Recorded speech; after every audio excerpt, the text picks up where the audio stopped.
The sirens wailed, helicopters circled overhead, and hundreds of fully armed SWAT officers and armed police surrounded a dilapidated courtyard, sealing it off completely. The operations commander, the director of the National Security Bureau, had a dark expression. "You're telling me that this 75-year-old man and this 6-year-old child, which one is the infamous international arms dealer known as the Eastern Dragon?" Su Mingxiao, the team leader in charge of intelligence tracking, fell into silence as he stared at the innocent elementary school student before him. Who would have thought that the mysterious figure they had been tirelessly tracking would be hiding here? "My name is Gu Mingxi, and I'm now 6 years old. I was picked up by old Gu 4 winters ago. From then on, the two of us, grandfather and grandson, relied on each other for survival in an old courtyard in the southern suburbs of Shanghai. Old Gu made a living by collecting scrap metal, with odd jobs on the side, and the money he earned after a year of hard work was barely enough to support me. However, on this day, the tranquility was shattered by the sound of police sirens.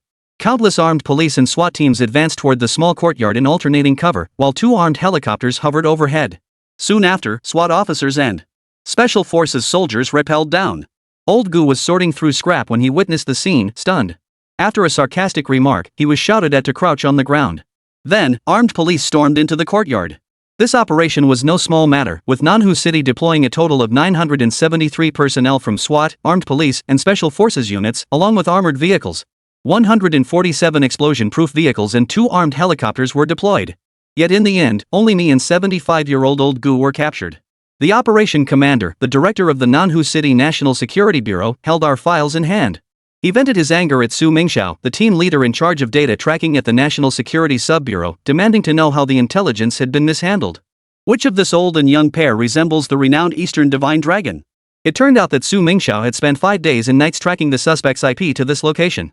At first, she thought the 2 of us were decoys, with the real Eastern Divine Dragon hiding in the shadows. But after turning the courtyard upside down, no one else was found. And just 5 minutes ago, the Eastern Divine Dragon had also appeared. There was no way it could outrun a helicopter. So, Su Mingxiao decided to test me.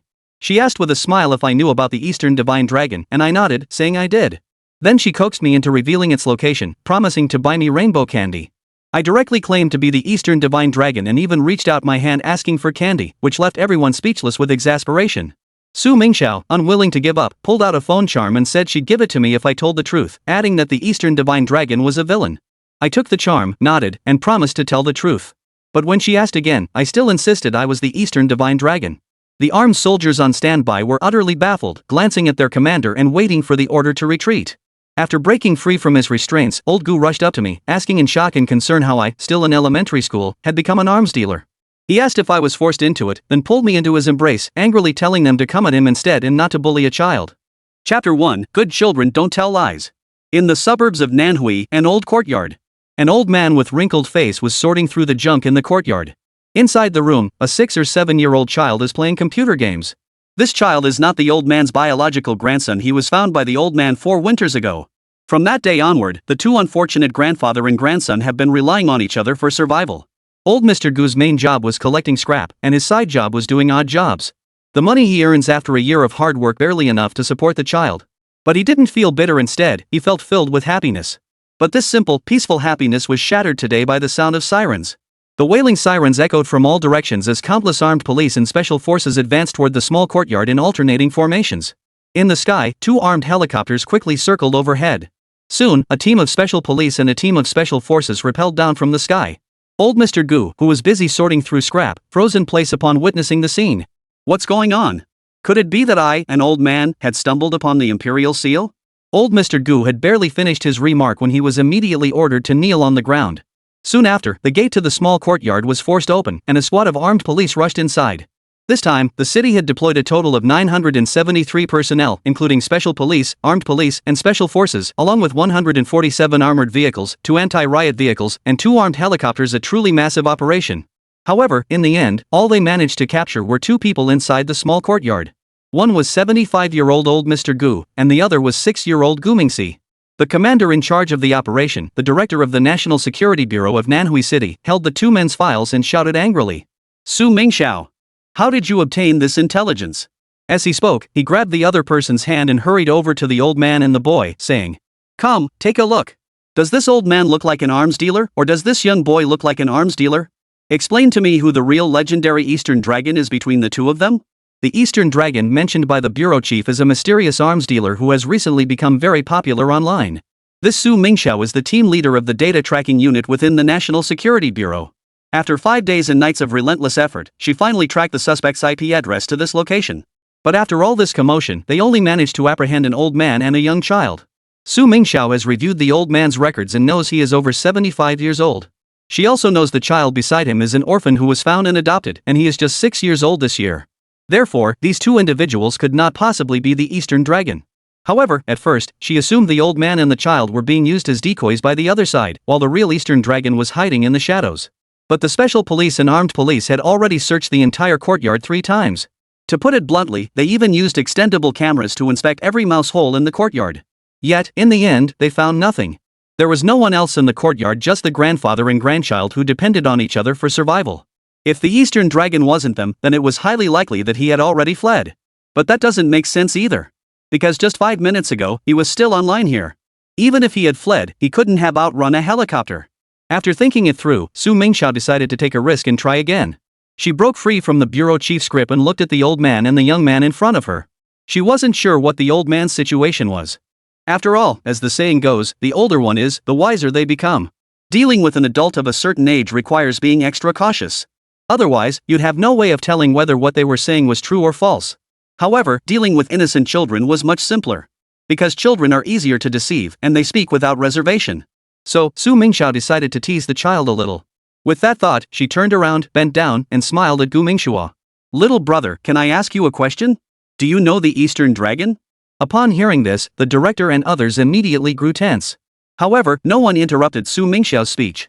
Because the child in front of them might just provide an unexpected clue. Therefore, everyone's attention was focused on the child. Sure enough, upon hearing the question, Gu Mingming nodded vigorously. "Yes, I know. Sister, are you looking for him?" Su Mingxiao nearly jumped for joy upon hearing this. It seemed like she had a chance to make amends. She then slowly knelt down in front of Gu Mingxi and continued speaking gently. "Yes, my sister is looking for him. Can you tell sister where he is? Tell your sister, and she'll buy you candy. How about rainbow candy?" Su Mingxiao remembered very clearly that her little niece loved this kind of candy the most. Kids are so easy to fool. As soon as Gu Mingxi heard this, he nodded again immediately. "Alright, I'll tell my sister that I'm the Eastern Dragon. Where's the candy?" Saying this, Gu Mingxi stretched out her white, delicate little hand. Seeing this, everyone present immediately wore a look of disbelief. This little brat is clearly here for the candy. Damn it, they actually believed him earlier. At that moment, many people were silently complaining about this, and Su Mingxiao was one of them. However, she wasn't ready to give up just yet and decided to make one last attempt. So, she forced a smile and continued speaking. "Kids, lying isn't what good children do, you know. We must be honest and good little babies, okay?" As she spoke, she pulled out a phone charm from her pocket and continued. "Big sister doesn't have any candy with her, but I can give you a small toy first. But you must tell your sister the truth. Where is that Eastern Dragon? Sister needs to remind you that he is not a good person, he is a notorious arms dealer. In short, he sells a lot of weapons to bad people, he is a big bad guy. Will you help your sister catch this villain?" When Su Mingxiao said this, Gu Mingren didn't react much. However, the old man beside him was visibly startled. However, at that moment, armed police were holding him, preventing him from moving or speaking. Gu Mingxi reached out to take the pendant, looked at it, and then nodded happily. "Alright, I'll definitely tell my sister the truth." Hearing this, Su Mingxiao was immediately moved and spoke again. "Then tell your sister where that man is. Or where did he go? Do you know? Will you tell my sister?" Gu Mingxi listened carefully and nodded firmly. "Alright, I'll tell you. Actually, I'm really the Eastern Dragon." Upon hearing this, the soldiers holding guns nearby were speechless. They all lowered their guns and looked at the chief, as if waiting for an order to retreat. Once old Gu was no longer restrained, he immediately rushed to Gu Mingxi's side and exclaimed in shock. "Grandson, you're just in elementary school, how did you become an arms dealer? Did they force you to admit it?" At this point, old Gu suddenly hugged his grandson tightly and said, "Is there no justice in this world? He's just a child. What kind of skill is it to beat a child into confessing? If you're so capable, come after me, an old man. I'm an arms dealer. I'm the so-called dragon. Take me away." Chapter 2, The Arms Dealer Dongfang Shenlong. A large-scale arrest operation led by the National Security Bureau's Nanshu branch, involving nearly 1,000 soldiers and police officers, ended in failure amid sighs of regret and frustration. Su Mingxiao, who provided the intelligence, was personally taken back by the bureau chief, while old Gu received 500 yuan in compensation and a barrel of soybean oil. But no one noticed that 6-year-old Gu Mingxi was inside the room, skillfully fiddling with a computer. Why would a 6-year-old child be using a computer? because his soul did not belong to this era. Gu Mingxi was actually a person who had been reborn from the year 90. At that time, he was already a world-renowned scientist. Unfortunately, by the year 90, the land of Blue Star 80 had been reduced to ruins, with over 4 billion people killed in the wars sparked by Western hegemonic powers. Although the Flower family achieved ultimate victory. However, the damage inflicted on Blue Star's ecosystem was irreparable, and humanity found itself on the brink of extinction multiple times. Gu Mingxi refused to give up on Blue Star and was determined to save his family and compatriots who had perished in the wars. Therefore, he dedicated the rest of his life to developing two groundbreaking devices. One of these devices is a time travel machine that allows him to return to the past. The other is a more technologically advanced military system. Unfortunately, both devices had not yet entered their testing phase when Gu Mingxi's life was about to come to an end. Thus, on his deathbed, he decided to personally test the functions of both devices. He bound the military weapon system to himself and then lay down inside the time travel machine. Fortunately, the time travel machine experiment succeeded, and he successfully arrived in 2024. Unfortunately, he had transformed into his 6-year-old self.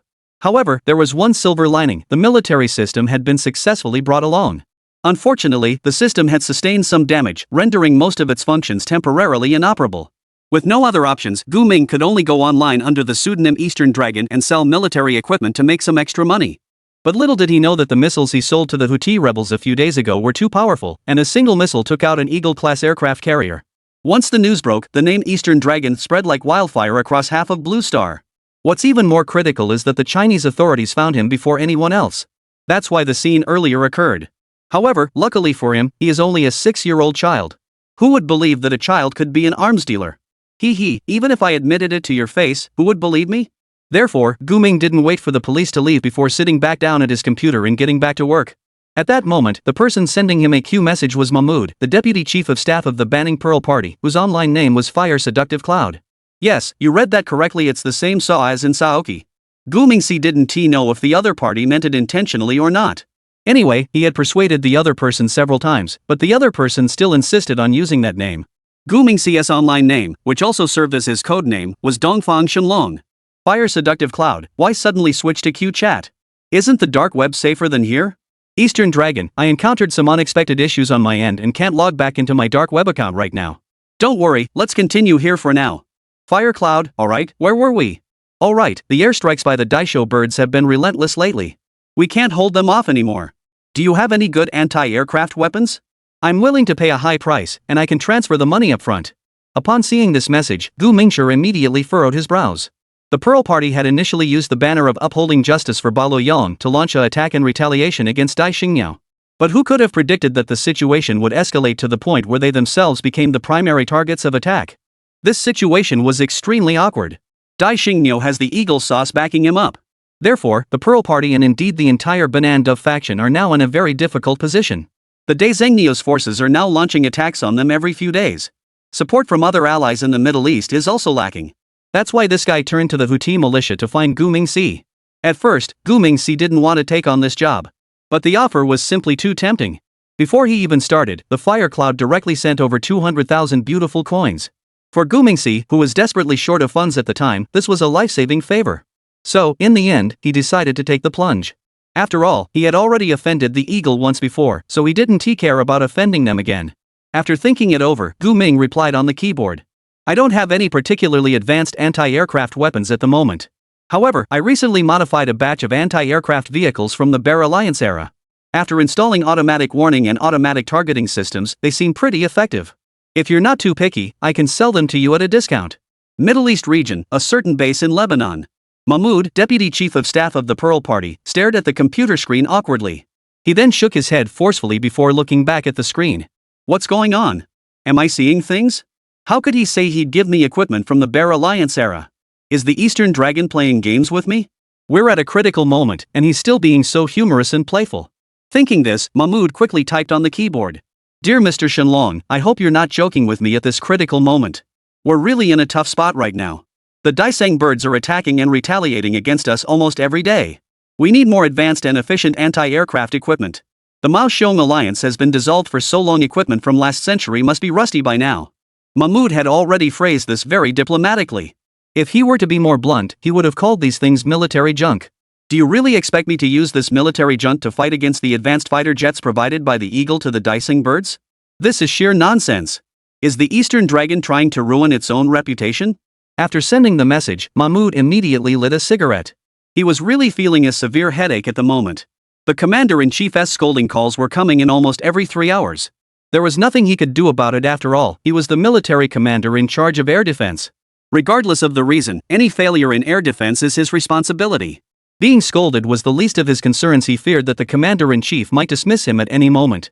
If this matter isn't handled properly, Mahmoud fears he won't have an easy life ahead. Meanwhile, at the small courtyard in Nanha, Gu Mingshi couldn't help but smile wryly at the message from Hua Xiaoyun.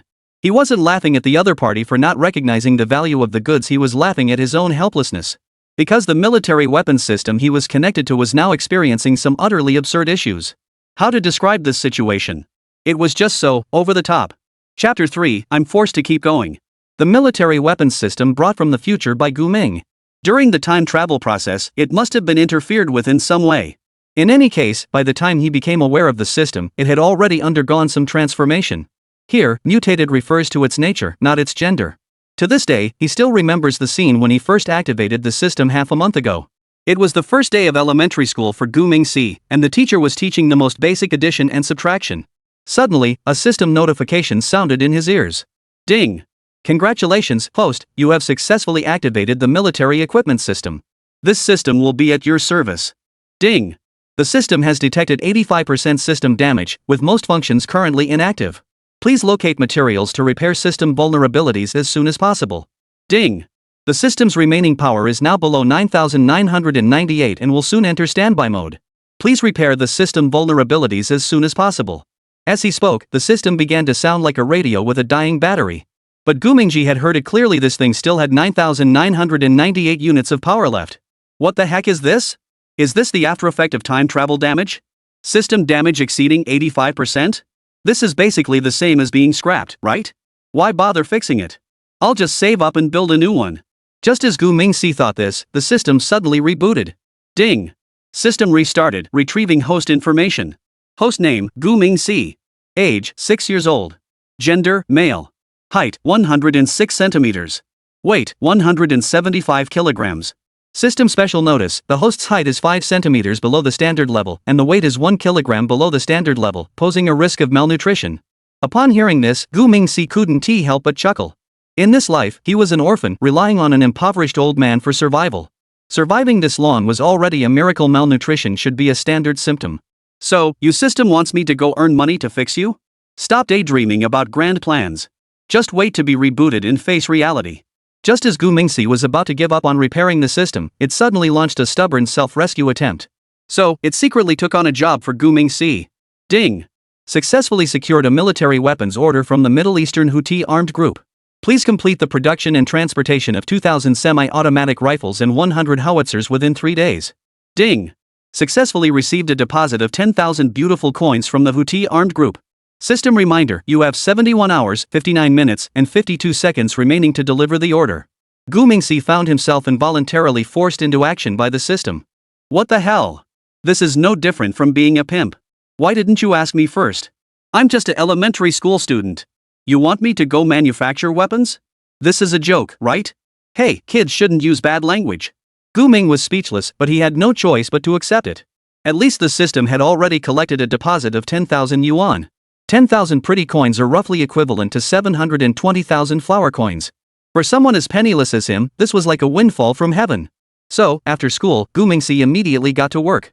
Since he didn't have a bank card, the system had linked it to Gu Yushan's card. By the way, Gu Yushan is the old man who adopted Gu Mingshi. Grandpa's account only had a maximum of 160 yuan per month. This was the local government's monthly welfare allowance, and it was the largest source of income for the grandfather and grandson within a month. Since old Gu is too old to use an ATM machine, he entrusted the card to Gu Mingshi for safekeeping. He trusts his grandson implicitly, to the point of risking his life for him. Old Mr. Gu also praises him to everyone, saying that he is a smart child who can do anything after seeing it once. Therefore, Gu Mingshi has become the old man's lifeline and the sole reason for his continued existence. Since old Gu's card is in his possession, Gu Mingshi instructed the system to transfer half of the money into the card. Once the money was in the card, he started shopping everywhere. Of course, he wasn't buying food, clothes, or toys. He was preparing for the forced business operation. A high-performance computer was an absolute necessity. Only with a high-performance computer could he achieve more diverse interactions with the system. After getting the computer, Gu Mingyi found a local internet service provider and installed a broadband connection. After completing these two tasks, he logged into the dark web and registered an account. His account name was OD, an abbreviation for Oriental Dragon, which translates to Eastern Dragon. Here, Gu Mingyi engaged in serious and friendly communication with his client DB. DB stands for Destruction Bomber, which translates to Super Bomber. First, Gu Mingyi needed to confirm the recipient's delivery location and specific time. DB provided him with coordinates and stated that the goods must be delivered to the location within 3 days. This was because they had a very important operation scheduled for the next day. Gu Mingyi initially wanted to negotiate with the other party to postpone the delivery time by a few days. However, upon hearing this, the other party immediately transferred another 100,000 beautiful coins and reiterated that the delivery must be made on time. To be honest, Gu Mingyi wanted to refuse, but the amount offered was simply too large. For a poor elementary school student, the temptation of 100,000 pretty coins was simply too great. So, he agreed without hesitation. However, as soon as he agreed, Gu Mingyi regretted it. 3 days? He had to manufacture 2,000 semi-automatic rifles and 100 howitzers and deliver them to the distant country of Ningmo, 7,800 kilometers away. How was that even possible? Unless he could develop the Y-20 transport aircraft right now. But if he had that kind of ability, why would he take on such a small job? We're doomed. He'll definitely be reported as a fraudster. 110,000 pretty coins converted to flower coins is 7.81 million, which constitutes a massive financial crime. That's at least a 20-year sentence. Oh my goodness, I wonder if this weak and helpless me will ever grow up. Wait, that's not right. The Flower family has a law protecting minors. I'm only 6 years old, so I don't have to go to jail, right? But isn't that a bit unfair? But completing so many extremely difficult tasks within 3 days? Gu Mingyi says she'd rather sell herself than do it. After receiving Gu Mingyi's intense resentment, the system quickly made a wise and heroic decision. It sacrificed 35 units of energy to forcefully merge a wargame. As a result, the host can now use the system's power to perform real-world operations on the merged game system. In simpler terms, Gu Mingyi can now produce equipment from the game. However, he must still adhere to the game's rules in the real world. The wargame that the system forcibly merged was the pre-installed single-player game Red Alert 2 on the computer. With the system's assistance, Gu Mingyi's subsequent actions became extremely straightforward. He simply needs to follow the game's rules, construct the required buildings, and upgrade the technology level to the necessary stage. It's worth noting that the buildings in the game are only 1/10 the size of their real-world counterparts. Therefore, even if he built a lot of structures, they wouldn't take up much space. As a result, Gu Mingyi rented an abandoned factory in the suburbs and spent 2 days on construction and 1 day on production. In the end, he delivered all the goods to the designated location on time and in good condition. Gu Mingyi believed that he had executed everything flawlessly and no one in the world would know of his existence. But who could have guessed that the Huti armed group would show up with his weapons and cause a big commotion? Chapter 4, Ultra-Affordable Anti-Aircraft Package. The system helped Gu Mingyi secure his first order and, at the cost of 35 units of energy, integrated Red Alert 2 into the system. With this, he followed the game's rules step by step to build and manufacture. He constructed the command center, power plant, mine, technology building, and the hyperspace teleporter, among others. Gu Mingyi built all this primarily to obtain the hyperspace teleporter. With this game-changing tool at his disposal, he now has a chance to deliver the military supplies on time. As for producing tanks, armored vehicles, and the like, he has not yet found a way to achieve that. This is because manufacturing requires a significant amount of materials, many of which are difficult to obtain.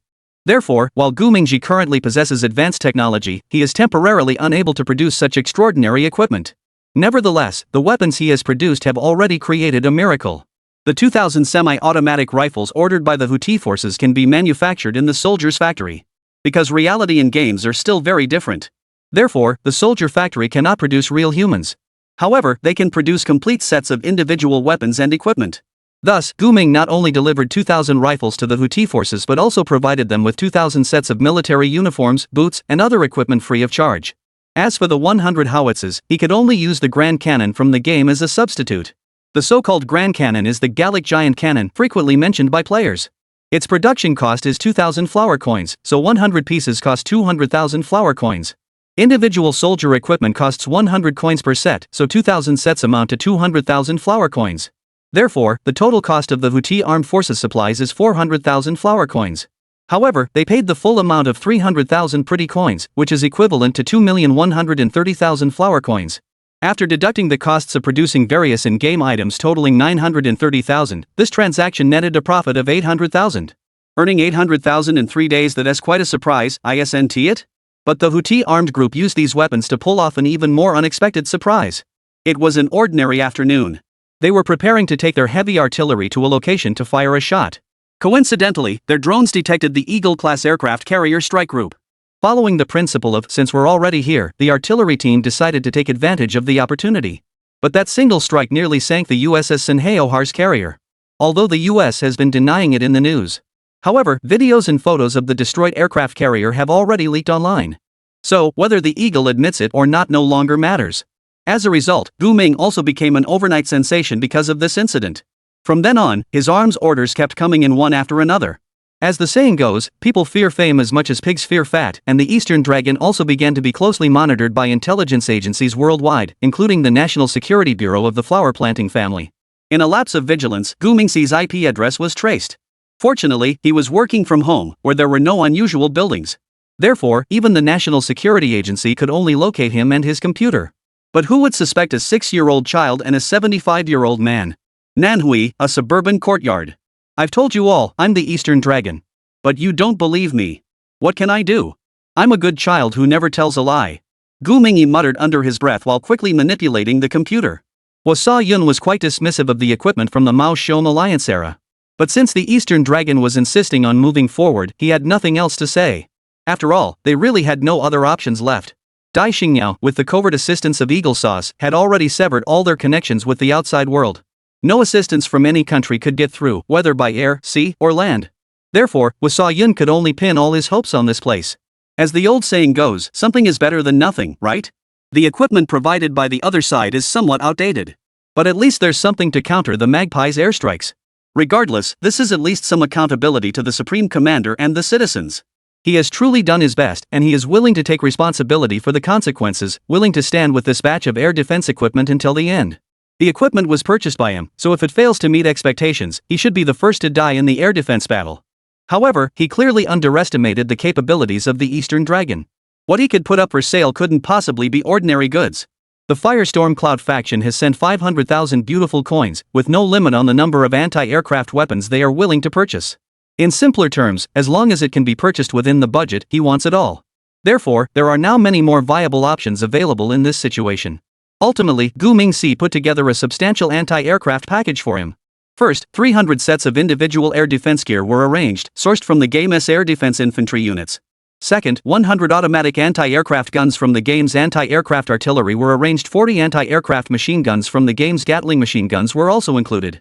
Finally, 600 anti-aircraft armored guns were arranged, sourced from the game's anti-aircraft tracked vehicles, and 200 mobile anti-aircraft missile vehicles were arranged, sourced from the game's multi-purpose infantry vehicles. Individual air defense equipment, anti-aircraft artillery, Gatling guns, anti-aircraft tracked vehicles, multi-purpose infantry vehicles, and all other equipment have a total price of 2.1 million flower coins. Such a huge amount of equipment for only 2.1 million, it's cheaper than cabbage. So, Gu Mingyu made a profit of 1.5 million flower coins from the deal. But even so, the other party will still have to come back and say thank you after receiving the goods. As it turned out, everything was exactly as Gu Mingxi had anticipated. From payment to delivery, it took 3 days. On the evening of the third day, Gu Mingxi sent him a location and told him to bring people to the designated spot to collect the goods.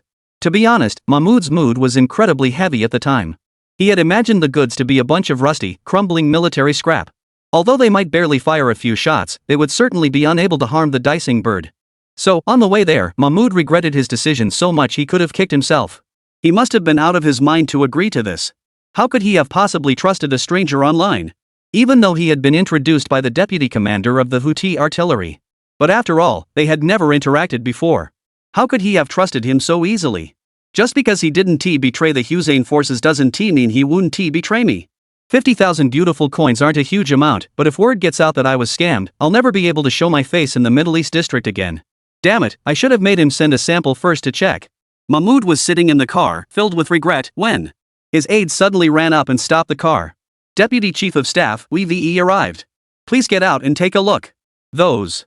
Really all ours? The aide's expression was extremely excited, and tears even welled up in his eyes. Mahmud was completely baffled by the scene. Could he have been scared to tears by a pile of scrap metal? Come on, I haven't even cried yet. Why are you crying? Thinking this, Mahmud sighed heavily and got out of the car. However, when he got out and looked toward the nearby neighboring building, Two tears immediately streamed down the corners of his eyes. Oh my god, how is this possible? Chapter 5, The Divine Machine Falls, the Bannon Dove Rises. Mahmoud led the transport team to retrieve the cargo. The moment he got out of the car, his eyes were already brimming with tears. In the distance, on the desert sand, a neatly arranged pile of anti-aircraft equipment was parked. There were anti-aircraft guns, anti-aircraft machine guns, anti-aircraft gun trucks, anti-aircraft missile trucks, and anti-aircraft individual combat kits, among others. They were neatly arranged by type, reflecting a cold glow under the headlights. Are these really products from the Bear Alliance era? Goodness gracious. I'm not well read, don't fool me, Dragon. Can these things really be bought for 500,000 pretty coins? What's the difference between this and giving it away for free? What a kind person. He's a truly kind person. Thank you. Thinking of this, Mahmoud suddenly turned to his aide and said, "Come here." The aide quickly stepped forward upon hearing this. "Yes, what are your instructions?" Mahmoud didn't say a word, he just slapped him across the face. The aide was instantly struck so hard that his eyes went black and blood began to flow from his mouth and nose. At that moment, the staff officer was completely stunned. Why? Why did he deserve that slap? While he was still in a daze, Mahmoud asked a question that left everyone speechless. "Tell me, does it hurt?" The advisor, upon hearing this, covered his face and stubbornly replied, "No, it doesn't hurt." Mahmoud was momentarily taken aback. It doesn't hurt? Could it really be a dream? Thinking this, he immediately slapped himself across the face. The sound of the slap was loud, indicating that he had hit himself hard. Ouch! The next second, Mahmoud was grimacing in pain. Then, he turned to the advisor with a fierce expression and said, "You said it wouldn't hurt." The aide finally realized what was going on. It turned out the other person wanted to know if they were dreaming. Realizing this, the aide immediately began his act. "Oh my god. It hurts so much." As he spoke, he rolled around on the ground. Mahmoud saw this and felt speechless. However, now wasn't the time to dwell on such things. "Alright, get up. Quickly, bring all the equipment back. Our counterattack is about to begin." The staff officer sprang to his feet at the command. He then saluted and ran quickly toward the distance, shouting orders to others as he ran.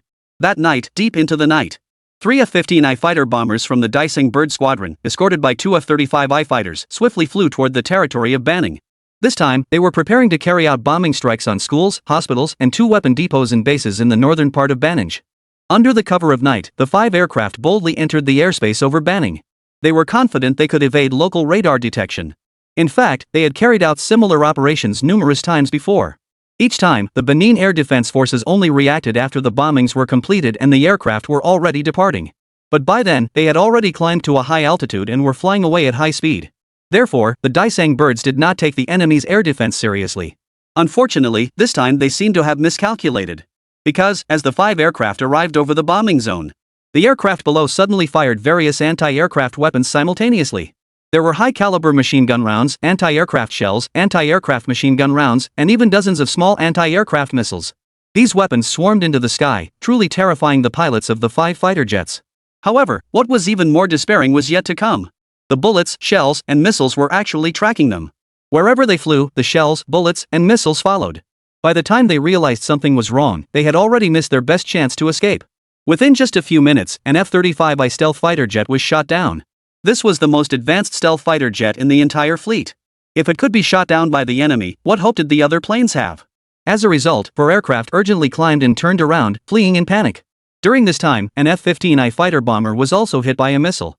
However, the damage was not severe enough to cause it to crash, and it continued to escape forward, spewing black smoke. That night, the Barden pigeons finally had their moment of glory. At that moment, the Palestinian Air Defense Forces created a legend. They shot down the so-called invincible F-35. For a time, the entire Pearl Party armed organization erupted in celebration. Immediately, they launched a retaliatory counterattack against the Hupu. Thus, the area illuminated by artillery fire that night became the northern region of the Hupu bird. The next morning, at the South Shanghai courtyard, Gu Mingxi was brushing his teeth while listening to the radio. The broadcast was reporting on the heroic feat accomplished by the Barnon Dove the previous day. The latest news from last night stated that the first F-35I stealth fighter jet had been shot down within the country's borders by anti-aircraft missiles launched by the Pearl Party of the Barnon Dove Nation. At the same time, the Pearl Party's artillery forces launched a retaliatory counterattack against the Hupu region, resulting in at least 20 deaths and dozens of injuries on the Hupu side. Upon hearing this news, Gu Mingxi's toothbrushing motion clearly paused. These sandal-wearing guys are something else. Without the assistance of microwave radar, they managed to take down an F-35 with their outdated equipment? What a stroke of luck. Damn it, kids shouldn't swear. Saying that, Gu Mingshi quickly drank some water to rinse his mouth. At that moment, old Gu had already prepared his tricycle. He needed to drop his grandson off at school first before heading out to scavenge for scrap on the streets. Gu Mingxi now had money, but he hadn't figured out how to give it to old Gu yet. If he gave him several million all at once, the old man might be so scared that it would trigger a heart attack. So he had to take it slow. Sitting on the tricycle, he asked his grandfather for his phone to read the news. Sure enough, the news from earlier had caused a huge stir online. Many websites' trending news headlines were related to it, such as Eagle F-35 fighter jet shot down by a pigeon in Bahrain, the myth of the F-35 shattered in an instant. Shocking. The F-35's invincible myth comes to an end as a dove shoots down an F-35 in Lebanon. A miracle has occurred. The F-35 was shot down in the Middle East by the Lebanese pigeons' Pearl Party. Lebanese pigeons claim to have shot down an F-35I, with radar waves appearing in the desert? Such headlines are everywhere, and most people don't even bother to click on them. However, he is genuinely curious about this microwave radar. If he could develop such a device, it would likely become the next big hit. After all, given the current military capabilities of the nations of Blue Star, taking down the F-35 isn't that difficult. However, what makes it difficult for other countries is that their air defense radars cannot detect the F-35. Therefore, once the microwave radar is mastered, the F-35 would no longer be a myth. Thinking about this, Gu Mingxi couldn't help but recall a prop from Red Alert 2. Could it be modified into a microwave radar? Just as Gu Mingxi muttered this to himself, their three-wheeled vehicle was suddenly stopped by someone. Chapter 6, Good brothers, I'll help you trade your 88 for a Bentley next month. Gu Mingxi sat on his grandfather's tricycle, still thinking about the manhwa radar. Suddenly, their car was stopped at a three-way intersection. A Mercedes-Benz braked abruptly in front of a tricycle, and the driver rolled down the window and started yelling. You old fool, do you want to die? Or are you just trying to stage an accident? What the hell? Before the driver could finish speaking, a child's voice came from the back seat. Little Lee, how dare you speak like that? This is my older brother. Don't be so rude. The driver was taken aback by this, but he still nodded obediently. Moments later, the back door of the Mercedes-Benz swung open, and an 80-pound chubby boy jumped out. This little chubby boy was named Jean Gue. His father had made a fortune by trading masks. On the first day of elementary school, Gu Ming, following his name, helped him out with a small problem. So, the little chubby boy recognized him as his older brother. Jean Gue, carrying his school bag, jumped out of the car and climbed onto the tricycle with nimble movements. After sitting down securely in the back, he smiled and greeted him. Hello, Mr. Gu. Have you eaten yet? Old Mr. Gu recognized the little chubby boy and had heard Gu Mingshan mention him a few times. So he immediately smiled and nodded in response. You must be Jean Gue, right? Hello. Grandpa has already eaten. Have you eaten yet? Jean Gue, upon hearing this, quickly pulled out a hamburger from his backpack and said, I haven't eaten yet. I'm just about to eat. After saying this, he turned to look at Gu Mingshi. Big brother, have you eaten yet? Jean Gue asked while taking big bites, clearly not intending to be polite. Gu Mingxi, seeing this, immediately waved his hand in disgust and said, Hurry down. My grandfather is an old man. Look at you, all fat. How could he carry you? Hearing this, old Gu stubbornly refused to admit his age. It's okay, Grandpa is strong. You two sit tight, we're ready to go. No sooner had he finished speaking than the old man's back cracked with a loud pop. Hearing the sound, Gu Ming immediately furrowed his brows. Oh no, he strained his back. Jean Gue, seeing this, didn't hesitate and immediately called the driver over to help. They then took the old man to the hospital for a checkup. Fortunately, old Gu had only strained his back slightly and would be fine after resting at home for a few days. Jean Gue first had the driver take the old man home, then took the two of them to school. Due to the delay on the way, the two became the only two students in the class to arrive late. Therefore, the teacher decided to make them stand outside the classroom as a lesson for others. Outside the classroom, Jean Gue peeked through the window cautiously. At that moment, the teacher was leading the class in reciting lessons and hadn't noticed them. So, the guy reached into his pocket and pulled out a big hot dog. Gu Mingxian was so shocked he froze for 2 seconds. How did he manage to hide such a big hot dog in his pocket? Jean Gue ignored his surprised gaze, grabbed the hot dog with both hands, and neatly split it into 2 halves. Come on, big guy, let's share the good fortune. Jean Gue was actually already 8 years old this year, so he should have been in 3rd grade by now. But alas, this kid has no talent for studying. Every time he takes an exam, the total score of all his subjects hasn't even reached 100. So, his father had no choice but to give gifts and pull strings to get him to stay back 2 grades. That's how he ended up in the same class as Gu Mingxicheng. Gu Mingcheng didn't refuse the little chubby boy's kindness. He took the hot dog and started eating while asking, Jean Gue, with such poor academic performance, have you ever thought about what you'll do when you grow up? Jean Gue was taken aback by the question, as he had never considered such matters before. Besides, he was only 8 years old. Was this something he should be thinking about? Big brother, I don't think this is something I should be thinking about. This is something my father should be thinking about, so I'm not worried at all. Hearing this, Gumingsi was at a loss for words. This kid really is his father's son yyds. But to be fair, this little guy has pretty sound logic. So, Gumingsi changed the subject and continued speaking. Regardless, you helped my grandfather today, so I must repay you. This is also a blessing for you, since we have this connection. Upon hearing this, Jin Gue turned to look at Gumingsi while eating and said, Brother, we're like family. Why are you making such a big deal out of this? What's this about repaying me? We're good friends. This kid talks like a gangster. He must have been influenced by his father. Gumingsi remembered that Jin Gue had mentioned his father had invested in 2 factories, one of which was a gas cylinder factory. Therefore, he planned to give some money to Jin Gue's family. Of course, giving the money openly isn't practical, and it's easy for people to suspect something. So, he decided to act as an intermediary to help them connect. Jin Gue, do you know your father's phone number? Upon hearing this, Jin Gue quickly stuffed the last bite of his hot dog into his mouth and then hurriedly chewed it a couple of times before responding. Of course I remember. His phone number is 1021888888. How about that? Pretty cool, right?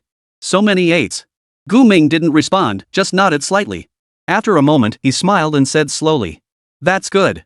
Next month, I'll try to get you to trade your 88 Mercedes for a Bentley. Jin Gue didn't understand what Gu Mingsi meant. But he had been following his father around to look at luxury cars since he was 5. So he knew that a Bentley was more valuable than a Mercedes. This indirectly proved that the older brother was probably blessing his father. Upon hearing this, Jin Gue immediately smiled broadly and said, Thank you, big brother. I hope your words bring good luck. If I really get to trade in my car, I'll definitely be the first to invite you for a ride. Gu Mingsi heard this but shook his head lightly and said, You don't need to ride in the car. Just replace the driver when the time comes. Gu Mingshi was a man who kept his debts and favors straight. Jin Gue helped his grandfather, so he would find a way to repay him. Similarly, since the driver insulted my grandfather, he will make sure the driver is punished. Of course, insulting someone isn't a capital offense. So, just letting him lose his job is a minor punishment. Jin Gue heard this and immediately patted his chest, saying it was no problem. The two of them whispered to each other for half a class period before the teacher finally relented and let them back into the classroom. 4 hours later, in the Middle Eastern country of Silver Lotus, Major General Mutali, the Deputy Minister of Military Equipment, was anxiously working on securing new equipment. 2 months earlier, the Supreme Commander had issued a strict order to the Equipment Department. They were required to procure 200 large-caliber cannons within 2 months. If the task was not completed by the deadline, the primary responsible officer would face military disciplinary action. Unfortunately, Mutali was the primary responsible official. Because the head of the Equipment Department is the brother-in-law of the Vice President. Therefore, the blame for this failure can only fall on Mutali, the Deputy Minister. In fact, if the normal procedures were followed, procuring 200 artillery pieces from abroad would not be a difficult task. However, the problem is that this procurement was non-compliant from the very beginning. Congress allocated 20 million pretty coins in procurement funds to the military. However, the military only allocated 10 million to the Equipment Department. By the time the Equipment Minister handed over the funds to Mutali, only $3.5 million remained in the account. At this point, Mutali finally saw the truth. They could have simply executed him outright, but instead they insisted on purchasing 200 artillery pieces first. This is terrible. I'm doomed. Just as Mutali was preparing to accept his fate and die bravely, the legendary Eastern Dragon, renowned throughout the Middle East, unexpectedly reached out to him. Chapter 7 is over. This is impossible to explain. Mutari stared at the dialogue box on the computer screen, frozen for 4 or 5 seconds without moving. It was only when the Eastern Dragon sent another message that he finally snapped back to reality. Are you not available or just not replying? Upon seeing the message, Mutali quickly grabbed the keyboard and replied. I'm here. Is what you just said true? The first message Dongfang Shenlong had sent him was asking if he was interested in purchasing cheap cannons. This was truly a gift from heaven. No, he was the angel sent by God to save him. Just as Mutali was thinking this, Dongfang Shenlong quickly replied. It's true.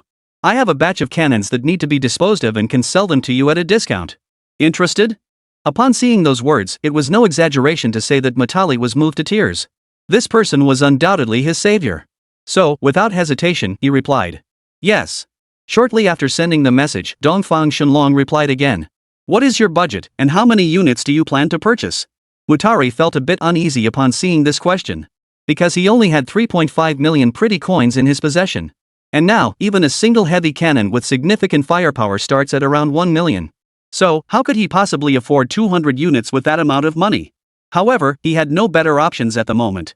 Since the other party had asked, he might as well be straightforward.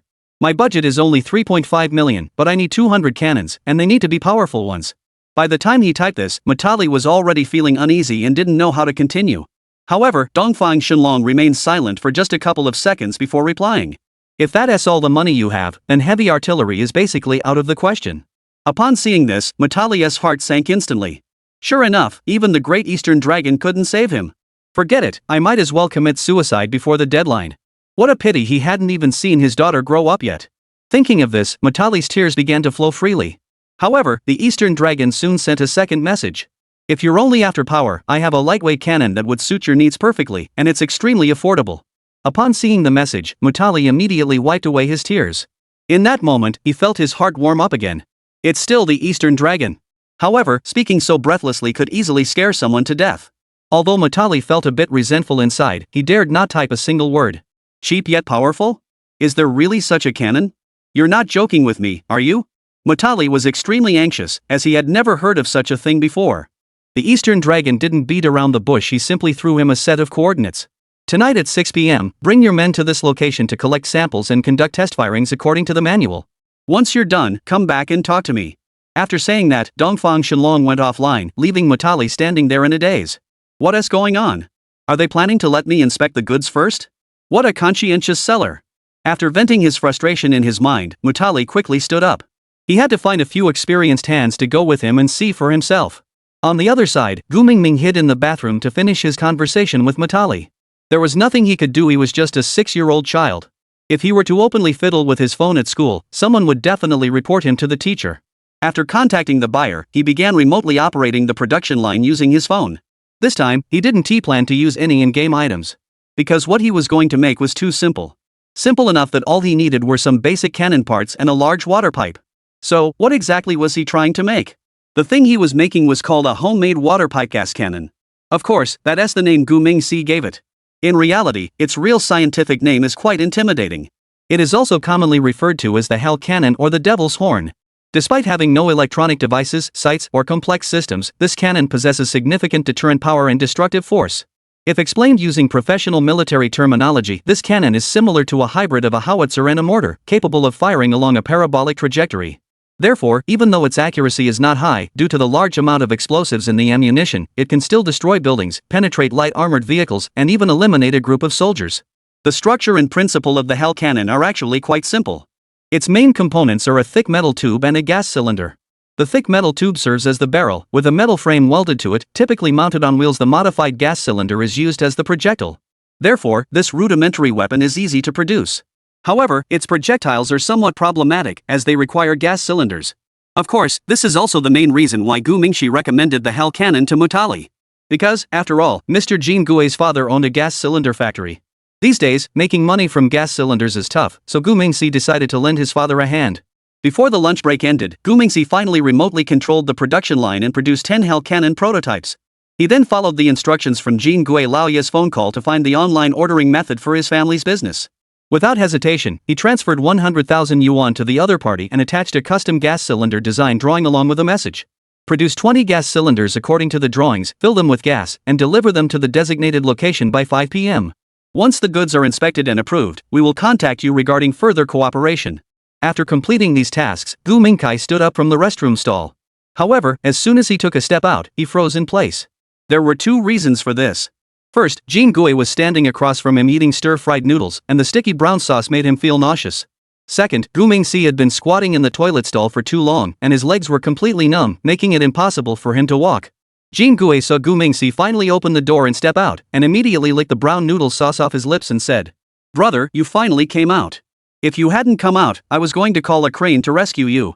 Hearing this, Gu Mingxi was speechless. This kid sure knows how to exaggerate. Sitting on the toilet requires a crane to rescue you? How deep is this hole, anyway? I didn't fall into any pit. Ah, spit. Children shouldn't use such language. Gu Mingxi was about to open his mouth to explain when Jin Gui suddenly stepped forward and leaned in close. "Brother, haven't you had lunch yet? I bought some stir-fried noodles. Let's eat together." Saying this, he picked up a pair of chopsticks and fed a mouthful of noodles to Gu Mingxi's lips. But eating something like that in this environment wasn't something just anyone could do. So, Gu Mingxi couldn't help but gag. Unfortunately, this scene was witnessed by a classmate who just happened to walk in. What the heck are you two doing? You two aren't eating vomit, are you? Chapter 8, absolutely mind-blowing, completely shattering my worldview. Schoolboy's restroom, stall number 3. Jean Gui's lips and cheeks were smeared with a patch of stir-fried noodle sauce. The color and shape resembled something disgusting. Coincidentally, just as he was about to feed the noodles to Gu Mingxi's mouth, the latter couldn't help but gag. Even more coincidentally, this legendary moment was witnessed by a classmate. So, the two students who had just entered the restroom immediately vomited. Gu Mingxi realized immediately that this was something he would never be able to explain away. In the evening, within the borders of the Middle East Silver Lotus Flower region, Mutari led a company of soldiers driving across the desert. Since 3 p.m., they had been circling this area. However, even after driving until nightfall, they hadn't spotted any convoys or aircraft. Mutari was starting to feel a bit tense. What's going on? Mr. Shenlong told me to come here to pick up the goods, didn't he? We came 3 hours early just in case there were any delays on the road. But we've driven around 28 times and still haven't seen a single soul. Could Mr. Shenlong be lying? Just as Mutali was pondering this, the car in front suddenly slammed on the brakes. As a result, all the cars behind him swerved and braked urgently. Caught off guard, Mutalia's head was hit hard, leaving a large bump. Instantly, his anger flared up. Damn it! Can any of you drive? You've delayed today's military operation. Every single driver, without exception, will be taken to be executed. As soon as Mutali's angry words left his mouth, the drivers immediately shrunk their necks in fear. However, fortunately, their company commander quickly ran over to explain. A major quickly ran to Mutali's car door, saluted, and reported. Reporting, sir. A row of suspicious targets suddenly appeared ahead. I have already dispatched the reconnaissance squad to investigate. We should have a clearer picture soon. Upon hearing this, Mutali immediately forgot about his headache. He swiftly opened the car door and grabbed the lieutenant colonel by the collar, asking, "Suspicious targets? What kind of suspicious targets? Explain this to me clearly first." The major, seeing this, immediately replied nervously. Reporting, it seems to be a row of cannons. Upon hearing this, Mutali began to gesticulate wildly. "Ha, they're here. They're really here." The major was startled by the other's behavior. Do high-ranking officials these days have such poor mental resilience? A row of cannons scared them like that? Come on, they didn't even fire at us. As the major was venting his frustration in his mind, his walkie-talkie suddenly crackled with a call. Report! Report! The area ahead is secure and no enemies detected. Repeat, no enemies detected here, only 10 large-caliber cannons. Mutari was standing right next to the major, so he heard the news first. He immediately smiled and said to the major, "Don't waste any time, get everything back immediately. By the way, have someone search the area nearby, there should still be 20 more shells." The major, upon hearing this, immediately grabbed the walkie-talkie and shouted loudly, "Sword Squad, search the area and see if there are any ammunition boxes." The major's call was quickly answered. Report! Report! No ammunition boxes found. Repeat, no ammunition boxes found here. Upon hearing this, Mutali's expression darkened instantly. No ammunition? That's impossible. Mr. Shenlong clearly said he would send 20 shells for a test firing. As Mutali was pondering this, the walkie-talkie suddenly crackled with another message. However, we found 20 gas cylinders nearby. The major heard this and immediately snapped his neck and glared. What the heck? Gas cylinders? In this vast desert, how could there be household items? Could that row of cannons be from the kitchen unit? Mutali also found the major's remark odd. Mr. Shenlong never mentioned anything about gas cylinders. What's going on? Are they worried we won't be able to return tonight and are preparing for us to cook outdoors? To be fair, they're pretty thoughtful. However, half an hour later, Mutali completely changed his perspective. It turned out those gas canisters weren't for camping. They were actually artillery shells. And they were small nuclear bombs. When Mutali arrived at the scene, he quickly noticed something unusual about the gas cylinders. Then, he turned around and took a closer look at the cannon's barrel. The barrel was perfectly sized to hold the gas cylinders. Could the special shells Mr. Shenlong mentioned be these 20 oddly shaped gas cylinders? Upon realizing this, Mutali immediately decided to have the artillerymen give it a try. But to everyone's surprise, the test left everyone speechless. The sight of 10 large-caliber cannons firing simultaneously. How could one describe it? In any case, Mutali and the others were deafened for a full 5 minutes. Of course, that wasn't the main point. The real focus was the effect of the test firings. Mutali was so stunned he couldn't find the words to describe it. He had never seen a real atomic bomb explosion before. But at that moment, he felt that the atomic bomb explosion was only slightly more powerful than a gas cylinder explosion. In any case, he was completely stunned and overwhelmed. The Eastern Dragon is truly amazing. So, he couldn't bear to use the remaining 10 gas cylinders, because he had to take them back to show his superiors in person. Mutali returned home intending to take credit for his achievements. But little did he know, the leaders had been summoned to an emergency meeting. Because the Daising bird had just launched an airstrike on their capital and surrounding areas from the Lango High region. This time, the president personally issued orders to the military to immediately develop a counterattack plan and enforce it rigorously. Mutarli's rank and position were too low to qualify him for attendance at this meeting. With no other option, he could only return to his office and wait. Upon returning to his office, Mutali immediately sent a message to Dongfang Shenlong. Mr. Shenlong, I am truly amazed. The cannons you provided are exactly what we need. However, I am unsure about the price. We require a total of 200 cannons, but my funds are limited, as you are aware. By the end, Mutali was a bit embarrassed to continue. After all, he understood the principle that quality comes at a price. Donghu, a small courtyard in the suburbs. Guming had just finished washing his grandfather's feet and hadn't even had time to pour out the water when he heard a notification sound from the computer. Old Gu didn't understand computers and had no idea how good or bad this one was. He simply believed his grandson's claims and thought it was just junk he'd picked up from a scrap heap. However, Old Gu truly doted on this little grandson. Therefore, he always allowed him to play the computer for a while before bedtime. Thus, Mutali had the chance to encounter the online game Eastern Dragon. Gumingsi ignored the incessant notifications and insisted on moving the foot washing water outside to dispose of it first. When he returned, he checked the messages while catching his breath. After reading Mutali's message, Gumingsi couldn't help but smile. It's settled. After muttering those words, he began to quote the price and additional conditions to the other party.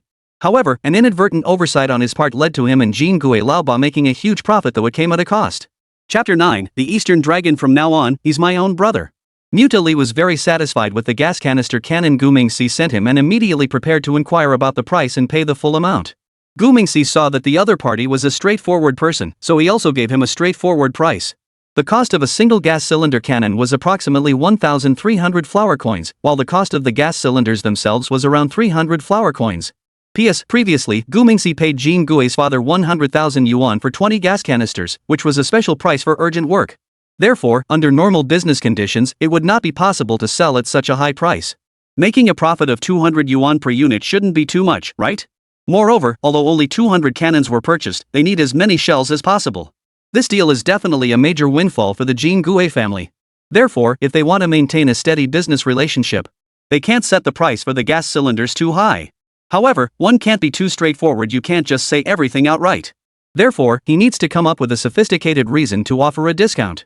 This way, the other party will feel more convinced. Otherwise, he wouldn't be able to help his wealthy father bundle the gas cylinders with other sales. In the end, Gumingsi convinced Mutali like this. The Daisengnios genocidal campaign against the Baler sheep is a provocation to all righteous people across the Blue Star. You are the brave warriors fighting against the Daisengnios' evil plans, so I am offering this cannon at cost price. One cannon for 1,500. Please note that the 1,500 mentioned here refers to flower coins. He simply didn't specify further. Mutali saw Dongfang Shenlong's reply and sat in front of the computer in shock for a full minute. Such a powerful cannon for only 1,500? That's way too cheap. Mr. Shenlong is truly helping us out. He is the savior of the banana pigeons and a hero who resisted the Daishang birds. Thinking of this, Mutali's eyes began to well up with tears. So, with trembling hands, he typed on the keyboard. Thank you. Thank you so much. On behalf of the people of the Banana pigeons and the people of the Middle East, I thank you for your generosity. This kindness will be remembered by me, Mutali, and by the Banana pigeons. From now on, you will be our most respected and steadfast ally. Thank you, Mr. Shenlong. Mutali spoke a string of overly sentimental words. This left Guming with a hollow, insincere aftertaste. Do all officials speak like this? He didn't bother with that, he had more important matters to discuss with the other party. So, Gumingsi quickly typed on the keyboard. I hope our friendship will last forever. However, there is something I need to mention in advance. I can supply the gas canister cannons as promised. But the shells used in them are produced by another manufacturer. Last time, I also sourced them from them. So, for any follow-up support regarding the shells, you'll need to contact them directly. But don't worry, I've already negotiated the unit price for you, 500 per gas canister. Upon seeing this message, Mutali once again welled up with tears. This Eastern Dragon is truly a true friend. What else could he say? He didn't care what others thought. From now on, the dragon was his own brother. From now on, whenever the other party needed help, Mutali would never hesitate to assist. Mutali's breathing grew rapid with excitement. But all the words in the world could only be condensed into 3 simple yes. Thus, Gu Mingxi handed over the phone number of his wealthy father, Jin Fa De, to the local authorities. Of course, after paying 100,000 yuan last time, he had already made arrangements with the other party. This transaction would be an overseas export order, and the quantity of goods required would be significant. After contacting Jean Daffet, the other party said the goods would take a month to deliver. However, Matali needed the goods urgently, so he approached Gu Mingxi again. Gu Mingxi agreed to deliver it for free again. But this would be the last time he would no longer be involved in such matters in the future. To express his gratitude, Matali immediately promised to pay the full amount up front. Gu Mingxi didn't take it seriously and replied casually with a okay. After dealing with Matali, he sent a message to Jean Fada, informing him that the first batch of goods would be delivered to the designated location in 3 days, with subsequent batches following the normal procedure via sea freight. Additionally, he made a special note stating that he would transfer the full payment tonight. At this point, everything seemed to be going smoothly and perfectly. However, unfortunately, Gu Mingxi made a small oversight. He failed to specify the currency for the payment. He had been communicating with Matali using the flower currency all along. However, Matali, out of habit, assumed it was pretty coins. As a result, Gu Mingxi and Jean Fada received payment notifications at the same time. Your bank account has received 2,160,000 yuan. Please check your account promptly. Your bank account has received 18 million yuan. Please check your account. Upon hearing the notification, both of them sat up in bed at the same time. What the hell is going on? Matali held 3 million pretty coins in his hand. He spent 300,000 pretty coins to purchase 200 gas canister cannons and 2.5 million pretty coins to buy 5,000 rounds of ammunition, totaling 2.8 million pretty coins for the cannons and ammunition. This saved a full 200,000 pretty coins compared to the original plan. Goodness gracious, Matali couldn't even dream of making such a profit. I'm deeply moved, truly moved. That night, 3 more people lost sleep on Blue Star. Gu Mingxi was calculating in bed. Wait, the numbers just don't add up. Jin Fa De was organizing people to work overtime in the middle of the night. Hurry up. Everyone, work faster. Everyone working overtime will get an extra 1,000 yuan per night. Mutali was celebrating with his wife. I never imagined that not only did I save my life, but I also got so many wives. Remember this from now on, Shenlong is my own brother.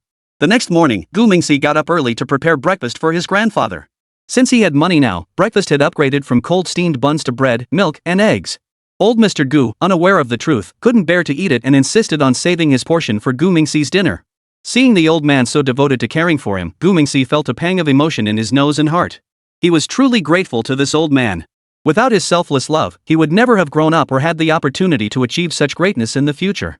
The grandfather and grandson argued over breakfast for a long time, finally settling on the milk and eggs going to the grandson and the bread going to the grandfather. Though this wasn't what Gu Mingxi had wanted, at least his grandfather wouldn't have to eat cold steamed buns anymore. The grandfather and grandson finished breakfast and hurried out the door. Today, they absolutely couldn't be late. However, Murphy's Law proved itself once again. What you fear most is exactly what happens. Sure enough, as soon as Gu Mingxi got on his grandfather's tricycle, they were stopped by another car. Hey, does this have to happen every time? Chapter 10, The Valuable Old Man is a Smart Guy. Gu Mingxi and his grandfather had been delayed by the breakfast. So, by the time they left, it was already a bit late. But as luck would have it, the grandfather and grandson hadn't gone far on their tricycle when they were stopped by a car again. It was the same person, the same face. Jean Gue, you little rascal, you're not done yet, are you? Upon seeing the Mercedes-Benz blocking the way, Gu Mingxi couldn't help but stand up and shout. Old Gu hurriedly got out of the car and looked ahead. Fortunately, this time they were far enough away from the car that there was no risk of any collision. Otherwise, their monthly food expenses would have been ruined. Although the Mercedes-Benz had suddenly appeared and blocked their path, old Gu had already prepared an apology. He knew all too well that in this day and age, people like them from the lower classes had no room to argue. Even if you're in the right, no one will listen to you. Therefore, the best solution was to be humble and apologize first. As soon as the Mercedes came to a stop, old Gu bowed his head. I'm sorry, I didn't watch the road properly. Old Gu stood there muttering to himself in front of the tricycle. But when the back door of the Mercedes-Benz opened, the person who got out wasn't the wealthy individual. Moreover, the driver didn't roll down the window to shout this time. What was even stranger was that the large man who got out grabbed old Mr. Gu's hand and started thanking him. Thank you so much. Really, thank you very much. Sir, I didn't recognize you. I had no idea you had such influence. It was my fault for being impolite and looking down on you. I apologize here. As he spoke, the large man immediately bowed at a 90-degree angle. Seeing this, Gu Mingxi on the tricycle was also stunned. It wasn't just him who was stunned, the old man being thanked was also completely bewildered. What is going on here? When did the wealthy become so humble? Old man, did I wake up too early this morning or am I still half asleep? What was happening before his eyes felt so unreal? Old Mr. Gu stared at the big man in astonishment, his eyes filled with question marks. While Gu Ming was still confused, Jean Gue, the little fat guy, stuck his head out of the car. Big brother, I'm here. My mom made sushi today. Come try some. Seeing his younger brother, Gu Mingxi roughly figured out what was going on. 3 minutes later, the big fat man Jean Fata personally drove the old man home, while Gu Mingxi got into Jean Gue's Mercedes-Benz. In the car, Gu Mingxi glared at Jean Xiaopang and demanded, "What did you say to your dad yesterday?" Jean Gue stuffed sushi into his mouth and mumbled, "I didn't say much. I just told him exactly what you told me." Gu Mingxi turned to look at him seriously and said, "Why can't you keep your mouth shut? You actually repeated our conversation to an adult? You're such an unreliable kid." Jean Gue heard this and immediately stopped what he was doing. Then, he slowly lowered his hands and looked at the other person with a look of grievance. "Big brother, do you know how I spent last night?" Upon hearing this, Gu Mingxi immediately raised an eyebrow in confusion. "Does this have anything to do with you leaking information?" Jean Gue nodded vigorously upon hearing this. Then he stood up and began to take off his pants. Seeing this, Gu Mingxi quickly moved back and said, "What are you doing? Control yourself. Please control yourself." Although Gu Mingxi shouted immediately, he was unable to stop him in time. At that moment, Jean Gue had already taken off his pants, revealing 2 round buttocks. However, there were 2 handprints on his white, tender buttocks. Each mark was bright red and swollen, looking particularly clear and prominent. "What the hell is going on? Did your father hit you?" Gu Mingshu voiced his guess. Jean Gue, upon hearing this, turned around and sat down with a thud. Looking at his expression, the injury on his but should be fine. Jean Xiaopang picked up the sushi again, eating while tearfully explaining. "Last night I was sleeping soundly. But my dad suddenly dragged me out of bed and started interrogating me. I refused to say anything, so he hit me. I still wouldn't say anything, so he hit me again. Finally, my butt couldn't take it anymore, so I confessed everything." As he spoke, he shoved the last piece of sushi into his mouth and chewed it voraciously. "Big brother, I'm sorry, I betrayed you. Wah!" As Jean Xiaopang spoke, tears of regret streamed down his face. But Gu Ming still couldn't make out what had happened. So, after calming him down, he asked again. Finally, he figured out what was going on. It turned out that the little chubby kid had come home from school yesterday and blurted out to his dad that he could get him a Bentley next month. At first, Jean Fad didn't take it seriously, thinking his silly son was just being mischievous. But who would have thought that just before bedtime, he suddenly received an international call. The person spoke a string of English, leaving Jean Fada sitting on the bed completely baffled. Fortunately, Jean Xiaopang's mother is a university graduate. So communicating with foreigners in English wasn't a problem. After she translated everything, they finally found out that the caller was there to deliver money to their family. And shortly after the call ended, Jean Fada's Alipay received a notification that the money had been transferred. This left him even more confused. What on earth is going on here? Who was the benefactor who recommended him to make custom gas cylinders? Who on earth sent this unexpected fortune? Jean Yofa was truly moved and curious at the same time. So, he quickly recalled what the young man had said earlier that afternoon. The kid had said that he could get him a Bentley next month. Could this be a coincidence?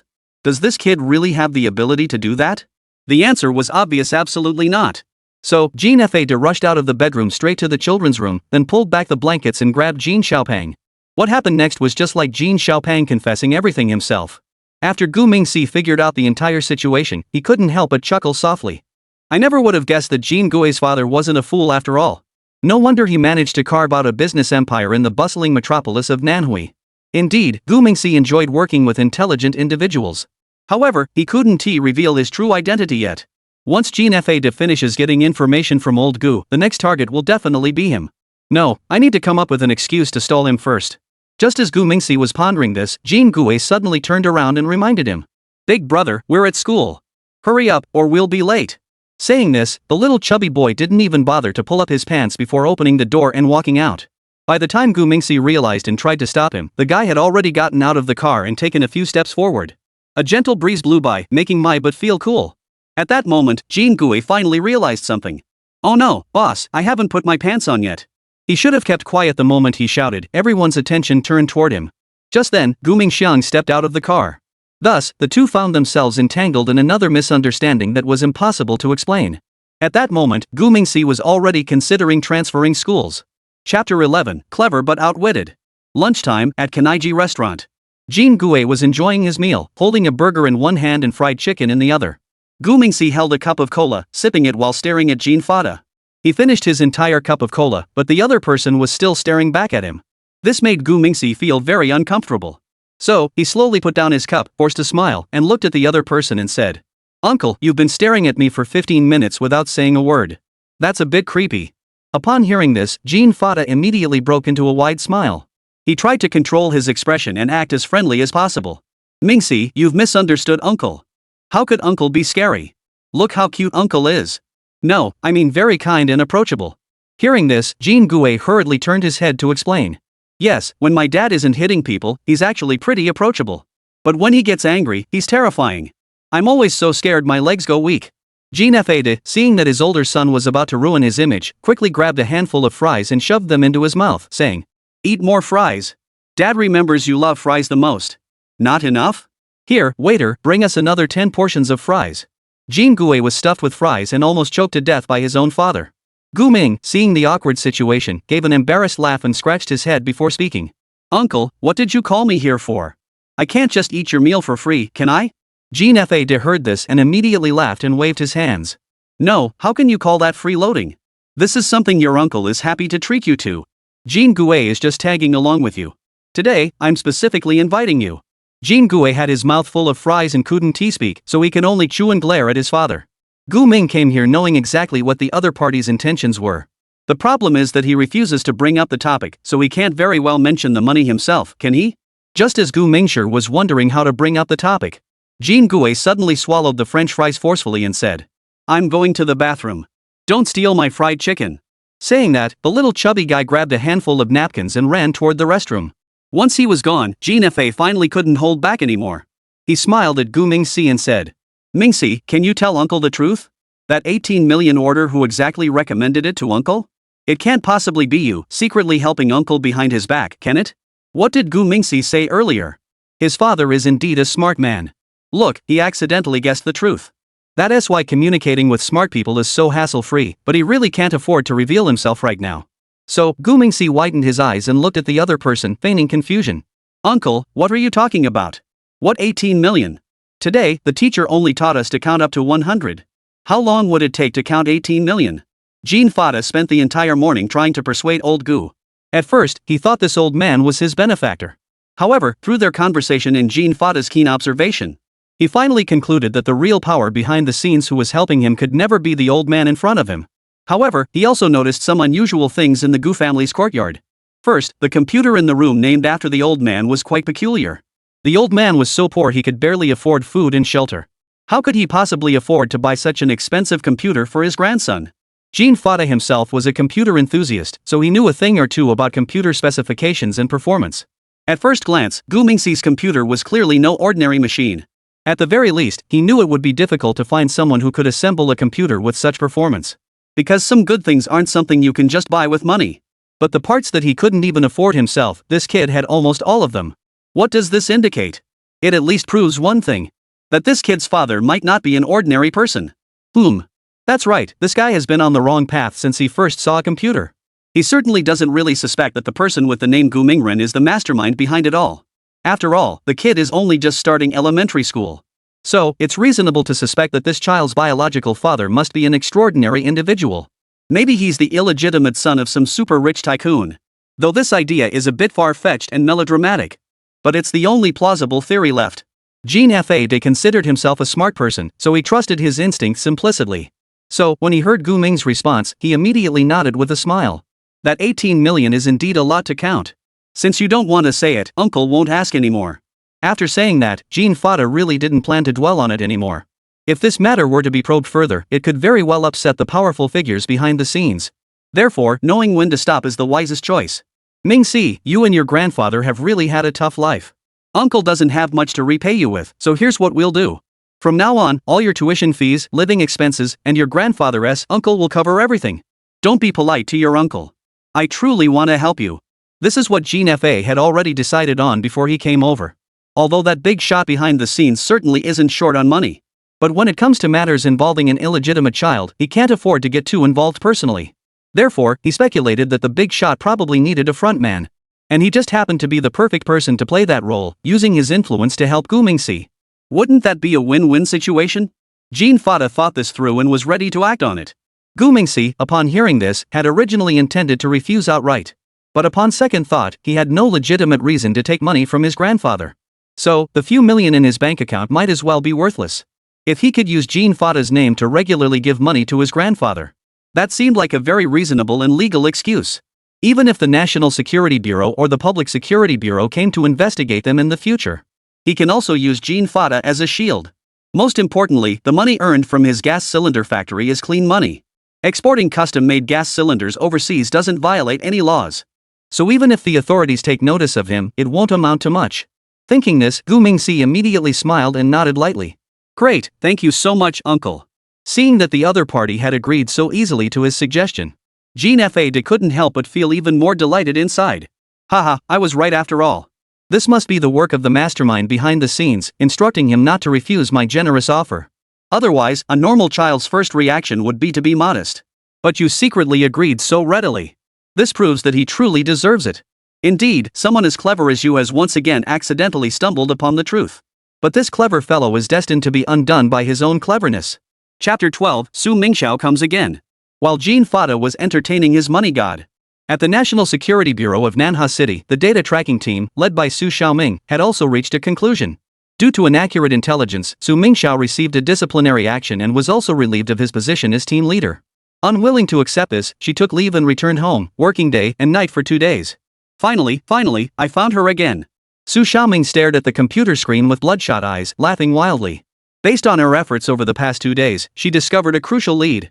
There was a network signal frequently being transmitted to the Middle East from an area in the suburbs. Although the exact location of the signal source couldn't be pinpointed yet. However, based on its location, it highly overlaps with the small courtyard from before. Therefore, Su Mingxiao suspected that the problem might still be at the small courtyard. Last time, they must have alerted the target prematurely. This time, I'll go undercover. After saying this, she suddenly closed her eyes, lay down on the bed, and fell asleep. The next morning, Su Mingxiao got up early and took a taxi to the suburbs. She hid behind a utility pole, munching on a pancake while keeping an eye on the small courtyard. Soon, old Gu came riding up on his tricycle, carrying Gu Mingxi. However, from the old man's movements, it seemed like he had been injured, and he was struggling to ride the tricycle. Seeing this, Su Mingxiao quickly ducked back. Despite her caution, her unusual behavior caught Gu Mingxi's attention. Gu Mingxi sat on the tricycle and looked in the direction of the utility pole. It was that female police officer from the National Security Bureau. Why is she here again? Could she still be suspecting this place? Damn it, she's really persistent. At that thought, a plan suddenly came to Gu Mingxi's mind. He immediately got out of the car and waved toward her, shouting, "Pretty sister! Pretty sister! Are you here to bring me some rainbow candy? Pretty sister! I saw you! Don't play hide and seek anymore!" Gu Mingxi's loud call drew the attention of passers-by nearby, who all turned to look. Old Mr. Gu also turned his head toward where Su Mingxiao was hiding. At that moment, Su Mingxiao was so embarrassed she almost broke her shoe sole. How did they find me? This kid's eyesight is way too good. Thinking this, Su Mingxiao quickly tidied up his hair. Then, holding a pancake, he smiled and stepped out to greet them. "Hi, little one, how are you? We meet again. Sir, hello. Have you eaten yet?" As she spoke, Su Mingxiao bowed slightly to old Gu. But old Gu had no good impression of this woman. Last time, it was her who falsely accused his grandson of being a dragon. So, old Gu kicked the tricycle twice with all his might and didn't even acknowledge Su Mingxiao as she approached. However, Gu Mingxi, sitting in the back of the tricycle, looked delighted. "Pretty sister, where's the rainbow candy? You promised to buy me candy last time."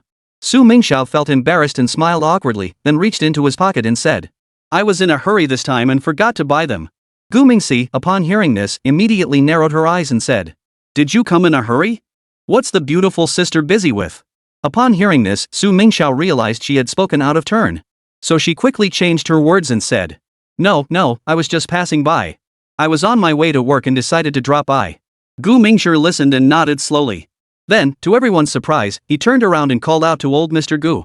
Grandpa, isn't your back still hurting? Why don't you let the pretty sister take me to school today?"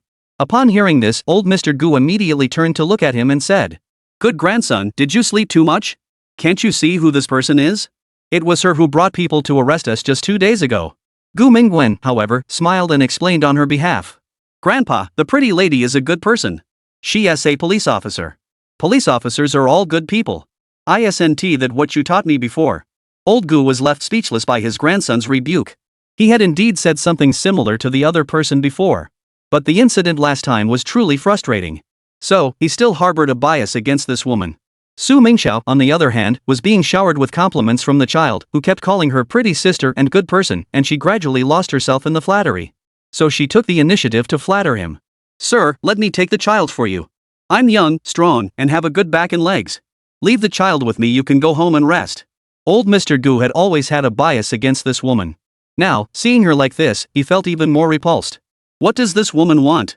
Could she be trying to kidnap my precious child? Seeing old Mr. Gu's face filled with suspicion and resistance, Su Mingxiao quickly pulled out her work ID and handed it to him. "Sir, can I leave this with you as collateral?" "Don't worry, I'm a good person." Old Mr. Gu looked down at the notebook in his hand, hesitated for a moment, and finally nodded. After all, he had just strained his back yesterday and simply couldn't manage the tricycle anymore. But the child still needs to be sent, so there's no choice but to reluctantly trust the other party this once. Besides, the other party's ID was in his possession, so she wouldn't dare to do anything reckless. After coming to this conclusion, old Gu slowly got out of the car and instructed. "Alright, I'll give you this chance to serve the public. Hurry up and come back. Don't delay me from collecting scrap later." Su Mingxiao nodded hurriedly upon hearing this, then clumsily got back into the car and said, "Leave it to me, you can trust me." Thus, what should have been a half-hour journey took Su Mingxiao 50 minutes to complete. As expected, Gu Mingxi was late again. However, he himself wasn't particularly bothered by being late. After all, first-grade knowledge wasn't worth learning. So, he might as well use this opportunity to probe the other person. But before Gu Mingxi could say anything, Su Mingxiao beat him to it. She slowly parked her tricycle in front of a shop by the roadside. Then, she quickly went inside, bought a bunch of snacks and 2 bottles of milk, and came out. "Here, these are from your older sister. Don't be polite, just eat whatever you like. From now on, your snacks are on me. But you must tell your sister the truth. Your sister likes honest children." As she spoke, Su Mingxiao took out a lollipop and waved it in front of him. Seeing this, Gu Mingxi's forehead instantly creased with frustration. This was clearly a tactic to trick a 3-year-old. "Come on, I'm already 6 years old, okay? If you're so good, try buying me an Iron Man one." Thinking is one thing, doing is another. Gu Mingxi still pretended to be innocent and smiled broadly. "Alright, I'll definitely be an honest good kid. I absolutely won't lie, please trust me, pretty sister." As he spoke, he had already stuffed the lollipop into his mouth. "Hey, this candy is so sweet." Su Mingxiao saw this and gave a sly smile. Hee, kids are so easy to bully. Just buy some candy and potato chips and it's all settled.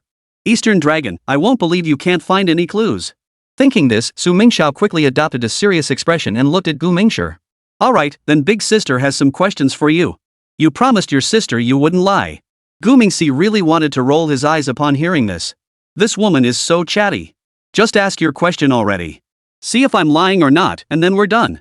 Gu Mingxi muttered to herself, but kept up the act of innocence on the surface. Alright. Chapter 13, Don't Bully a 6-year-old Child.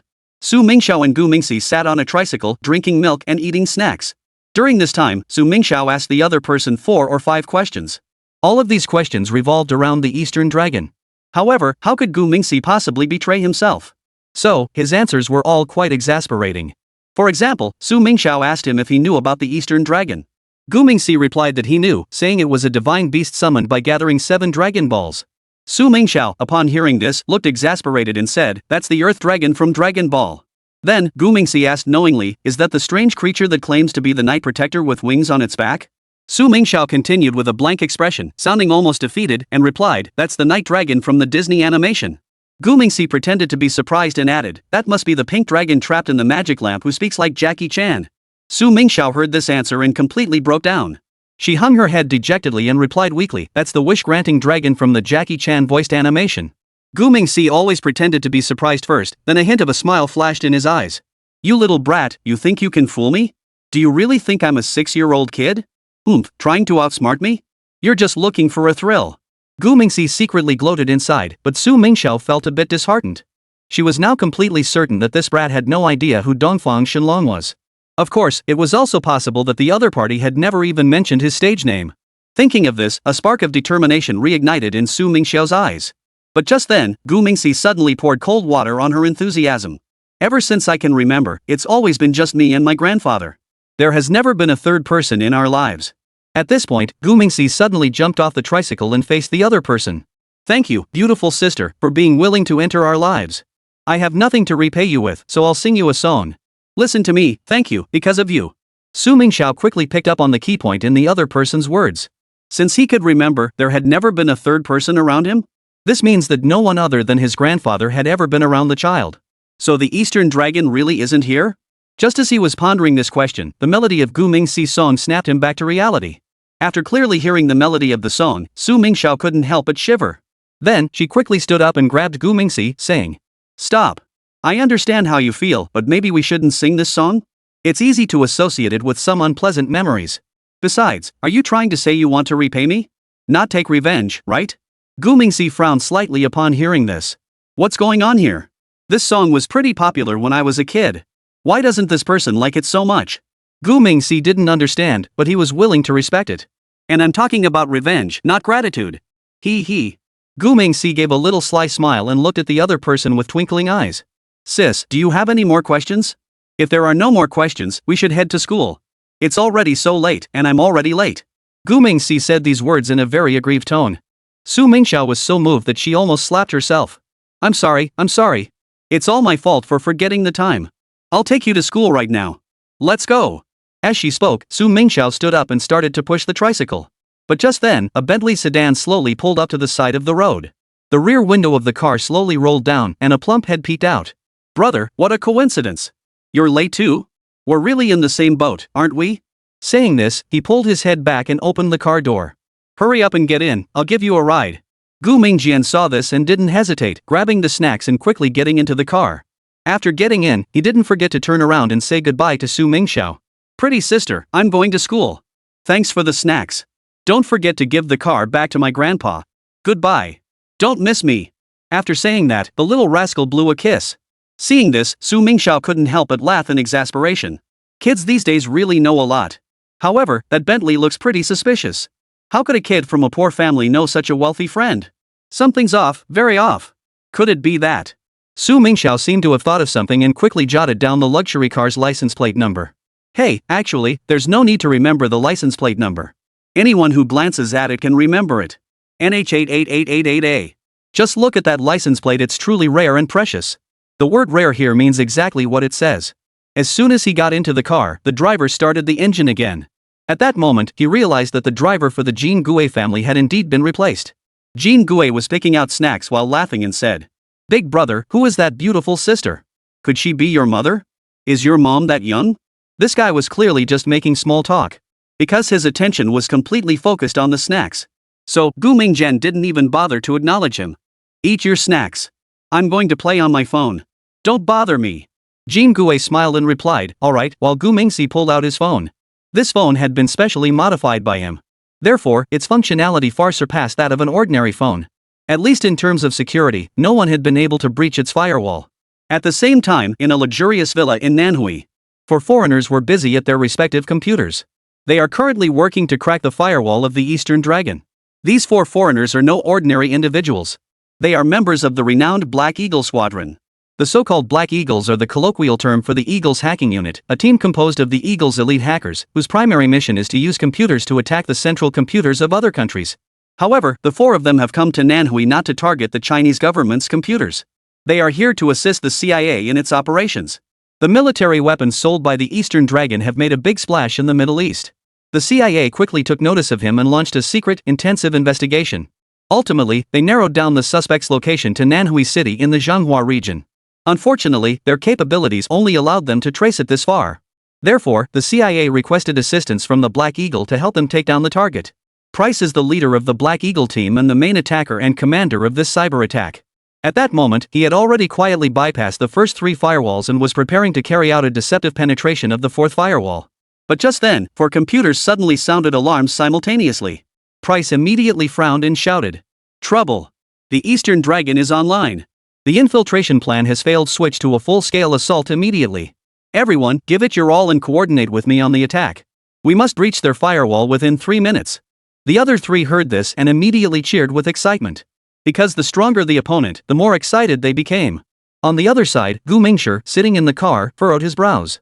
He turned to look at Jin Gue and asked seriously, "Is there a computer in your car?" Chapter 14, Fishing in Troubled Waters. Upon hearing Gu Mingxi ask for a computer, Jin Gue immediately turned around and opened the hidden compartment in the back seat. Inside was indeed a fruit-branded laptop computer, with the Bentley logo printed on it. "This is the only one. If you like it, feel free to take it. Gu Mingxi didn't hesitate, took the laptop, and got to work. In his previous life, he had been one of the top 3 computer hackers in the world. With decades of experience under his belt, he had accumulated a wealth of knowledge. Most importantly, Gu Mingxi had developed a unique set of tactics that leveraged the enemy's strength against them. Therefore, when faced with an attack, he had already quietly redirected the opponent's firepower.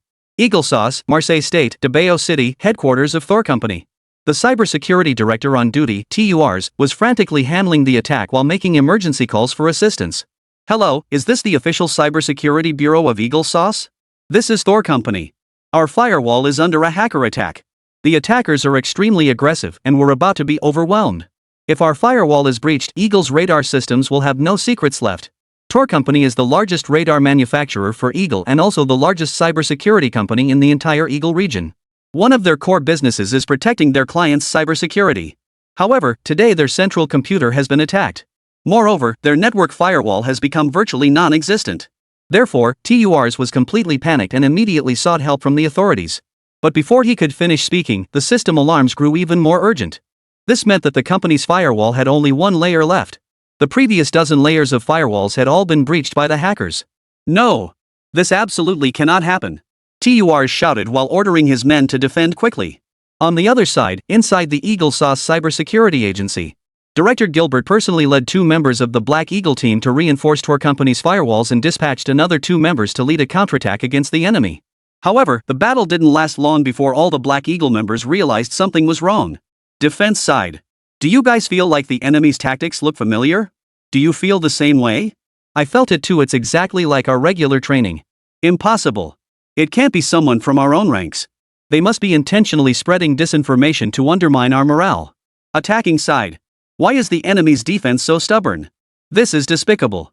I feel like they know our tactics inside out. It's not just that they know our tactics, they're outright copying them. Haven't you noticed? Their defensive patterns are exactly the same as what we practiced last week. Damn it, this Eastern Dragon is actually quite skilled. I really underestimated him. Never mind, let's bring out our trump card. We must break through his defenses. As soon as the words were spoken, the attacking side launched a full-scale assault. The defenders were startled at first, but the more they watched the opponent's techniques, the more familiar they seemed. However, there was no time left for further thought. At this critical moment, it was do or die. They had to fight to the end. Meanwhile, inside the Bentley, Jean Gui lay on his side, gazing out the window and muttering to himself. There's just one more intersection before we get to school. Have you had breakfast yet, big brother? Should we take a detour and grab a bowl of wonton soup? I feel like I'm still hungry. Gu Mingxi's eyes were fixed on the screen, and he gave a non-committal hum. Soon, the car turned slowly at the next intersection and headed toward a breakfast stall on the neighboring street. Meanwhile, Gu Mingxi's attention was fully focused on the computer. He redirected the hacker's attack route toward Eagle Sauce Thor Company. Then, taking advantage of the intense battle between the two sides, he quietly infiltrated Thor Company's database. He needed to find the design blueprints for the MIP radar before the two sides finished their battle. Eagle Thor Company was a major military radar manufacturer in the country. The company primarily produces radar systems, sonar systems, and cybersecurity systems, making it one of the world's largest military defense companies.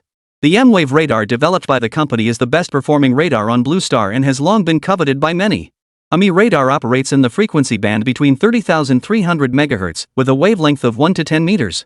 This radar system is equipped with its own transmitter and is primarily used for long-range detection, posing relatively little threat to aircraft. For detecting stealth aircraft, it relies on multiple consecutive scans over time. However, due to its own radiation source, it is easily detected and targeted by the enemy. Nevertheless, the microwave radar designed by Thor Company has maximized the avoidance of such situations. Therefore, to date, Thor Company's radar systems are the most advanced detection devices currently available on Blue Star. Recently, Gu Ming has been eager to develop the spy radar equipment featured in the game. However, due to severe system damage, it is impossible to fully replicate the in-game prop. Therefore, he needs to manually input reference data and materials into the system. Therefore, Gu Mingxi has set his sights on Thor Company. Finally, through his collaborative efforts with the intruding hackers, he successfully created a breach in the opponent's firewall. Gu Mingxi used this breach to infiltrate the database and found the much sought-after microwave radar data package. Not only that, but he also took the opportunity to download several other data files. Just as he was about to delve deeper into Thor Company's core data, Jean Gui suddenly opened the door and slammed his laptop shut. Bro, did you put sweet and spicy sauce on your dumplings? Should I add more vinegar? It's better with a tangy flavor to go with the rice. Oh, and I also ordered you a grilled sausage, a tea-flavored egg, and a steamed bun. Is that enough to eat? If it's not enough, I'll go get some more for you. After saying this, Jin Gue immediately broke into a wide smile. To be honest, this little chubby guy is pretty cute when he smiles. It's just a shame we were so close to uncovering their core secrets. Ah, never mind. What could a foodie possibly have in mind? Let's eat first. We'll think about other things after we're full. However, the items he had packed earlier had already been taken out. Eagle, Thor headquarters. Turs watched the signal suddenly disappear with frustration. It turned out he had quickly detected the signal of someone sneaking in and set up a tight net outside the core area. As long as the enemy dared to enter, he could instantly lock onto them. But just as the situation reached a critical moment, the infiltrating signal suddenly vanished without a trace, leaving no trace behind. Damn it, did he discover my trap? No, that shouldn't be possible. Just as Turs was seething with anger, his phone suddenly rang. After answering the call, Gilbert's voice immediately came through. Turs, I've locked onto the target's IP address. Chapter 15, 3 Repair Solutions. Turs, the network manager of Tor Company, was just feeling frustrated over the sudden disappearance of the target. The official cybersecurity director of Eagle Agency called. Now, the official team has successfully identified the target's IP address. This time, the enemy can no longer hide. Once we find their address, we can confirm their identity. Once their identities are confirmed, Eagle has 100 ways to take them down. This time, they've really hit a brick wall. However, as Gilbert continued his investigation, his expression grew increasingly grim. He then put down the keyboard, walked slowly to the window, and made a call. In a luxurious villa in Nanhui, Zhonghua, Price was leading his men in a fierce battle against the Eastern Dragon when the director's call suddenly came in. But he didn't answer it even after it rang twice. When it rang for the third time, Price knew something major must have happened back home. Otherwise, the director wouldn't have called at this time. So, Price ordered his men to speed up their attack while he picked up the phone and walked into the next room. Hello, Director, what's going on? We're about to break through the target's firewall. Gilbert's face turned dark upon hearing this. He then spoke coldly and asked. Hold on a moment. I need to ask you something. Are you using the V+C strategy to attack the enemy? Upon hearing this, Price's eyes lit up with excitement. How did you know? We were just using the V+C strategy to outmaneuver the other side. I must say, Director, the two strategies you invented are truly practical. Gilbert felt a sudden dizzy spell upon hearing this. Sure enough, it was these guys attacking Thor Company's network. But why are they doing this? Could it be that they've already defected? Thinking this, Gilbert immediately spoke in a serious tone. Price, stop all operations immediately. Stay put and await the investigation team's arrival. Remember, don't try any tricks. Hearing this, Price was completely taken aback. They were just moments away from breaching the Eastern Dragon's firewall.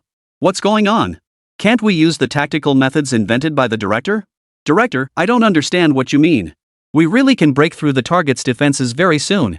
Just give me 10 more minutes, and we'll definitely do it within 10 minutes. Gilbert had completely lost his patience by this point. So, he shouted angrily into the phone. There's no time left. We've already tracked your IP address using counter-tracking methods. Stop all operations immediately and wait for the investigation team to arrive. Price grew increasingly confused as he listened. He had no idea what the director was trying to achieve. So, his stubborn temper flared up instantly. Why? I don't understand why you're doing this. Why are you countering our IP detection? Our IP addresses were already reported to the Bureau in advance. My boss, what exactly are you trying to do? Gilbert felt like he was about to break down at that moment. He didn't want to explain anything because he also wanted to know what it was all about. So, he shouted angrily into the phone. I don't want to do anything. What do you want to do? Why are you attacking Thor Company? Stop the operation and wait for the investigation. After saying that, Gilbert hung up the phone angrily. On the other end, Price stared at his phone for a while. Did we attack Thor Company? Is it the Thor Company in Dachiao City? This is bad, we've really messed up this time. After muttering to himself, Price hurried back to his original room. Everyone, stop immediately. Stop attacking. We've targeted the wrong place. Nanhu, 22nd Central Primary School. The teacher was tirelessly leading the students in reciting the lesson in the classroom. The chronic latecomers, Jin Gue and Gu Mingxi, are standing in line at the classroom door as punishment. These two troublemakers didn't show up until halfway through the first class. Therefore, the homeroom teacher decided to make them stand for 2 periods as a lesson to others. However, these two little troublemakers didn't seem to care at all. Jin Gue leaned against the wall, basking in the sun and dozing off, enjoying the blissful warmth of the sunlight. Gu Mingxi, standing by the wall, wasn't idle either. He was busy repairing his system. At that moment, a virtual page appeared in his eyes, one that no one else could see. This page was filled with numerous keyboards, buttons, and icons. Gumming was manipulating the keyboard in front of him using his mind. The keys were being struck at an incredible speed, even faster than during his earlier battle with the hacker. However, despite this, the system's recovery process was still too slow. After 40 minutes of intense work, the system had only recovered to 0.00000000000000001. At this rate, it'll take forever to fix the system. But without fixing the system, we can't input any data. This is just entering a vicious cycle. No, we must find a way to repair the system. So, Gumming shifted his focus and began using the system to search for repair methods. Although the system was damaged by 85%, the basic search function was still operational. Therefore, he quickly proposed 3 repair solutions. The first option was the same clumsy method Gumming had used earlier. By continuously recompiling the code, the program could be restored bit by bit. This would take 382,332 days to complete. Holy crap, over 380,000 days? That's 1,047 years. Forget it, just keep breaking down. Upon hearing Gumming's complaint, the system immediately presented the second solution. This solution is a bit complicated, but the basic idea is to trade quantity for quality. That is, if you can find 1,298,323 supercomputers and connect their wireless ports to the system, it would only take 20 years to fix the system. Of course, if the supercomputers are upgraded during this period, the repair process would be accelerated accordingly. I'm speechless. Over 1.29 million supercomputers? Your system is really something else, isn't it? Where am I supposed to find that many supercomputers for you to mess around with?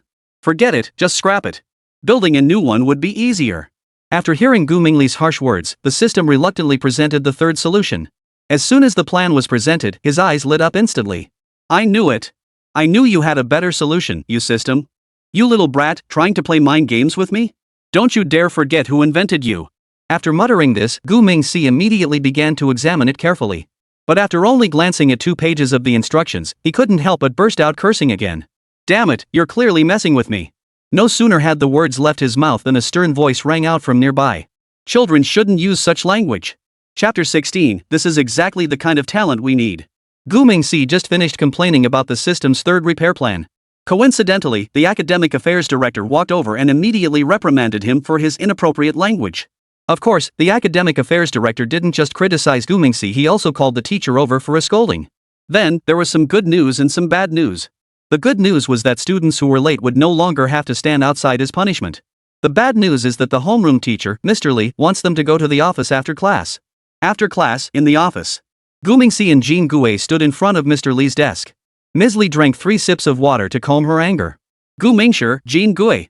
What's going on with the two of you? Why have you been arriving late every day lately? Is there something going on at home? Gumming knew well that mistakes must be punished. So, he kept his head down and accepted the criticism quietly. But Jean Gue too was stubborn and insisted on arguing with the teacher. There's nothing going on at home, I'm just too tired in the morning and can't get up on time. Hearing this, Mr. Lee's temper flared up again. She looked at Jean Gue seriously and said, Jean Gue, don't you know your own situation? Your poor academic performance is one thing, but now you've developed the bad habit of being late. If this continues, what will you do when you grow up? Will you even be able to graduate from university and find a job? Without a job, how will you support yourself? Mr. Lee spoke eloquently, but Jean Gue scoffed at his words. Then, he waited for Mr. Lee to finish speaking before asking a question in return. Teacher, how much do you earn in a month? Mr. Lee furrowed his brows slightly, then thought for a moment before answering. Over 10,000 yuan a month. What's the problem? That's already quite good, and being a teacher is such an honorable profession.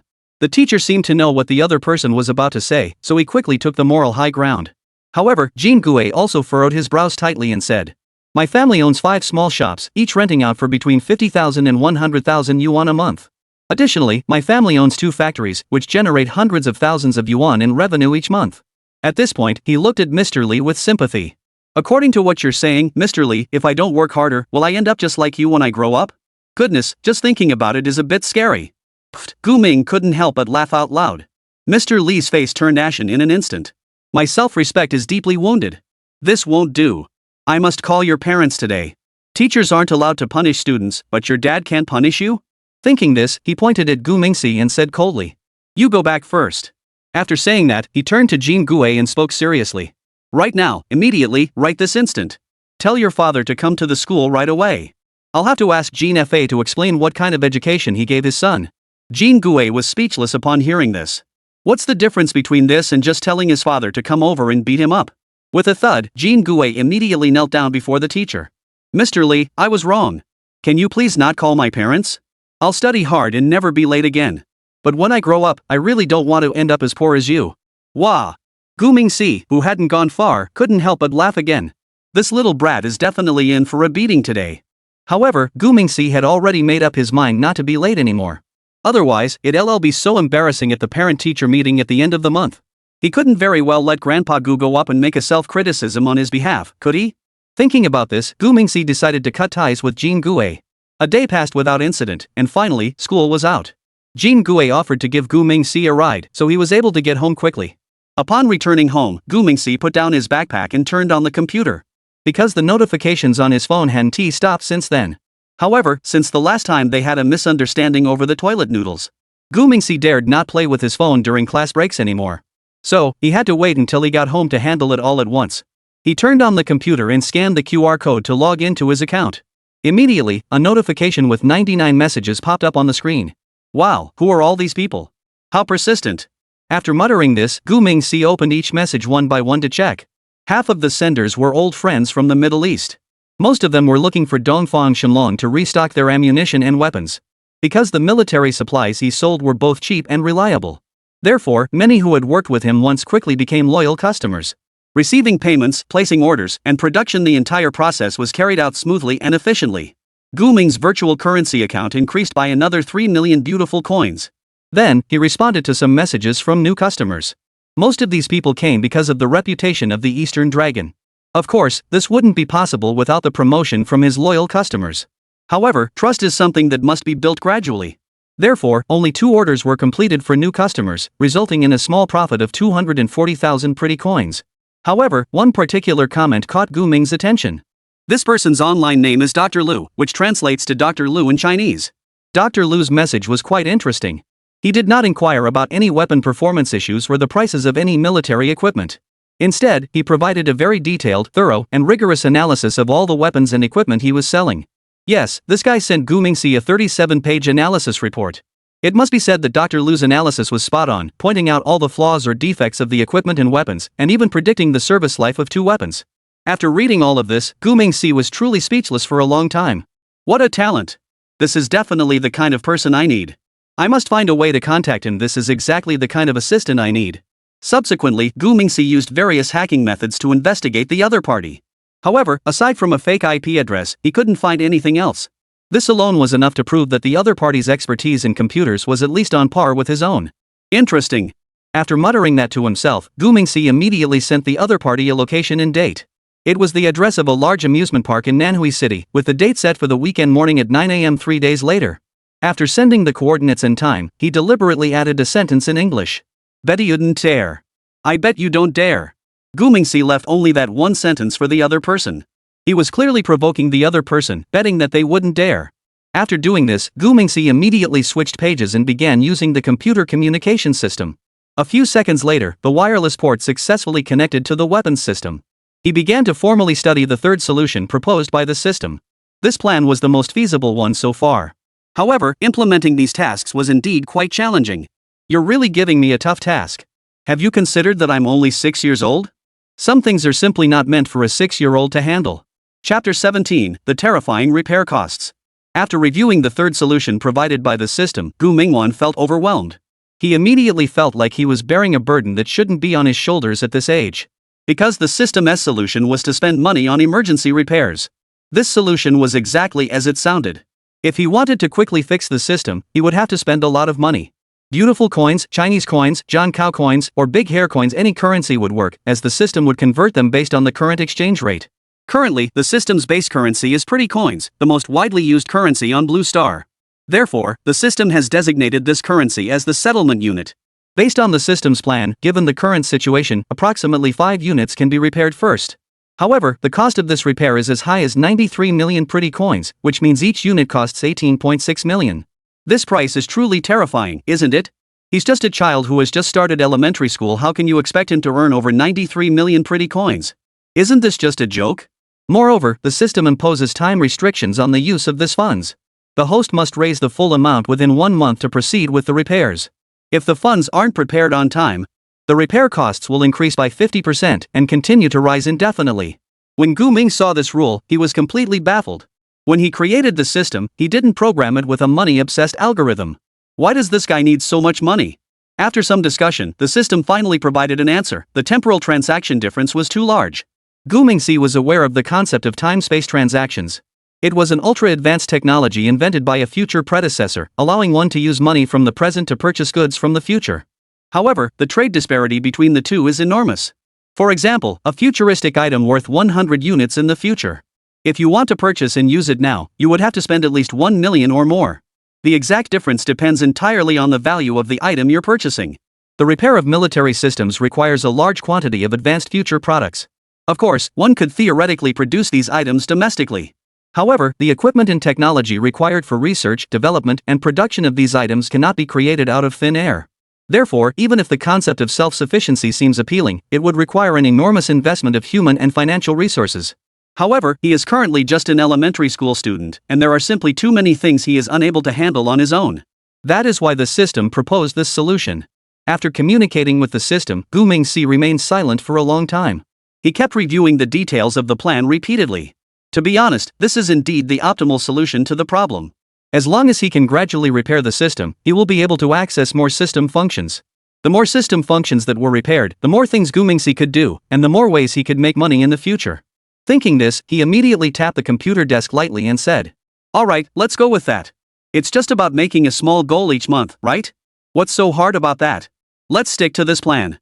Upon hearing Gu Mingxi's affirmative response, the system immediately began a countdown.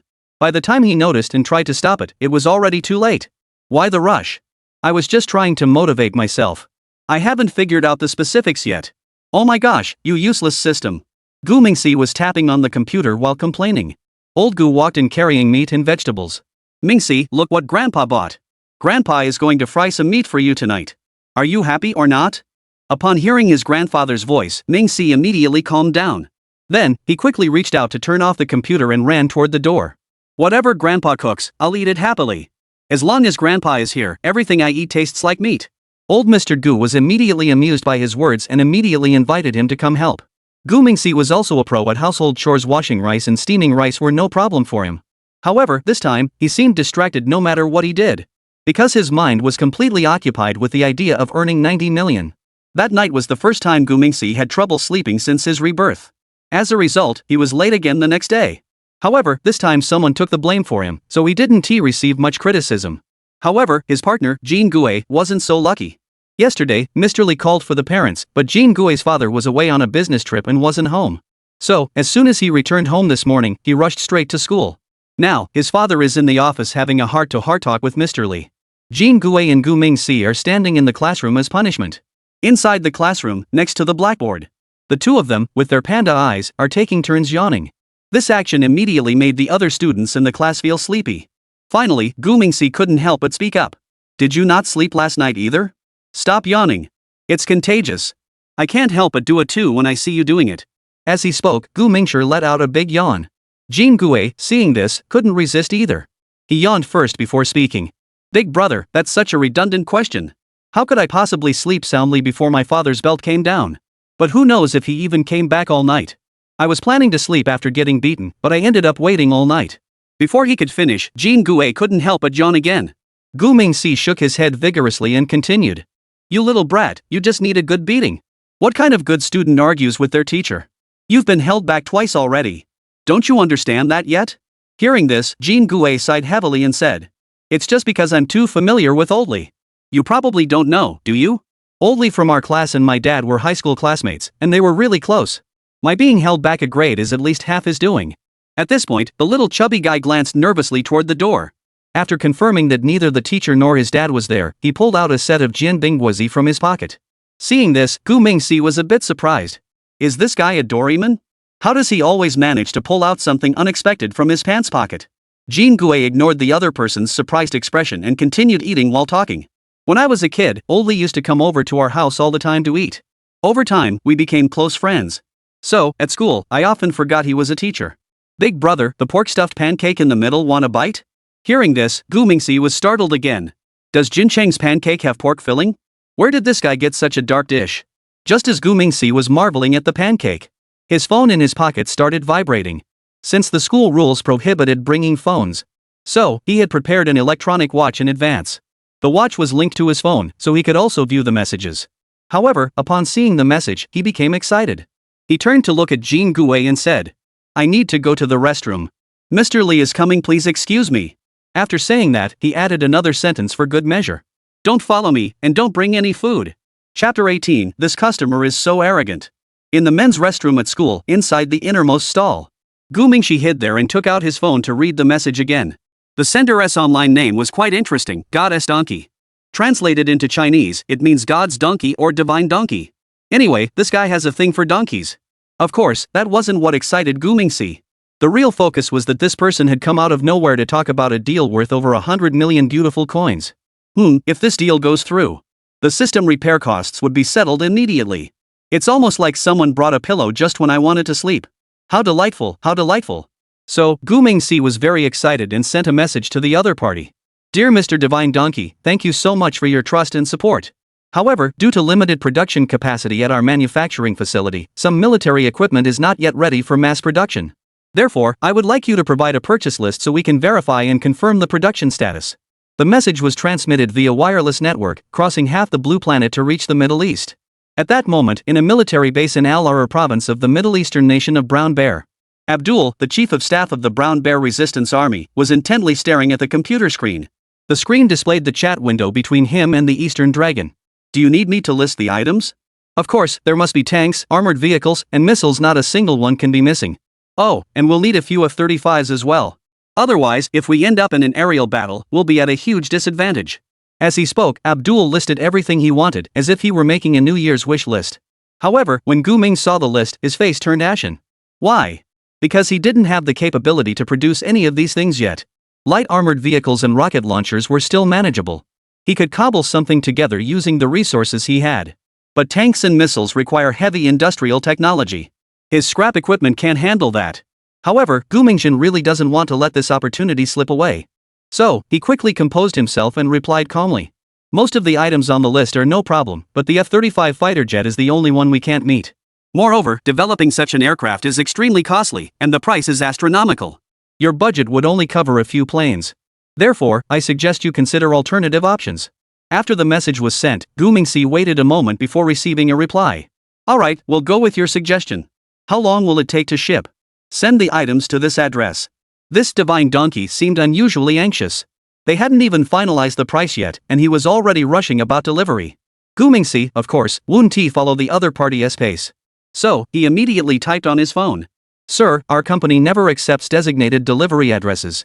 However, we will notify the buyer of the delivery coordinates in advance.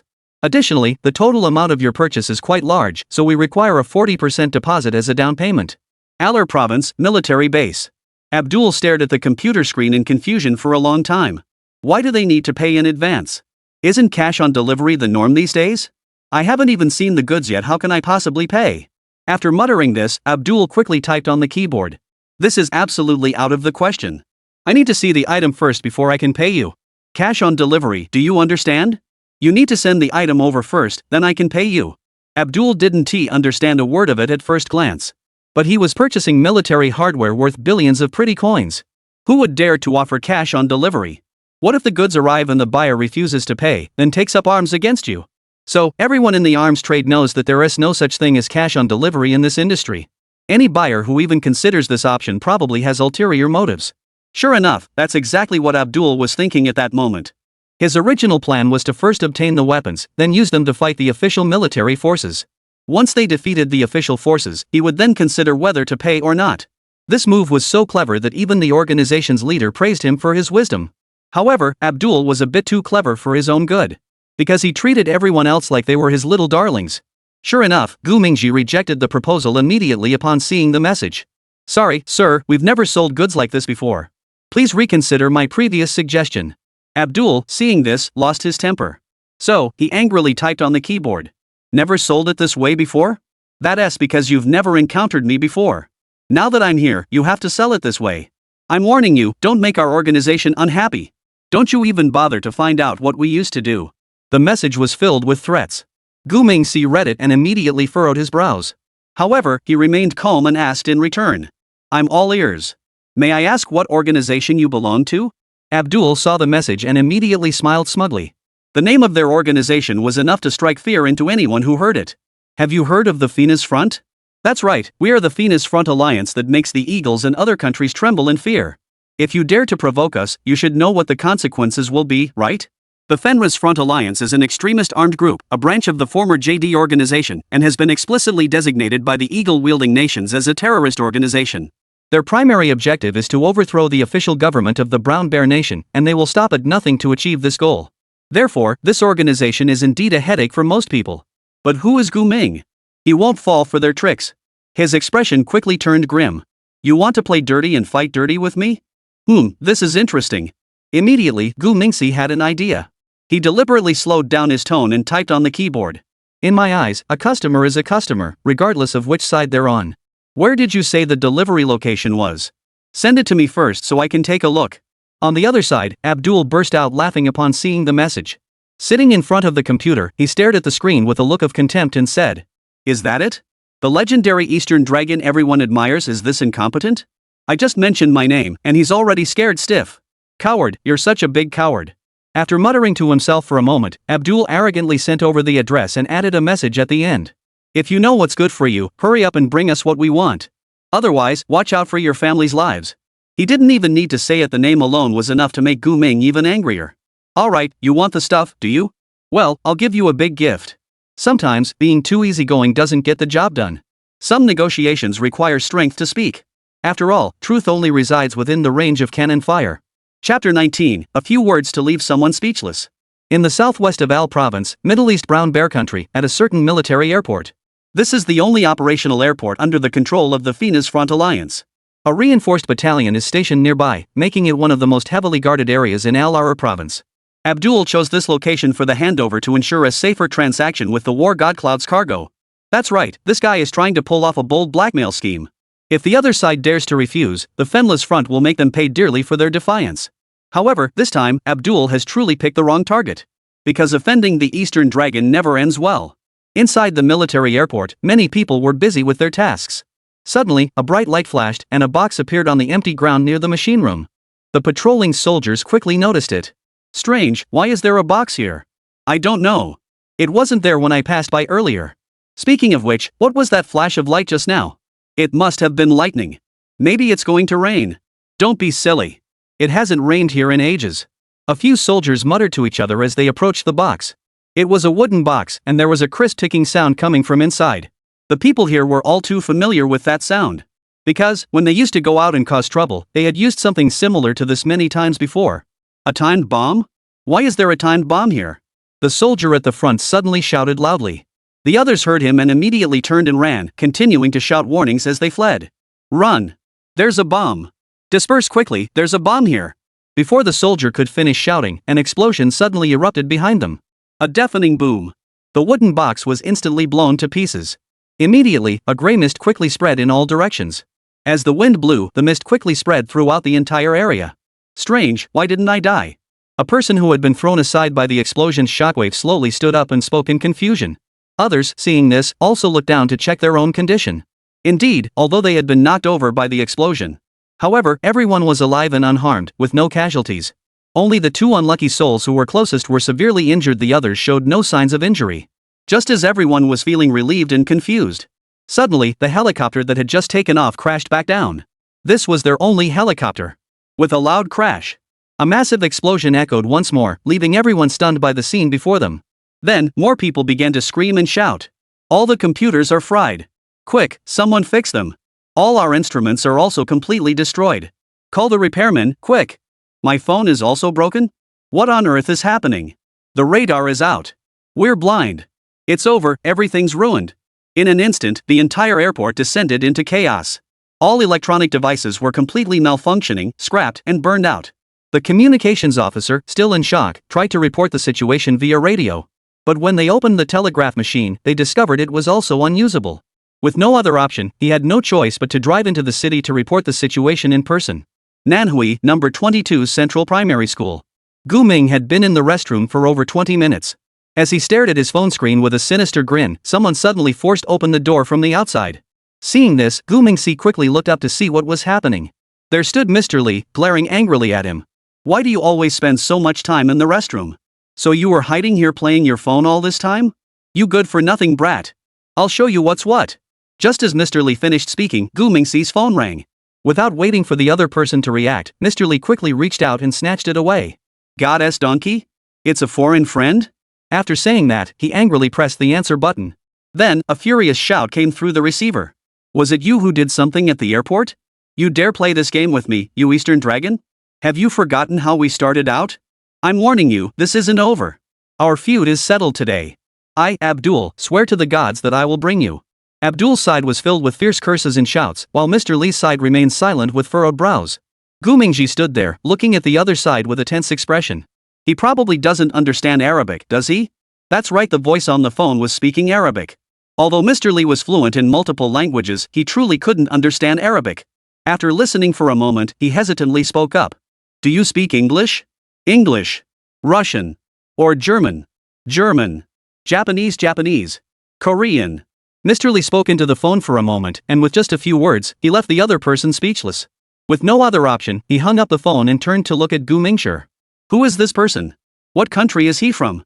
Upon hearing this, Gu Mingxi's lively eyes darted around quickly. His eyes sparkled with a mischievous glow, and a mischievous smile spread across his face.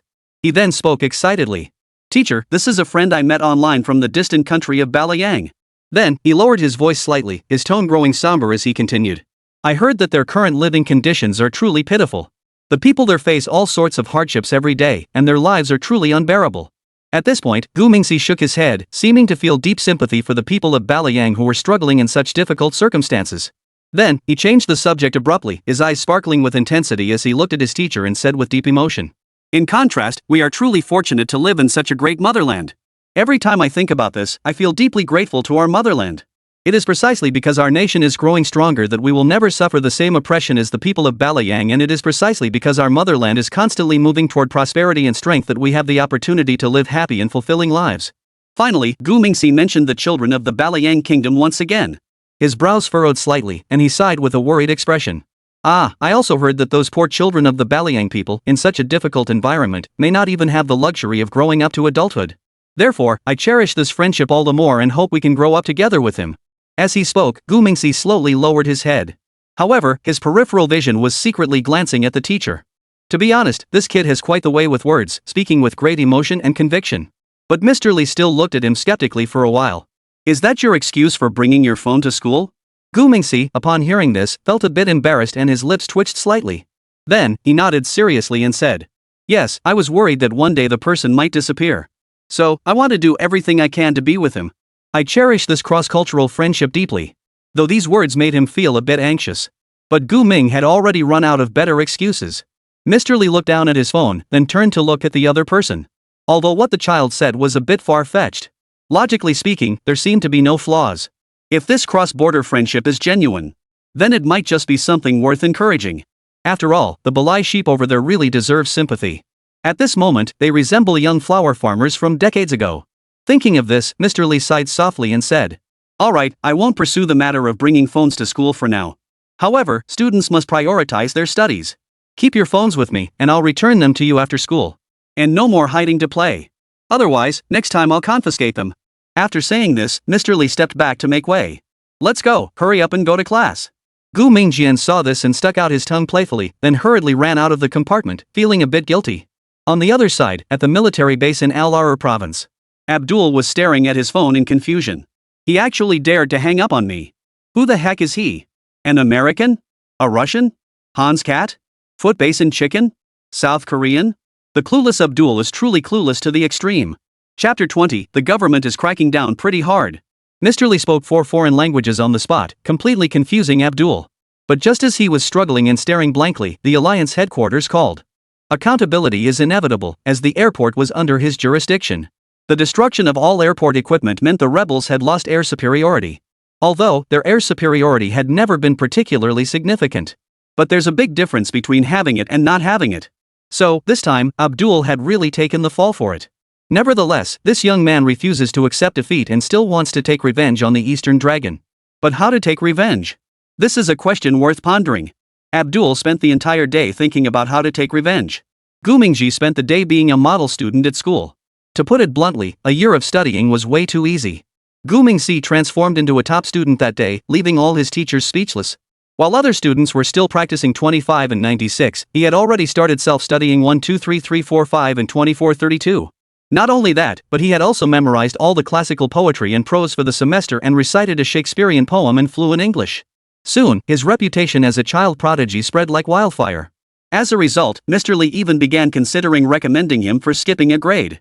However, everything would have to wait until after the midterm exams. After all, the report card is the best proof.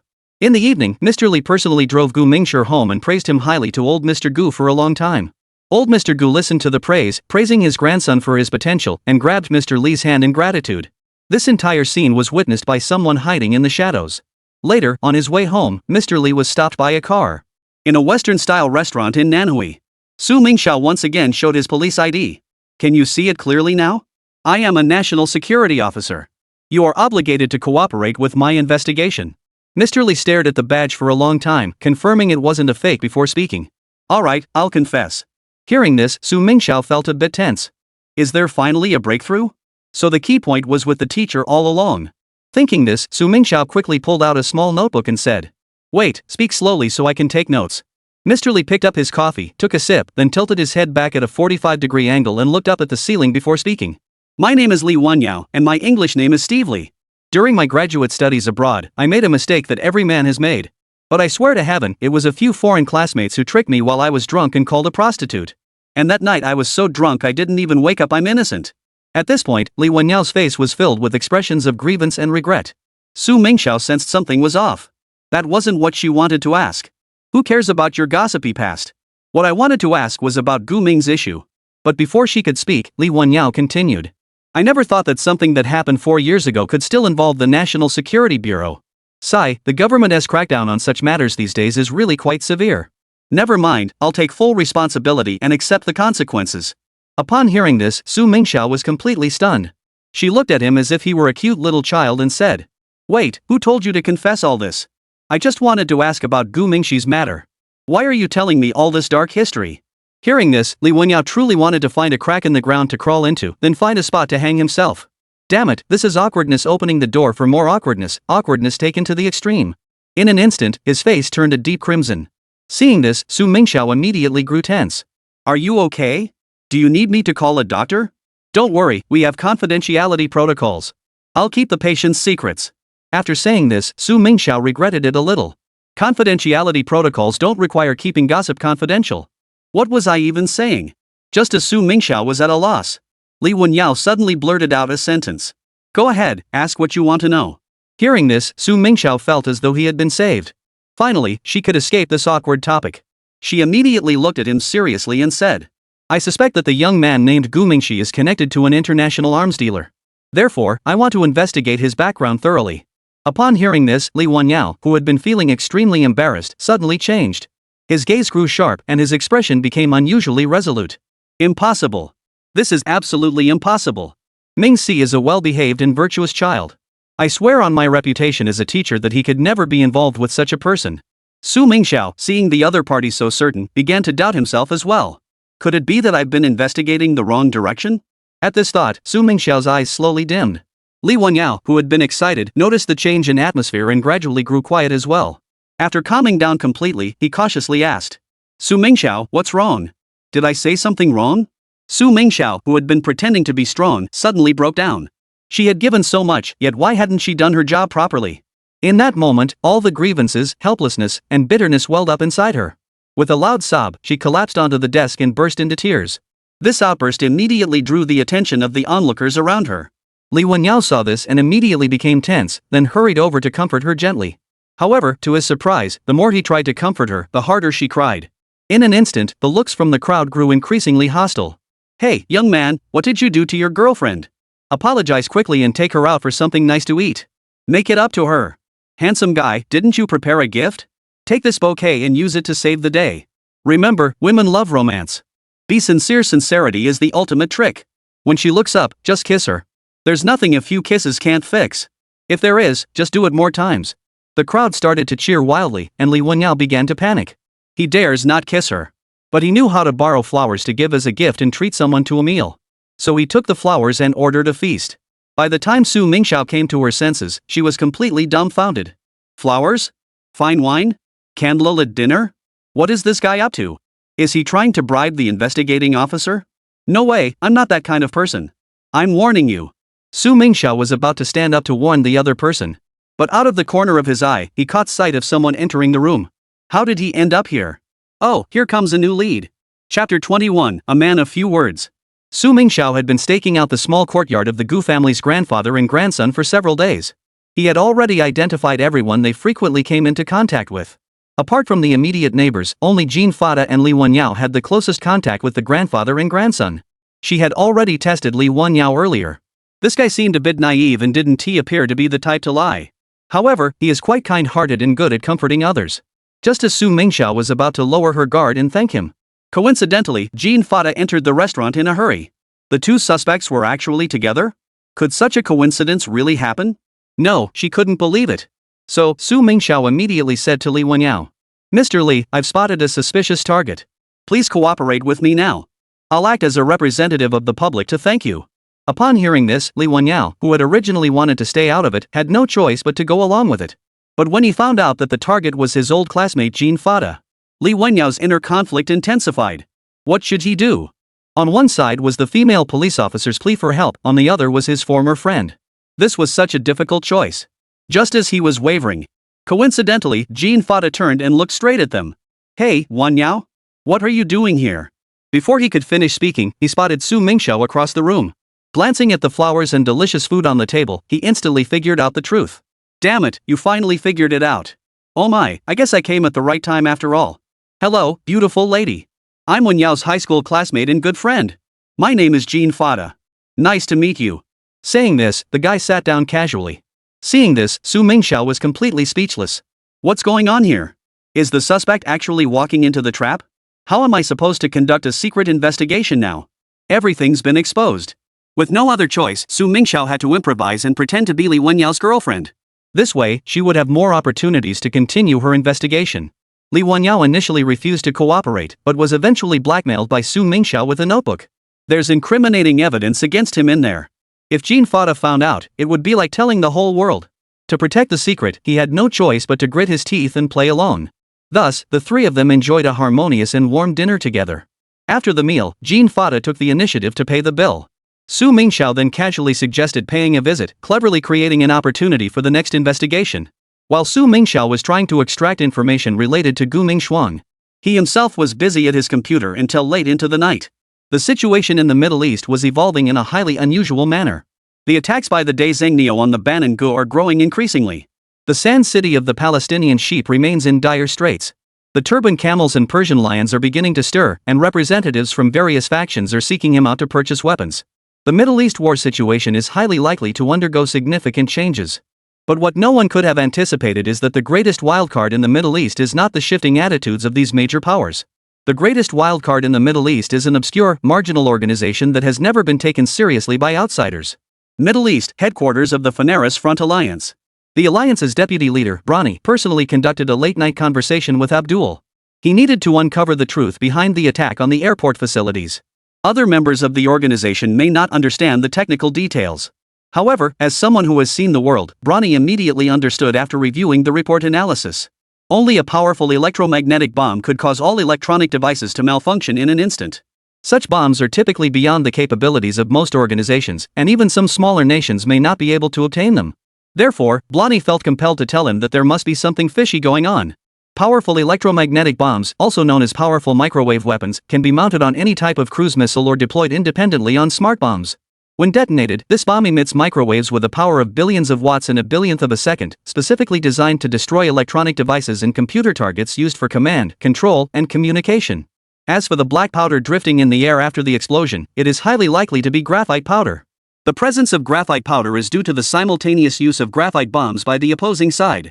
Graphite bombs, also known as graphite fiber bombs, are commonly referred to as soft bombs, power-disabling bombs, or power killers.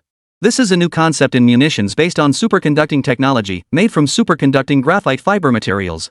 Its principle differs from microwaves.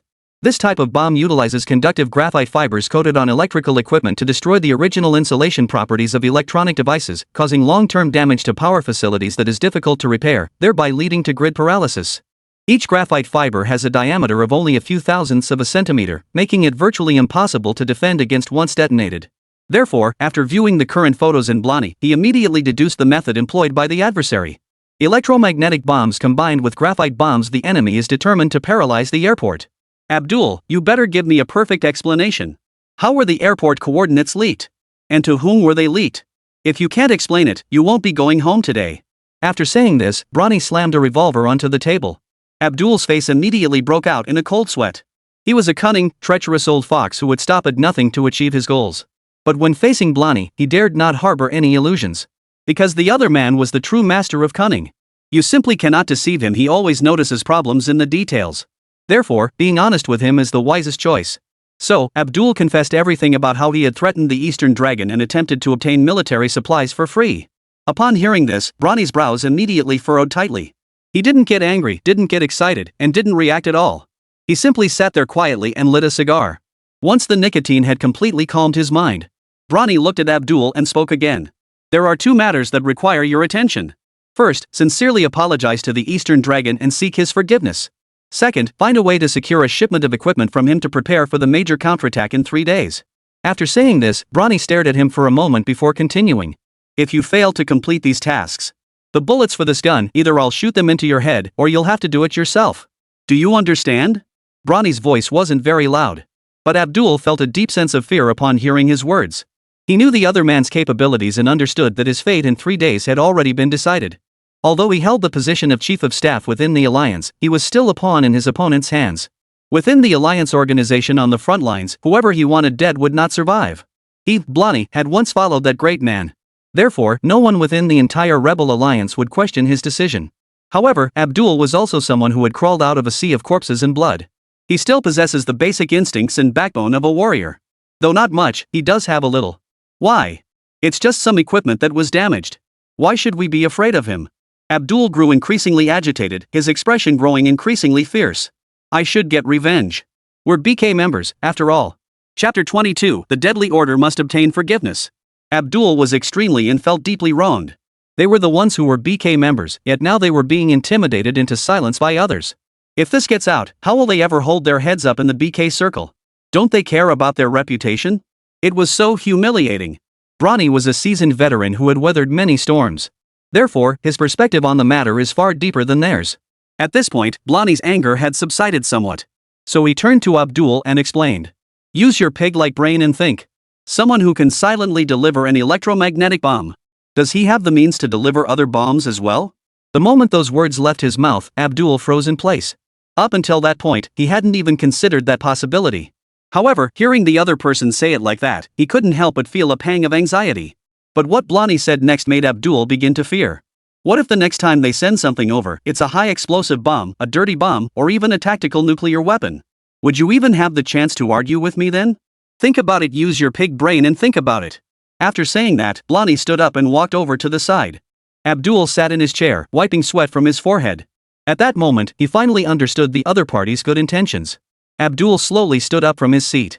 His gaze slowly turned toward Brani, his face betraying a look of regret and self-reproach. Then, in a voice trembling slightly, he said, Chief, this time it was truly my fault. He took a deep breath and continued. I truly know I was wrong, Chief. It's all my fault for being so ignorant before and making such a serious mistake. After saying these words, Abdul clenched his lips tightly, as if trying to control the unease within him. After a brief pause, Abdul lifted his head once more, his gaze fixed firmly on Brani, and made a solemn promise. Chief, please rest assured. I will do everything in my power to repair the broken relationship with the Eastern Dragon. As he spoke, he unconsciously clenched his fists. Finally, Abdul shouted loudly, as if making a solemn vow. If I fail, I will not wait for others to act. I will take my own life with my own hands as atonement.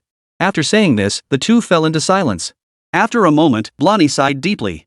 Then, he slowly turned around, gazing intently at the other with a piercing gaze, and spoke in a low, solemn voice.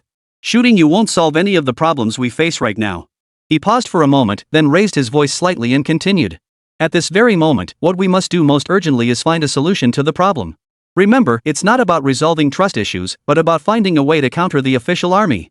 As he spoke, Blondie unconsciously clenched his fists, revealing his inner anxiety and urgency. Therefore, you must come up with a plan to obtain weapons from the enemy. Only with enough weapons and equipment can we march toward ultimate victory. The liberation of Brown Bear Country now rests on your shoulders. As he spoke, Bronny swung his arms forcefully, as if trying to emphasize the importance and urgency of the task through his actions. Finally, he locked eyes with the other person and asked, word by word, "Do you understand what I mean?" His gaze betrayed an air of unwavering authority and expectation. Abdul stood there for a long time with a solemn expression on his face. In that moment, he felt an odd sense of fullness. It was as if he had unconsciously eaten a large flatbread.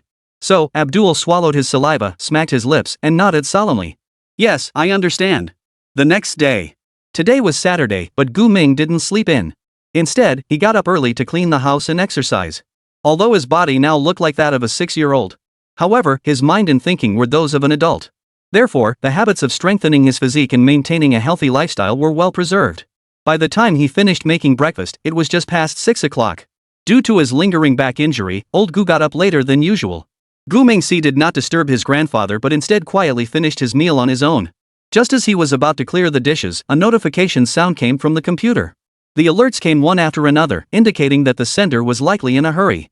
Seeing this, Gu Mingxi could only put down his bowl and chopsticks and head toward the computer. He gently moved the mouse to wake the screen, then entered the password to log in. The next second, 99 messages popped up on the screen. Moreover, all the messages were sent by the same person. Has Abdul lost his mind? What's he up to so early in the morning? After saying that, Gu Mingxi realized a problem. Since the Earth is round, the Middle East is 6 hours behind China. Over there, it should just be past midnight. Hey, is this guy not planning to sleep? Out of curiosity, Gu Mingxi slowly opened the chat window. The chat window was better left closed once opened, it was filled with offensive messages. He didn't even dare to read them carefully, just skimmed through them quickly. Below is a partial excerpt of the other party's offensive messages. Dear War God, I truly know I was completely wrong. Please be magnanimous and forgive me this once. I beg you, please. If you refuse to forgive me, my world will turn dark and I feel like I can't go on living. Because of you, I began to believe in the infinite universe, for finding someone as radiant as you was a once-in-a-lifetime opportunity. Mr. War God, please accept my kneeling apology. I truly and sincerely recognize my mistake. Please don't be angry with me anymore, okay? Someone as magnanimous and kind-hearted as you wouldn't possibly hold a grudge against someone as immature as me, would you? Only when you're happy can I be happy. If you're unhappy, I'm even more miserable than you. Tell me, have I become dependent on you? If time could be reversed, I would choose the moment we first met and repeat it 1,000,000 times. Back then, I would never have been so selfish.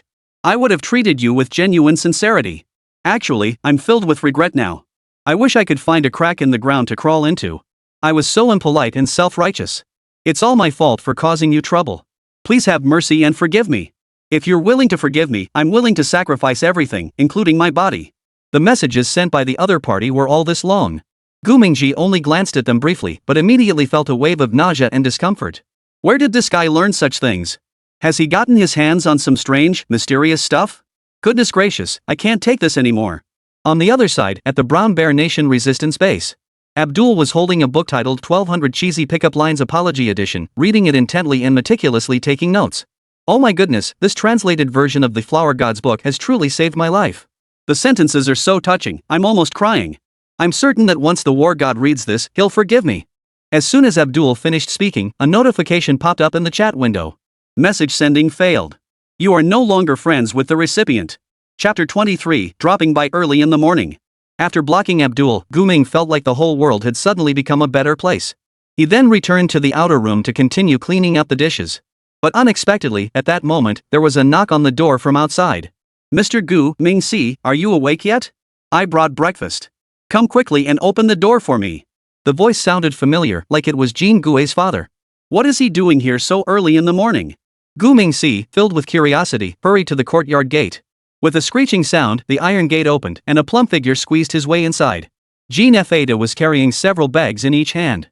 There were KFC, McDonald's, steamed buns, soup dumplings, beef buns, donkey meat buns, soy milk, fried dough sticks, large steamed buns, pan-fried buns, stuffed pancakes, and more over 20 varieties just from the types alone. Gu Mingxi was momentarily speechless upon seeing this scene. Uncle Jean, are a lot of people coming over to my house later? Uncle Jean was also startled by the question, then furrowed his brows slightly and looked behind him. Are a lot of people coming to your house? Who's coming? Could it be your biological father? Upon hearing this, Gu Mingxi immediately felt a line of black marks appear on his forehead. Biological father? Where did this come from? In his memory, he had never seen this person before. However, he did have some vague memories of his biological mother. Unfortunately, he had never seen her again until she passed away in his previous life. Gu Ming quickly shook his head, dismissing those heavy thoughts. Then, he pretended to be curious and peered out the window as well. Uncle Jean, what are you looking at? Jean Fa heard this and finally snapped out of it, smiling broadly as he turned to explain. Didn't you say a lot of people were coming? I was just checking to see if they've arrived yet. Gu Mingting, upon hearing this, looked at him with a disgusted expression and said. I didn't say that. I was asking you if a lot of people were coming to my house. Otherwise, why did you buy so many things? Upon hearing this, Jean Fa realized he had misunderstood. He quickly gestured for the other person to come into the courtyard, then explained while walking and laughing. Hey, look at the misunderstanding we've caused. These breakfast items are all for you and Mr. Gu. I didn't know what you liked, so I just bought whatever I saw along the way. Come and try some, they're still hot. As he spoke, he and Gu Mingxi had already entered the living room. At that moment, Mr. Gu was also awakened by the commotion. However, due to the pain in his waist, he couldn't get up in time. Mingxi, who was here? So early in the morning, what's the matter? Upon hearing old Mr. Gu's voice, Jean Fa quickly put the items away. Then, he rushed into the inner room with lightning speed. He knew the old master had a back injury, so he hurried over to attend to him. Old master, don't move. Let me help you up. Don't move. I'll carry you. Old Mr. Gu was still in fairly good health and wasn't to the point where he couldn't walk. However, Jean Fa was truly skilled at handling such situations. So old Mr. Gu was at a loss for how to refuse. Gu Mingbing didn't stop him, just stood at the door smiling. To be fair, this old Jean is indeed a decent person. Helping him make a little money was indeed a wise choice. However, while his family is enjoying their good fortune, I can't keep living in poverty forever. He had to figure out a way to improve his own family's circumstances. Wait a moment, did old Jean just mention his biological father? This might be worth looking into. Thinking about it, Gu Mingxi began to ponder seriously. An hour later, Jean Fa sat down beside Gu Mingxi, panting heavily. At that moment, he was intently playing a computer game. The game interface resembled that of Red Alert 2. After glancing outside, Jean Fa laughed and said, Mingxi, your computer is pretty nice, isn't it? Did your grandfather buy it for you?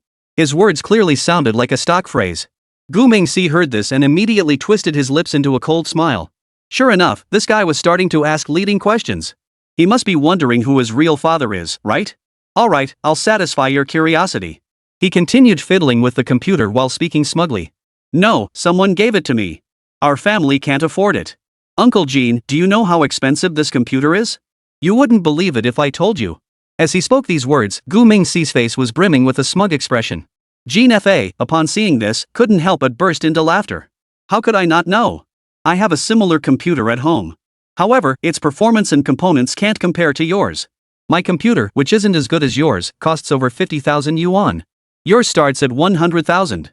Plus, I noticed it has several graphics cards and processors, all custom made. These are rare items that are hard to come by, even with money. So, of course I know it wasn't given to you by old Mr. Gu. But I'm curious who exactly bought this for you.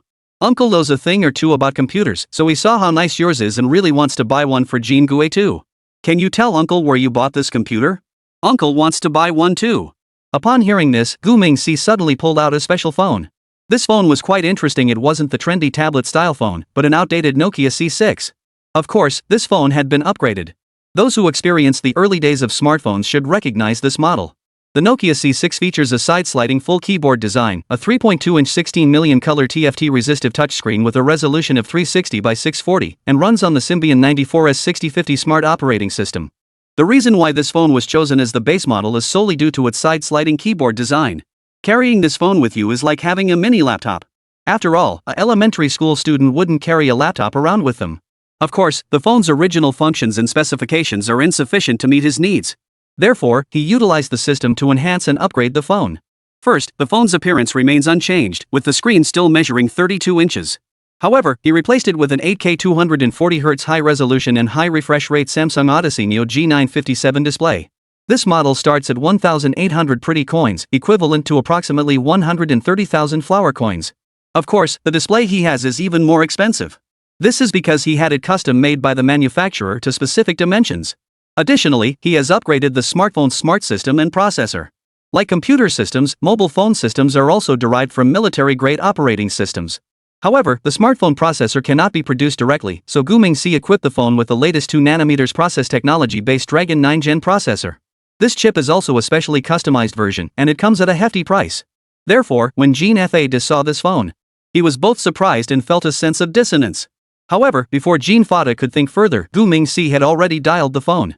Then, the child's words completely interrupted his thoughts. "Hey, Dad, where did you buy the computer you gave me?" Chapter 24, confirmed he really has a rich dad. Gu Mingxi's call of daddy immediately excited Jean Fade. Sure enough, things were exactly as he had suspected. This kid really has an incredibly wealthy father. Ha, I was right after all. This time, I bet right again. As Jean Daffod was overwhelmed with excitement, Gu Mingxi had already ended the call. Before hanging up, he even heard part of the other person's voice. "Take care of yourself and Grandpa. Dad will come visit you soon." Although the voice wasn't very clear, Jean Fade still heard it. Just as I expected. This time, I've got to hold on to this opportunity tightly. Just as Jean Fade thought this, Gu Mingxi spoke up. "Uncle Jean, this computer isn't for sale. I'm sorry, but you'd better buy another computer for Jean Gue." Upon hearing this, Jean Fade didn't show the slightest hint of disappointment. In fact, he wore a look of eager anticipation on his face. "Mingxi, who were you calling just now? I heard you call the other person daddy. Did you find your biological father?" Jean Gue and Gu Mingxi are very good friends. Therefore, Jean Fade is fully aware that he is an orphan. So, it's not inappropriate for him to ask that now. However, Gu Mingxi seemed a bit nervous after hearing that. "No way. You must have heard wrong. I haven't found my biological father. I was just calling out Barbie earlier. The guy selling computers is named Barbie." It was Uncle who heard wrong. Jean Fade heard such a childish response and couldn't help but laugh inwardly. Kids are just kids. After all, he's only 6 years old. Trying to lie to an adult? That's just childish and ridiculous. Never mind, we shouldn't take it seriously, right? Since we've already confirmed our suspicions, we should just continue with what we were doing. Thinking this, Jean Fade nodded slightly and said, Maybe Uncle heard wrong. It's okay, I'll buy something else for Jean Gue later. But, Mingxi, if you ever have any difficulties in the future, you must tell Uncle. You're Jean Gue's good brother, you're like my own son. If you ever encounter any difficulties in the future, feel free to come find Uncle, and I'll help you sort it out." As he spoke, Jean Fade began to boastfully pat his chest. Gu Mingxi saw this and immediately smiled knowingly. Because that was exactly what he wanted. With Jean Daffod as his spokesperson, many things would become much easier. Thus, that day, Gu Mingxi and Jean Fade spent a very pleasant morning together. At noon, old Gu pushed his tricycle out the door. He was a man who couldn't sit still, he had to go out for a walk, always worried about sitting around doing nothing. After confirming that the other party was okay, Gu Mingxi didn't say much else. Once his father had left, he returned to his computer. Since Jean Fade was there in the morning, Gu Mingxi didn't dare to be too bold. He had been handling the production matters at the arms factory. Currently, due to limited resources, the amount of military equipment he could produce was also limited. The modified equipment, though, was selling well. However, modifying such items requires raw materials. For example, if you want to modify an armored vehicle, you would at least need a vehicle or a used armored vehicle, right? Otherwise, what would you use for modification? Moreover, to be honest, the cost of modification is often far higher than producing something from scratch. Therefore, aside from low-cost modifications like the Hellfire cannon, modifying other equipment cannot achieve maximum profitability. Right now, Gu Ming is desperately short on funds. Therefore, he must find a way to make money as quickly and as much as possible. There are two ways to make money, legal and illegal. Selling arms is not illegal, but the profits are high enough to justify the risk. However, relying solely on risk-taking is not sustainable. After all, as the saying goes, those who walk by the river are bound to get their shoes wet. Therefore, he must establish another legitimate business system. Otherwise, what if one day the weapons can't be sold or it becomes inconvenient to sell them? His source of income would be completely cut off. That's precisely why Gu Mingkai is planning to bring Jean Daffod into the fold. At least, the other party could provide him with significant assistance and cooperation within the realm of legal operations. So, he used the voice-changing feature on his phone to call the other party. This move immediately deepened Jean Daffod's resolve. A few days later, a tech company named Tianxiong was established. The company's equity structure was quite interesting. Jean Daffod contributed capital, land, and labor but only held a 35% stake in the company. Meanwhile, Gu Yushan, who merely served as the legal representative, directly held a 65% stake in the company. Where can one go to seek justice? There's no need to argue. Because Jean Fade is willing. Why? Because, behind the scenes, Gu Ming's father will provide the technology. What is the most important and core competitive advantage of a technology company? Of course, its scientific and technological capabilities. Therefore, the party providing the technology holding the majority of shares is absolutely without issue. Successful companies. How much does renting office space cost? They're bringing factories and technology as equity. Aren't these things worth more than the few pennies they spent? Tianqiang Company, General Manager's Office. Jean Fata sat at his computer, looking completely baffled as he answered the phone. Because he couldn't understand a word the other person was saying. Mr. Gu, could you please speak slower? What are you talking about, frequency bands and nodes? I don't understand a single word. On the other end of the phone was Gu Mingxi, who was getting ready for school. He was using a voice changer to talk to the other person. However, this Jean Fad is truly a technical novice. Gu Mingxi clearly had no patience left for him. So, after thinking for a moment, he impatiently said, "Forget it, you're better off not touching the technical stuff. I'll give you an address. Go find someone named Zhang Jiwei. Have him become your company's R&D director. You must bring this person here at any cost, do you understand?" As he spoke these words, Gu Mingbai heard his grandfather's urgent call. With no choice, he quickly ended the call, grabbed his backpack, and ran out of the room. However, on his way to school, he secretly sent a message to Jean Fata. In the office, Jean Fata stared blankly at his phone. Nanhan Nyoyo College? Mechanical Design, Manufacturing, and Automation Department, Class 17, second year? Did Mr. Gu send the wrong message? Jean Daffod wasn't a native of Nanhui. However, he had lived in Nanhui for over a decade and was quite familiar with the local schools. The school mentioned in the information is just a third-rate diploma mill. Going to a third-rate university to hire a research and development director? Is this really reliable? Chapter 25, A Once-in-a-Century Genius. Nanhui Nyo Gang Academy. This academy has absolutely no connection whatsoever to the Oxford University associated with the John Bull family. If you look closely, even the radical components of their names are different. To give a brief overview, the academy is located in the coastal New District of southeastern Nanhai. It is a for-profit, full-time private university primarily focused on undergraduate education, aiming to cultivate high-quality applied talents. Its full name should be Nanhai Nyo Gang Academy Company, Ltd. In plain terms, it is simply a private university. However, this college is home to an exceptionally talented individual. Gu Ming, having returned with the memories of his previous life, naturally has some understanding of the events that will unfold in the future. Otherwise, he wouldn't have sent Jean Fata all the way here. At the entrance of the college, Jean Fata stood in front of his Bentley luxury car, looking up at the college signboard, unable to calm down for a long time. Did Mingxi's father really make a mistake? What kind of talent am I supposed to find here? What kind of talent could this third-rate university possibly have? After muttering this to himself, Jean Fata sighed and got into the car. Half an hour later, he finally found the so-called talent in the men's dormitory. Jean Fata had no idea how impressive this person was. But he was immediately stunned by the other person. Holy crap, you're Zhang Jiwu? Is this for real? Jean Fata didn't know the situation, but Gu Ming, who had been through it all, was well aware of the details. Zhang Jiwei was born in 2010 in Jushuo City, Yu Province. He is different from Gu Mingxi, who was reborn. Gu Mingxi came back with all his knowledge from his previous life. But Zhang Jiwei is a genuine child prodigy. In his previous life, he started skipping grades from elementary school and took the college entrance exam at the age of 13. He then entered university at 14, was admitted to graduate school at 15, and earned his PhD at 17, shocking the nation. However, there's a saying in China that captures this perfectly. When heaven opens a door, it always closes a window. Zhang Jiwei's parents were the ones sent by heaven to close that window. He had 3 opportunities to change the fate of his entire family. The first was when he was 13 years old. Zhang Jiwu scored 70 points above the second-tier college cutoff and was admitted to Nanhui University. It was said that this result was due to his mother secretly changing his college application. Upon learning the truth, Zhang Jiwei didn't complain much. After all, it was his own mother. In his view, he could have re-enrolled for another year and aimed for a better first-tier university the following year. However, his parents were adamantly against it.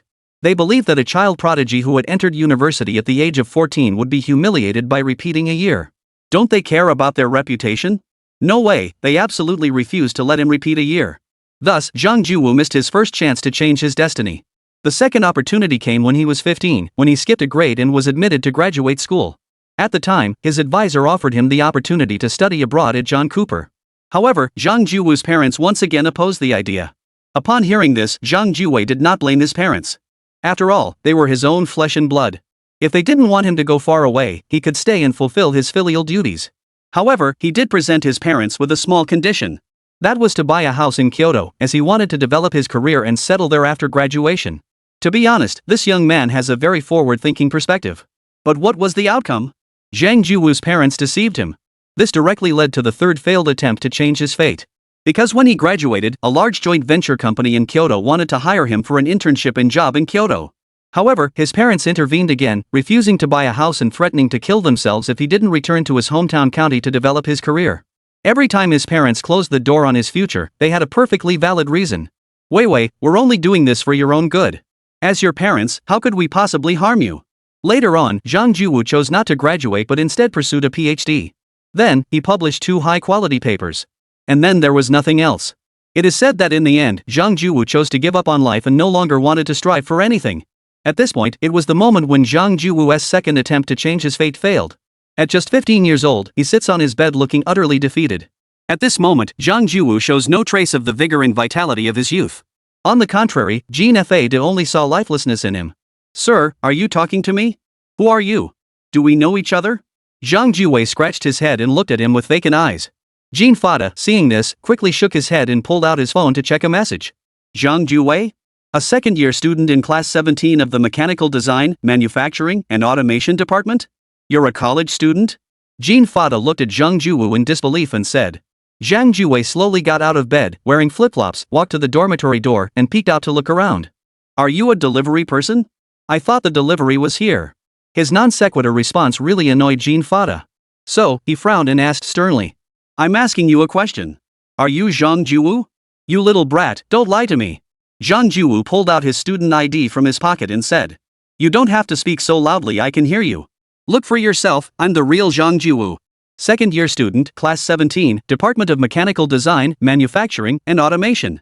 Jean Fada took the ID and looked at it, then froze in shock. Because all the information on the student ID was correct, and the photo was indeed of him. But no matter how he looked, he still resembled a middle school student. Are diploma mills now recruiting without age restrictions? That was the first thought that crossed Jean Fada's mind. However, his thoughts were quickly interrupted by the other person. Sir, what do you need from me? You seem pretty anxious. Just get to the point. Hearing this, Jean Fada finally snapped back to reality. Although, he was still reluctant inside.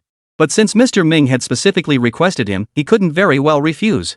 So, Jean Fada took out the freshly printed business card and said. Zhang Juwu, hello. I am the general manager of Nanhutianqiang Technology Company, and my name is Jean Fada. I've come here today primarily to offer you the position of technical director at our company. Upon hearing this, Zhang Juwei was completely taken aback. He took a couple of steps back, then paced back and forth a few times. Finally, he stood still and stared at Jean Fada for a moment before speaking. Sir, am I not awake yet, or are you not awake yet? How else would you have come here to specially hire me? Jean Fada didn't know how to explain either. He wasn't good with words and couldn't persuade people. So, Jean Daffett simply pulled out a bank card and said. There is 1.2 million in this card, and the password is 6/8. It's your annual salary starting now until this time next year. If the company performs well, there will be a year-end bonus. If you agree, let us go back to the company and sign the contract right now.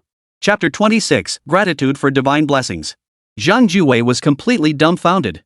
In the morning, he was still wondering what to do about not being able to study abroad. By noon, he had been hired by a big boss. To be honest, this was a bit like a dream come true. However, since he hadn't yet reached the legal age of majority. So, any signing requires the presence of his parents. Jean Fada found it a bit challenging to deal with Zhang Juwei, but his parents were no pushovers. In addition to the previously promised annual salary, he gave his parents an extra 300,000 yuan as a token of appreciation. When it comes to matters that can be resolved with money, Jean Fada never wastes his breath. Zhang Juwu's parents are, in fact, extreme self-interested individuals. As long as it benefits them, whether it's the annual salary or the hardship allowance. As long as Zhang Juwu can bring them tangible benefits, they would not stop him from doing anything. So, at just 14 years old, Zhang Juwei became the honorary technical director of Tianqiang Technology. Since he was not yet of legal age, he could not be formally hired. However, with the assistance of his guardian, he could provide paid technical consulting services to the company. His paid commission was the annual salary that had been previously offered. To be honest, Jean Fada spent that money very wisely. Because, as mentioned earlier, the information sent by Gu Mingfa's father. He couldn't even read a single punctuation mark, let alone implement anything. But now, it's all good. Zhang Juwu is handling the coordination for him. The two of them had their first online chat, which lasted a full 4 hours. From then on, Zhang Juwei was completely committed to Tianqiang Technology. Because he knows that behind Jean Fada is a tech genius. This was a task that was far beyond his capabilities. Many of the issues Zhang Juwu had previously struggled to understand were quickly clarified after discussing them with the other party. Ideas that had been buried in his mind were now ready to be put into action with the other person's guidance. In short, Zhang Juwu now felt that life could be lived in a whole new way. Currently, the US and its Western allies are imposing technological restrictions on China, primarily targeting semiconductor and chip technology, clean energy and new energy vehicle technology, high-precision machine tools and advanced manufacturing equipment, aviation engine and gas turbine technology, and quantum computing and artificial intelligence technology. In some of these fields, other Chinese companies are already actively researching and developing these technologies. However, some areas remain untouched and challenging to explore. In response, Gu Mingwei conducted a thorough analysis. Ultimately, he decided to temporarily avoid areas where domestic research and development already exists. This approach aims to minimize unhealthy competition among domestic companies. He aims to develop technologies that others cannot replicate, thereby securing a broader and more distant competitive landscape for his efforts. Recently, the internationally renowned graphics card manufacturer Nvidia was officially listed by the Chinese government as a target for an antitrust investigation. The news immediately sparked widespread global attention, with the company's market value plummeting by approximately $90 billion following the announcement. This sudden investigation not only caught Nvidia off guard but also reignited tension in the global chip industry. Nvidia's CEO responded boldly in an interview, "We win based on our strength. As long as our customers are satisfied, we can ignore all other defamation. If some people think our products have issues, they can choose not to use them. You have the right to choose, and we have the right to refuse." With this statement, Nvidia has effectively alienated the Chinese government. However, this is not the Chinese government targeting Lenovo. Prior to this, they had already been listed by the United States and the European Union as targets of antitrust investigations. Lenovo has managed to offend all three of the largest markets on Blue Star. So why are they so bold? Because the company possesses absolute leading-edge technological capabilities in the fields of graphics processing units, GPUs, and artificial intelligence AI chips. Its products are widely used in gaming, data centers, autonomous driving, and other fields, demonstrating outstanding performance, power efficiency, and compatibility.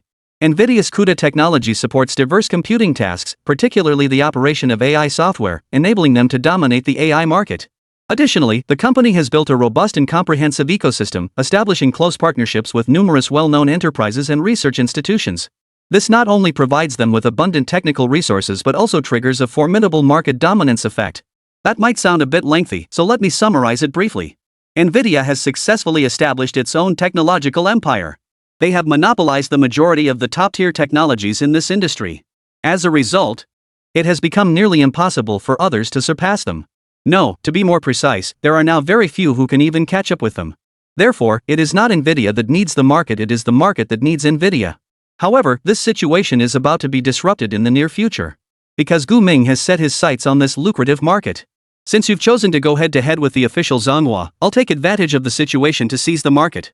By the time Lenovo reacts, Tianqiong Technology will already have secured the orders. However, relying solely on Zhang Juwu is still insufficient. He also needs a top-tier talent in the internet industry.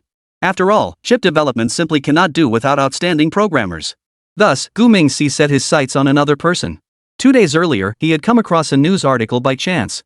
The news reported that the US government had offered a $10 million reward for information leading to the arrest of a Chinese man and his accomplices who allegedly hacked into a computer firewall in April 2023 to carry out a fraud scheme. Additionally, the US Treasury Department announced that it had sanctioned the company affiliated with the suspect. At first glance, Gu Mingxi didn't take the news seriously. Because such false information is all too common online.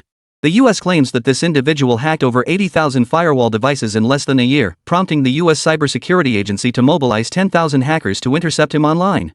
This story sounds ridiculous, even more so than the tale of an elderly woman using a USB drive to install a 365 family bundle and hack into the US intelligence agency's system to set their desktop wallpaper to something absurd.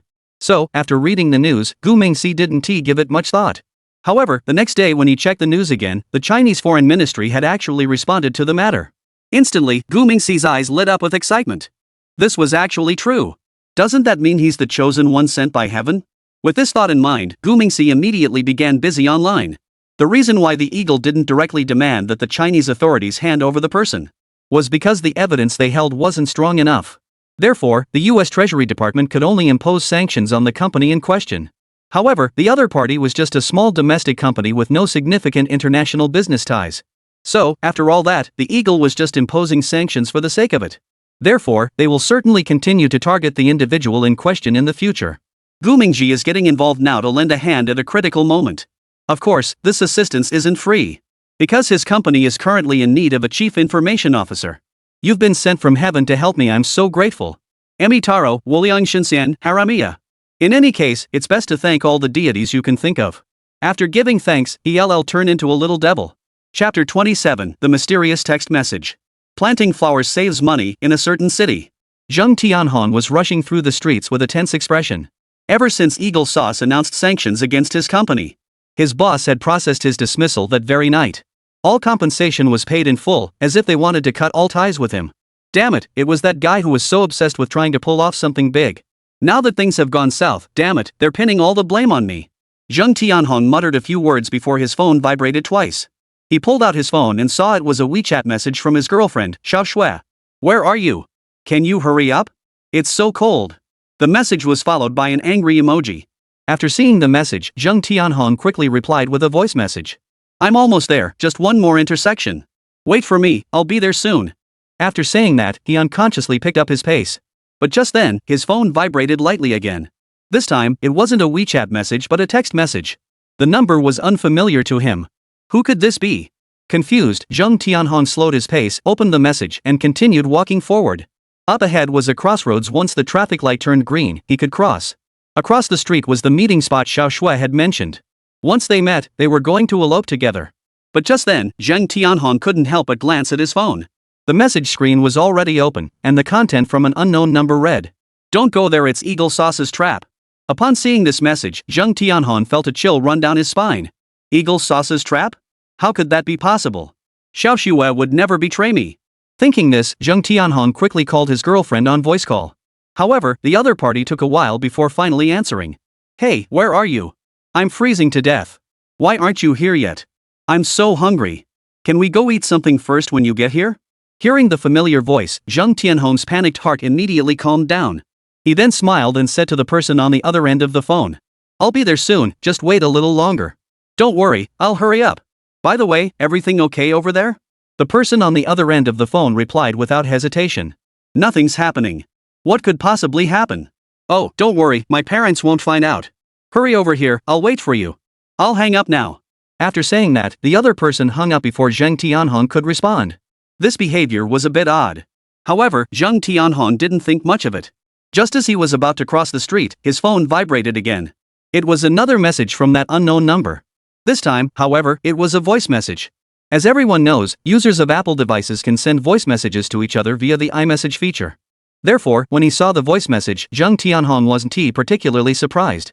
Out of curiosity, he tapped on the voice message while walking. But when he heard the content of the voice message, he froze in his tracks. You little fool, why won't you listen to reason? I told you it was the eagle's trap. You can still run now. Hurry up and run. The voice message was still about the eagle trap incident. But the voice was clearly that of his girlfriend, Xiao Shui. How could that be? Xiao Shui had just been on a voice call with him. At that thought, Zheng Tianhong felt a sudden jolt of realization. AI voice cloning. Right, someone must have used AI voice mimicry. With that thought, Zheng Tianhong immediately turned around and rushed back. Then, he quietly made his way to the rooftop across from the agreed-upon location. At that moment, there was indeed a girl standing on the opposite side of the street. Judging by her clothing and build, she must be his girlfriend, Xiao Shui. However, Zheng Tianhong was now on edge. Therefore, out of caution, he decided to test the waters first. Just as he reached for his phone to make a call, a message from an unknown number was sent again. This time, it wasn't a voice message but text. You've been discovered. Run. Go to this coordinates. There was also a link attached to the message. It was the coordinates of an electronic map. While Zheng Tianhong was still hesitating, he heard footsteps coming from the hallway. Judging by the sound, at least 4 or 5 people had come up from below. There was no choice but to escape first. So, Zheng Tianhong quickly began searching his surroundings. To be honest, his luck was really good. Because, to his left, there was actually a soft ladder. Huh? Why was there a rope ladder on the roof? There was no time to think about it, the people below were already closing in. Zheng Tianhong quickly descended the rope ladder and ran back the way he came. By the time he ran into the alley, a foreigner accompanied by 4 Asians charged toward him. Unfortunately, there was no one on the roof. However, soon their walkie-talkies transmitted instructions stating that the target had escaped using the rope ladder on the left side. Now, Team 3 had taken over and was pursuing the target. Upon receiving the information, the foreigner immediately ordered the others to go down and assist. He himself walked over to the rope ladder and began observing carefully. This foreigner was also puzzled. Why was there a rope ladder here? Could it have been prepared in advance by the target suspect? On the other side, Zheng Tianhong had already noticed someone chasing him from behind. Therefore, he could only run toward the coordinates sent by the stranger. He had no one left to trust now. He could only pray that the other party was truly there to help him. 10 minutes later, Zheng Tianhong finally arrived at the coordinates provided by the other party. However, the scene before him left him speechless. There were at least 30 people dressed exactly like him on the bus stop ahead. Damn it, is there some kind of gray hoodie gathering here today? Otherwise, their attire is way too uniform, isn't it? Just as he was lost in thought, another message from an unknown number came in. This time, the message was also simple: take the taxi with the last 3 digits of the license plate number 898. After reading the message, Zheng Tianhong noticed that the group of people in front of him also glanced at their phones. Soon after, dozens of taxis began arriving from the distance. The people in front immediately scattered to look for cars, and Zheng Tianhong, seeing this, hurriedly followed suit. Soon, he found the taxi with the license plate ending in 898. Unlike last time, the driver didn't ask where to go. He just stepped on the gas and drove off. Others began boarding the taxis and leaving one after another. However, the taxis seemed unable to accommodate everyone. Some people started running toward the approaching buses. Some even ran over to the site to scan and ride shared bicycles. In any case, all the hoodie-clad people were gone in an instant. This scene left the foreigners who witnessed it from a distance completely baffled. What the? Why is the rate of people wearing the same outfit so high here? Is he wearing some kind of work uniform? Chapter 28, luring the other party to come willingly. In the taxi, Zheng Tianhong was still shaken. At that moment, his girlfriend's best friend suddenly called. Zheng Tianhong thought for a moment and quickly answered the call, but he didn't speak first. However, soon a familiar voice came through. This time, it was actually his girlfriend, Xiao Shui. What the hell? How many Xiao Shuis are there? Can't you come up with something new? Tianhong, I lost my phone. I've been looking for it all day and couldn't find it, so I answered Milan's call because I was worried you'd be worried. Did you send me a message? Were you waiting impatiently? Upon hearing this, Zheng Tianhong seemed to understand something. But at that moment, he couldn't be sure the person on the other end was his girlfriend. After all, the capabilities of AI technology these days are truly mind-blowing. Unless you see the person in person, even video calls could be faked. Therefore, Zheng Tianhong didn't say anything and silently hung up the phone. The other party called several more times, but all were rejected by Zheng Tianhong. The taxi drove him around the city for a while before stopping in front of a large shopping mall. We're here, get out. The driver told Zheng Tianhong to get out, and with no choice, he complied. However, as soon as he stepped out, his phone received a message. This time, it was from the same mysterious number. Lockers is 09677, password 34219. The message was simple, and Zheng Tianhong understood it immediately. But he was torn about whether to follow the instructions. After all, he seemed to be safe now. Nevertheless, he couldn't suppress his curiosity. In the end, he decided to follow the other person's plan. His intuition told him that this person wouldn't betray him. At least, he shouldn't do that now. 15 minutes later, Zheng Tianhong found the storage locker and successfully retrieved the items inside. It was a black backpack containing a dual-folded flower-pattern smartphone and a flower-pattern laptop computer, nothing else. What does this mean? Is the flashy company giving away free stuff? Shouldn't they have put some cash or something instead?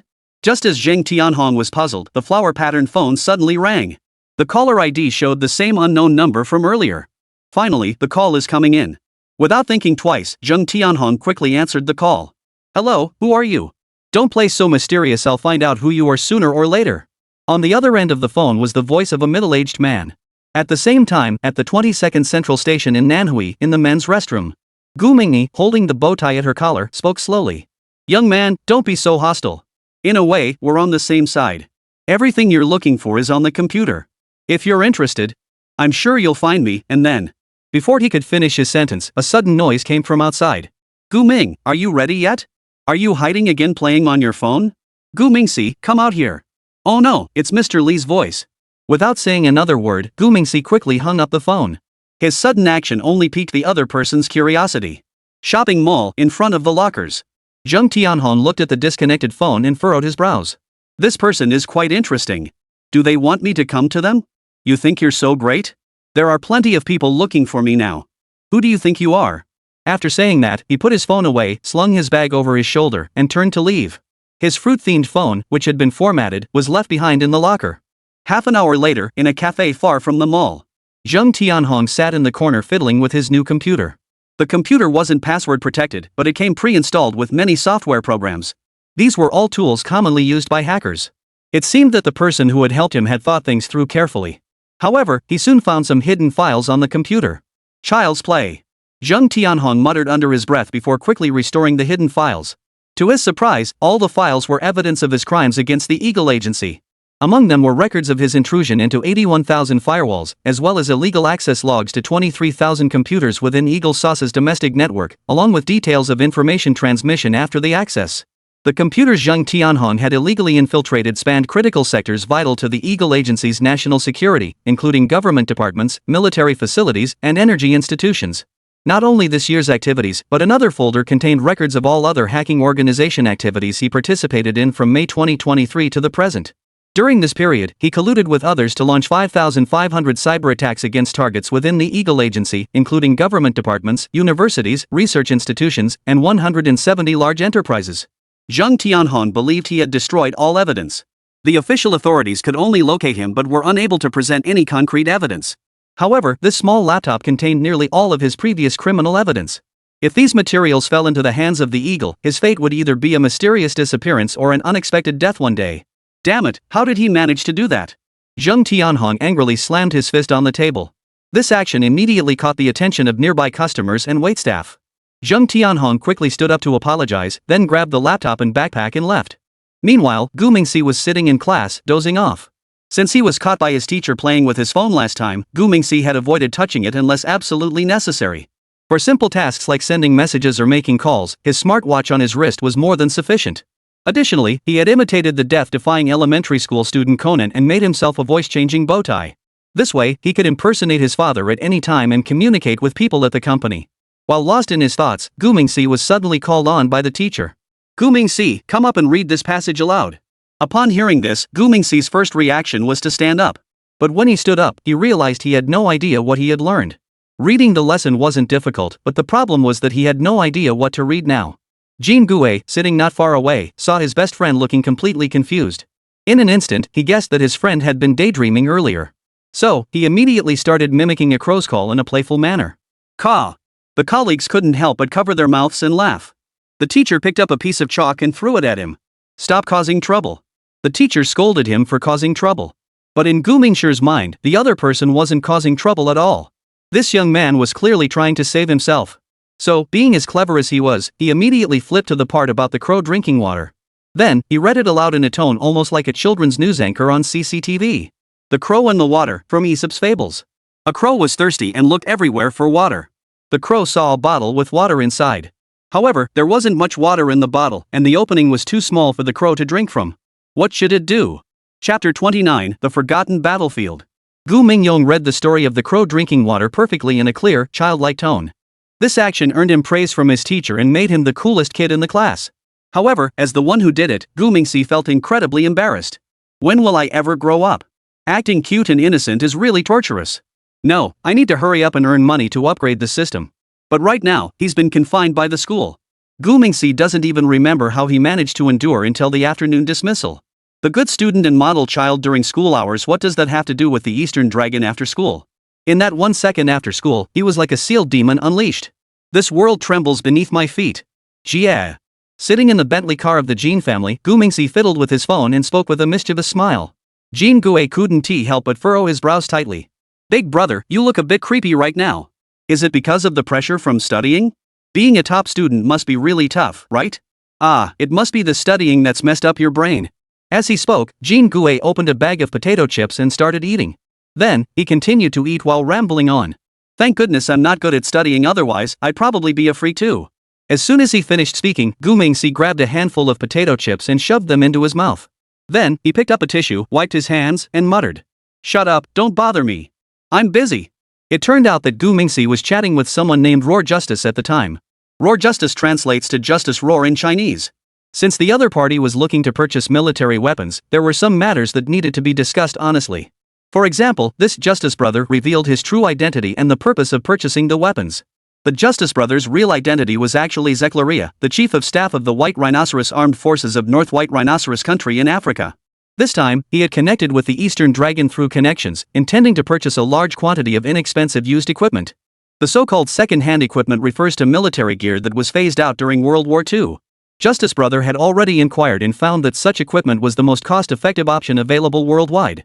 While the Righteous Brother was discussing the matter, Gu Ming also conducted a thorough search on the war situation in North White Rhino.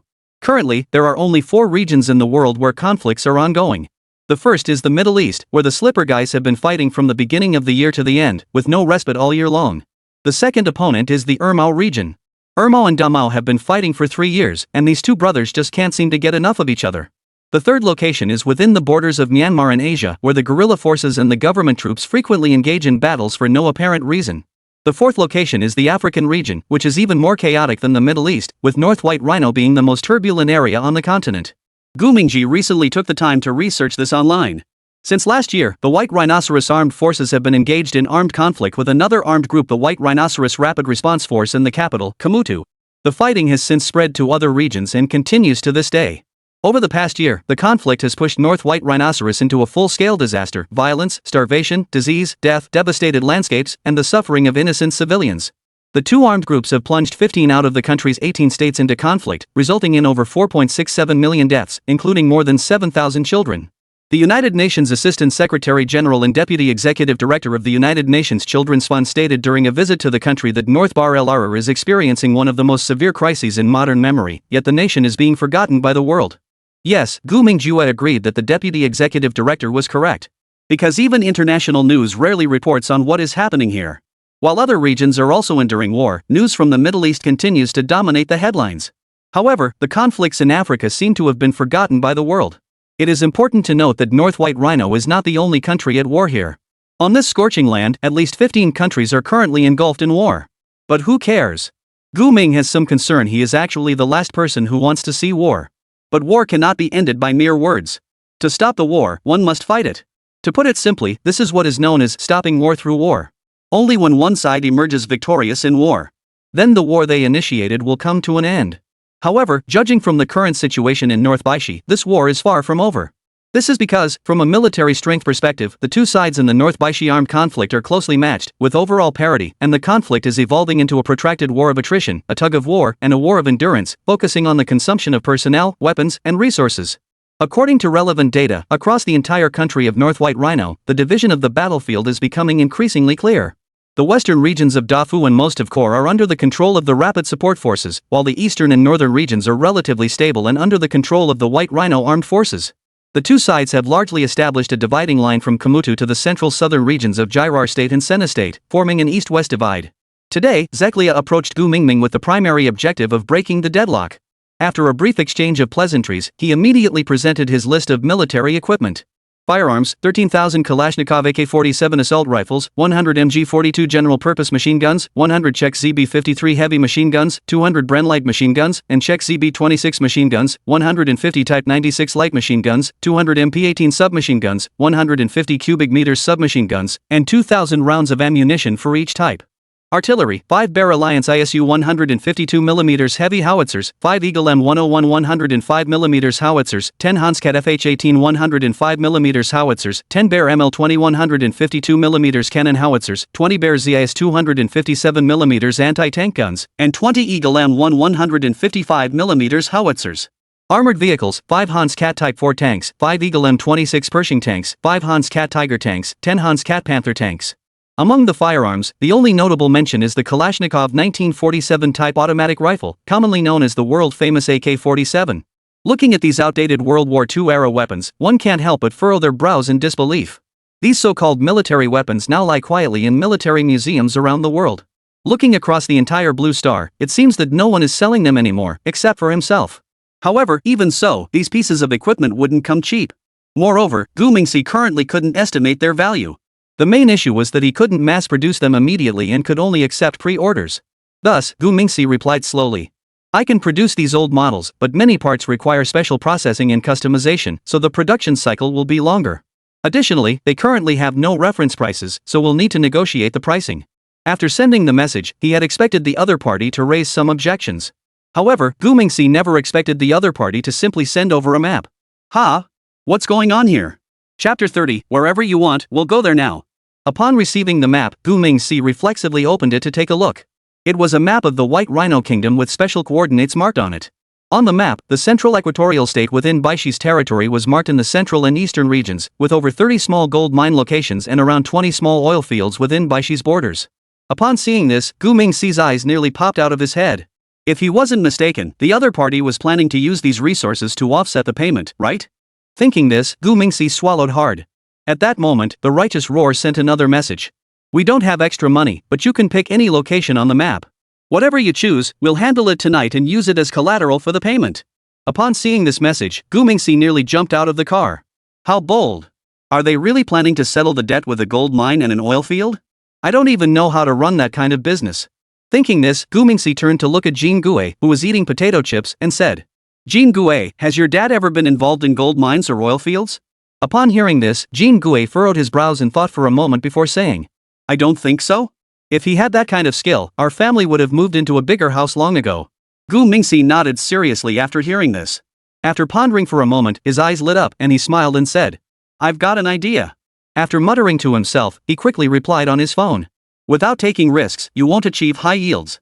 A man has to be tough on himself. Here's the deal, those small gold mines and oil fields aren't worth much. Help me secure a medium-sized oil field, and I'll upgrade all your heavy equipment to a reinforced version. How about that? Additionally, I'll double the quantity of all firearms and ammunition and give them to you for free. What do you say? North White Rhino Country, a military base. Zekleria, the chief of staff of the White Rhino Armed Forces, stood up immediately after reading the message. His sudden movement startled the deputy commander, Melahomai, who was standing beside him. Hey, what are you up to? Why the sudden panic? Zekleria quickly grabbed his notebook and turned the screen toward him. Deputy commander, take a look at this first. Malihumai, upon hearing this, impatiently reached out to take the computer. However, after reading the chat logs, Melahomai was startled once again. Goodness gracious, there's such a thing? Saying this, he quickly put down the computer, grabbed his phone, and dialed a number. Soon the phone connected, and the receiver immediately transmitted the sound of gunfire. Once the gunfire ceased, a rough voice finally came through the phone. General, do you have any new instructions? Melahu heard this and immediately asked urgently. Where are you? The voice on the phone answered without hesitation. Reporting, our regiment has reached the border of Nanbaxi. We're no more than 100 kilometers from the borderline. Those bastards from the Rapid Army have no way out this time. Upon hearing this, my Lihumai's eyes darted around and he barked out an order. Don't pursue them any further. Those defeated troops aren't worth wasting time on. Turn around immediately and take control of the Hajili oil field. Upon hearing this, the person on the other end of the phone froze for 2 seconds. Then, the rough voice finally spoke up. General, there are 2 rapid response battalions over there. I only have 1 regiment here, and we've been fighting for 4 days. This mission might be difficult. Ma Lao Ho heard this and immediately cursed under his breath. Then, he angrily shouted into the phone. You don't need to take them all down. Just capture half of them. That's an oil field they won't dare use heavy weapons. You better be careful not to blow up the oil fields. If you can capture half the oil field, I'll give you full credit. As he spoke, he switched hands to hold his phone and continued speaking urgently. I'm dispatching the 2108th Regiment to support you immediately. Before reinforcements arrive, you must hold the line at all costs. A rough voice on the other end shouted yes, before both hung up hurriedly. An army that uses cell phones for communication during battle is probably only seen in Africa. The oil field mentioned earlier, the Haji Liji oil field, is located over 700 kilometers north of the capital of North White Rhino, Kamutu, and is the largest oil field in the country. Previously, it had been occupied by the Rapid Response Forces. The White Rhino Armed Forces have been eyeing them for quite some time. Now, finally, they had a good excuse. Thinking of this, Malu Homai grabbed his notebook and spoke urgently. I'll go report to the Commander-in-Chief immediately. You stay here and keep a close eye on the situation at Hajiliki. Without waiting for a response, he quickly left the office. Zeklia saw this and opened his mouth twice, but didn't even get a chance to speak. The deal hasn't even been finalized yet. What's the deal with taking my computer like that? Just as Zeklia was struggling with these thoughts, an aide suddenly knocked on the door and reported. Report. The 2108th Regiment has encountered an enemy ambush and requests reinforcements. Upon hearing this, Zeklia immediately grew tense. He turned around and shouted urgently. Hurry! Send nearby units to provide support immediately. Artillery support.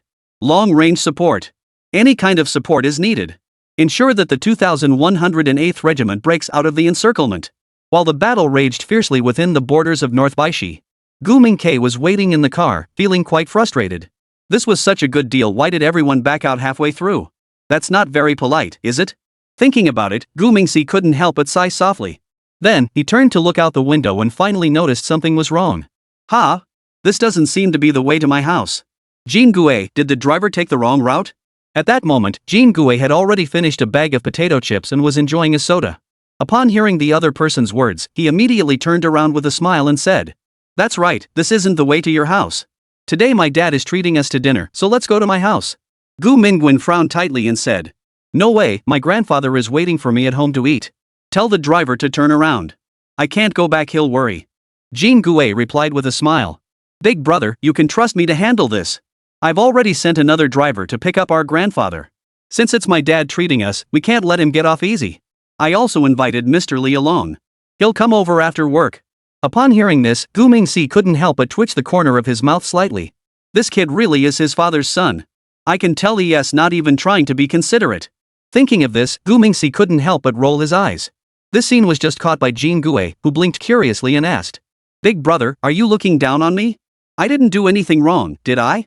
Gu Mingxi didn't bother to respond and turned back to look out the window. Suddenly, he spotted a familiar figure. Oh my god, how did she end up here too? Chapter 31, the loop is closed, it must be that way. Gu Mingxi was forcibly taken home by Jean Gue to have dinner. But unexpectedly, as soon as they reached the door, they saw Su Mingxiao. This female police officer still has a lingering presence. Has she not yet dispelled her suspicions? This doesn't look good at all. Thinking this, Gu Mingxi quickly turned to look at Jean Gue and asked, "How did she end up here too? Did your father invite her too?" Jean Gue turned his head to look out the window upon hearing this, and his expression froze for a moment. He quickly told the driver to hurry up and listen, then glanced at Gu Mingxi and said, "Oh my god, I didn't know your mom was here too. Oh my, that's so rude of me. My dad didn't tell me either." Upon hearing this, Gu Mingxi was completely speechless. He looked at the chubby boy in disbelief and asked, "My mom?"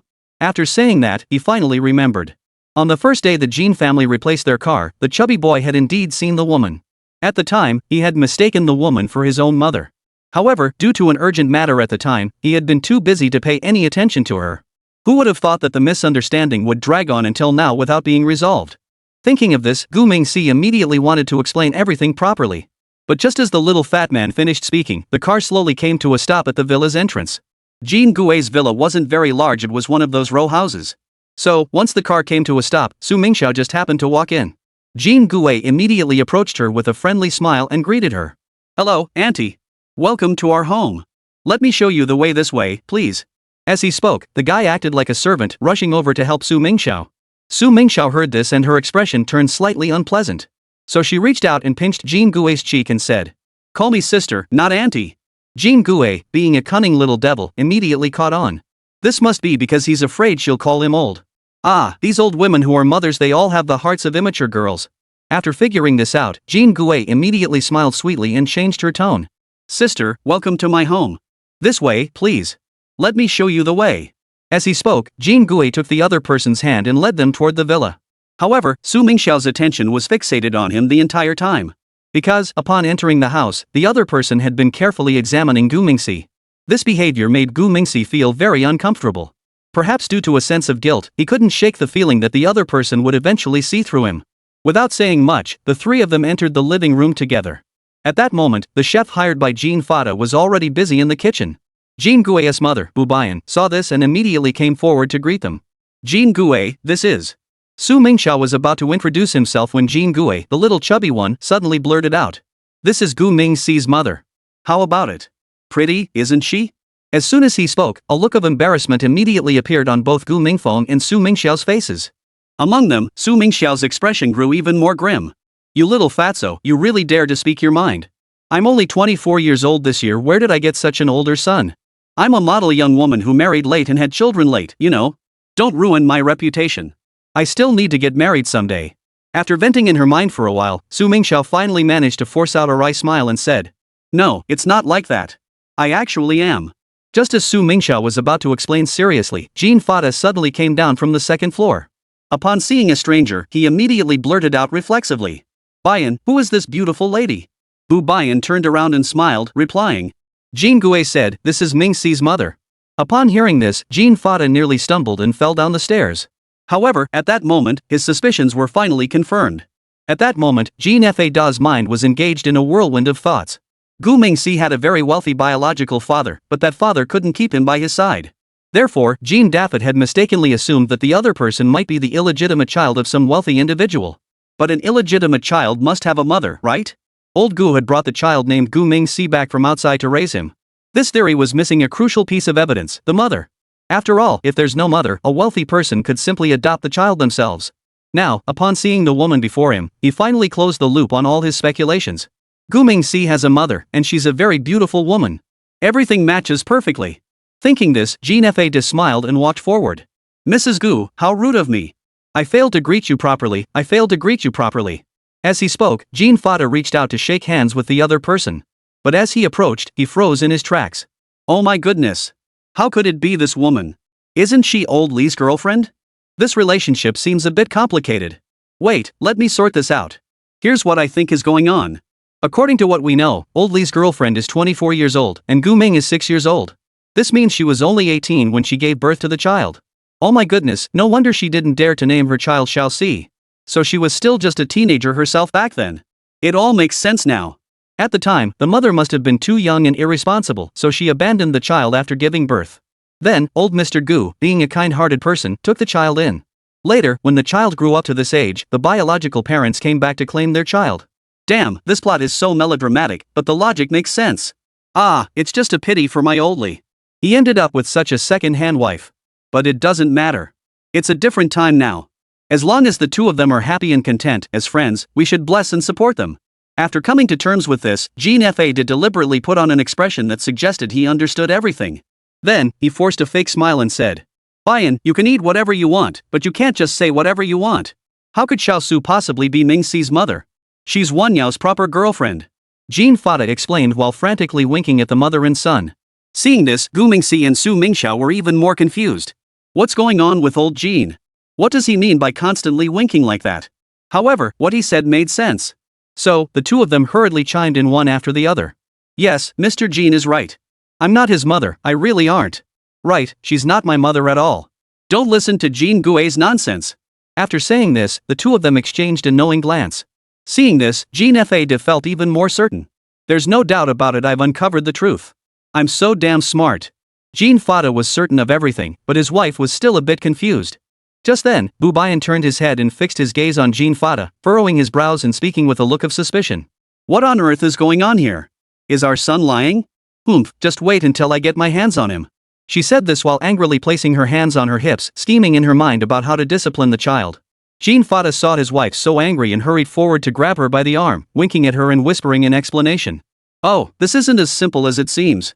Just calm down and do as I say first. Once it's nighttime, I'll explain everything to you in detail. Don't cause a scene now, okay? Be a good girl and listen to me. As soon as Jean Fada finished speaking, a clear, pleasant bicycle bell rang from outside the door. Moments later, a tall, well-built man with a broad smile walked in leisurely. This was none other than Li Wenyao. As soon as he entered the room, he greeted the two people inside with a warm smile. Haha, old Jean. Sister-in-law. I'm here. Everyone's here. The show is about to begin. Chapter 32, A Big Embarrassment. Inside Jean Gui's villa. The family had invited Gu Mingxi, Li Wenyao, and Su Mingxiao to a banquet. Originally, old Gu was also an invited guest of honor. However, the stubborn old man insisted on going to collect cardboard boxes, so he declined the Jean family's invitation. As a result, Gu Mingxi had to attend the gathering alone. However, after the banquet had been underway for about 10 minutes, the atmosphere remained awkward. Apart from Jean Gui, the little chubby boy who was eating with relish, the others seemed to have their own agendas. Li Wenyao was a bit nervous, and his hands were trembling as he picked up food. Because he believed he was assisting the National Security Agency in carrying out a mission. He had always been an honest child and had never done anything so thrilling before. So, his first time as an undercover agent was a bit nerve-wracking. Su Mingxiao was also a bit nervous, her eyes kept glancing toward Jean Fada and Gu Mingxi. In her mind, she felt there was an unexplainable connection between this man and the child. After all, this child seemed to hold the key to finding the Eastern Dragon. Oh, this woman has figured everything out, but she never expected the child wasn't lying. Jean Fada, however, wasn't as tense as the two of them. However, he felt constrained sitting there, as if something was weighing heavily on his mind. As a friend, he really wanted to remind Li Wenyao. His girlfriend is the mistress of a wealthy businessman. You're not the one who hit the jackpot, you've just landed yourself a problem. But he dared not say it, nor could he bring himself to say it. First, he was worried that the two were truly in love. If that were the case, he would become a villain for all time. After all, it's better to demolish 10 temples than to break up a marriage. What he feared most was that the two were truly in love, which would make him look like a fool. Second, he was worried that Li Wenyao was being manipulated by someone else, fearing that this woman was just looking for a scapegoat. If that were the case, then this foolish young man would end up supporting someone else's wife and children. Although, Ming-Si's biological father wouldn't treat him unfairly. But this matter is easier said than done. Ah, my old classmate really has a tough life. Jean Fata grew increasingly anxious as he thought about it, and the more anxious he became, the more restrained he felt. To the point where he dared not speak a word at the dinner table. For the next 10 minutes, it was all Bu Bayan who was entertaining everyone. But the atmosphere was so awkward that no one could eat. Gu Mingshi couldn't hold back any longer and broke the silence. Uncle, Auntie, Mr. Li, Ms. Su, I'm done eating. You all take your time. I need to go back and find Grandpa. As he spoke, he slowly stood up and started to leave. Su Mingxiao rarely had the chance to mingle with the wealthy Jean family. She hadn't had a chance to secretly search the place yet. If this kid leaves early, it'll be hard to continue with the plan. Thinking this, Su Mingxiao immediately stood up and smiled. Ming-Si, haven't you finished your homework yet? Since I finished eating, I'll help you with your homework. Saying this, she ignored the other person's objections and immediately pulled them aside. This scene left the hosts completely speechless. Li Wenyao saw this and was also taken aback, but quickly played along and said, "That's right, Ming-Si loves kids the most. She gets along so well with Ming-Si. It's a rare opportunity for her to tutor them. Let her use this opportunity to teach the children properly." Upon hearing this, Jean Fad immediately furrowed his brows tightly. He looked at the other person with a pitying and sympathetic expression and said, "You're still blaming the considerate one. As long as you have no objections, I have no problem with it." He said this with his mouth, but his heart was filled with resentment. You little cutie. How could she not care about the child? That's her own flesh and blood. Oh my goodness, how can I explain this to you? No, I can't tell you that. No matter what the outcome is, I must keep this secret. Thinking of this, he quickly picked up a green vegetable and said, "Come on, eat more, it's good for you." Li Wenyao looked at the green vegetable in his bowl and felt puzzled. What can eating vegetables do for you? I'd rather eat more king crab. It'd be a waste not to eat it. Saying this, he picked up a crab leg and started eating it. Jean Fata saw this and rolled his eyes, muttering under his breath, "Forget it, I can only help you so much." Bu Bayan observed everything and gradually began to understand something. After all, a woman's intuition and instincts are usually spot on. So, she quickly found an excuse to tell Su Mingxiao. "Miss Su, it's too noisy downstairs. Why don't you and the child go upstairs? There's a study up there, perfect for tutoring the child." Su Mingxiao nearly burst out laughing upon hearing this. She had been worried about not having an excuse to go upstairs for a secret investigation. It's like someone brought a pillow just when I wanted to sleep. Thinking this, Su Mingxiao immediately smiled and replied, "Sure, thanks, sister-in-law. I'll take the kids upstairs first." As she spoke, she reached out and took Gu Mingxi's hand, leading him upstairs. Gu Mingxi wanted to resist a little, so he furrowed his brows slightly and explained, "Big sister, I can actually do my homework on my own. You don't need to go to all this trouble. I can do it myself." Su Mingxiao, however, turned to her and said in a stern voice, "No, you can't. Tonight, I must help you with your homework. Come on, let's go upstairs." Before they could finish speaking, they had already started up the stairs. Seeing this, Bu Bayan immediately gave her husband a meaningful look. "Fade, come with me to the kitchen for a moment. Help me make a dessert." Jean Fade immediately understood and nodded vigorously. "All right, I'll be right there." As he spoke, he reminded his eldest son and Old Li to eat more. Then, he hurriedly followed his wife into the kitchen. At that moment, 3 chefs were cleaning up. But as soon as the 2 of them entered, they quickly sent everyone else out. Once the kitchen was empty except for the 2 of them, they finally had a chance to coordinate their story. On the second floor, Jean Fata's study. To be honest, this guy's study was quite well stocked with books. There were also many odd and unusual models and photos displayed. Su Mingxiao took a look and noticed that all the models were ship models, while the photos were of famous warships from around the world. Ship models? Famous warships? Isn't this part of military equipment? Wow, I've actually found a clue. Just as she was about to inspect further, Gu Mingke couldn't help but ask, "Big sister, weren't you supposed to help me with my homework? Why did you go off to play by yourself?" Hearing this, Su Mingxiao felt a bit embarrassed. She quickly turned around, smiled, and walked back to the other person, speaking gently. "I wasn't playing. I was just interested in those ship models. Alright, let's get back to the task at hand and start with the homework first. Come on, let me see which questions you don't understand." Gu Mingwen nodded slightly, then pulled out a workbook from her backpack. Question 1. 5 chickens lay 5 eggs in 5 days. How many chickens are needed to lay 100 eggs in 100 days? Su Mingxiao read the question and immediately wrote the answer beside it. Alright, next question. But Gu Mingxi looked at her with a disdainful expression and said, Sis, the answer is correct. No, it's wrong. Upon hearing this, Su Mingxiao felt instantly embarrassed. A primary school question, and I got it wrong? Chapter 33, Elementary school questions are really too difficult.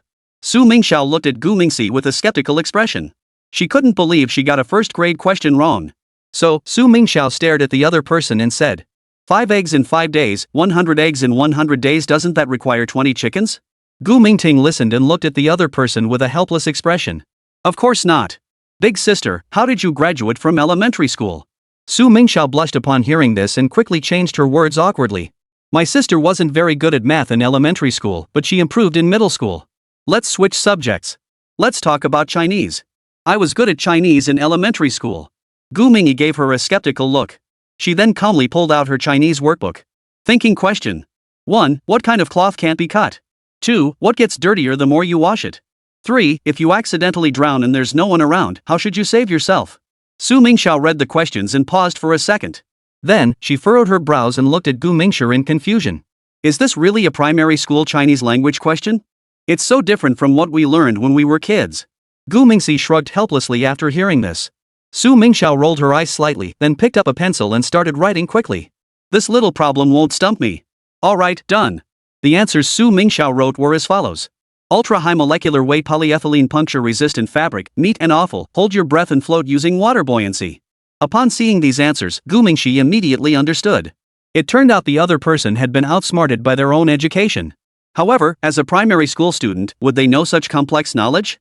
If she were to help me with my homework, I'd be scolded by the teacher on Monday. Wait, isn't the teacher down there? Hee. Rather than getting scolded myself on Monday, I'd rather have her get scolded now. Thinking this, Gu Mingxi picked up 2 workbooks and said, Big sister, I think your answer is wrong. Can I go ask Ms. Li?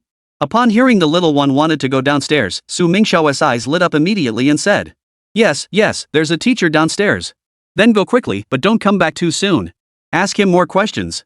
I'll wait here for you, okay? Gu Mingting nodded lightly after hearing this, then took his workbook and went downstairs. As soon as the little one went downstairs, Su Mingxiao turned around and got busy. She had to make good use of this rare opportunity to search thoroughly. Here, she was sure to find clues about the Eastern Dragon. But she had no idea that the divine dragon itself had already been released.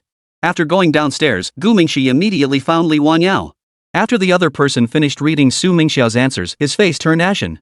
He then grabbed the workbook and hurried up to the second floor. Gu Mingxi, seeing this, hummed a tune and went to find Jean Gue. At that moment, Jean Gue was playing video games in the entertainment room on the first floor. He had no interest in the games, so he walked straight to the computer and got to work.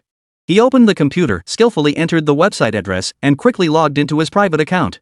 Dongfang Shenlong had just logged in and immediately received a bunch of messages. Oh, so many private messages in just one day. This isn't sustainable, I need to come up with a plan. It seems like it's time to form a team. Relying on just one person is too tiring. Gu Ming thought to himself as he opened the first chat window. The sender was none other than Abdul, the chief of staff of the Brown Bear Resistance Army. This time, he had changed his alias to apologize. Of course, he didn't come empty-handed this time. Mr. Shenlong, regarding the matter from last time, I truly apologize. I have deeply reflected on my mistakes and once again offer my sincere apologies. As a gesture of goodwill, I have taken the initiative to transfer the full purchase amount to your account. As for what equipment to send, it will be entirely up to your discretion. As soon as Gu Ming read the message, his phone received a notification of the payment being received. Ding, your system account has received 1.5 million pretty coins. Please check your balance. This guy has actually learned to retreat as a strategy. It seems like he has studied Sun Tzu's art of war. However, it does have a bit of a playing the fool vibe to it. Alright, for the sake of the money, there's no need to be too picky. After all, when you're in business, it's better to resolve conflicts than to create them. So, Gu Mingxi quickly typed out a reply on the keyboard. Money received. Shipment in 3 days. Awaiting further notice. A simple and straightforward message was sent. Then, he closed the chat window and began checking other messages. The second message was from Abdullah, the deputy commander of the Baliang Resistance Army. To put it bluntly, the other party was once again coming to beg for help. According to the information provided, over the past 72 hours, the Daiseng bird has carried out 95 attacks and bombings on the Gaza City area, resulting in 384 deaths and hundreds of injuries. This morning until evening, the Daiseng birds launched over 30 attacks on civilian gatherings in the Gaza City area, resulting in at least 92 deaths, including 47 children and women. These figures on the computer screen are cold, hard numbers. But as the name suggests, behind each number is a living, breathing life. The Daisho birds are truly too much. Gu Mingshi couldn't help but slam his fist on the table. This startled Jin Gue, who was sitting beside him playing a video game. "What's wrong, boss? What did the magpie do to you? Wait until Monday when school starts and I'll go avenge you," the chubby kid muttered under his breath while continuing to play the game. Gu Ming was too lazy to bother with him, but he couldn't ignore Abdullah. But he couldn't just keep giving in every time. He desperately needed money now. Without it, he couldn't fix the system. This is truly a dilemma. Thinking about this, Gu Mingxi frowned and replied, "How much money do you have left?" At the same time, in an underground bunker in the Middle East, Abdullah stared at the laptop screen, lost in thought. "How much money is left? Where is there any money left?" After saying this, Abdullah quickly lit a cigarette. The current fiscal situation in Balayang is extremely dire, with economic activity virtually paralyzed and unemployment and poverty rates skyrocketing. According to statistics from their National Bureau of Statistics, the GDP of Balayang decreased by 29% year-on-year in 2024, with the GDP of the Shacheng region decreasing by 87% year-on-year, an unemployment rate of 58%, and a poverty rate approaching 86%. All economic activities in the Shacheng region have completely ground to a halt, and the import-export supply chains have been almost entirely disrupted. Therefore, Abdullah did not know how to respond to the other party. However, he still had some ideas. For the sake of his country and its people, Abdullah felt he had no choice but to take the plunge. He picked up his phone and dialed his secretary's number. "Hello, immediately assess how much my assets can be sold for." "Yes, all of our property. We're leaving everything behind, not a single thing. We're about to lose our country, what's the point of keeping anything? Appraise everything that can be sold." After saying this, Abdullah angrily threw his phone onto the table. He had completely given up, ready to go all in on this bet. Chapter 34, The Millionaires of the Refugee Camp. After handling the messages from others, Gu Mingji finally received a reply from Abdullah of the Bali Sheep. According to him, they could still come up with roughly 5 million pretty coins. Upon hearing this figure, Gu Mingxi's brows furrowed slightly. How could the Bali Sheep still come up with so much money? This was quite different from what he had imagined. So, Gu Mingxi pressed him further with a few more questions. At that moment, Abdullah finally revealed the truth. It turned out that this was all he had left. As the direct responsible person for the safety of the Sand City, he had to do something for his country and its people. At first, Gu Ming also thought he was quite noble. However, the more he thought about it, the more he felt something was off. Because, from the early hours of July 8, 2014, when the Daizhengnio army launched Operation Guardian Blade against the Shacheng region, until the latest attack by Daizhengnio on the Shacheng region this evening, the Shacheng region has been mired in war for a full 10 years. In other words, the Balayang kingdom has been at war for the past decade. That means their economy has had no chance to recover. So how did someone like Abdullah accumulate assets worth millions? Upon pondering this question, Gu Ming immediately launched an in-depth investigation. Within less than 20 minutes, he had uncovered the entire truth behind the matter. It turned out that the Hazma organization within the Balayang kingdom had actually emerged from a refugee camp. The organization's 700-plus senior leaders were all millionaires, and every single one of them came from the same refugee camp. So, how did they manage to make their first fortune from the refugee camp? As mentioned earlier, the region had been engrossed in a decade-long war with the Daizhengnio, leaving no time or resources to develop the economy. Therefore, their wealth actually comes entirely from aid and donations from around the world, out of sympathy for the Palestinian people. That's right, these high-ranking leaders are drinking the blood of the people. According to investigations, the first to amass wealth was the organization's second-in-command, Abu Musa. He amassed his initial fortune by establishing a foundation in Eagle Town to raise funds for the organization. For this, he spent 2 years in prison in Eagle. However, by that point, he no longer cared. By the time he was released, he had already become a millionaire with assets worth millions of beautiful coins. As of today, based on available clues, his current assets are estimated to be approximately 203 billion beautiful coins, making him one of the wealthiest individuals within the organization. Another individual who amassed great wealth is the former leader of the organization, Mater. He amassed his fortune through various means during the war, with his current net worth estimated at around 305 billion pretty coins. Additionally, he holds substantial investments in banks across numerous Arab nations and owns a significant number of properties in the Gulf Arab states, solidifying his status as a true super-wealthy individual. Beyond these prominent figures, even minor figures within Hazma have actively participated in corruption and wealth accumulation. In fact, nearly all the leaders of the organization have built luxurious mansions in the upscale residential areas of Shazania, with the value of their properties alone totaling at least 100 million pretty coins.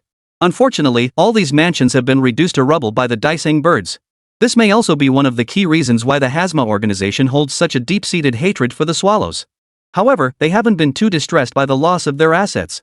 Because everyone knows that as long as the war hasn't ended, there will be an endless stream of donations from around the world. At that time, they will have the opportunity to make a comeback. These aren't just rumors circulating online. The above information was obtained by Gu Mingshi through hacking into the United Nations network. According to internal UN documents, Hazmat is the manager of the Palestinian Refugee Relief Funds, and the UN's relief expenses for Palestinian refugees are nearly 100 times that of all other refugees combined. Therefore, they can easily abuse their power to divert these funds into their own pockets. After reviewing this information, Gu Ming's eyes suddenly dimmed. He had originally planned to be generous and provide them with some equipment for free. Now, he couldn't muster even a shred of kindness. Damn it, no wonder the war never ends. It turns out there's a bunch of parasites profiting from the nation's misfortune.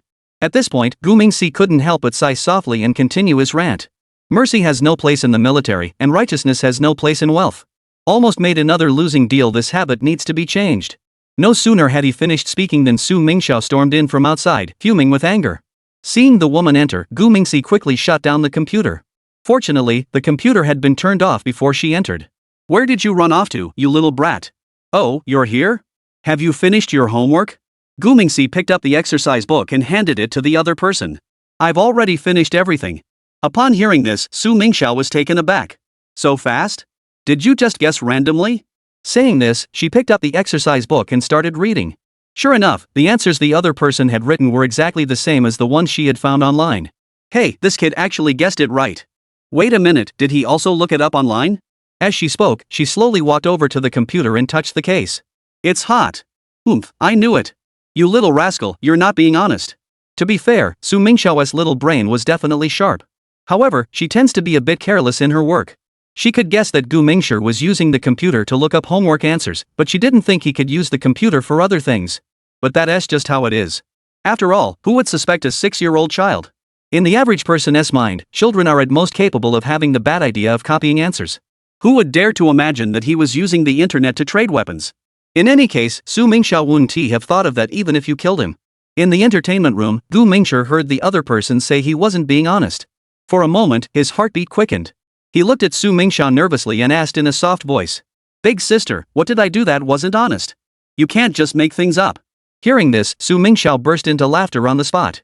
Then, she reached out and pinched his little ear, smiling mischievously. You know quite a few idioms, don't you? But you're exaggerating a bit, aren't you? Sis, that is called having eyes like a torch and a heart as clear as a mirror, okay? With your little tricks, you think you can turn the tables on me? As she spoke, Su Mingxiao began to pretend to tighten her grip. Gu Mingshi was also very skilled at reading people's expressions. When he realized he had overthought it, he immediately acted like a child and cheerfully called out. Ouch, that hurts. I'm sorry, I really know I was wrong. Beautiful older sister, please spare me. I'll never do it again. Su Mingxiao, seeing this, burst into laughter.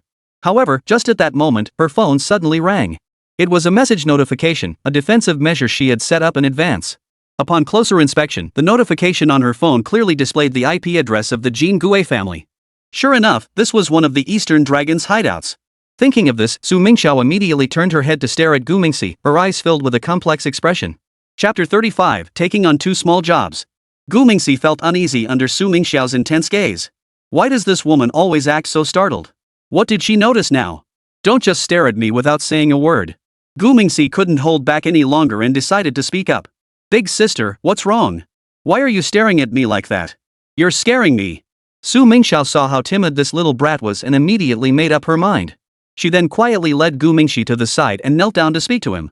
Mingxi, you know I'm a police officer, right? Gu Mingxi nodded slightly after hearing this. Not only did he know she was a police officer, but he also knew she was from the National Security Bureau and she was specifically here to investigate him. With your background, you'd never dare to forget that. Su Mingxiao, seeing him nod, immediately adopted a mysterious tone and said, right now, your sister is actually investigating a big bad guy. But that villain is just too cunning. So, my sister needs your help to go undercover. Upon hearing this, Gu Mingshi froze in place. What's going on? You want me to help you go undercover to catch myself? Is that what you mean? Thinking this, Gu Mingxi's eyes were filled with confusion. Su Mingxiao, seeing this, quickly explained. Sister believes you're a good kid and will definitely help me catch the bad guys. As long as you're willing to help your sister, she'll cover all your snacks from now on. These are a token of my gratitude. Saying this, she pulled out a handful of chocolate candies from her bag. Seeing these items, Gu Mingxi's lips twitched slightly. Who do you think you're looking down on? I, the mighty Eastern Dragon. You're just going to give me a few candies? Thinking this, Gu Mingxi couldn't help but speak up. No way, at least add 2 more sausages. Su Mingxiao heard this and furrowed his brows slightly, then pulled out $5 and handed them to the other person. Deal. Take the money and buy them yourself when you have time. What a little glutton. As she spoke, she reached out and gently scraped Gu Mingxi's nose. Thus, Gu Mingxi became the other person's little informant. The ultimate goal of the undercover agent was to assist in capturing himself. Just thinking about it sounds pretty thrilling. Jean Gue saw the 2 of them acting mysteriously at the door, so he immediately paused the game and said he wanted to join in too. But just then, his mother started calling people over to eat fruit. Su Mingxiao used this as an excuse to brush her off, and Jean Gue thus lost his chance to become an undercover agent. That night, Su Mingxiao found no useful clues. Her only gain was successfully bribing Gu Mingxi. However, that evening's dinner was very enjoyable for everyone. Jean Fade and his wife treated Su Mingxiao and Gu Mingxi like honored guests. Before leaving, each of them received a gift. Li Wanyao, however, received a green woolen scarf. He didn't know what it meant, but Jean Fada quietly told him to take it home and figure it out later. Later, the Jean family arranged a car to send everyone back. Upon returning home, everyone immediately got to work. Li Wanyao was busy preparing his lesson plan for Monday. Su Mingxiao was busy trying to hack into the Jean family's network. Gu Mingshi was busy helping his grandfather wash his feet and then helping him put him to sleep. To be honest, putting a child to sleep is no easy task. At least, old Mr. Gu always managed to fall asleep first. After his grandfather fell asleep, Gu Mingxi would sneak to the computer to get to work. When he logged back in, Abdullah was still online. Upon seeing Gu Mingxi, the other party immediately sent a message. Mr. Shenlong, why did you suddenly log off just now? Was it because the funds I raised were insufficient? I know 5 million is a bit less, but my requirements aren't high. Just give me some gear based on the funds available. You know this is already my utmost effort. Gu Mingxi never expected that among a group of parasites, there was actually an outlier. Perhaps, in such a corrupt environment, those who refuse to compromise are already weeded out. Abdullah was a rare breath of fresh air. At least, he wants to use his own strength to do something for the people. His greatness far surpasses those hypocritical high-ranking officials. Thinking of this, Gu Mingxi sighed heavily and replied, I'll do my best too, hoping that the children of Palestine can grow up. After sending the message, both of them fell silent. Gu Mingshi didn't know why he had typed those words. However, when Abdullah saw it, his eyes suddenly welled up with tears. Because the origin of this sentence was a famous news interview. At the time, a Western journalist was conducting random interviews in a bombed-out city. A 10-year-old Palestinian boy happened to pass by and became the interviewee. The journalist asked, What do you want to be when you grow up? The boy thought for a moment, then replied calmly, When I grow up? No, I don't think we'll grow up in Palestine. At any moment, we could be shot and killed. Even walking normally could get us killed. That's life in Palestine.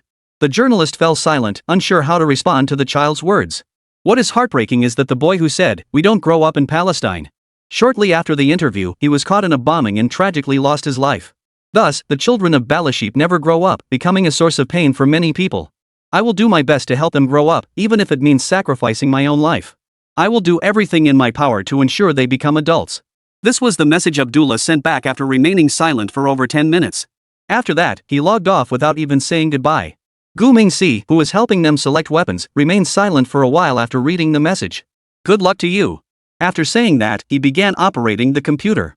Meanwhile, in the abandoned compound nearby, numerous machines began to hum into action. Abdul from Brown Bear Country placed an order for 1.5 million worth of military supplies. Abdullah from the Bali Sheep tribe placed an order for 5 million worth of military supplies. These two sentences sound as complicated as a tongue twister. However, Gu Mingxi would never confuse the two. Because one is a greedy wolf seeking to overthrow the domestic government. The other is for the desperate warriors who stake everything on a last-ditch effort. Therefore, in comparison, he still admires the latter more. Thus, when it came time to place the order, his heart tilted ever so slightly. First came Abdul's order. Gu Ming prepared 2,000 AK semi-automatic rifles, 500 Sterling submachine guns, 100 MG42 machine guns, 100 Bren light machine guns, and Czech ZB26 machine guns, 100 M1918 bar machine guns, 50 M2 105mm howitzers, 50 QF 25-pounder guns, 10 Stu G3 OS-G assault guns, and 10 PZKPFW-4 OS tanks. As they say, these are all outdated World War II-era relics.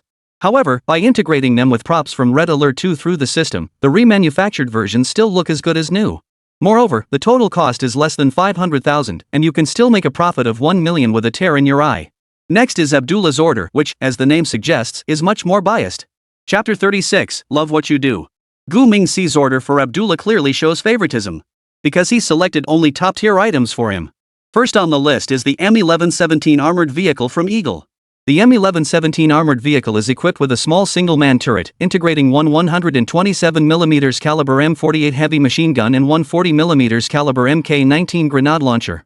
This vehicle has a small turning radius, uses a four-wheel independent drive system, is easy to operate, and has stable handling, making it particularly suitable for narrow urban streets. Its cost is $800,000. Second on the list is the Eagle Avenger Air Defense Vehicle. The Avenger anti-aircraft vehicle is equipped with the Eagle Short-Range Field Air Defense System, a fully automated short-range mobile lightweight air defense weapon system. The system is based on the FIM-92 Stinger air defense missile and uses the M998 Humvee as its transport platform. It is primarily designed to counter enemy cruise missiles, unmanned aerial vehicles, low-altitude high-speed fixed-wing aircraft, and helicopters. The cost is 1.2 million pretty coins. Following the Avenger Air Defense Vehicle is the MRIC Air Defense Combat Vehicle, which is equipped with the Medium-Range Intercept Capability System co-developed by Eagle and Sparrow. This system is designed to provide effective medium-range air defense intercept capabilities against cruise missiles, UAVs, rockets, and other aerial threats, with a cost of 1.5 million pretty coins. Next, in fifth place, is the BTR-82 armored vehicle from the Great Bear Nation. The vehicle features a classic 88-wheel chassis with the turret mounted at the center of the vehicle's top, equipped with a 30mm 2A72 automatic cannon and a 7.62mm PKTM coaxial machine gun. Both are mounted on a remotely operated weapon station and equipped with advanced targeting and surveillance systems. Additionally, the BTR-82 can be fitted with two anti-tank missile launchers on either side of the turret, capable of firing 9 M133M Conkers M missiles that can penetrate modern main battle tanks. Notably, the vehicle maintains excellent mobility and operability across various terrains and climatic conditions, with a production cost of 1.1 million beautiful coins. In addition to these advanced vehicles, the lineup also includes a budget-friendly World War II-era tank, the Mongxiong 341 anti-aircraft tank. The 341 type anti-aircraft tank is based on the Panther tank chassis and is equipped with two 37mm Flak 43 anti-aircraft guns. These guns have a high rate of fire and muzzle velocity, enabling them to quickly engage incoming aerial targets. The dual gun configuration allows the tank to engage multiple targets in a short period of time, with a production cost of 400,000 pretty coins. Of course, as the name suggests, the production cost of these vehicles is significantly lower than the manufacturing cost. For example, the M1117, which costs 800,000 pretty coins, can be produced for 700,000 flower coins. Another example is the Avenger anti-aircraft vehicle, which costs 1.5 million pretty coins, but Gu-Ming can produce it for just 2.5 million pretty coins. The exchange rate difference alone already makes Gu-Ming see a huge profit, let alone his low production costs. So, a rough estimate suggests that a 5 million pretty coin order could net a profit of 3 million pretty coins, a substantial gain. However, this time, Gu-Ming decided to show some kindness. So, in the end, he only chose to make 1.5 million pretty coins. The remaining half of the profit was converted into more equipment and given to the other party. However, Gu-Ming didn't do this purely out of kindness. He was mainly worried that if the Baliang were truly annihilated, business in the Middle East would inevitably become less lucrative. By keeping them hanging on by a thread, more factions would come to him to purchase weapons. So, doing one's job with dedication, this could also be considered his way of preparing for the future and being loyal to his profession. 3 days later, in the northern suburbs of Shachang, Abdullah personally led a company of soldiers in secret, arriving at a desolate desert area in the suburbs under cover of darkness. Looking north from there, one could see a vast, desolate expanse of land, with endless sand dunes and scattered rocks. The horizon was blurred, with only a crescent moon hanging high in the sky, quiet and vast, inspiring awe. Abdullah stood on the jeep, his eyes filled with confusion as he looked ahead.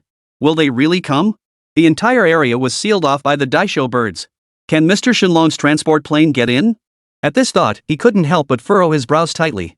Because, logically speaking, if they wanted to transport supplies and equipment to them, there was only one safe and reliable option: air transport. If they took the land route, they would likely be detected by the Eagles in Hupu. Especially the Eagles' reconnaissance system, it was truly impossible to guard against. Therefore, Abdullah was certain that the Eastern Dragon must have transported the weapons by air. However, he and his men waited in the Gobi Desert for 4 hours and didn't see a single plane come by. Something's not right here. The delivery time has already passed. Why hasn't it arrived yet?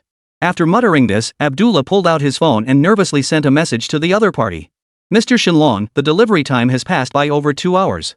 Has there been any change in the situation? Do we need to reschedule the pickup time? Due to the 6-hour time difference between Baliang and Zhonghua, Zhonghua time is 6 hours ahead of Baliang time. Therefore, at midnight in Shacheng, it was around 6 p.m. in Nanhua. At that moment, Gu Mingxi had just finished preparing dinner for his grandfather. He then pulled out his phone, glanced at it, and muttered to himself.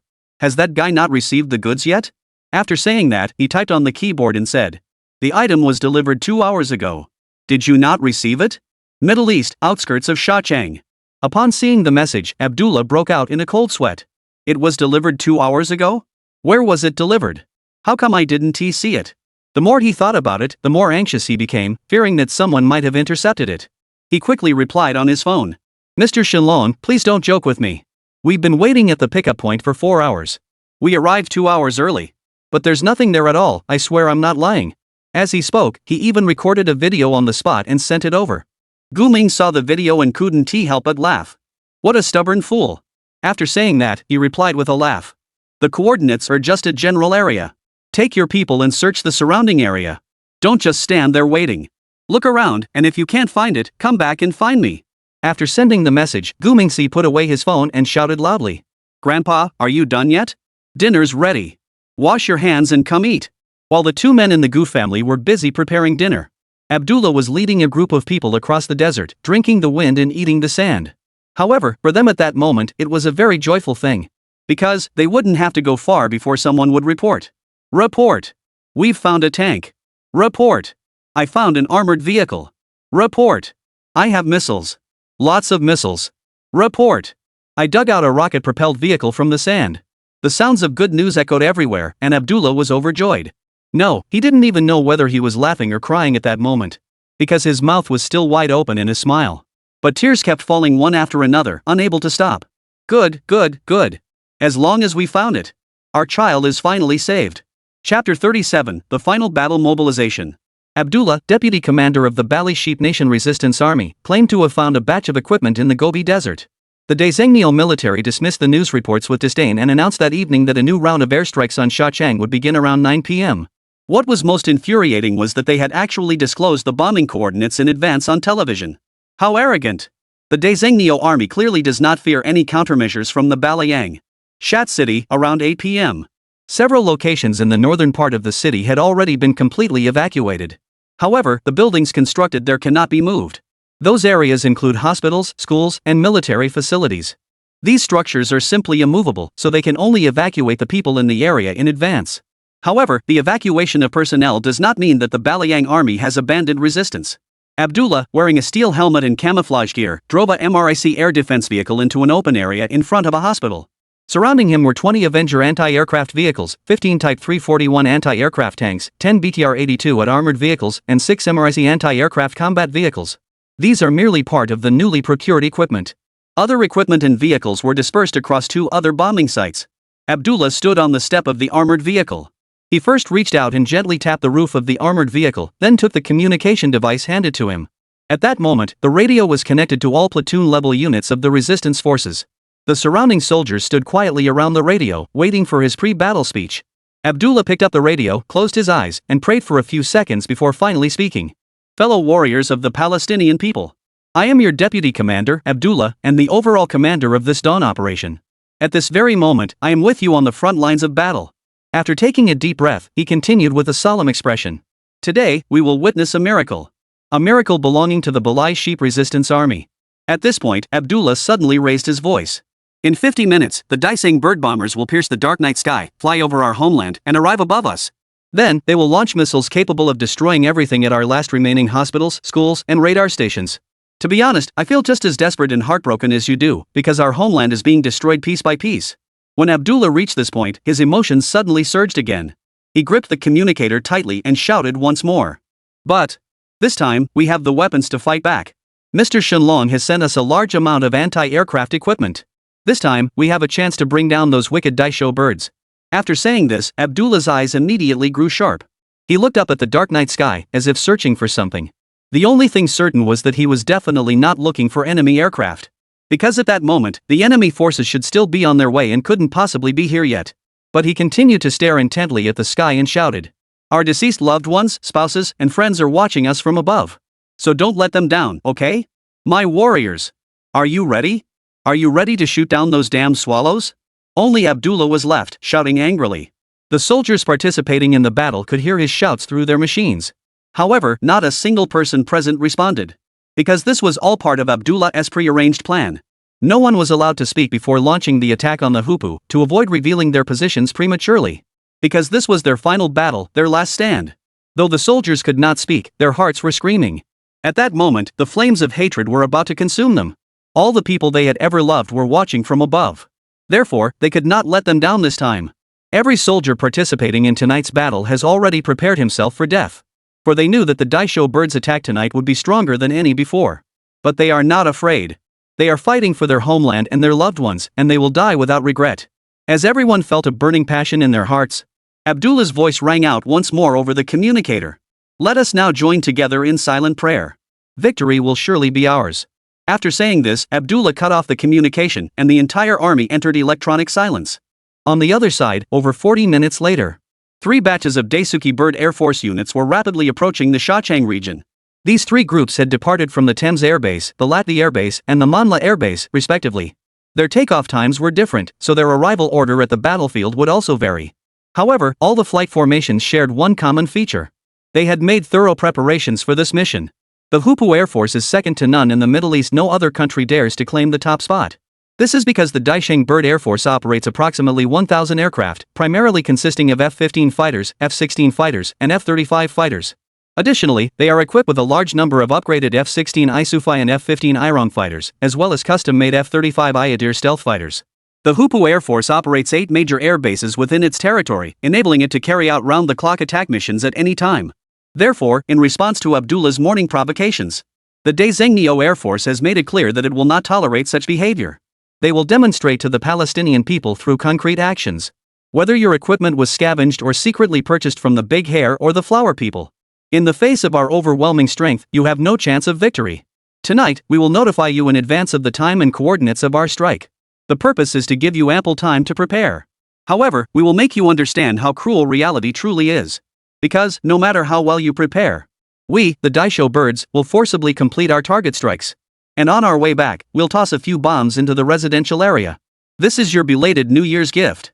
Filthy Ballas, you don't deserve to live in this world. In the dark night sky, the first wave of bombers has already entered the airspace above Sand City. The lead pilot is monitoring the situation below via radar. After about 10 seconds, he finally spoke over the communication channel. Javelin reporting. No abnormalities detected. Repeat. Javelin reports no abnormalities. After saying this, the pilot couldn't help but laugh. Then, he added half-jokingly over the communication channel. Those damn sheep must be bragging to us. The plane's behind me, stay close and get ready to start work. The communication channel immediately echoed with laughter upon hearing these words. It was clear that the Hupu didn't think much of the Baylor sheep. However, this world is extremely cruel. Anyone who underestimates their opponents will eventually pay the price. At exactly 9 p.m., the lead bird began calling again. The Javelin has reached the target coordinates and is requesting authorization to strike. Tower received. Strike approved. All personnel, attention. The shipwreck operation is officially underway. Fire at will. Repeat. Fire at will. Chapter 38, a 20% discount paid with your life. The Daisho bird fighter jets entered the skies above Sand City and received orders to open fire at will. However, before their missiles could be launched, countless flashes of light erupted on the ground. Soon after, the fighter jet's radars sounded a piercing alarm. I'd been locked on by enemy missiles. There are Baylor sheep anti-aircraft units below. The swallow-tailed bird frantically shouted while launching decoy missiles, hoping to divert the incoming missiles. But he had no idea that the enemy had launched a saturation strike. They had no intention of letting their opponents survive. With a deafening explosion, the Daishang bird's lead aircraft was destroyed. Immediately, the sky above the Sand City was filled with smoke, turning the battlefield into a fierce struggle for survival. Missiles rained down, slicing through the sky, while anti-aircraft fire intertwined into an impenetrable web of flames. Fighters screamed through the air, maneuvering with agility, engaging in a desperate battle with enemy missiles. Every second was filled with uncertainty and danger, and every clash was a matter of life and death. The Daishengyo fighter jet squadron rushed to provide support, dropping bombs and missiles as if they were worthless. Not only that, but missile bases within the Daishang bird territory also began their attacks. One after another, missiles soar into the sky, heading toward the northern part of Sand City. This time, the Daisheng birds aim to completely annihilate the Balayang's air defense forces. In the area around Sand City, they will not tolerate any remaining air defense capabilities. Those damned ball sheep could only become meat on their chopping blocks. Tonight, they would destroy the entire city if necessary, but they would not tolerate any resistance. However, the Daiseng birds had underestimated the resolve of the Balayang resistance forces. They are willing to sacrifice their lives and blood for the land they have called home all their lives. Even if it means destruction, they will bite off a piece of the enemy's flesh. After a night of fierce battle. At dawn, the sun rose slowly from the east. Golden rays pierced through the thick clouds like sharp swords. Warm and bright rays of sunlight poured down, gradually illuminating the once prosperous city now reduced to ruins. Those rays of sunlight seemed to possess a magical power, dispelling the darkness wherever they touched. However, despite the arrival of light, the city remained shrouded in utter silence. Following last night's intense battle, the city had suffered unprecedented devastation. Most of the buildings along the streets had collapsed or were teetering on the brink of collapse, with broken bricks, debris, and shards of glass scattered everywhere. Vehicles lie scattered across the roads, some still engulfed in flames, billowing black smoke into the sky. All of this made the already devastated city look even more like a wasteland. This once thriving city had been reduced to a pile of rubble. Skyscrapers have collapsed, streets are in ruins, thick smoke billows, and flames rage. The air is filled with the pungent smell of gunpowder and blood, making it hard to breathe. Among the ruins of the city, the ground was littered with corpses and the wounded. Some are buried beneath the rubble, while others are blown to pieces, their bodies unrecognizable. The warriors of the Baylor sheep tribe struggle through the rubble, searching for survivors and the remains of their comrades. Their faces were etched with exhaustion and grief, yet they remained resolute in fulfilling their duty. In the northern outskirts of the city, the military's defenses had suffered the most intense bombardment, leaving the area almost completely flattened. All trenches and shelters were reduced to rubble, a sight too horrific to behold. Numerous soldiers made the ultimate sacrifice, their blood staining the earth.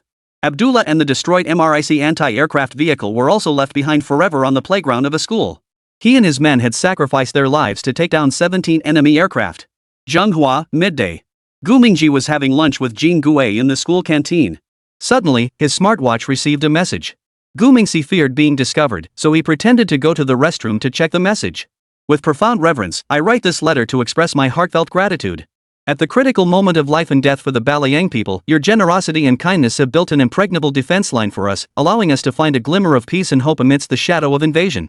When the invaders' iron hooves trampled our homeland, and fear and despair filled every heart, it was you who stood up bravely and provided us with the weapons we desperately needed. These are not just cold weapons, they are the torches burning in our hearts, the unwavering belief that will help us resist the invaders and protect our homeland. These were the final words written by Abdullah to the Eastern Dragon before the war. The message was forwarded by their chief of staff, Hum. The other party also added that they would be the new point of contact moving forward. To be honest, this Abdullah was quite skilled at stirring emotions. At least, after reading his message, Gu Mingwei couldn't help but shed a tear. He had already done his utmost to assist the other party. But in the end, they were unable to turn the tide. When he woke up the next morning, Gu Mingxi specifically searched for news about the Middle East. However, Western media only reported that the city of Shak was hit by airstrikes last night. As for the outcome and casualties, those media outlets didn't mention a single word. But to his surprise, he received this message at noon. According to Halheim, the air defense unit in Shacheng had been completely wiped out. That was their last remaining resource, their final act of defiance and resistance. However, Halheim emphasized that the Balayang people would not give up. Without the air defense forces, they could still engage in urban warfare against the dicing birds. As long as the enemy dared to enter the city, every ball sheep would become their enemy. Out of regret for the departure of their old customers and admiration for the Bali sheep's unyielding spirit, Gu Ming decided to offer Halheim a 20% discount on a batch of new equipment. This left the passionate Halheim speechless. Middle East, a underground base in Shacheng. Halheim stared at the laptop screen and muttered. After all that build-up and hype, why are they still charging money? Can't you be a little more generous and let us have it for free? These damn merchants are indeed heartless. After muttering these words, Halheim was so angry that he logged off immediately. On the other side, Gu Ming, upon seeing the other person log off, immediately turned and left as well. Feelings are feelings, but business is business. This 20% discount was something your ex-boyfriend risked his life for. If you don't appreciate it, forget it. Gu Mingxi muttered under his breath as he walked out. Coincidentally, he bumped into Li Wenyao. Upon seeing the tears on his face, the other person was immediately stunned. How did you end up crying while using the restroom? Out of curiosity and concern, Li Wenyao hurried over to ask. Gu Mingxi, what's wrong? Why are you crying? Gu Mingxi remained calm, wiped away his tears. Then, with a serious expression, he furrowed his brows and explained. Teacher, it's so smelly in here. I can't stand it. Watching Gu Mingxi cover her mouth and leave, he immediately scratched his head in confusion. The place is pretty clean. Where does it smell? I have to check it out. Li Wenyao walked toward the restroom, while Gu Mingxi ran out. Just as he ran out, his watch vibrated again. Oh no, another message? Could it be that the kid changed his mind? Thinking this, Gu Mingxi glanced around. After confirming that no one was around, he ran to a secluded corner nearby to investigate. He was wrong this time. The message was from the North White Rhino Armed Forces. The oil field is under our control. When will you come to take it over? Chapter 39, Caught two stupid thieves along the way. Upon seeing the message from the North White Rhino Armed Forces, Gu Mingsa couldn't help but raise his eyebrows slightly. He hadn't expected the other side to take control of an oil field so quickly. Now he had a lot on his plate. For instance, who should he send to take over this place in his place? Just as he was pondering these matters, Jean Gui's plump head suddenly leaned in. He blinked his small eyes forcefully, stared at the watch screen for a moment before speaking. Big brother, what are you doing? Why is your watch all in Japanese? Did you meet another Japanese online friend again? Gu Mingting rolled his eyes at the suggestion. Then, he quickly lowered his sleeve to cover the watch and said, "Go away. If you don't understand, don't show off your ignorance." That was clearly Arabic, not Japanese. Jean Gue heard this and awkwardly laughed, but before he could say anything to break the ice, Gu Mingsi spoke up first and asked again. "Jean Pang, I have a question I'd like to ask you." Hearing that his senior had something to ask him, Jean Gue was genuinely excited. So the little guy quickly wrapped up the half-eaten chicken drumstick and stuffed it into his pocket. "Big brother, ask away. I'll teach you everything." Gu Mingsi nearly burst out laughing at those words. However, he still wanted to hear what the little guy had to say. After thinking for a moment, he finally asked. "Suppose someone wants to give you a piece of land, but someone else is trying to take it, and you don't want to go and take it yourself. What would you do in that situation?" Gu Mingsi worried that he had made it too complicated, and the little chubby kid might not understand. However, he soon realized he had overthought it. As he listened, Jean Gue began to think carefully. After a couple of seconds, he turned around and answered very seriously. "That's simple. Just find a tough guy to handle the situation. How simple is that? What's there to hesitate about?" Upon hearing this, Gu Mingdang was completely taken aback. "Oh my! This little fat guy really woke me up with that one. Indeed, outsiders always see things more clearly. That makes sense, it really does. Good job, I'll treat you to KFC after school." Jean Gue laughed happily upon hearing this, and the two hurried toward the classroom. A few minutes later, in an abandoned courtyard in the outskirts of Nanhui, a 2-meter-tall miniature building suddenly appeared out of thin air in the corner, then quickly transitioned from a virtual form to a physical one. Once fully materialized, faint mechanical humming sounds began to emanate from within the building. About half an hour later, the mini-house slowly split into two. A seductive blonde woman wearing a camouflage vest emerged from within. Name, Tanya Adams. Gender, female. Age, 22. Height, 170 centimeters. Weight, 60 kilograms. Identity information, captain of a special operations team, the first female member of the Special Forces. Skilled in 15 unarmed combat techniques, dual-wielding sniper rifle targeting, explosives, and freestyle swimming. Possesses extraordinary willpower, rendering her immune to all mental interference. Equipment, 2 custom-made Black Eagle pistols, 1 Future Tech Company time belt, C4 plastic explosives, 1 pair of waterproof steel-toed combat boots, 1 bulletproof sports bra. Note, represents infinity, meaning no quantity limit. PS2, Black Bald Eagle custom-made handgun, ammunition capacity is. As the information synchronized and reached Gu Ming's mind, Tanya slowly opened her eyes and stepped out of the small biological laboratory building. After exiting, she first stretched her limbs, then turned around and began equipping herself. Just as Tanya finished putting on her gear, she heard unusual sounds behind her. It turned out the 2 clumsy thieves were awkwardly climbing over the wall and jumping into the abandoned courtyard. At that moment, the 2 of them were completely unaware of any danger and were still complaining half-heartedly. The short, stocky one looked suspicious and shouted at the tall, skinny one in front of him. "What good stuff could there be here? Are you reliable or not? All I see is junk and trash." The tall, skinny one heard this and immediately turned around, giving him a forced smile. "You don't even trust me anymore? I've helped you make so much money. Last night, I heard the sound of machinery outside the wall, but this place is clearly an abandoned courtyard that's been empty for ages. So I'm sure there's something secret hidden here, maybe even the hideout of some shady workshop." As he said this, the tall, skinny guy flashed a sly smile. "We're here today to do the right thing, even thieves have their code. Later, we'll pick out the valuable stuff. Got it?" The short, fat guy was so scared his legs were shaking. But he still stubbornly replied, "Bro, does that gun count as a valuable item?"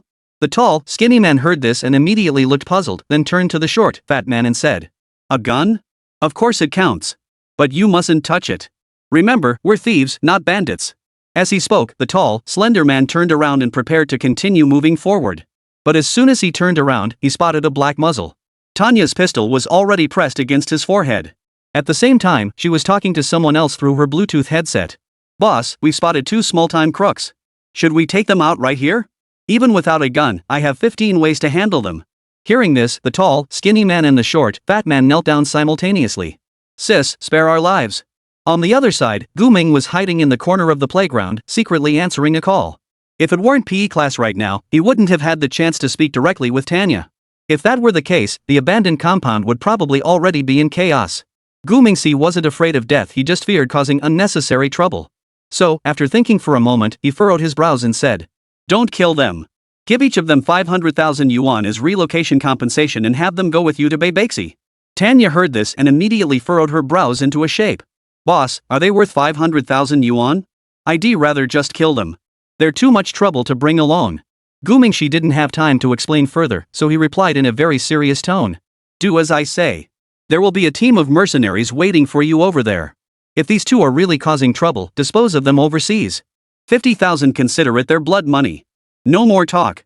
Carry out the order." Suburb, abandoned compound. The mysterious boss's words were inaudible to the two clueless thugs. But the words Tanya spoke, the two of them heard clearly.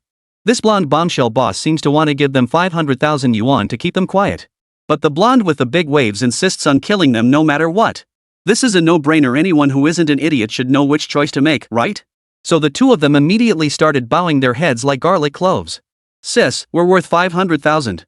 You can rest assured, it's definitely worth every penny. Sis, we're worth every penny. Rest assured, we'll definitely live up to the boss's offer." Chapter 40, Cannon Fodder and Professional Mercenaries. Tanya had just been cloned when she encountered two idiotic thieves. The two clumsy thieves overheard her conversation with the boss. So, the two of them wisely decided to take the money and risk their lives. Whatever the boss asked them to do, it was better than dying right now. Moreover, the boss was offering a whopping 500,000. 4 hours later, they appeared in North White Rhino country alongside Tanya. The three of them rode in a multi-purpose infantry vehicle, suddenly appearing in the desert here. Tanya glanced at the in-car electronic map, confirmed the direction, and immediately turned the vehicle toward their destination. At that moment, she finally remembered to ask the two clumsy thieves in the back seat. "My name is Tanya. Why don't you introduce yourselves as well? From now on, you'll be under my command." Upon hearing this, the short, stocky man and the tall, skinny man exchanged glances. Earlier in the car, they had already checked the balance in their Alipay accounts. The boss had promised 500,000 yuan and it had already been transferred. They had effectively sold themselves. Since that's the case, let's follow the boss and work hard. Thinking this, the tall, skinny man raised his hand first and replied, "My name is Guan Ershing. Big sister, just call me Ershing." The short, stocky man immediately followed suit and raised his hand. "My name is Zhang Sanyong. You can just call me Sanyong." At this point, the two spoke in unison. "We are the descendants of Guan Yu and Zhang Fei, descendants of famous generals." Tanya's character is Western, so she doesn't know much about flower growing history. Therefore, after hearing their introductions, she didn't react much. Shang, Sanyong, those names are easy to remember. Once we stop the car, you two go to the trunk and get your weapons. We are very likely to face a fierce battle. After saying that, Tanya remained silent. Guan Ershing and Zhang Sanyong, however, were like two little sparrows, chattering away together. Guan Ershing said to Zhang Sanyong with a tense expression, "Did you hear that? We've got a tough battle ahead of us. Those 50,000 won't come easy." Zhang Sanyong, however, shrugged it off and boasted, "What's there to be afraid of? If my sister gives me 50,000, I'll be her man for life, even in death. No one's ever given me that much money before." Guan Ershing rolled his eyes and quickly interrupted. "Stop talking nonsense. What I mean is, facing such a daunting task, we need to stay focused and not disgrace our sister." Zhang Sanyong scoffed and retorted defiantly, "What's the matter? Are you the only one who thinks that? Let me tell you, my skills in CF are top-notch. I've been the #1 sniper at Zhangjia Village Internet Cafe for 3 years straight."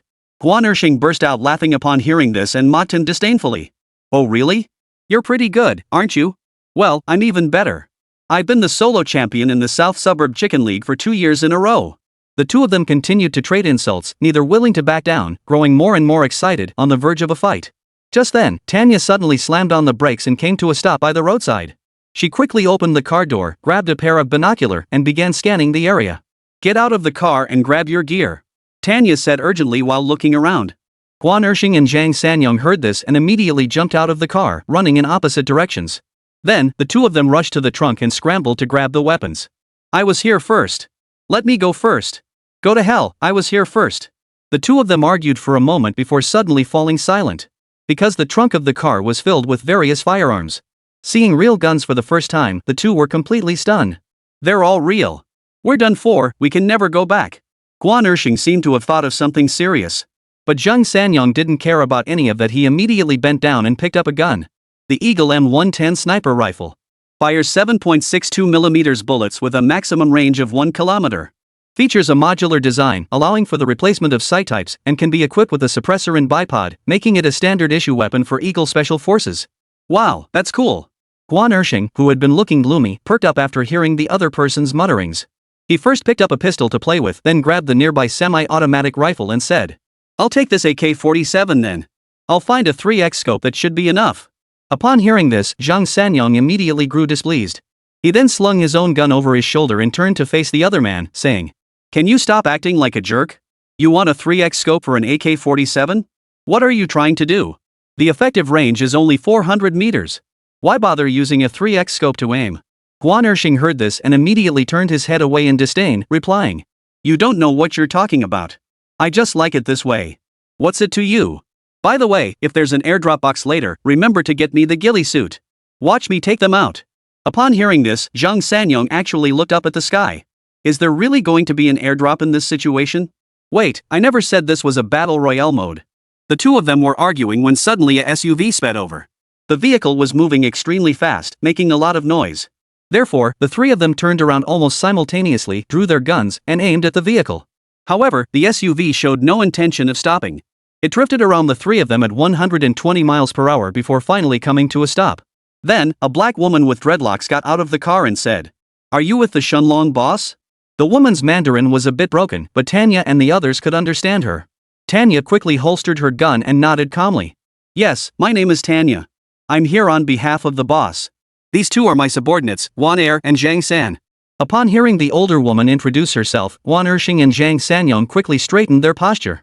Moreover, they didn't forget to draw their guns and strike a cool pose. However, the woman with the dreadlocks didn't even glance at the two of them. She was only staring intently at Tanya. "You're pretty good, you're a professional. Those two must be the cannon fodder, right?" Guan Er and Zhang San turned pale when they heard themselves called cannon fodder. However, before the boss gave the order, the two dared not make a move. So, they could only watch as the other person opened the car door and walked toward Tanya with long strides. Once they were close enough, she slowly raised her right hand and introduced herself. "Hello, Miss Tanya. I am the leader of Squad C of the Arctic Fox mercenary group. My name is Candace." Tanya nodded slightly in response but did not shake hands with her. "I remember the boss said he hired 120 of you. But why are only 3 of you here?" Candace couldn't help but laugh upon hearing this. She then tucked her right hand away and gently scratched her nose, saying, "Mr. Shenlong said he'd send us a batch of gifts. So where are our gifts? In your flower-growing family's words, we don't let the cat out of the bag until we see the rabbit." It was clear that the level of trust between the two parties was not yet very high. Tanya, upon hearing this, revealed a hint of contempt and explained, "There are too many things, there aren't enough of you. Just call everyone out and I'll take you to get the gifts." Candy heard this and furrowed her brows slightly. Then she pulled out a walkie-talkie from her pocket. "Everyone, come over here. Get ready to receive the goods." Chapter 41, 3 against 100, the advantage is ours. Africa, within the territory of the North White Rhinoceros, on a desolate stretch of desert. Tanya, accompanied by 2 cannon fodder and the Arctic Fox mercenary Corsi squad, had been traveling here for about an hour. Finally, they came to a halt at the edge of a barren wasteland. Tanya opened the car door, took out a pair of binoculars, and looked around for a moment. Soon, Candace arrived with several subordinates in tow. "Miss Tanya, you've been leading us for an hour already. How much further is it to the pickup location you mentioned?" As she spoke, Candace suddenly drew the pistol from her waist. "I sincerely hope you're not lying to us." Inside the multi-purpose infantry vehicle, Guan Ershing and Zhang Sanyong grew anxious upon seeing the situation. Their boss was being held at gunpoint. Could they just stand by and watch? Though they weren't particularly skilled, they still had some sense of honor among outlaws. So, the two immediately pointed their guns out the window. "Don't move. If you dare touch our boss, I'll blow your head off." "Right, my brother is a 3-time sniper champion. He can blow your head off from 3 steps away, that's what you call a sure shot." Candy heard this and glanced at the two of them as if they were idiots. These 2 cannon fodder have no self-awareness at all. If they really wanted to die sooner, she could oblige them. Thinking this, Candace immediately unlocked the safety on her pistol. Tanya noticed this out of the corner of her eye and quickly interrupted. "Move forward 200 meters and take the others with you." Candace heard this and quickly turned her head back. She then picked up the binoculars and looked ahead. She saw that, about 200 or 300 meters away in the overgrown grass, there seemed to be something hidden. However, those objects were covered by camouflage netting, so it was impossible to make out what they were. It's really there. I knew Mr. Shenlong wouldn't lie. After saying this, she immediately turned to the person beside her and said, "Take the guys over there and be careful." The man nodded slightly upon hearing this, then turned and blew a loud whistle. "Everyone, follow me."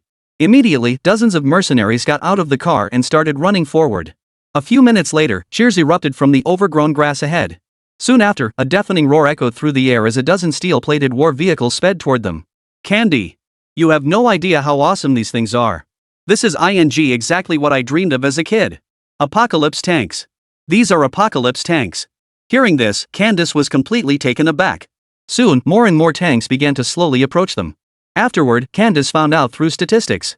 The Eastern Dragon had sent over 3 Apocalypse tanks, 4 Grizzly tanks, 4 Rhino tanks, 2 Phantom tanks, as well as 5 multi-purpose infantry vehicles, 2 armed helicopters, 15 armed mining vehicles, 6 anti-aircraft tracked vehicles, and a large quantity of weapons and ammunition. Such a massive arsenal was allocated to over 120 mercenaries, effectively upgrading them from a district battalion to an armored independent regiment. When Candace saw all this, her eyes widened in disbelief. She had never fought in such a well-equipped battle in her entire life. Are all these really for us? Candy turned to Tanya in disbelief and asked. Tanya shook her head slowly and explained. No, it's definitely not a gift. My boss said this is your compensation for this year. You need to help me guard the oil company for a year. This was the agreement we made, wasn't it? As she spoke, Tanya's hands were already gripping the gun handles. At that moment, the 2 henchmen in the car also sensed something was off. Finally, the 2 mustered the courage to open the door and get out. However, their equipment was rather excessive. Both were wearing level 3 helmets, level 3 body armor, and anti-blast shields. After getting out of the car, their legs were trembling, but they managed to slowly move behind Tanya. They knew to protect their leader from behind, minimizing the risk of danger. However, they still whispered a word of caution. Big sister, there's only the 3 of us, and they have over 100 of them. Don't act impulsively. That's right, boss. We'll hold them off while you drive away first. Don't worry about us. When Zheng Sanyong heard this, Guan Ershing was so scared he nearly popped his eyes out of his head. However, the boss's words made him tremble even more. It's okay. 3 against 100, the advantage is on our side. Candy heard the 3 of them talking and furrowed her brows slightly. Up until now, she had never given those 2 cannon fodder a second glance. Because, from start to finish, Candace had been fixated on Tanya. The other person's gaze was far too calm. This calmness must stem from an extremely strong sense of confidence. This woman was absolutely certain she could eliminate all of them. Even if they had obtained the equipment now, she still had the confidence to eliminate them. 3 against 100, the advantage is on her side? How does this woman calculate her odds? This is terrifying. The woman before her is even more ruthless than she is. Thinking of this, Candace slowly gathered her legs and stood firm, saying, Arctic Fox Sea Squad, at your command. Seeing the captain stand at attention and salute, the other team members immediately followed suit. This scene truly left the 2 cannon fodder members speechless. The boss had intimidated these mercenaries with just a few words? Impressive. It seems like following her will definitely lead to success. At this moment, the 2 cannon fodder finally made up their minds to go all out. On the other side, at the flower-growing family's house. It was Sunday, and Gu Ming accompanied his grandfather to collect beverage bottles all day. Although their family no longer needed to rely on this to make ends meet. However, his grandfather's habit of being frugal and thrifty was something he would probably never change. Gu Mingxi asked Jean Fada to come over and give his grandfather 100,000 yuan in the name of charity. But Grandpa refused to accept it, insisting that he could support himself. He insisted that the money be donated to those who needed more. In the end, Jean Fada had no choice but to donate the money in Grandpa's name to impoverished children in mountainous areas. To be honest, this old man is indeed quite stubborn. At least Gu Mingxi isn't short on money right now. Moreover, the 2 new companies they've opened are already preparing to turn a profit. The only issue is that his chief cybersecurity officer hasn't been appointed yet, otherwise, his cybersecurity company could already be generating revenue. Thinking about this, Gu Mingxi couldn't help but think of Zheng Tianhong. So, while his grandfather was out buying groceries, he hurried back to his room and turned on the computer. After the computer booted up instantly, Gu Mingxi quickly opened a special software program. The software opened, and the screen instantly transformed into an electronic map. However, when he saw Zhang Tianhong's location, his mind went blank for a moment. Why? Because Zheng Tianhong was right next door to his house. That's right, this guy had actually found his location. My goodness, this kid is really skilled. After being investigated by the National Security Bureau once before, I had encrypted the IP clues layer by layer. But I never expected him to find his way here. At this point, Gu Mingxi couldn't help but chuckle softly. Then, he crossed his arms and rested his chin on his hands, speaking softly.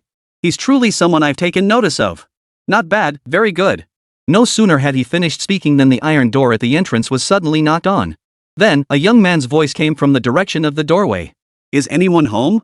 Upon hearing this, Gu Mingxi's brows furrowed slightly. He seemed to have a rough idea of who it might be. He never expected that the first person to discover the truth would be him. Thinking this, Gu Mingxi quickly shut down the computer and grabbed a toy as he walked out. Someone's here. Who are you looking for? His voice, tinged with a hint of childishness, immediately caught the attention of the person at the door. Indeed, the person standing at the door with his hands in his pockets was none other than the computer genius Zheng Tianhong. Chapter 42, That's a bit too much. Zheng Tianhong stood at the front gate, watching the young man walk toward him slowly. He merely glanced at the other person before speaking. Little brother, is there anyone else at home? Gu Mingting shook his head slowly and replied. No one.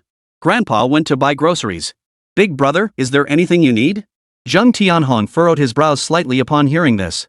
He had moved here 2 days ago and naturally knew that only the grandfather and grandson lived in this house. But he couldn't believe that person could be one of them. No, he must have made a mistake. However, the National Security Bureau had also been here recently. If that was the case, it couldn't just be a coincidence. But could that mysterious person be the old man? Zheng Tianhong suspected the old man, but didn't even suspect the little child in front of him. There's nothing to be done, this guy is just too young.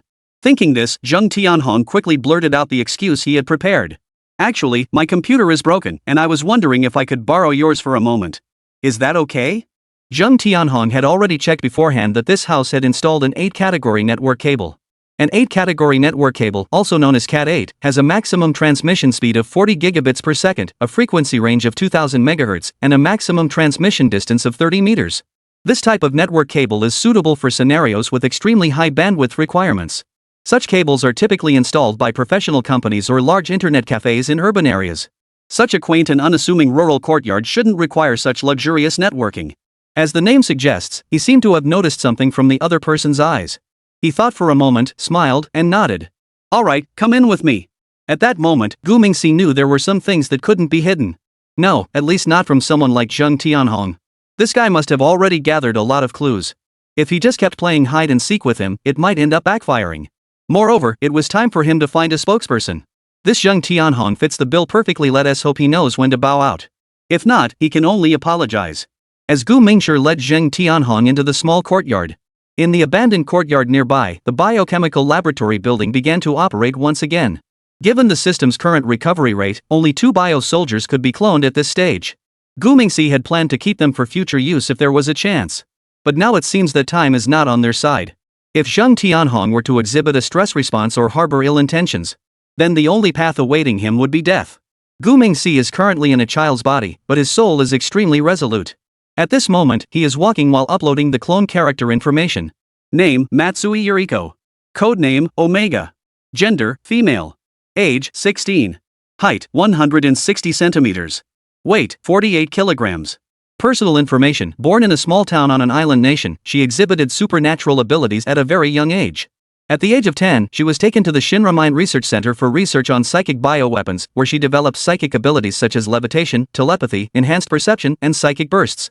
Equipment, JK Outfit 1, Black Leather Shoes 1, Long Socks 1. As soon as this information was entered, the system displayed a prompt. Note, due to the host's mental technology not being activated, certain abilities created during character creation will be automatically downgraded. The system then displayed more detailed explanatory information. Original willpower, Lily can use her willpower to effortlessly lift and shatter massive tanks, knock down the most sturdy buildings, blow away an entire squad of infantry, and even drag the most resilient aircraft to the ground. Current willpower, Lily can perform telekinesis within a 10-meter radius, but physical objects must not exceed 20 kilograms in weight. Just reading one line made me can't help but complain. Man, this nerf isn't just a little bit. The system is being too harsh, isn't it? However, the system ignored the complaint and continued to display the reminder message. Original levitation power, Lily can float several meters above the ground, move freely on water, and ignore Earth's gravity. Current floating ability, Lily can float at a height of 5 centimeters above the ground, walk on water, and ignore Earth's gravity, but the effect lasts only 5 minutes. Original telepathy, Lily can use her psychic abilities to control most enemies with weak willpower, and her true form can even control everyone inside an entire building. Telepathy, Yuriko can use her superpowers to see into people's minds and read their true thoughts. At this point, Gu Ming had finished reading and no longer felt like complaining. He now felt like he was starting to get used to it. He continued reading. Original Psychic Wave Blast. Lily can instantly release a massive amount of psychic energy, unleashing an unimaginable explosive force that kills all living beings within a 20-meter radius. Current Psychic Wave Blast. Lily can instantly release a portion of her psychic energy, knocking down all living beings within a 3-meter radius. Gu Mingxi rolled his eyes and continued reading without saying a word. Original Psychic Wave Shield. Lily can reflect all damage from enemies within the effective duration, including any form of attack. Current Super Energy Wave Shield. Within the effective duration, Lily can reflect a portion of enemy damage, but intense explosions or strong laser damage cannot be reflected. Original Psychic Projectile. Lily can use her mind to manipulate a vehicle on land or sea, or any other movable object, and hurl it toward a designated location, with no weight restrictions. Current Psychic Throw. Lily can use her mind to manipulate an object weighing no more than 20 kilograms and hurl it toward a designated location. Seeing this, Gu Mingxi couldn't bear to look any further. This has been nerfed to the point where it's unplayable, hasn't it? Spit. Kids shouldn't swear. Thinking this, Gu Mingxi gently slapped his own cheek. Zheng Tianhong, noticing this, immediately looked down at him with suspicion. What's wrong, little brother? Why did you suddenly hit yourself? Gu Mingxi hurriedly pressed the confirmation button while awkwardly turning back to look at the other person and said, Nothing, there was just a mosquito. The computer is in the inner room. Come with me, it's right ahead. As they spoke, the two hurried toward the room. Meanwhile, the biology laboratory began to accelerate its operations. Estimated cloning time, 15 minutes. Countdown beginning. Inside the room, Zheng Tianhong froze upon seeing the computer. He never imagined that such a luxurious computer could be found in such a humble courtyard. Gu Mingxi opened the computer with great skill, entered the password, then stood aside and smiled at Zheng Tianhong. Alright, go ahead and use it. Zheng Tianhong looked at Gu Mingxi in astonishment. Then, with an expression of disbelief, he slowly sat down in front of the computer. Is this computer yours? He couldn't believe that such a young kid's computer was actually more advanced than a professional hacker's. Gu Mingxi no longer felt the need to hide his abilities. He needed a partner, and Zheng Tianhong was the perfect candidate. So, Gu Mingxi smiled and nodded in response. Yes, this is the computer I assembled myself. Zheng Tianhong, hello. Congratulations on finding me. Chapter 43, Sincerity is no longer a surefire tactic. The moment Zheng Tianhong saw the computer's specifications, countless doubts and confusions arose in his mind. Therefore, when the child beside him spoke, he didn't even hear what the other person was saying. So, Zheng Tianhong turned his head toward Gu Mingxi and asked, Little one, what did you just say? Gu Mingxi, seeing this, immediately burst into laughter, revealing the innocence unique to children. But he quickly put away his innocence and adopted a seasoned, serious expression. I said, you finally found me. You came here just to find me, didn't you? Upon hearing this, Zheng Tianhong was taken aback. Then, he slowly stood up and looked at Gu Mingxi. Youngster, who taught you to say such things? Do you know something? As he spoke, he slowly knelt down and pulled out a lollipop, saying, Tell your older brother what you know, and I'll give this to you. Gu Mingxi, seeing this, was startled for a moment, then gave a sly smile, took the candy, unwrapped it, and put it in his mouth. Immediately after, he sat back in his computer chair and quickly began typing on the keyboard. This is the internal data of the Eagle Sauce security network. This is the data from your illegal intrusions over the past 3 years. This is. Gu Mingxi said as he opened the folder on his computer. Zheng Tianhong stared at the irrefutable evidence before him, feeling completely dumbfounded. Holy! Is this the kind of behavior a child should exhibit? Is he really helping that mysterious person? This is ridiculous. No, I can't let myself be fooled. Someone must have deliberately trained him to make me think he's just a child. Oomph, how boring. However, I can use this to my advantage. Thinking this, Zheng Tianhong quickly composed himself and said, Alright, I believe you're the one who is here to help me. Then speak up. What do you want? Tell me your true intentions. While speaking, Zheng Tianhong kept glancing around. He hoped to find the hidden cameras in the room. That way, he could expose the other person's tricks. Unfortunately, after searching for a while, he found no suspicious clues. Gu Mingjian, noticing his distracted expression, immediately furrowed his brow and said, Don't you trust me yet? Zheng Tianhong nodded half-heartedly and replied, I believe you, of course I believe you. Though he said he believed, his reactions were filled with doubt. At this, Gu Mingxi felt utterly helpless. He had been sincere enough, but the other party still remained skeptical. Was there really nothing else he could do? Sincerity is my last resort. Zheng Tianhong, seeing the child had stopped moving, quickly glanced at the other person and said, Speak up. Keep going with your lines. Don't stop. Say everything you need to say. After saying this, he raised his voice again and shouted, Hurry up and tell me your true intentions. You went to all that trouble to lure me here, what do you really want? It was very clear that this guy wasn't talking to the person in front of him. Otherwise, he wouldn't need to shout so loudly. Gu Mingshi was also speechless. But he wasn't planning to dwell on it. After all, trust is something that takes time to build. So, Gu Mingshi followed the other person's line of thinking and continued speaking. I invited you here because I want you to join my team. The mission of our team is to help the Chinese people break through Western technological barriers and make China a leading force in the world. Before Gu Mingxi could finish speaking, Zheng Tianhong suddenly leaned in close and said, Kid, stop reciting lines. There doesn't seem to be any cameras in this room. So, let's skip the formalities and get down to business. Just tell me what he wants me to do.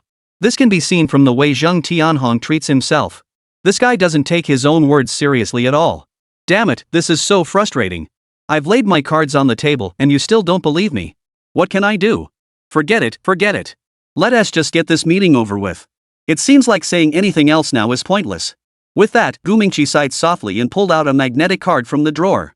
This is your work ID card. From now on, you are the network RD director at Tianxuan Technology. Annual salary of 5 million yuan, with year-end profit sharing based on company earnings. The company currently does not provide housing, but we've already arranged a single apartment for you.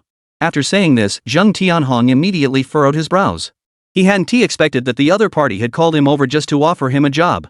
To be honest, the salary and benefits were much better than before. However, he still couldn't figure out what the other party was really after. Zheng Tianhong pondered for a moment, then reached out to take the magnetic card with a smile. Alright, little brother, I'll take the job. As he spoke, he straightened up and looked around again. However, using a child as a shield is really tacky. I sincerely hope that one day you'll come face me on your own. Gu Ming looked at him as he turned away, muttering under his breath. For a moment, he felt a slight headache coming on. This guy is really stubborn. How can I make him understand? But now, he really didn't feel like explaining anymore. As long as he comes to work at the company, we can figure out the rest later. As he was thinking this, Zheng Tianhong turned around and gently pinched Gu Mingxi's cheek and said, Little brother, big brother is leaving first. You did a great job, you almost fooled me. Really, you were just a hair's breadth away. You were truly amazing. Also, you do have some natural talent in computers. If you ever come across anything you don't understand, remember to come find your older brother. After saying this, Zheng Tianhong straightened up, held the magnetic card, and shouted loudly. I'm taking this card. I'll find the real you someday. I'm leaving. See you later. Zheng Tianhong said this with a serious expression, then turned around and waved at Gu Mingxi with a smile. I'm off, little brother. Bye. Thanks for today. At that moment, Gu Mingxi was so angry he was grinding his teeth. This guy really loves to add drama to his own scenes. Are you brain dead? Why are you shouting at other places? There's only the two of us here. While Gu Mingxi was still sulking, Zheng Tianhong had already walked off on his own. By the time he stepped out of the courtyard gate, Bai Hezi finally appeared and walked into the room. He has no ill intentions, he is not your enemy. After entering, Lily suddenly spoke up. It turned out she had arrived several minutes earlier. It was just that Gu Mingxi had signaled her to stay hidden for now. At this point, he already knew that Lily had telepathic abilities. So he cut straight to the point and asked, Was that man earlier really harmless? After hearing this, Lily turned around and walked slowly toward Gu Mingxi. Then, she slowly knelt down and bowed her head to reply. Yes, the other party truly had no ill intentions toward you. At that moment, curiosity and confusion dominated his thoughts. From his innermost thoughts, he was a trustworthy subordinate. Upon hearing this, Gu Mingxi nodded slightly in satisfaction. Just as he was about to ask more questions, old Gu suddenly appeared at the door. When he saw the young beauty kneeling before his grandson, for a moment he felt his mind go blank. What on earth is going on here? Mingxi, who is this girl? Why is she kneeling before you? Chapter 44, New Member, Sister Yuriko. Old Mr. Gu looked at the girl with two ponytails kneeling before his grandson. In an instant, countless bizarre thoughts flashed through his mind. However, the most likely possibility quickly settled in his mind. Oh, could you be a relative of Mingxi? You're his sister, aren't you? At this age, Lily looked to be only 16 or 17. Therefore, based on her appearance, she couldn't possibly be Gu Mingxi's mother. Therefore, she must be his sister. Yuriko was a bit flustered by old Gu's question. So she slowly turned her head to look at her master for advice. Gu Mingxi's eyes darted around, and then he put on a dramatic act and started crying. Yes, she's my long-lost sister. Grandpa, I only have this one sister left. Grandpa, our lives are so hard. Saying this, she jumped off the chair and rushed to old Gu to ask for a hug. Old Mr. Gu, seeing this, panicked and quickly dropped the groceries he had just bought to embrace him. Then, while comforting him, he said urgently, it's okay, you still have Grandpa. You two sisters aren't alone, you still have Grandpa. As he spoke, old Mr. Gu quickly turned to look at Lily, who was kneeling on the ground, and said, Nyangzi, get up quickly. None of this is your fault, you don't need to kneel for your parents. Since they're no longer here, there's no need to. Oh, just get up first. Bai Heezy turned her head and glanced at Gumingi. She saw the other person glancing back at her through her tears, signaling for her to follow the old man's instructions. Thus, Lily followed the tradition of the foot basin chicken and turned to the old man, Gu, to perform a gesture of gratitude. Thank you, old gentleman. Upon hearing this, old Gu immediately took a step back. Then, he glared at Lily and shouted angrily. You little brat? You're actually a little brat. As he spoke, he turned to look at Gu Ming and asked. What's going on here? Are you all just a bunch of traitors? Gu Mingxi heard this and immediately grew furious. Damn it, he couldn't take that insult. So, he broke free from his grandfather's embrace and spoke urgently. Grandpa, I didn't do it. Please listen to me and let me explain. Old Gu didn't hear clearly, so he looked at him suspiciously and said. What did you say to me? Gu Mingxi snapped back to his senses and quickly corrected himself. You heard me tell you. The word Tian he used was a dialect from Old Gu's hometown. In the northern regions of Zhongyuan province, this word is often used to express the meaning of boasting. Therefore, when Old Gu heard it clearly, he furrowed his brows and said. Hey, who told you to imitate Grandpa's dialect?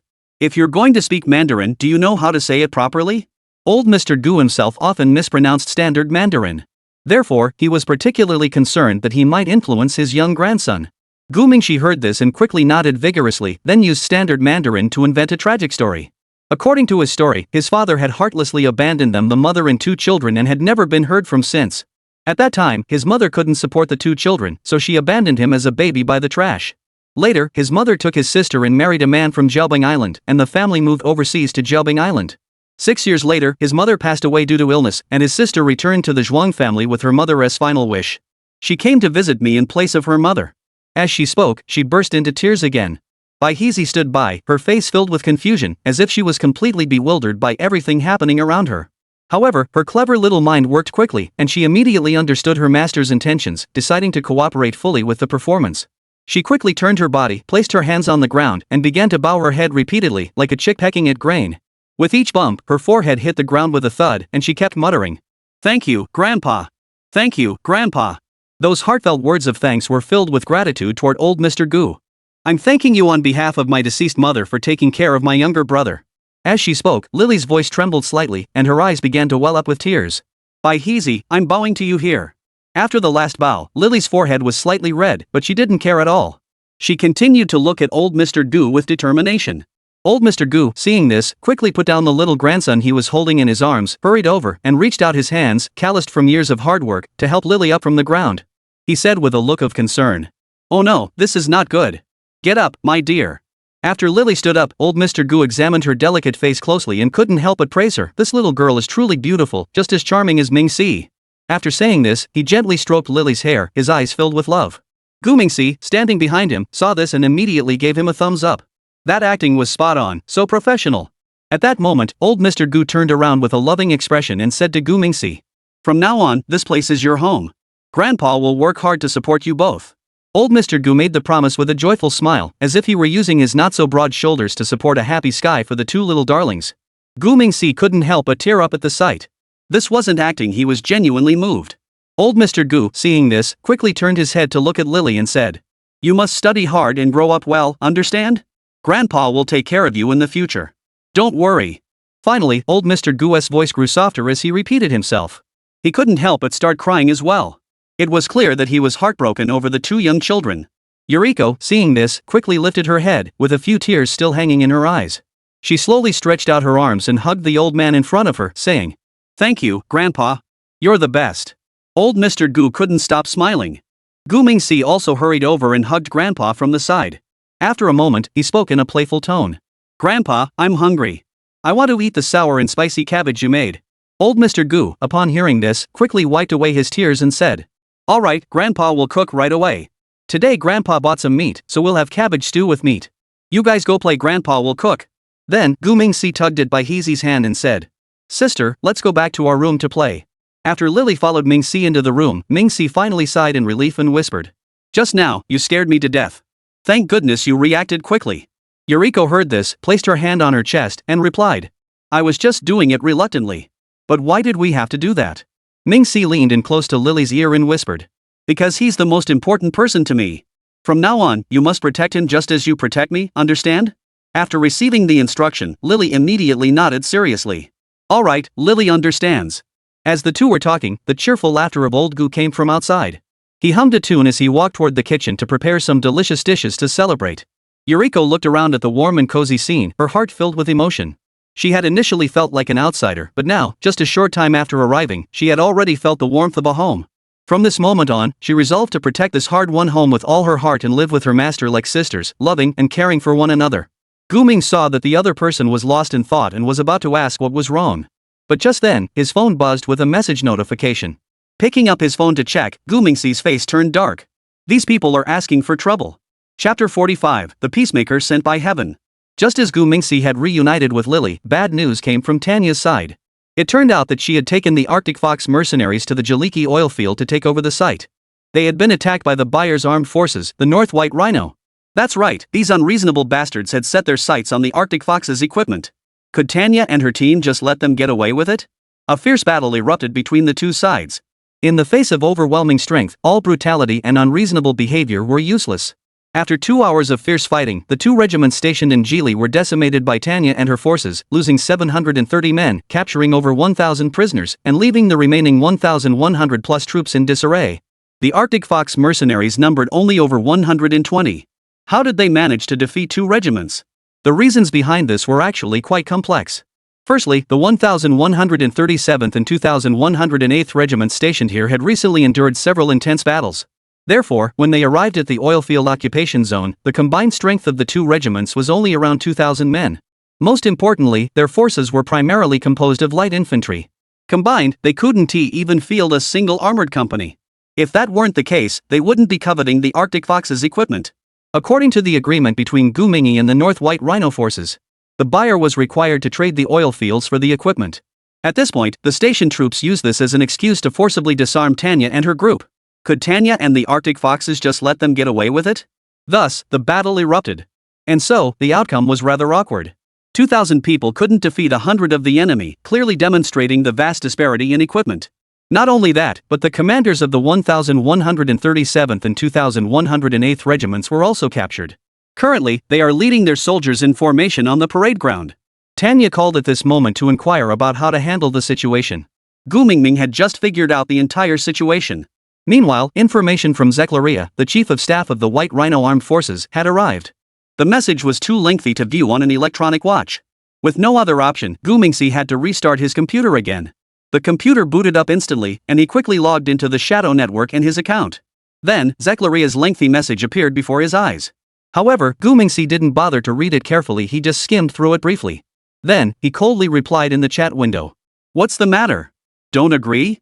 If you don't agree, come fight again. I'll send a heavily armed over right now. Don't worry, I won't use missiles or bombers, using those would be bullying you. Let's just fight on the ground. If you don't agree, come on. After sending the message, Gu Mingxi sat back in his chair and enjoyed eating candy. When it came to bragging, he wasn't afraid of anyone. Bai Hezi saw that she couldn't help either, so she volunteered to go to the kitchen to help her grandfather cook. At the same time, in the military base of Beibexi Kingdom. Upon seeing Dongfang Shenlong's response, Zeklaria was completely dumbfounded. What's going on? How did doing business end up making an enemy? This doesn't make sense. The situation at the Jaliki oil field must not be as the deserters described it. So, Zeklia immediately stood up and shouted loudly. Military police! Immediately arrest all the people who escaped from Gili and bring them back for interrogation. I want to know the truth, the entire truth. Anyone who doesn't tell the truth will be beaten to death. The constables outside heard this and immediately shouted back in unison. Then, the military police began searching the base for people to arrest. Anyone who had come down from the Gili battlefield was arrested and subjected to brutal torture. Soon, the military police extracted the entire truth. Inside the base command center, Zeklaria was pulling his hair out in frustration. These two bastards. They're good for nothing but causing trouble. Why did you provoke the Eastern Dragon? They've already promised us weapons, and you idiots went and tried to steal them. At this point, Zeklia was so furious he nearly spat blood. He wasn't just angry at his incompetent subordinates, he was also furious at his own impulsive and reckless behavior. He had been biased and had not investigated the situation properly. Instead, he had rushed to confront them without any evidence. Now look what we've done, we've completely ruined everything. What should we do? Just as Zeklia was deep in thought, Deputy Commander Melahomii hurriedly walked in. As soon as he entered, he asked urgently. How many people do we have left at the Gili oil field? Upon hearing this, Zeklia immediately felt a pang of anxiety. Why is the deputy commander suddenly asking this? Has the news already reached his ears? But that doesn't make sense. With his hot temper, if he knew about this, he wouldn't be speaking to me so calmly. Thinking this, Ezekiel Adam immediately revealed the number of captured prisoners. There are probably around 1,000 of them. Upon hearing this, Melahomii grew anxious. How could we lose so many? Damn it, only 1,000 men left from 2 regiments. They won't hold out until our reinforcements arrive. Zeklia seized the opportunity to ask. Why send reinforcements? The battle there has already ended, hasn't it? Zeklia deliberately didn't mention the specifics, making it easier to extract information from the other party. Sure enough, Meluhu immediately began to explain. The previous battle has indeed ended, but I just received word. A rapid response unit has sent another armored brigade to reinforce the area. I'm truly worried about whether they can hold out. Upon hearing this, Mr. Zeklia paused for a moment. But soon, a plan formed in his mind. These rapid response troops are like a gift from heaven. Currently, the oil field is occupied by the Eastern Dragon forces. And the Rapid Response Force has actually sent an armored brigade there. Under such circumstances, even if they were as brave and skilled as they were, they couldn't possibly withstand the assault of an entire brigade. By the time they arrive to provide timely reinforcements, wouldn't that allow them to put the past behind them and reconcile? Thinking of this, Zeklia couldn't help but exclaim aloud. That's wonderful. Melahu heard this and his face turned dark immediately. He turned to look at Zeklia with a look of disgust and said, What did you say? What do you mean, great? Zeklia is the chief of staff, his job requires mental effort. So, he quickly organized his thoughts. I said great because we finally have the chance to take out one of their brigades. Upon hearing this, Melahu immediately furrowed his brows tightly. However, he seemed to have already guessed what the other was about to say. But out of caution, Malihumai asked a question. What do you mean by that? How can we possibly wipe out one of their brigades? Zeklia, upon hearing this, immediately began to explain excitedly. Vice Commander, actually, I have a bold idea. In 1 hour, the North White Rhino Armed Forces will dispatch 3 elite regiments to swiftly advance toward the Jaliki oil field. At the same time, they also deployed their air force. Everything was proceeding according to Zeklia's plan, step by step. Chapter 46, New Reinforcement Supplies. Jaliki Oil Field Area. The Arctic Fox reconnaissance troops had already learned through drones that a North White Rhino Rapid Response Force was approaching at an extremely fast pace. Based on their march speed, they are estimated to arrive here within 7 hours at the latest. Candy sat anxiously in her office, glancing occasionally at Tanya standing by the window. Have you not come up with a plan yet? I estimate that the enemy force is at least a brigade-level unit. And this time, they've deployed a lot of armored vehicles. At this point, Candace stood up and turned to Tanya to remind her. If we go head-to-head, our chances of winning are no more than 30%. So my suggestion is to retreat first and then look for an opportunity to counterattack later. Tanya listened but shook her head slowly. Then she turned to look at Candace and said, The boss means to fight directly. He said, fight 1 punch at a time, so we don't end up facing 100 punches. As she spoke, she slowly walked up to Candace and continued. There was no way to avoid it this time, she had to take the hard approach. Candace nearly broke down upon hearing this. She argued back loudly. Talking about fighting is easy, but how are we supposed to fight? Even if Mr. Shenlong could send more equipment over. But who will operate the equipment? We only have over 100 people, and there are even more prisoners we need to guard. At this point, Candace crossed her arms and spoke with a look of despair on her face. My beautiful and confident lady, tell me, how do we solve this problem? Tanya, however, merely smiled faintly before turning around to pick up paper and pen. Half an hour later, take your men here to retrieve the equipment. The boss has indeed sent another batch of equipment. Candace didn't wait for her to finish speaking and interrupted urgently. Didn't you hear what I just said? Even if we have the equipment, it's useless, we don't have enough soldiers. What we need now is people. Can you ask the boss to send some men over? Not many, just 1,000 will do. With 1,000 men, I dare to take on an entire brigade. Tanya couldn't help but laugh softly after hearing this. She then picked up the paper and looked at Candace. Your thinking is too outdated.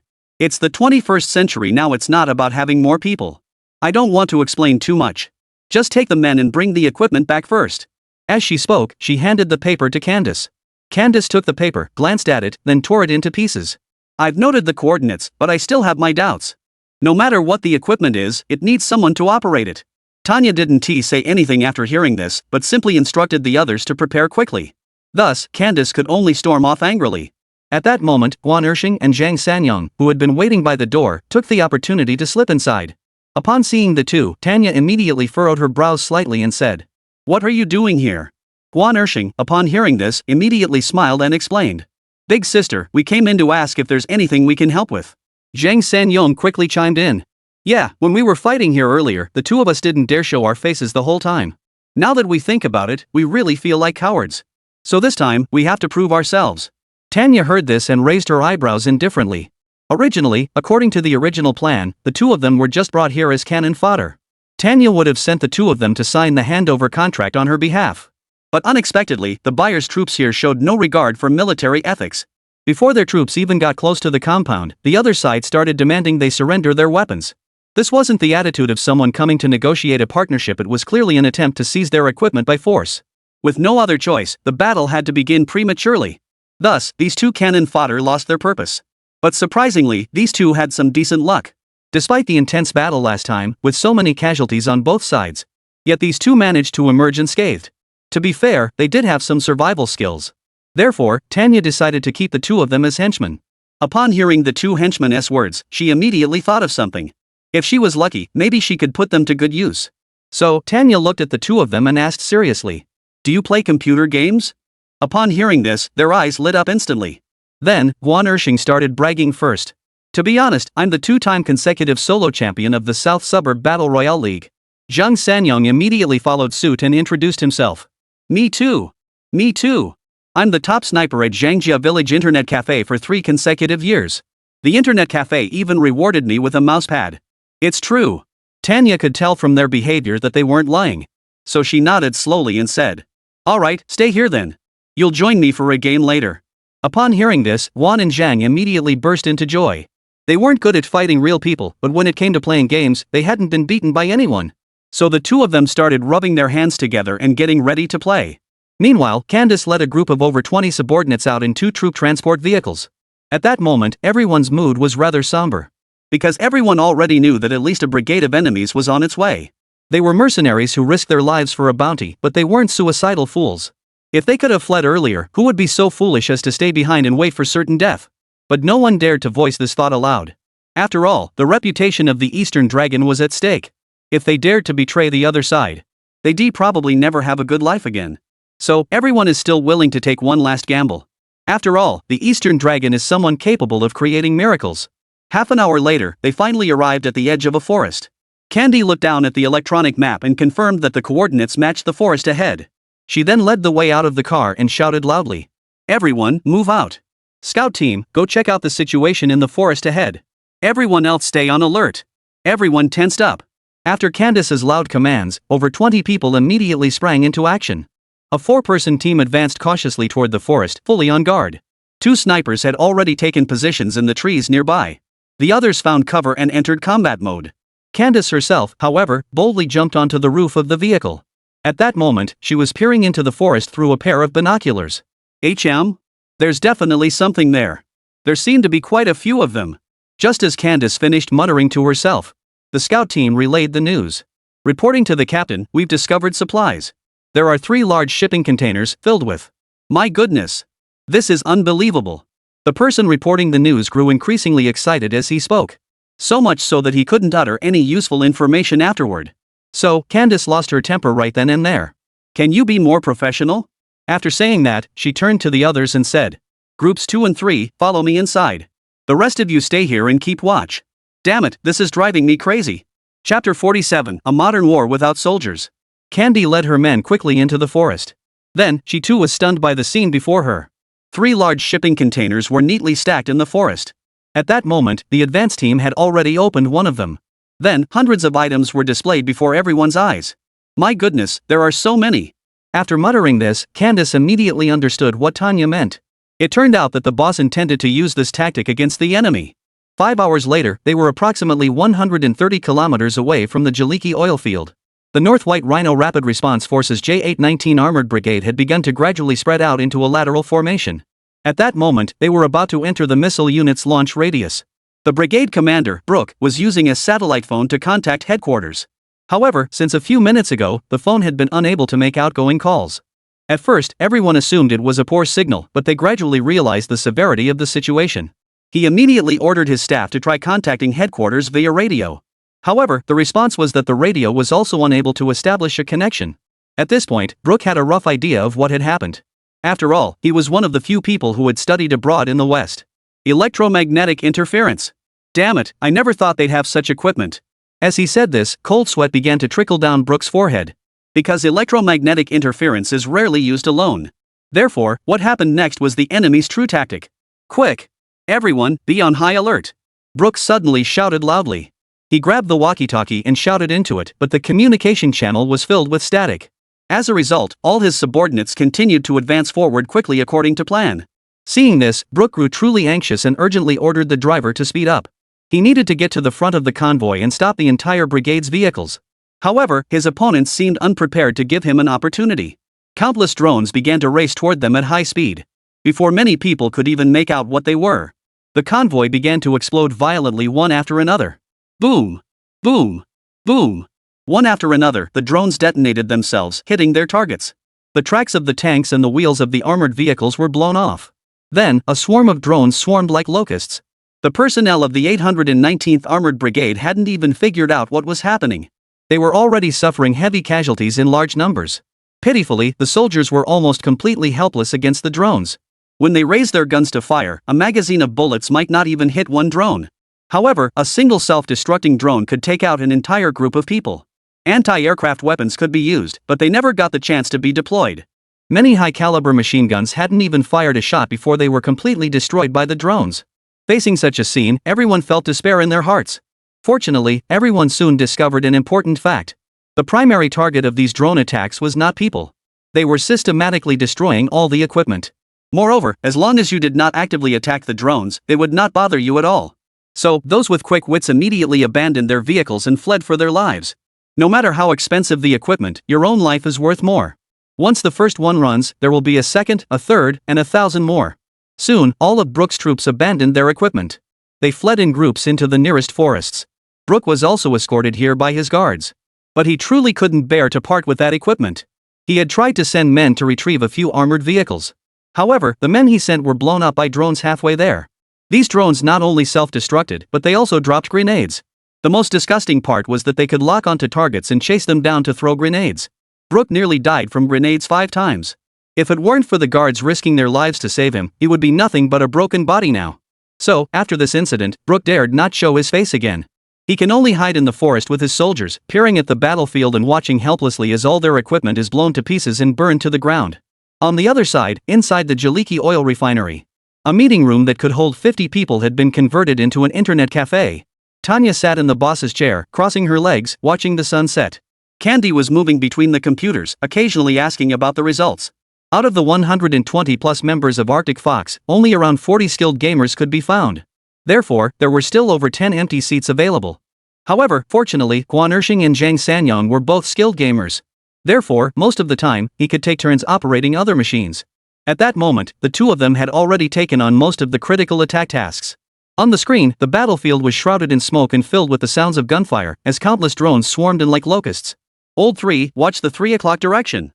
There's a high-caliber machine gun coming up, find a way to take it out. Guan Ershing shouted loudly while maneuvering the mouse. Roger that, second brother. Watch this. Zhang Sanyong quickly locked onto the target, adjusted the shooting angle with the mouse, and fired decisively. A deafening explosion echoed from the computer speakers, reducing the anti-aircraft gun to a heap of scrap metal. However, just then, he suddenly shouted in alarm. Oh no, second brother. Look at the anti-aircraft vehicle at your 11 o'clock position. It's trying to escape. If we don't stop it, it'll be too late. Upon hearing this, Guan Ershing didn't hesitate, sprinting forward and switching to another computer to operate it swiftly. Don't worry, he can't escape. No good. Someone is preparing to launch a rocket launcher at the 6 o'clock direction. Someone, come quickly to cover the gap. Standing nearby, Candace heard this and immediately ran over. I'll handle it. In the blink of an eye, she successfully detonated the tires of the anti-aircraft defense system. Everyone in the meeting room was fully focused, each doing their part, not missing a single opportunity to exploit the enemy's weaknesses. Facing such a powerful assault, the North White Rhino Rapid Response Unit was completely overwhelmed, suffering heavy casualties and retreating in disarray. At that moment, Candace realized what 21st century warfare truly looked like. Currently, the enemy was still 130 kilometers away, and not a single figure from their own camp was in sight. However, the enemy's communication systems and artillery systems had all been destroyed. Now, their armored vehicles were being disabled one by one. In fact, if it weren't for the need to retrieve the damaged equipment, Candy's men might not even need to be on the battlefield. Modern warfare is no longer about manpower, it's all about technological superiority. The boss's drone operation was so damn cool. After an hour of intense bombardment, the scene was virtually devoid of any living beings. The drone swarm then began to spread out in all directions to search for targets. They also had to drive the enemies as far away as possible. This was to provide a relatively safe working environment for the transport team. Just then, Guan Ershing and Zhang Sanyong gathered together and began whispering to each other. Guan Ershing lowered his voice and asked, "Old Three, where did that officer go just now? Do you have any idea?" Zhang Sanyong scratched his head and replied with a puzzled expression. "Which official? There have been so many officials I've dealt with lately, how am I supposed to know which one you're talking about?" Guan Ershing grew impatient, stamping his feet and hurriedly reminded him. "Oh, you mean the one you blew up 5 or 6 times and still couldn't kill? You swore to me that he was a high-ranking officer from the enemy forces." Upon hearing this, Zhang Sanyong suddenly realized and slapped his forehead. "Oh, so that's who you meant. I remember now, he seemed to have run into the nearby woods. But it's getting completely dark, so maybe we shouldn't bother looking for him." However, Guan Ershing didn't agree. He glared at him and said angrily, "What are we afraid of? Our drones are equipped with advanced night vision and thermal imaging capabilities. The darker it gets, the better it is for us. I'm going to find him no matter what today. I have to try my luck. I refuse to believe we can't take him down." Saying this, he rubbed his hands together eagerly, ready to take control of the drone and launch the search operation. Chapter 48, Golden Spy Claire. While the battle raged near Beibai Shili-ji, at the same time, the Gu Mingji family was also facing trouble. Of course, he was unaware of this trouble himself. While the Eastern Dragon was aiding and abetting the various Middle Eastern factions, Dai Shengniu had finally had enough of him. Thus, at the strong request of the Hoopoe bird, the CIA began taking action against him. They dispatched the legendary top-tier agent Claire. Before her mission, Claire studied all available information about the Eastern Dragon. Amidst the numerous complex leads, she managed to unravel a single thread. Therefore, he appeared today in the southern part of Shanghai, the home of the Flower family. Claire believed that the cunning Eastern Dragon was highly likely to be a member of the Flower family. To this end, he even hacked into the official system of the Flower family. Using the information he obtained, he identified 15 suspicious locations. Today, he arrived first at the most suspicious location, a suburban scrapyard. At that moment, it was just around dusk, the time when elementary school was letting out. Claire was standing at the alley entrance, peering around cautiously. Jean Gue walked over to him, eating a grilled sausage. "Hello, how are you?" Claire was startled by the greeting and turned to glance at the chubby boy. Then, after hesitating for 2 seconds, he smiled and spoke. "Pretty good, thank you." Upon hearing this, Jean Gue's expression changed drastically. He then jumped back a step and shouted nervously, "Boss, this is a fake foreigner." Jean Gue's words immediately made Claire feel tense. What's going on? Had she been exposed? But why? How did this little fatso figure it out? What did I do wrong? Jean Gue's loud outburst quickly drew the attention of those behind him. Immediately, Gu Mingxi and Su Mingxiao hurried over. Upon seeing Claire, Gu Mingxi's expression also grew wary. But he spoke first to ask, "What's going on?" Su Mingxiao also looked curiously at Jean Gue and asked, "What's going on?" Claire was both tense and suspicious. He really had no idea what he had done wrong. How did this little chubby kid recognize that I'm fake at first glance? Wait, I haven't even told him what I do yet. How could he have predicted that in advance?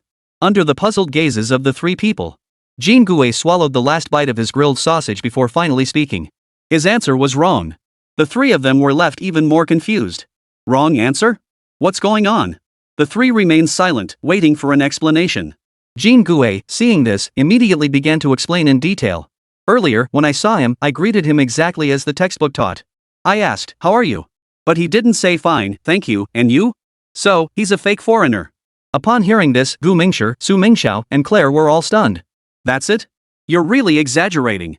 Claire, with a pained expression, asked the ultimate question. Holy cow? Jean Gue felt a bit awkward upon hearing this. Because his English vocabulary was almost completely exhausted. So, Jean Gue slowly turned his head to look at Gu Mingxi. Boss, is this fake foreigner insulting me? Gu Mingxi replied, gently placing his hand on his forehead. No, he's just expressing his feelings. Su Mingxiao hurriedly stepped forward to explain. Earlier, this foreign friend said holy cow, which means wow, or no way. You little dummy, what are you thinking about all day? Jean Gue, upon hearing this, finally realized he had embarrassed himself. Then, he pulled out another grilled sausage from somewhere and said, You really learn something new every day. I've learned something new today. Holy cow, and you? After saying that, the little chubby guy calmly finished eating his grilled sausage and walked away. As long as I'm not embarrassed, the one who's embarrassed must be someone else. Sure enough, as soon as Jean Gui left, Claire and Su Mingxiao both felt awkward at the same time. The two of them apologized to each other without even thinking about it. To be honest, Su Mingxiao's English is really good. She was able to communicate smoothly with a foreigner without any issues. However, Gu Mingxi's face was filled with caution. Because he truly began to feel that there was something off about the person in front of him. For example, he clearly understands Chinese very well. But now he pretends not to understand and insists on communicating in English.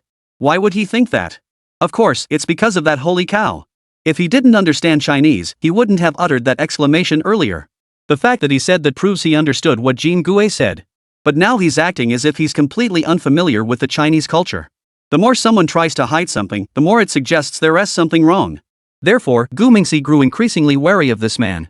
A couple of minutes later, Su Mingxiao smiled and waved goodbye to Claire. Gu Mingxi saw this and was about to speak up to remind him. But to his surprise, she turned around and coldly said, "This foreigner is trouble." After saying that, she pulled out her phone and called her colleague. Seeing this, Gu Mingxi quickly shut his mouth. She's truly a woman of the National Security Bureau. Her insight is truly impressive. If she really looks that dumb, she probably wouldn't have been able to trace the lead back to me either. She just doesn't believe that such a young child could be an arms dealer. But she's not a mindless fool. After confirming this thought, Gu Ming couldn't help but roll her eyes. If he didn't have the cover of being a child, he would probably already have been brought to justice by Su Mingxiao. It seems she shouldn't underestimate anyone. Thinking of this, he suddenly recalled the clumsy thief from 2 days ago. Although Tanya had managed to make use of the situation using her own methods. But she won't always be that lucky. Bai Hezi was meant to protect him and his grandfather. She only occasionally looked after the old courtyard when he was at school. The courtyard was too close to his home and could easily be discovered by someone with ill intentions. Thinking of this, Gu Mingdang immediately furrowed his brows. This won't do. I need to find a way to improve security. Muttering this under his breath, he lowered his head and walked forward slowly. Su Mingxiao had been on the phone nearby and hadn't noticed Gu Mingxi's unusual behavior. That evening, after sending off Jean Gui and Su Mingxiao, he began his operation using the cash he had at his disposal. To be honest, money isn't everything, but it can solve 99% of problems. Take this, for example, after pouring a large sum of money into it, the security measures of the dilapidated courtyard improved by several dozen percentage points overnight. Why was that? Because Gu Ming really went all out this time. First, he spent 40 million system coins to purchase a basic version of the Yuri control tower. This equipment is actually called the Mind Controller, a high-tier building-type weapon belonging to Yuri's third faction in Red 2, Yuri's Revenge. According to the original design, when fully charged and activated, the control tower can emit a powerful explosion wave using mind control energy, controlling all sentient units within its range and causing significant damage to surrounding buildings. However, the current version's settings are definitely not as explosive as the original. The most significant change is that the mind controller can no longer truly control people's minds. It can now only detect a person's thoughts and display them on a monitor. This feature can be exploited to set the machine as a malicious alarm device. Whenever someone with malicious intent approaches, the device can promptly issue an alert and emit a strong interference field, temporarily disrupting their thoughts. Therefore, Gu Ming now prefers to refer to it as a mind-sensing device. With this device, one can finally rest easy. However, for added security, he added another measure. Chapter 49, Upgrading Security Measures. Upon detecting suspicious strangers nearby, Gu Mingxi, he immediately decided to enhance the security measures for himself and the factory. He then spent 40 million to acquire a mind-reading tower. The device stands 10 meters tall, with a base of 4 meters and an upper diameter of 2 meters. The outer shell is made of concrete, with precision machinery inside. However, this equipment is extremely power-hungry. According to the specifications, it consumes approximately 2 kilowatt-hours of electricity per hour. Therefore, Gu Ming's existing power supply facilities were clearly insufficient. Out of necessity, he had no choice but to invest another 10 million to acquire a small nuclear reactor. With this power generation unit, the factory would have enough power even if it were expanded by another 100%. However, both the factory itself and the nuclear reactor require security personnel.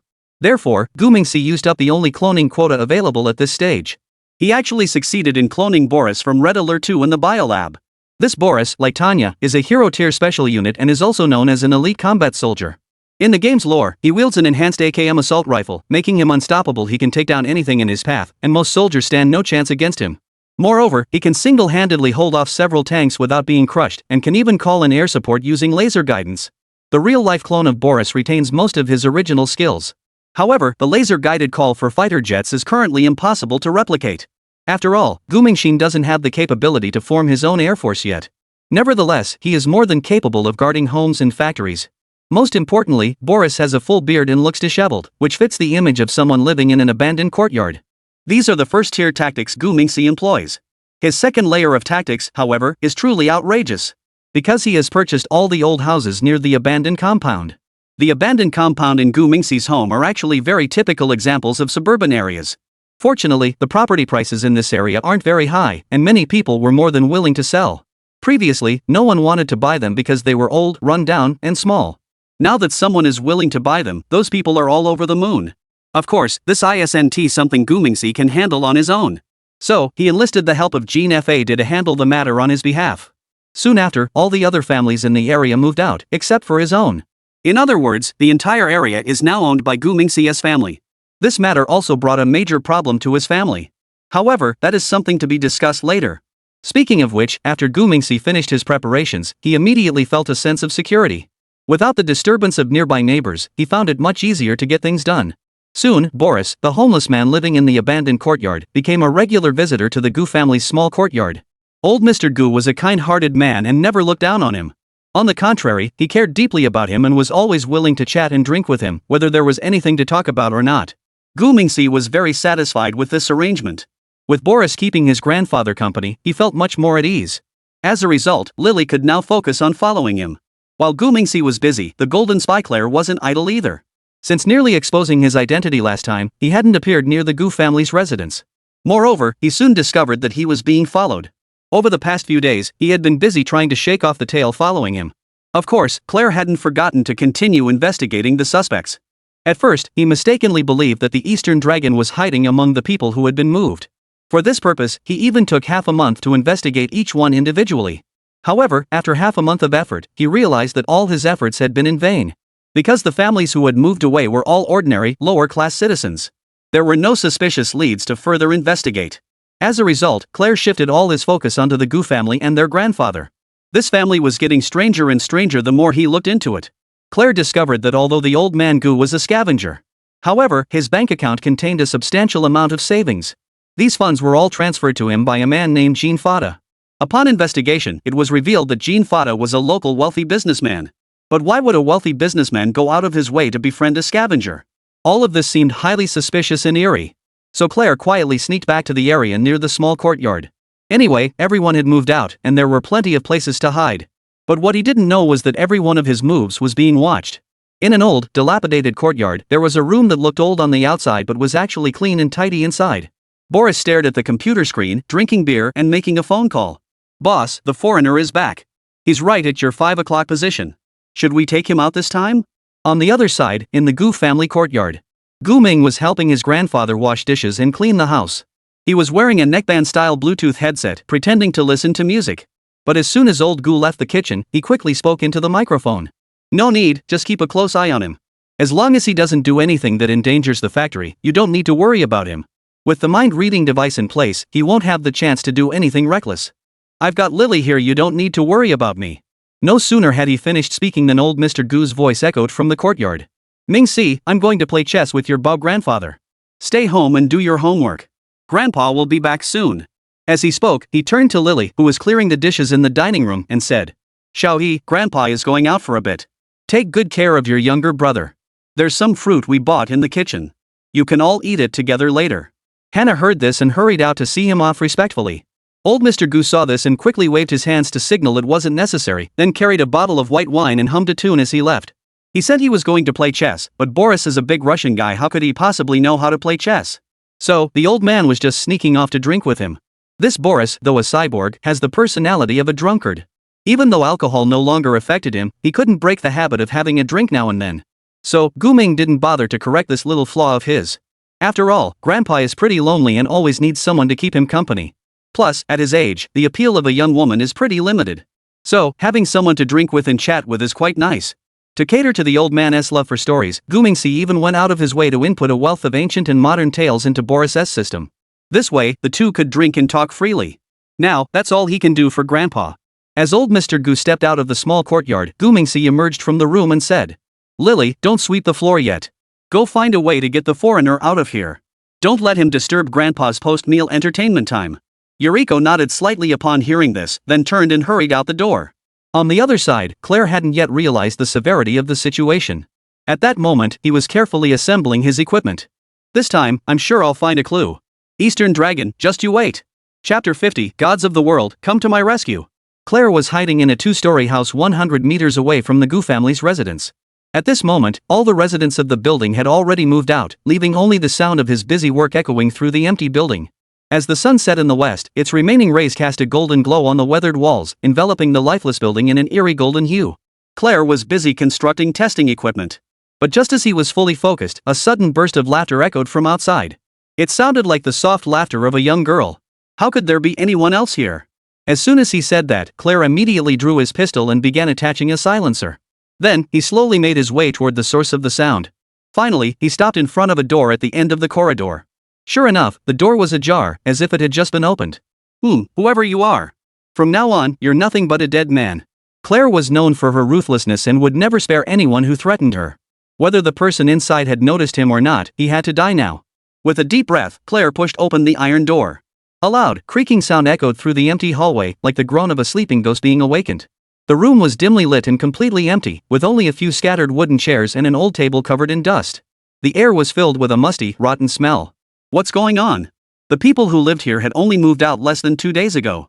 Why does this room smell like this? It feels like no one has lived here for decades. Something's not right. Something's definitely off. Claire immediately turned on her flashlight, and the beam of light flickered in the dim space, illuminating the unknown darkness ahead. He cautiously stepped onto the wooden staircase leading to the attic, each step accompanied by the creaking of the floorboards, as if countless invisible eyes were watching from behind. The attic was similar to the first floor, but with an added sense of eeriness. Claire noticed a small wooden door ajar, letting out a faint glow that contrasted sharply with the surrounding darkness. Is it hidden there? You're out of luck. Thinking this, Claire crept closer, slowly pushing open the door and peering inside. Inside the room, an old dressing table stood, with a copper mirror placed on it. Though the mirror's surface was weathered and cracked, it still faintly reflected a blurry figure. Just as Claire was about to take a closer look, suddenly, her reflection in the mirror began to distort, as if being pulled by an invisible force. Then, a pale woman's face slowly emerged from the mirror, her lips curled into a sinister smile, her eyes fixed intently on him. Claire's heart raced, nearly leaping out of his chest. He quickly stepped back and drew his pistol, firing wildly. After emptying the magazine, he spun around, slammed the door shut, and leaned against it, gasping for breath. Damn it, what the hell is that copper mirror? An Eastern ghost? I'm a staunch atheist.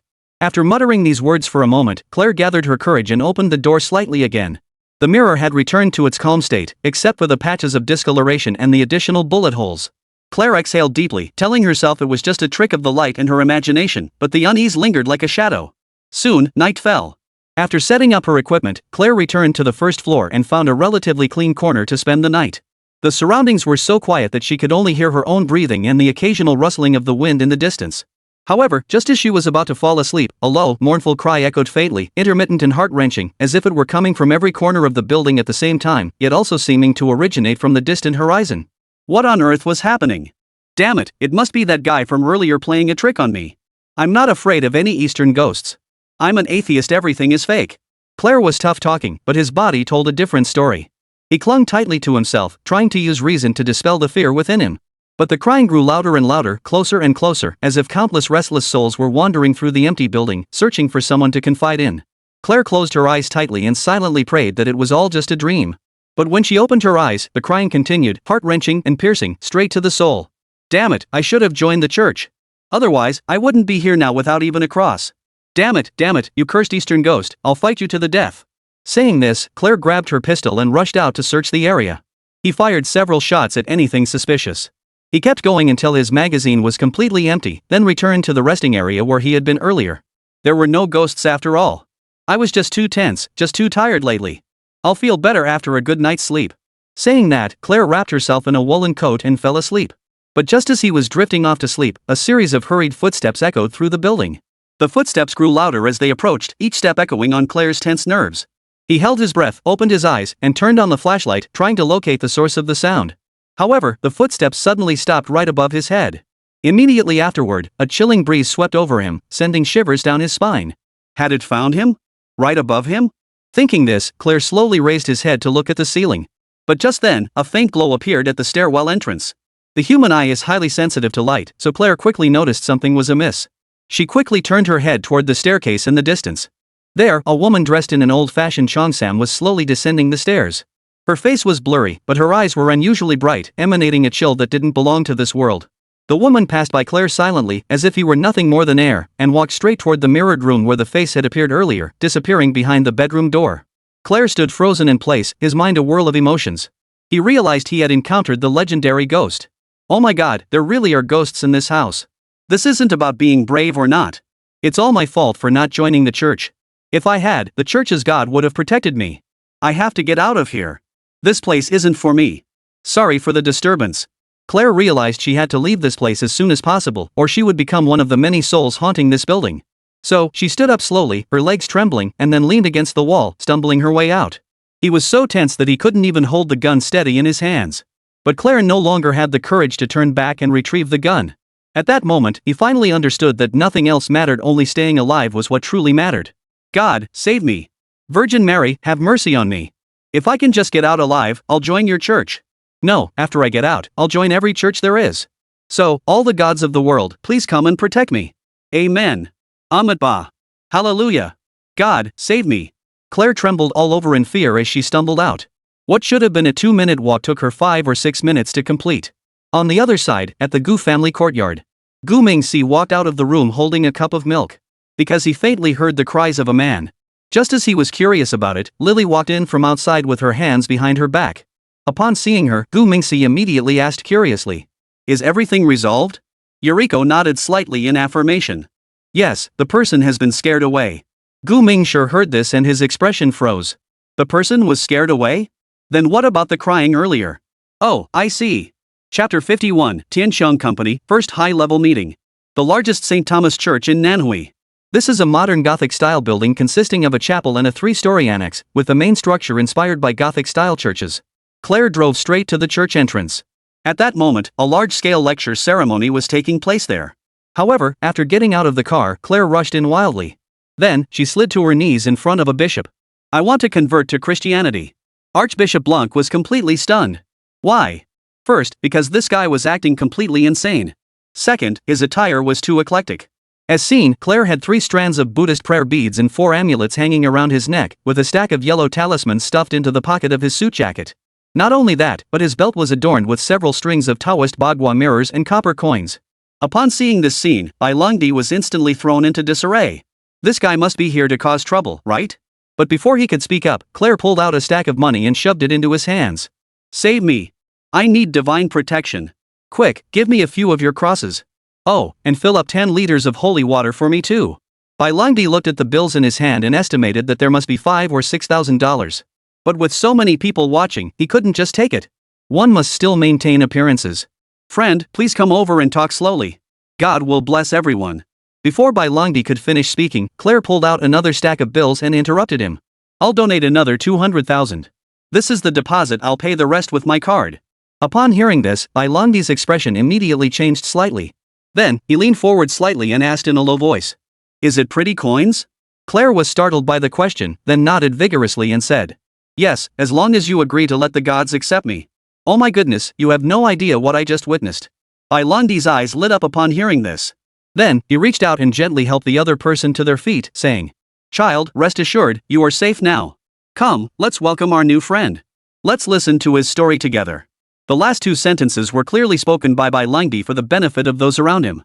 Immediately, the scene erupted into enthusiastic applause. At the same time, in the suburban Gu family courtyard, Gu Mingxi did not inquire about the details of what Bai Hazi had done. Perhaps due to his personality, he didn't care about the process. As long as the outcome was acceptable to him, the specifics didn't matter. Thus, Gu Mingxi turned his attention elsewhere and forgot about the matter entirely. Because that evening, he had an important online meeting to attend. In the conference room of Tianqiang Technology Company. On site, aside from General Manager Jean Fata, all the other seats were occupied by computer screens. In other words, no one else was present at the meeting except Jean Fata. However, since the chairman had already agreed to it. As the puppet general manager, he had nothing to worry about. Technical Director Zhang Jiwu, Networker D Director Zheng Tianhong, and Chairman David Gugu David all participated in the meeting via video conference. The only difference was that Zhang Jiwu and Zheng Tianhong appeared in person, but the chairman was just a blurry figure. Yet, despite this highly unusual occurrence, no one seemed to find it problematic. Because everyone had already accepted the boss's mysterious nature. Jean Fa, noticing the awkward atmosphere, couldn't help but speak up first to break the silence. This was the first senior management meeting since the company's establishment. Since everyone might not be very familiar with each other, I suggest we introduce ourselves.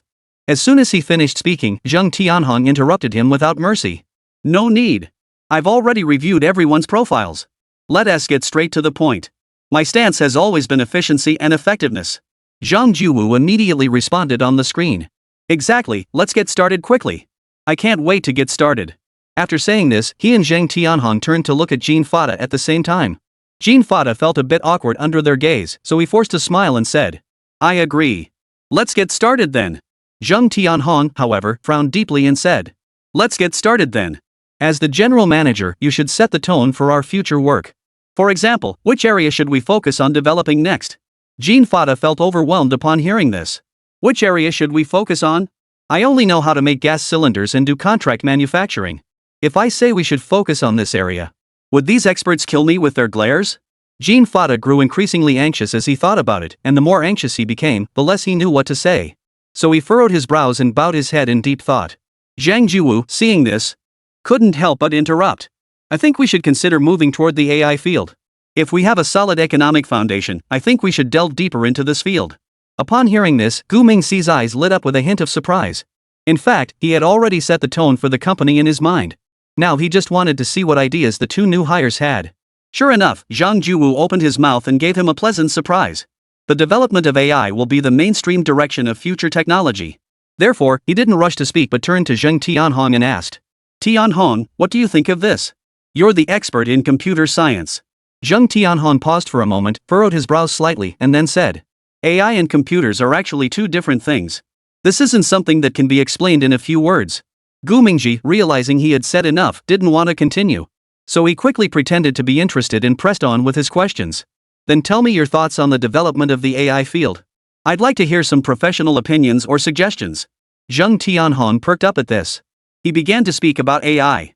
According to Zheng Tianhong's philosophy, AI is gradually transitioning from processing single-modal information to multimodal information, capable of simultaneously processing text, images, audio, and other types of data to achieve more comprehensive understanding and interaction. Zheng Tianhong believes that AI will find widespread application in fields such as smart homes, smart cities, medical diagnosis, and autonomous driving, and may even open up entirely new application areas. According to available online data, starting from 2025, generative AI will be widely adopted in content creation, marketing, entertainment, and product design.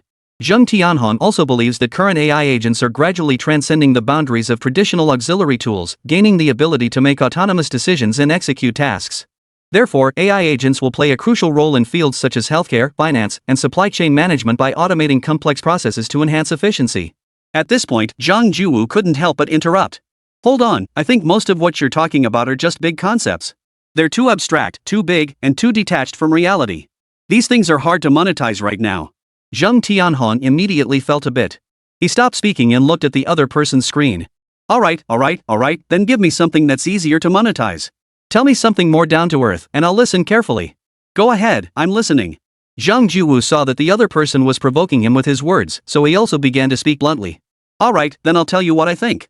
Chapter 52, Future Development Directions. Gu Ming saw that the two had finally sparked some chemistry. This made him very satisfied. If they were just stagnant water, then the company he had established would have no vitality whatsoever. Immediately, he began to listen carefully to Zhang Juwu's ideas. Zhang Juwu believed that the most promising area for monetization in the AI field was industrial AI. Because many companies are now rushing to join the AI transformation wave. Therefore, leveraging industrial AI to drive industrial upgrading and transformation has become a challenge many companies must address. Others' problems are their opportunities. Zhang Juwu also believes that AI will gradually integrate into a company's products, services, and business processes, achieving integration from the local to the overall level. Therefore, Zhang Juwu suggests that companies can pursue AI-driven deep transformation services. They can assist other companies in their AI transformation, guiding them from scattered applications towards systematic and strategic transformation. Additionally, Zhang Juwu proposed two business models, AI-enabled existing business and AI innovation business, both aimed at providing AI transformation services to other companies and generating substantial service revenues.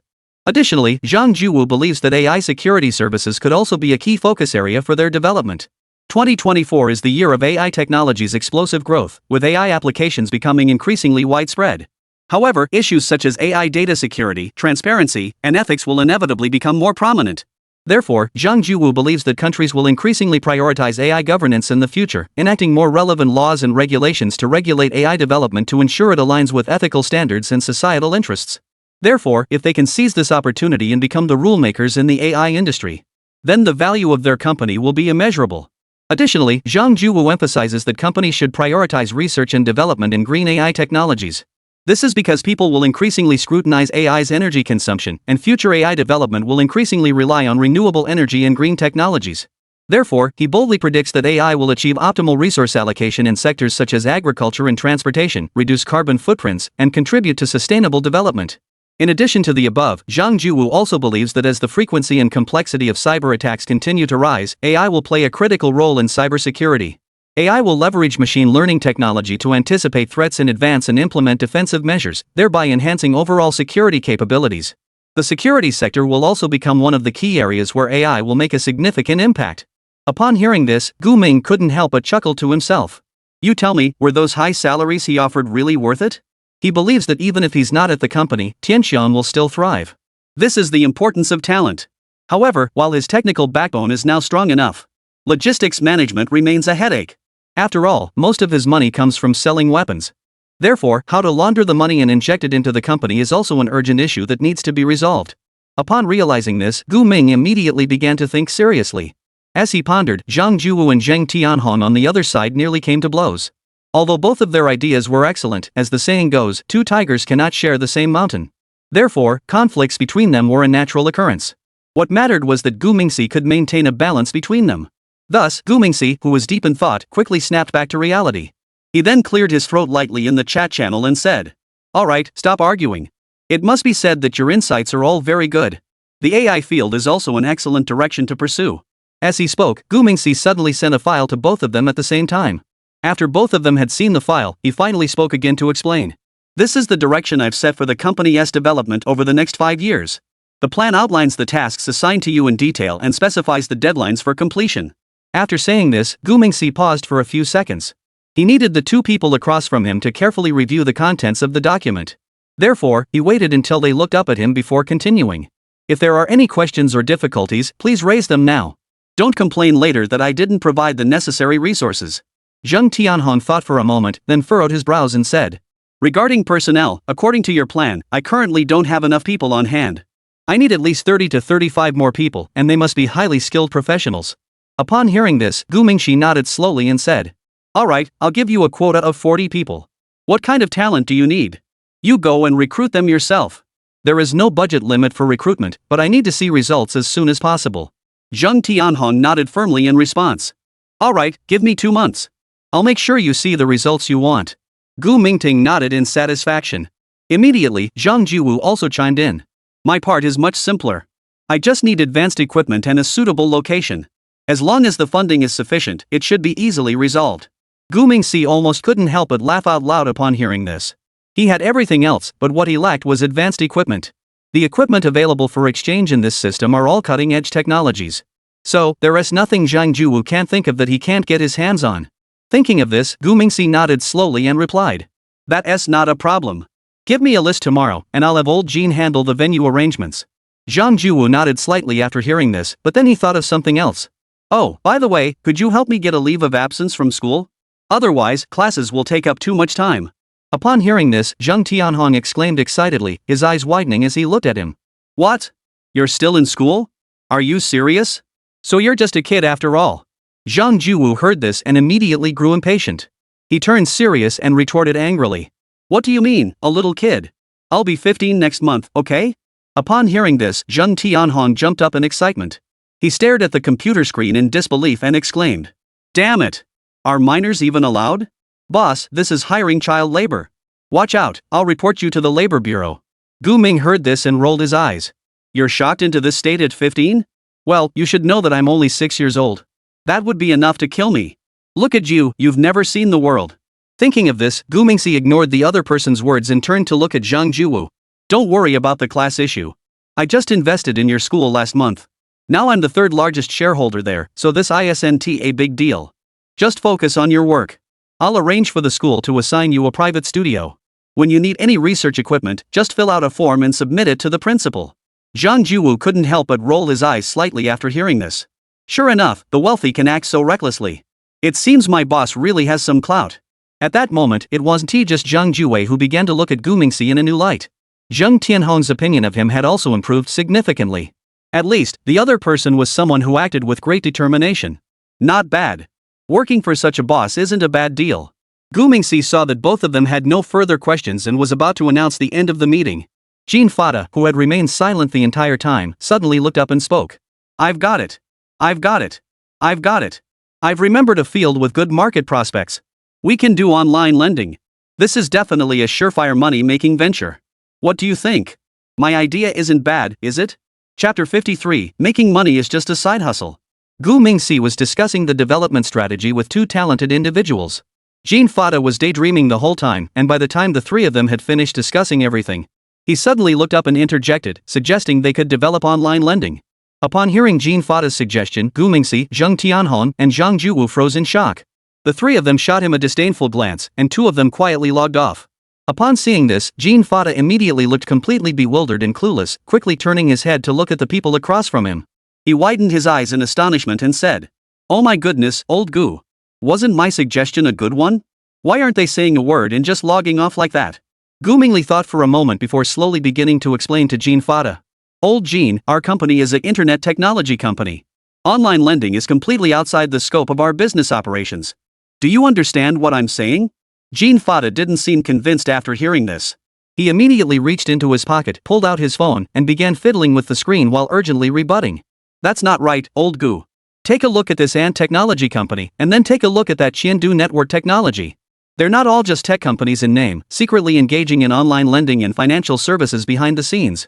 At this point, he became even more enthusiastic, clicked on a related news article, and handed his phone to Gu Ming. He then continued to speak at length. "Take a good look at this news article. Qiandu Loan's total loan volume last year has already surpassed 2 trillion yuan. That's a full 2 trillion yuan. Do you know what that means? That number is simply staggering. It's almost equivalent to the annual GDP of an entire province. Just think about it, such a massive business must be making a fortune. Those companies must be rolling in money and having the time of their lives." Gu Mingting furrowed his brows slightly after hearing this. Of course, Jean Fada noticed the expression on his face. But he still put on a worried expression, slowly opened his mouth, and spoke in a serious tone. "Old Jean, there's something I really hope you can understand." He paused for a moment, his gaze fixed intently on the other person, then continued. "The primary purpose and goal of establishing Tianxiang was not simply to make money." At this point, he emphasized his words with a slightly stronger tone. "We aim to advance the development of flower cultivation technology while also making a little extra money along the way. You must clearly distinguish between the primary and secondary objectives here." Jean Fada listened to this and immediately rolled his eyes, his face betraying a look of disdain, before retorting without hesitation. "Oh, come on, making money is just making money. Why make such a big deal out of it?" He spoke while casually waving his hands, clearly dismissive of such talk. Suddenly, Jean Fada thought of something and added with conviction. "As long as you can make money, what's so bad about that? Everyone else is doing it, which proves that this path is definitely the right one. If that's the case, why should we go against money? Not making money when you can is just foolish." It must be said that when it comes to business, Jean Fada is a highly competent businessman. However, as his name suggests, he is not a pure businessman. In his previous life, he was the chief engineer of a prominent flower-growing family. Moreover, he does not want to see the world repeat the same mistakes. Therefore, this time, he must take action. With a serious expression, Gu Mingxi spoke solemnly. "Old Jean, rest assured, I will definitely help you make a lot of money. Just follow my instructions. There are some things you may not understand yet. But I believe that one day you will understand my choice and support me in what I'm doing." Upon hearing this, Jean Fada was completely stunned. He had only graduated from high school and didn't have much education, so he couldn't fathom what the other man was thinking. However, there was one thing he was certain of. That was that Mr. Gu was definitely more capable than himself. He knew that by following someone powerful, he might have a chance to improve himself. If he were to go out and make his own way, his ceiling would be that of a nouveau riche. But Jean Fada wasn't content with just being a nouveau riche. So, he slowly put down his phone and looked across at him. "Alright, old Gu, I'll trust you this once. I believe that following you will definitely make us better. From now on, wherever you point the gun, we'll shoot in that direction. Seeing how reasonable Jean Fada was, Gu Mingxi immediately smiled in satisfaction. After exchanging a few more polite words, the two ended the call. Coincidentally, just as Gu Mingxi finished the online meeting, when someone posted new information on the video platform. Upon seeing the message, Gu Mingxi casually clicked on it. Mr. Dongfang Shenlong, hello. I am a representative from a certain research bureau of the flower cultivation family. You may call me Dr. Lu or Dr. Lu. I am here to initiate a special cooperation project. If you are willing, we can arrange a time to discuss it in person. After reading this, Gu Mingxi froze in place. A representative from a research institute in Zhonghua? This was the first time he had ever encountered someone from his own country. All the foreigners who had come to him before were looking to purchase military equipment. Now, he never expected that the Flower family would come seeking cooperation with him. However, their demands were indeed rather excessive. Have a face-to-face meeting? How could we possibly meet in person? What can't be discussed online? Thus, Gu Mingxi slowly typed on the keyboard. Dr. Lu, hello. I am deeply honored that your company is interested in collaborating with me. If given the opportunity, I sincerely hope we can reach a consensus on cooperation. However, I suggest we first align our opinions online before considering the possibility of a face-to-face meeting. What are your thoughts on this, Dr. Lu? In the Kyoto Aerospace Research Bureau. Lu Jinglong frowned and looked ahead, speaking nervously. Zhao Bureau, Li Hall, the other party has refused to meet in person, saying they want to reach a consensus online first. The director Zhao mentioned by Lu Jinglong was Zhao Hua, the director of the Aerospace Research Bureau. The Li Hall he mentioned was Li Xiangming, the deputy director of the National Security Bureau. Upon hearing this, Zhao Hua furrowed his brows tightly, his eyes flashing a hint of suspicion. Refusing to meet in person? Are they really going to discuss such an important matter online? As he spoke, Zhao Hua turned to look at Li Xiangming beside him and said, Mr. Li, let me make my position clear first, I disagree. If we want to collaborate with an outsider, we must have them come in for a face-to-face meeting. The risk of leaks online is too high, it's absolutely out of the question. Li Xiangming, however, smiled lightly, looked at Zhao Hua with a gentle expression, and comforted him. Director Zhao, please don't get so worked up. We anticipated this situation long ago. Please rest assured, we have a plan in place. As he spoke, he turned to look at the beautiful woman in military uniform sitting nearby and said, Captain Song, we'll be counting on you from here on out. Chapter 54, The Most Tight-Lipped Camel, Old 6. The Song Xia mentioned by Li Xiangming was the head of the Cybersecurity Division of the Science and Technology Industry Bureau under the Ministry of National Defense. Upon hearing his name, Song Xia first responded with a polite smile, then quickly began typing on the keyboard. After a couple of minutes, he stopped and looked at Li Xiangming. Director Li, the firewall upgrade is complete. You can now communicate online safely. Zhao Hua, upon hearing this, looked skeptical and leaned over to say, You just tapped a few keys and it's done? What if it's not reliable? I still suggest a face-to-face meeting. I absolutely refuse to allow the blueprints to be uploaded online. Song Xia saw that the other party didn't trust his skills. He immediately stood up, ready to have a proper discussion. But at that moment, Li Xiangming gestured for her to sit down first. Then, he turned to Lu Jinglong and instructed him. Dr. Lu, please continue discussing with the other party first. Don't mention the blueprints for now first, gauge their intentions. As he spoke, Li Xiangming turned to look at his secretary nearby and said, How's the contact with the Nanhui branch? I need all the detailed information from their last operation. Tell old Zhang to send the information over as soon as possible. The old Zhang Li Xiangming referred to as Zhang Daiyou, the director of the National Security Bureau's Nanhui branch. The so-called last operation referred to the operation to apprehend Dongfang Shenlong. The secretary responded with a quick yes upon hearing the instructions, then picked up the phone and called the South Shanghai branch. At this point, Lu Jinglong had already resumed communication with Dongfang Shenlong. In the courtyard of the Gu family's residence in Nanhui City, Gu Mingxi stared at the computer screen for a long time without moving. At that moment, the page displayed the message just sent by Dr. Lu. Mr. Shenlong, since you have made such a statement, I will no longer beat around the bush. On behalf of the Zhonghua military, I wish to place an order for a batch of military mechs. Do you possess the relevant technology? Therefore, when Gu Mingxi saw this message, he was momentarily stunned. However, it wasn't because he lacked the technology. It was precisely because he possessed this technology that he felt so shocked. How did the Zhonghua family find out? Gu Mingxi sat there for a full 2 minutes before he remembered. He had only mentioned this topic to the 6th prince of the Wangguan Luo family last year.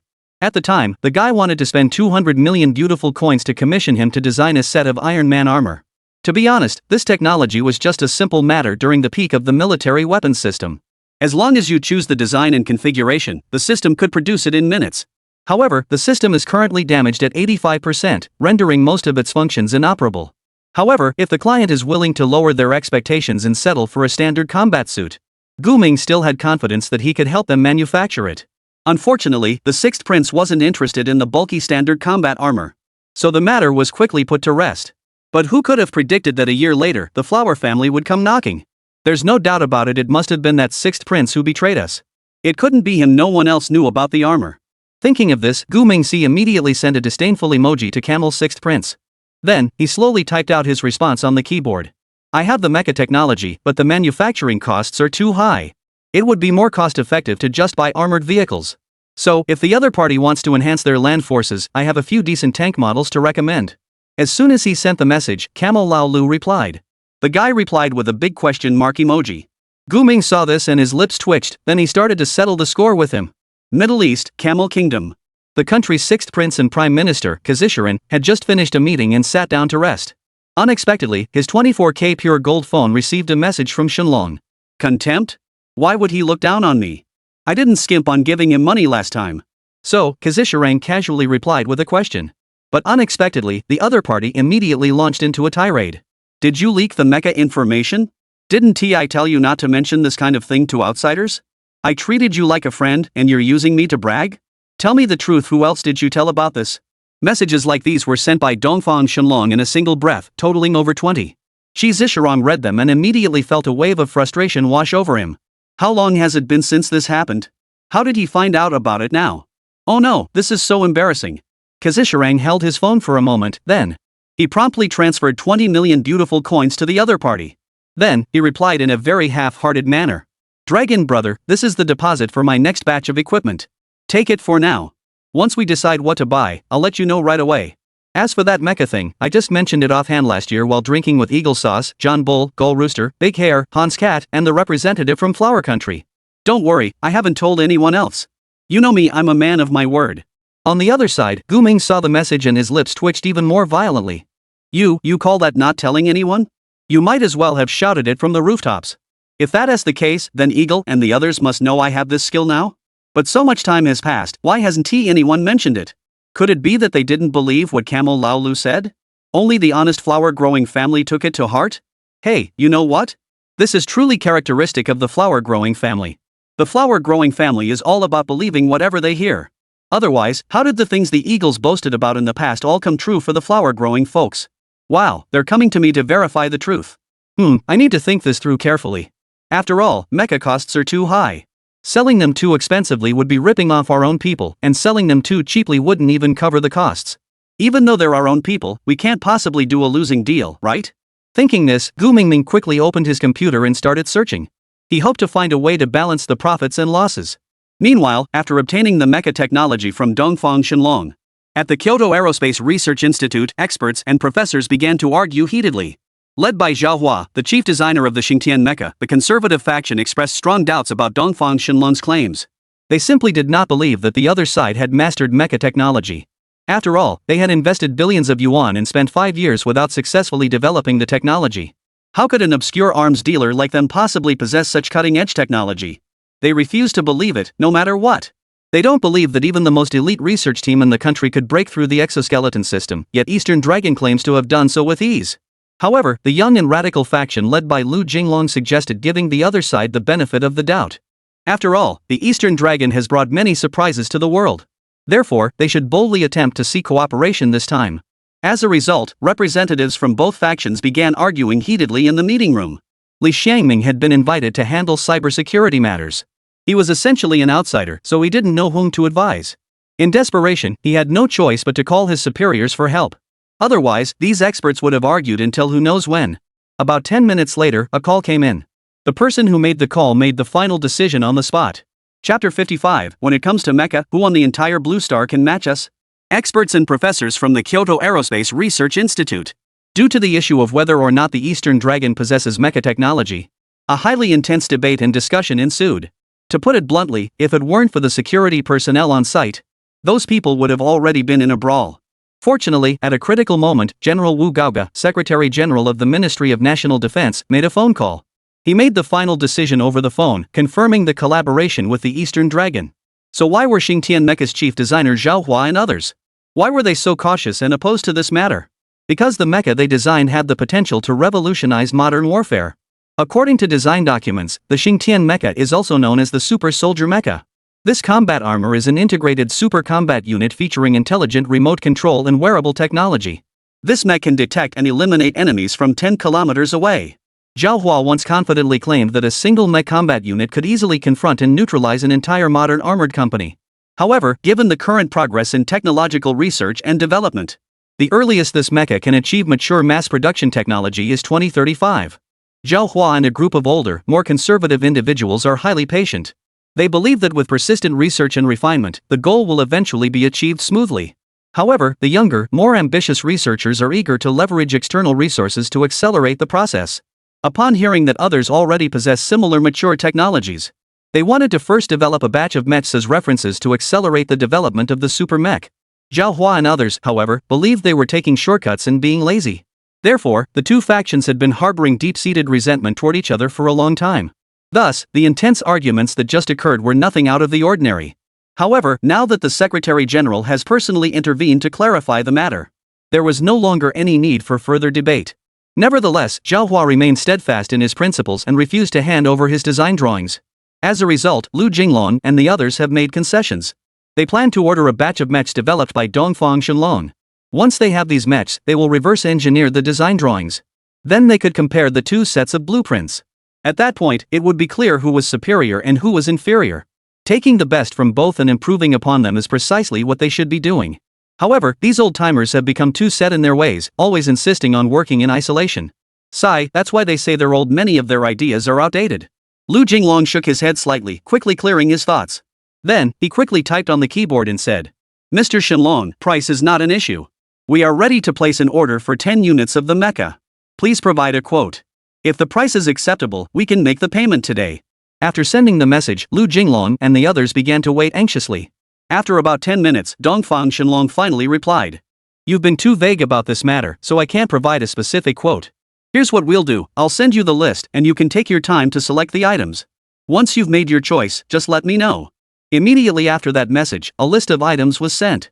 Upon seeing that the other party was sending a mecha list, Lu Jinglong immediately responded generously and invited them. "Professor Zhao, Dongfang Shenlong is sending us a list for us to choose from. Why don't you come take a look as well?" Zhao Hua, upon hearing this, immediately displayed a look of utter disdain. He narrowed his eyes slightly, glaring at Lu Jinglong with a look of contempt and disdain, then raised the corners of his mouth into a sneer and said, His mecha list? I'll see what kind of junk that guy can come up with. I don't believe it. His mecha could possibly be better than our Xingtian?" At this point, he paused briefly, as if waiting for the reactions of those around him. Soon, someone stepped forward to echo his words. "In my opinion, the mechs that guy can afford are probably just some low-grade junk. How could they possibly match the superior performance of our Xingtian mechs?" At this point, another researcher joined in the mockery. "Exactly. Our Xingtian mechs can easily eliminate enemies from over 10 kilometers away. With such powerful long-range strike capabilities, which mecha could possibly compare?" No sooner had he finished speaking than another researcher chimed in. "On Blue Star, besides us, who else could possibly build mechs? Even if they do, they're probably just some wearable exoskeleton suits meant for close combat. Compared to our Xingtian mecha, those things are like heaven and earth. There's simply no comparison." After speaking, he let out another cold snort, seemingly confident in his own opinion. Zhao Hua found this feedback very satisfying, and the pride on his face grew even more pronounced. Lu Jinglong, seeing this, furrowed his brows, sighed lightly, and smiled as he continued. To be honest, I didn't expect much either. After all, we're here to learn from each other, right? Who knows, maybe we can even gain some inspiration from him. Don't you think so, Professor Zhao?" Zhao Hua heard these words and raised his eyebrows. Then he slowly stood up, nodding as he replied. "If you put it that way, I'll go take a look. Although his mecha might be a bit simple, there might be something special about it. Hey, why don't we all take a look and give some feedback?" As he spoke, Zhao Hua excitedly called over his colleagues to take a look. Lu Jinglong saw the commotion and quickly stepped in with a smile, trying to calm everyone down. "Since everyone is so interested, I'll just project it onto the screen. I'll project the checklist onto the big screen later, and we can all take a look together." As soon as he finished speaking, he buried his head and started fiddling with it quickly. Before long, his computer screen was projected onto the large screen. Zhao Hua and the others then returned to their seats. Just as everyone had settled down, Lu Jinglong received a message. "Here it comes." Saying this, he quickly moved the mouse to open the file. However, when the file opened, everyone was stunned. Wow, everyone's mouths were wide open, big enough to fit an egg. What on earth is this? My goodness. Is this even possible? Stop joking around. That's impossible. Goodness gracious, what am I seeing? This was my childhood dream. Dreams coming true? Are you sure he's not joking? Lu Jinglong, did you click the wrong folder? Is this all real? Lu Jinglong wasn't sure if the items were real either. But he can confirm that this is the list sent by the Oriental Dragon. So, what did everyone see? Mecha list, sorted randomly, unrelated to performance. EVA Mecha Series, EVA Unit 0, EVA Unit 1, EVA Unit 2, EVA Unit 12. Gundam Mecha Series, RX-782 model, MS-06F Zaku 2 model, MSC-006Z model, RX-93 model, GM Quell model, 04 Sazabi model, RX-0-00100 Hayaka Shiki model. Macross Series, VF25F, VF25S, VF25G, VF25G, RVF25, VF25A, AS7S, QF4000. Heavy Armor Series, ATM09ST model, ATM09GC model, XADH02DT model, Kiriko model, Musa model, Turbo Custom model. Metal Storm Mecha Series, M90 model, M9D model, RX7 model, RX8 model, M6 model, M9 model, C35 model, Type model, RK92 model, ZY98 model, Plan 1056 Plan 1211 model. Chapter 56, this is already the most favorable offer. Inside the Kyoto Aerospace Research Bureau, all the experts and professors were speechless and stunned. Everyone was staring at the large screen with their mouths agape, muttering incoherently. At this moment, experts and professors from the 80s and 90s had become the main force. Therefore, when the list sent by the Eastern Dragon was received, upon seeing it, they were utterly shocked. The other party had turned their childhood dreams into reality. The Evangelion units from Neon Genesis Evangelion? Rei Ayanami's Unit 00, Shinji Ikari's Unit 01, Asuka Langley's Unit 02, and more. Who could possibly resist that? And there's more Mobile Suit Gundam. The Gundam prototype, Gundam F91, Zaku, Freedom Gundam, and more. This must be every man's dream, right? Damn, there's more. Macross Phoenix, Valkyrie, Crusader, Holy Sword, and more half-fighter jet, half-mecha. This is every guy's dream car. Of course, there's also the all-metal craze series that drives the younger generation wild. The M4 series, which pioneered the concept of humanoid weapons, the upgraded and enhanced M6 series, the mature M9 series, and the ARX-7 Strongbow with its silver alloy body, the M9 Genspark, and the Mercury alloy-bodied steel Fallen Angel. This is insane. How on earth am I supposed to choose? Now, everyone's answer is crystal clear. Kids make choices, adults take it all. So, Zhao Hua, who had been the most decisive earlier, was the first to change his stance and say, Xiao Lu, hurry up and ask. Are they selling action figures or toys? We're buying real mecha. Lu Jinglong nodded immediately and quickly typed on the keyboard. After sending the message, the other party responded quickly. Rest assured, I'm not a child of 3 or 5. How could I joke about such a thing? If I dare to sell it, I guarantee its authenticity. Upon seeing the reply, Lu Jinglong widened his eyes and muttered to himself. He really has them. He really has these mechs. My goodness, Professor Zhao, should we? Zhao Hua, upon hearing this, also became excited. However, he didn't act as impulsively as the younger generation. So, Zhao Hua cleared his throat and said coldly, What's there to get excited about? Let's talk to him slowly. First, ask about the unit price, then ask about the wholesale price. We need to do the math first, right? Upon hearing this, Lu Jinglong immediately sent the message as instructed. However, this time the other party's response left him feeling helpless. Professor Zhao, the other party said we should choose a model first. Otherwise, quoting prices one by one is too troublesome. They want us to decide what we want first before asking for prices. Upon hearing this, Zhao Hua's expression turned grim. Is this the rhythm of being rejected?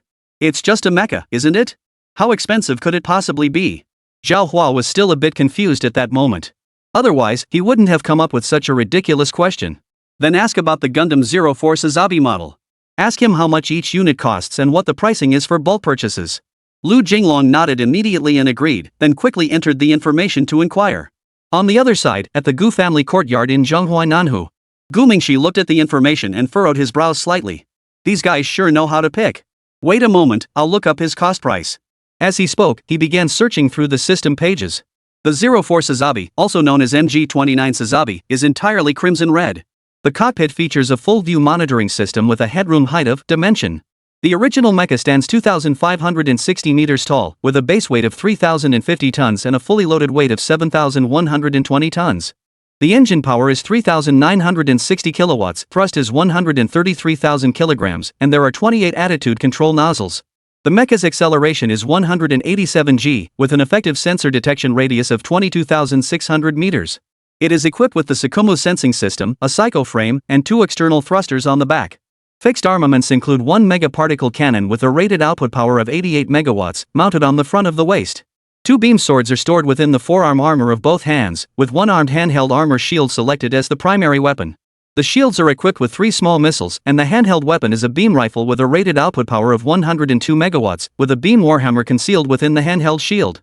The long-range weapons are 6 floating sensor cannons, each with a rated output power of 106 megawatts, mounted on the upper back.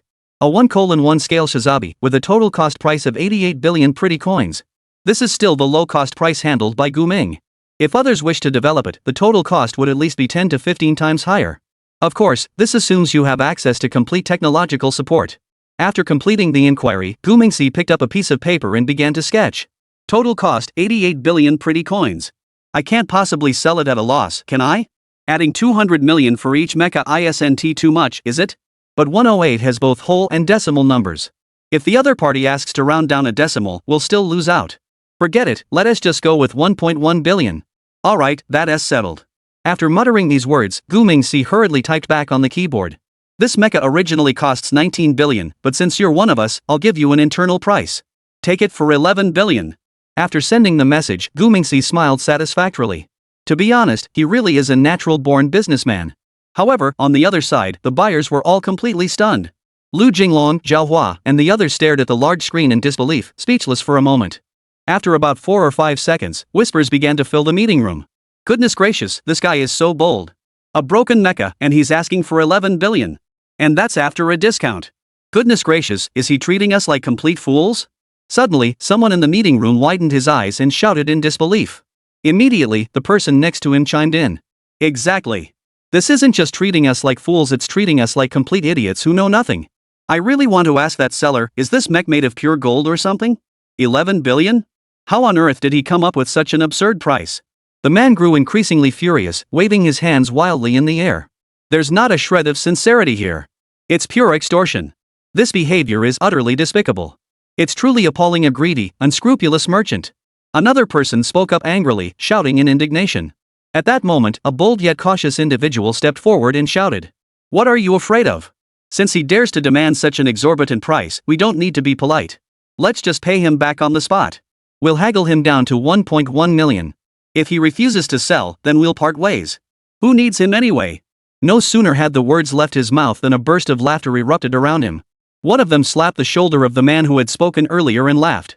Ha ha. Brother, you're really good at haggling. But your first offer was a bit too harsh, wasn't it? That's like cutting off the bottom of his feet. Compared to you, he's still the better haggler. For a moment, everyone chattered away, talking over each other, and the once quiet scene suddenly became chaotic and lively. However, Lu Jinglong dared not share these opinions with the other party. So, he could only cautiously ask a probing question. Can you make it any cheaper? Guming saw the message but didn't respond. Instead, he silently sent over the parameter diagram of V04 Shizabi. Both sides fell into a prolonged silence. In the meeting room, everyone remained silent. Chapter 57, confirmed, he's a scammer.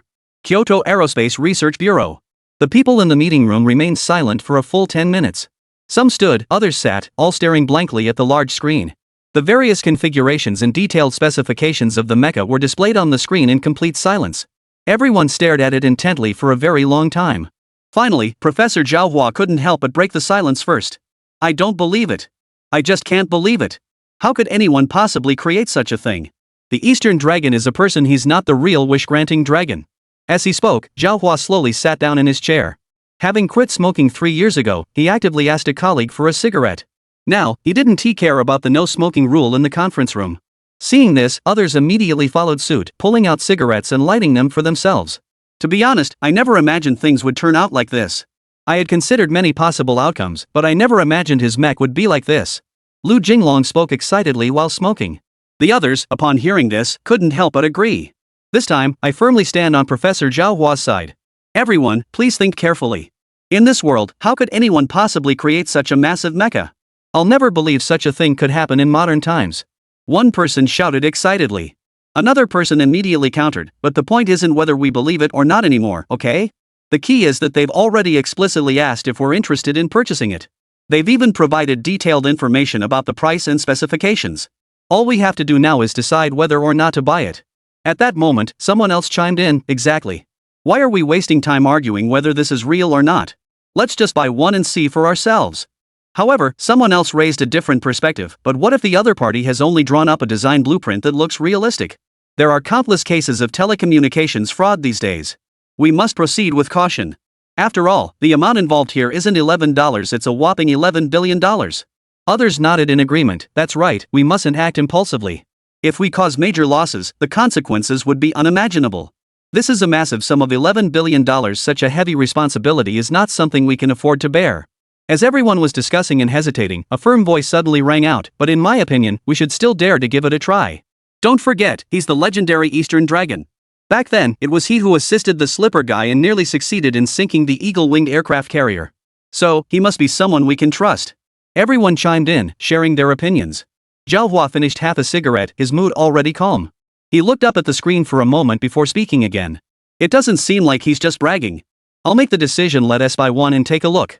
Hearing this, everyone looked surprised. After all, he had always been the most opposed to purchasing mechs from outside sources. But now he has suddenly become so enthusiastic? Thinking about this, some people immediately started trying to talk him out of it.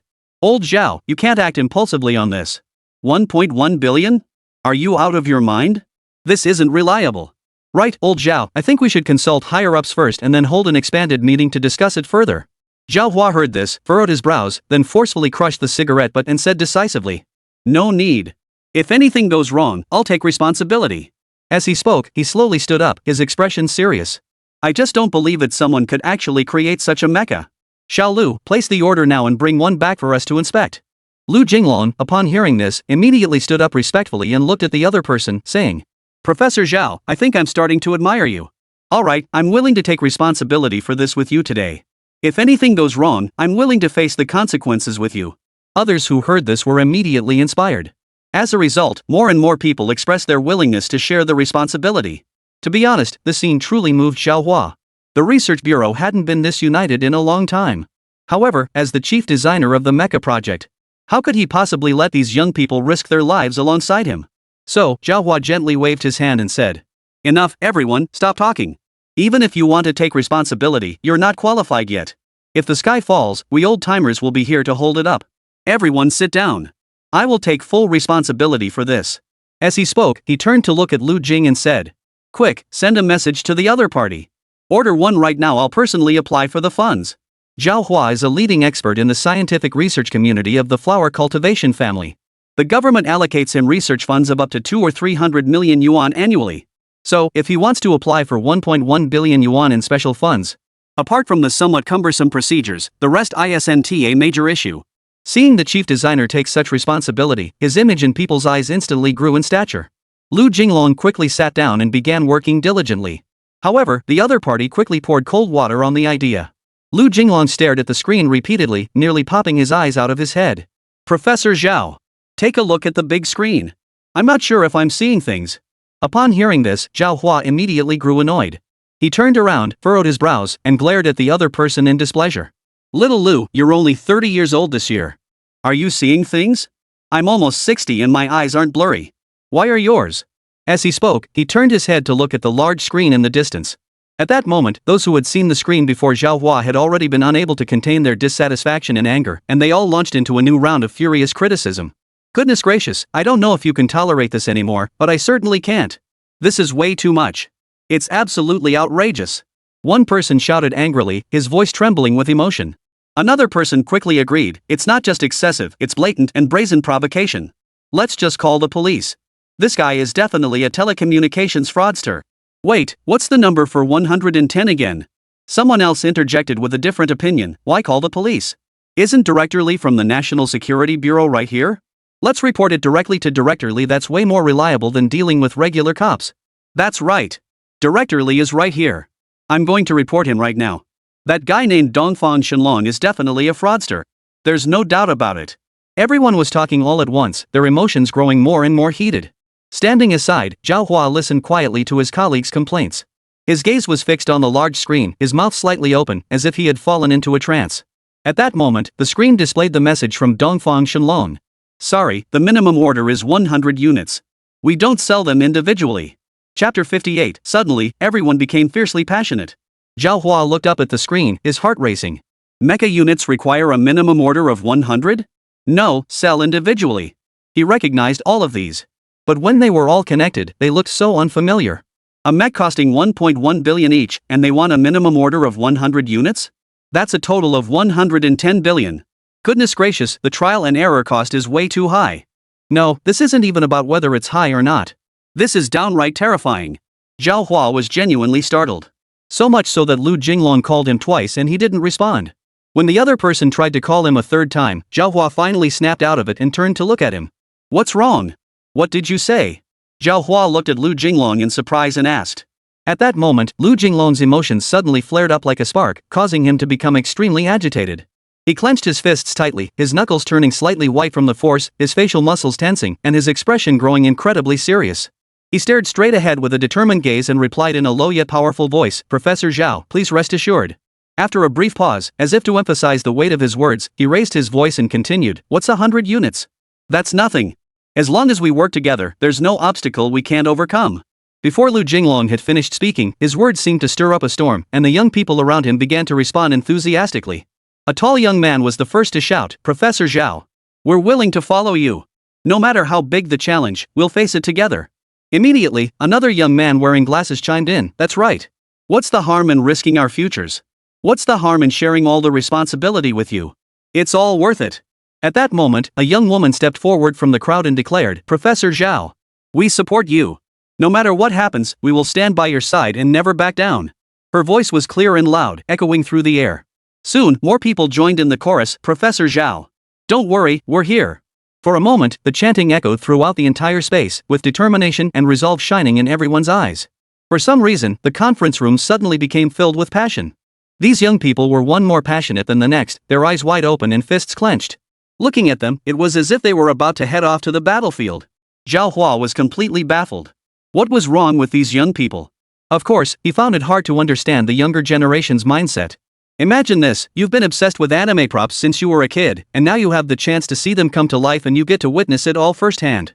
Wouldn't you be just as excited and fired up as they are? The answer is obvious. So, the young people certainly wouldn't give up easily. However, Zhao Hua had already completely calmed down by this point. Nonsense. What are you all doing? A responsibility of 11 billion, I can still bear it if I have to. But 110 billion? Don't even think about it. Let's all just call it quits. Saying this, he turned to look at the other few gloomy-faced senior colleagues and said, Why don't we call an expanded meeting? Old Zhou, Old Wang, come with me to see Director Xiao later. After saying this, Zhao Hua turned to Lu Jinglong and said, You stay with him and tell him we need to hold a meeting to discuss this. Let's leave it at that for now. That's all for today. After saying this, Zhao Hua turned and walked toward the meeting room exit. The other two immediately stood up and followed him, and the scene began to grow increasingly chaotic. Lu Jinglong could tell that everyone was having a hard time accepting this. So, after sitting down, he hurriedly began negotiating with the other party. However, Dongfang Shenlong's attitude was firm, and he refused to budge an inch. With no other option, the matter of the custom-made mecha had to be put on hold for now. Meanwhile, at the Gu family courtyard in Nanhui, Gu Mingshi opened a bottle of AD calcium milk and sipped it slowly. He looked at the computer screen with a helpless expression. It's not that I don't want to give you a discount, it's just that the costs are too high. I told you from the start, it's just that you didn't take it seriously enough. As he spoke, he moved the mouse to close the dialog box, revealing the mechanical assembly line blueprints below. It turned out that Gu Mingshi wasn't intentionally trying to rip off Zhao Hua and the others. However, the conversion cost for an entire mecha production line was simply too high. If the other party were only purchasing 1 or 2, or even a dozen mecha units, he would lose everything. Because the conversion price for a single mecha production line was 100 billion system coins. If one wanted to save costs, one could temporarily refrain from converting the component production equipment. In this case, a single bare bones production line would still cost around 830 billion. This does not include the costs of purchasing a new factory.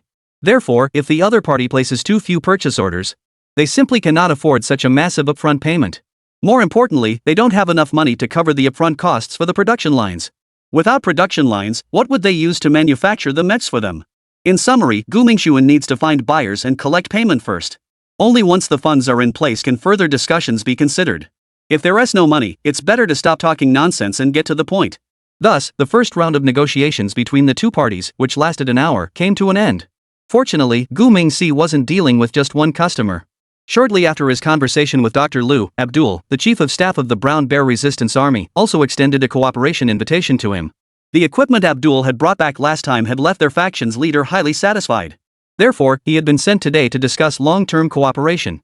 However, the Brown Bear Resistance Army's interim leadership was currently in a precarious position. After the United Resistance Forces overthrew the Brown Bear official government, various factions began vying for power. Currently, the provisional official leadership of the Brown Bear Resistance Army, led by Abdul, is little more than a hollow shell. They lack funds, manpower, and equipment, making them the weakest faction among all Brown Bear warlord groups. Therefore, their sphere of influence is limited to the capital city of Damag. However, Abdul and his men are not willing to accept this fate. Thus, he came seeking cooperation with this mission. The cooperation proposal Abdul put forward was very straightforward. No, to be more precise, the method he proposed was one that was all too familiar. Because Abdul and his people were also planning to trade resources for equipment. This tactic was identical to that of the northern white rhinoceroses in Africa. Having gone through a similar experience before, Gu Mingxi handled this negotiation with ease. He demanded that Abdul's faction must first hand over the assets, and only after his people had received and confirmed them would he deliver the promised military equipment. Additionally, he demanded that the rebel forces temporarily deploy official troops to assist in guarding the assets. If these assets used as collateral are attacked or damaged, it would signify the premature termination of their cooperation. Since the collateral has been lost, Gu Mingxi has the right to continue demanding payment from the temporary official authorities.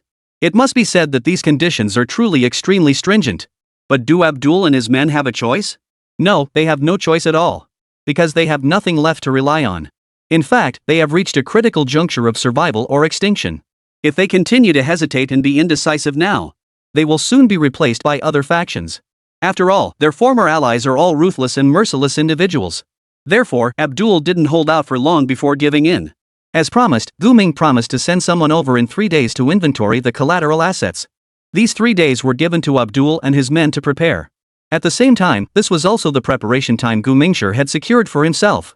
Because, up until now, he still had no idea who to send to take over.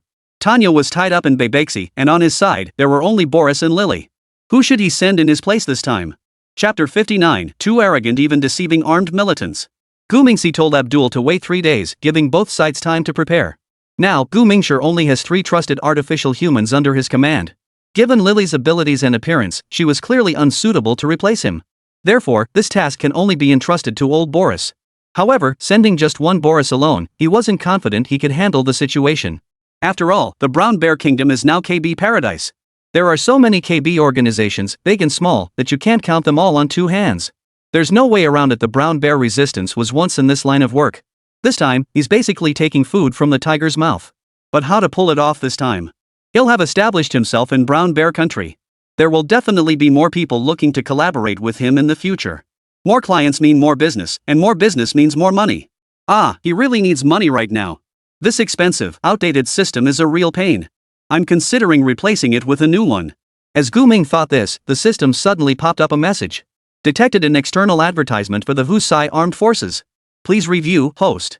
Upon hearing this, Gu Mingxi was immediately taken aback. What's going on? Houthi Armed Group rental ads? Does the Houthi Armed Group offer such services? I've never heard of that before. Wait, I didn't even search for that. Why is the system automatically popping up ads? Gu Ming was just about to look into this further. The system suddenly popped up another message.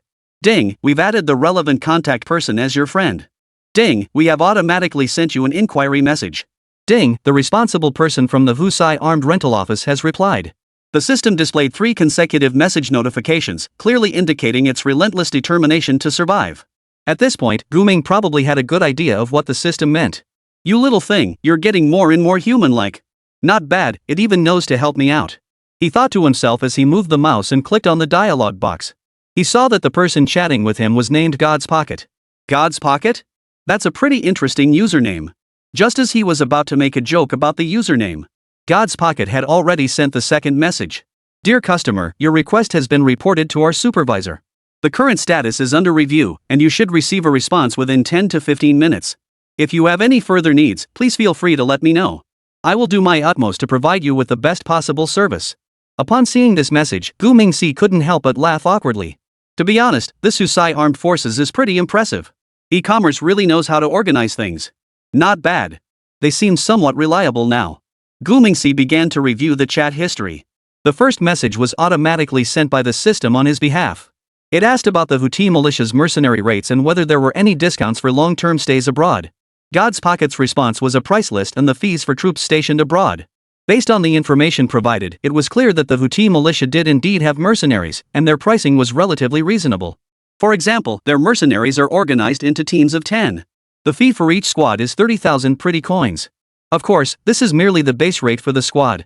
They will then calculate the task remuneration based on the employer's mission requirements, including factors such as mission difficulty and risk level. Generally, the total cost for a single mission by a squad ranges from 200,000 to 500,000 pretty coins. However, for particularly dangerous missions, the price may increase significantly. But the system just asked for 500 people. Keep in mind that 500 people already constitute a mercenary battalion. Just the deployment fee alone has already reached 2 million pretty coins. As for how their mission fees will be calculated, that will truly require negotiations between both parties. So far, everything is still within the expected range. However, what he never expected was that things started to spiral out of control afterward. After chatting with the responsible person for about 10 minutes, another account suddenly joined the chat group. Who is looking to hire mercenaries from the Houthi armed forces? If there's anything to discuss, contact me. I'm Abshir, the chief of staff of the Houthi artillery. Upon seeing the name Abushil, Gu Mingxi was genuinely stunned for 2 seconds. Then, he asked quickly, his voice slightly excited. Abushir? Aren't you the deputy commander of the Houthi artillery? How did you get promoted? Did you become the chief of staff? As soon as this message was sent out, someone on the Houthi side immediately broke ranks. Middle East, inside a Houthi armed forces base. Abushil stared at the screen, his eyes wide, muttering to himself. Who is this person? How did he know I just got promoted? Wait, I forgot to check his username. Let me see who he is. OD? Oriental Dragon? Eastern Dragon? This is my benefactor. After muttering to himself, Abshir immediately used his permissions to kick his subordinates out of the chat group. Then, he immediately expressed his deepest gratitude to Gu Mingxi. Dragon brother, I never expected it to be you. Thank you so much for what you did last time. Thank you for supporting the Hussein armed forces. Without the excellent supplies you provided, we wouldn't have achieved what we have today. Really, without you, we wouldn't be so famous, nor would we have so many followers and investors. Brother, you're like my own brother. Seeing this, Gu Mingxi couldn't help but twitch the corner of his mouth. What the hell? How did I suddenly gain another younger brother? Do people in the Middle East really like to claim brothers so easily? Let us just do business. Don't keep trying to form personal connections. Trying to use family ties to win me over? Forget it, I only recognize money now. Don't talk to me about feelings, it's way too expensive. Wait, I don't think I'm here to sell anything this time. I think I'm here to spend money. If that's the case, then can't I take advantage of this connection? To be honest, this guy is really two-faced. But right now, I can't afford to be picky. Right now, I'm really short on cash, so I'll save wherever I can. After all, saving money is still making money. So, he quickly changed his tone and replied to the other person. Is it really you? My dearest brother Abshir. Oh my god, I never thought I'd see you again. The last time we met was last time, and after we parted ways, I thought we'd never see each other again. My dear brother, I really miss you so much. Fate is truly mysterious. We must be good brothers for life, I miss you so much. Gu Mingxir's sudden enthusiasm didn't scare Abshir. But what he said scared the other person. No, it would be more accurate to say that they completely stunned Abshir. He slowly opened another private chat window. And the content inside was exactly the chat history from yesterday with Dongfang Shenlong. It's only been a few hours since we last contacted each other. Did Shenlong get too excited? Why does it feel so fake? Something's not right. Wait, could I have fallen victim to a telecom scam? I've heard before that this industry is pretty brazen. But I never thought they'd be so brazen as to scam armed militants. Damn it, they must be tired of living. Thinking about this, Abshir's expression turned icy. Damn it, dare to impersonate my dragon brother. I'll kill you. Chapter 60, no matter what you say, you have to acknowledge this godfather. Gu Mingwei did this to get closer to the big loser. For the first time, he went against his conscience and played the role of a passionate person. But who could have guessed it would backfire so badly? Abushi's first reaction was that his dragon brother had been hacked. The person you're chatting with right now is a telecommunications fraudster. So he immediately launched into a 30-minute tirade of profanity. Gu Mingxi on the other end of the computer was completely baffled. What's going on? Are these vulgar words appropriate for a child to see? According to international standards, your comments should be censored. However, fortunately, Gu Mingxi soon caught on. This guy, Abshir, keeps calling him a fraud. Even the most naive person could tell what he meant. Sigh, how fragile is trust between people. With no other choice, Gu Mingxi could only send the shopping list to the other party. This list was specially customized for Abshir. Moreover, it clearly listed the invoice price for reimbursement and the actual price. Upon seeing these two prices, the other party immediately fell silent. Other things could be faked, but this couldn't be faked. Because the matter of the dual pricing was known only to the two of them. A busher doesn't believe that scammers could have obtained this information. If they had that kind of ability, why would they be scammers? They might as well become spies. The money they'd make would be way more than from telecom fraud. After figuring out the connections, Abshir immediately changed his attitude. Bro, it's all a misunderstanding. I thought someone had hacked your account. Look at the mess this has caused. It's all my fault. I'll punish myself with 3 cups of water later. Gu Ming saw the message and was even more speechless. However, he didn't have time to dwell on it now. He needed to handle the mercenary matter first. So he replied directly to Abshir. Let's discuss this later. Let's talk about the important matter first. I need a group of people, but I don't have much money right now. However, I can use equipment as payment. Do you think this is feasible? Middle East, Nanmao country, a Houthi armed base. Upon seeing this message, Abshir immediately stood at attention. Dragon Brother is truly my lucky star. The leader just mentioned yesterday that he wanted to take down another eagle carrier. And here Shenlong Brother comes knocking on our door today. My brother, you're the real deal. I must call my mother later and ask her if she ever visited the Flower family when she was young. After muttering this, Abushir excitedly typed on the keyboard. Bro, I'll handle this. Everything will be done as you said. But I have a small request, can I pick out the equipment myself? I want missiles, but not brand new ones, used ones are fine. Upon seeing this message, Gu Mingxi roughly guessed the other party's intentions. So, he replied cautiously. What? Are you guys planning to go after the Eagle-S aircraft carrier again? Abushil smiled widely upon reading it. Then he sat back down and quickly typed out a message. Bro, you already know about this? This is military classified information. Don't go blabbing it around. But I can tell you the truth, we've had our eyes on that bacon-colored aircraft carrier for a long time.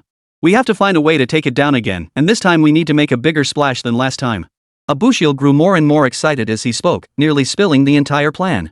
Fortunately, Gu Mingjin wasn't an outsider. Otherwise, their plan might have been ruined. Even more fortunately, Gu Mingshir didn't have much regard for the Americans. So, when the Houthi forces offered to help clean up, he was more than willing to lend a hand. So, Gu Mingshir immediately drew up a new list and sent it over. The list was simple: 10 V2 rocket launchers, 5 V3 rocket launchers, 50 V2 rockets, and 20 V3 rockets. V2 rockets are medium to short-range rockets with a strike range of up to 1,000 kilometers. V3 rockets are long-range rockets with a strike range of 15,000 to 20,000 kilometers. With these two weapons, attacking aircraft carriers is no longer a dream for the Houthis. Therefore, when Abshir saw the information, he immediately changed his tone. Godfather. I've decided from now on, I'll call you Dad. Calling you brother just doesn't express how I feel. Dragon Godfather, please accept this bow from your child. You've truly done me a great favor. I kneel in gratitude. Abushir added a row of kneeling emojis at the end. Gu Ming looked at it and rolled his eyes. Then, with a look of disgust, he replied. Don't do that, you're making me feel old. Just call me brother. Next month is the new year, and I still need to prepare a red envelope for you. I don't even know who to ask for one yet. Stop with the nonsense and get back to business. After sending the message, Gu Mingxi casually peeled a lollipop and put it in his mouth. There was nothing he could do, he was still a kid, and smoking wasn't allowed. So, using candy to relieve stress was the best choice. Gu Mingxi's actions actually had a scientific basis. The nicotine in tobacco stimulates the central nervous system, releasing neurotransmitters like dopamine, which create feelings of pleasure and excitement. Sugar, on the other hand, activates the brain's reward system, stimulating the body to produce intense feelings of pleasure and raising the threshold of the brain's reward centers, making one feel more relaxed. Therefore, people who quit smoking often turn to sugar as a substitute for cigarettes. After Gu Mingxi sent the message, Abshir was already on the phone. He is now the chief of staff of the Houthi armed forces. Mobilizing a battalion to assist his older brother is no more than a phone call. After finishing the call, Abshir replied to the message. Brother, the mercenary arrangements are all set. A reinforced battalion of over 1,000 men, is that enough? If not, I can send 2 more armored platoons your way. Just let me know if there's anything else you need. Seeing his younger brother speak so casually, Gu Mingxi couldn't help but smile wryly. 1,000 men? Had he even considered logistics and supply issues? How much more money will I have to spend? He really doesn't know how to manage his finances. After muttering to himself, Gu Mingxi quickly replied on the keyboard. We don't need that many. 200 men will suffice. But they must be elite troops with combat experience. No need to bring weapons, we'll provide everything here. Abushil didn't say much after reading it. Instead, he picked up the phone and made another call. Then, he cheerfully replied to Gu Mingxi. Bro, everything is taken care of. They can leave tomorrow. Just give me the coordinates and I'll arrange for a transport team to take them there. After reading the message, Gu Mingxi thought for a moment before replying. Just send the personnel to the northern border. I'll send you the exact coordinates later. My men will be there to meet them.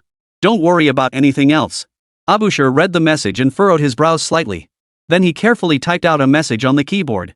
When can the rocket launch vehicle be delivered? Our leader is an impatient man and he's been nagging about this lately, so. Gu Mingxi looked at the message and immediately understood the other party's meaning. He paused for a moment before replying. Let's make it a cash-on-delivery deal. Send more people over and bring the rocket launch vehicle back with them. Abushil jumped up upon seeing the message, then cheered and laughed. I told you he's my godfather. Dragon brother, he still won't admit it. Now there's no way out, I have to acknowledge him as my godfather. Dragon brother is online. Please accept my bow once more. Chapter 61, This veteran is no pushover. While Abshir was kneeling and bowing 3 times in front of the computer, Gu Mingxi was already getting ready for bed. Old Gu returned around 9 o'clock, humming a tune with a hint of drunkenness on his face. But what he didn't know was that today was his last small gathering with Boris. 3 days later, at dawn, Boris left a brief note for Old Gu before departing. In the Middle East, at a deserted stretch of desert on the northern border between the country of Nangmo and the Crown Camel Kingdom, Boris was drinking alone, leaning against a V-3 rocket vehicle.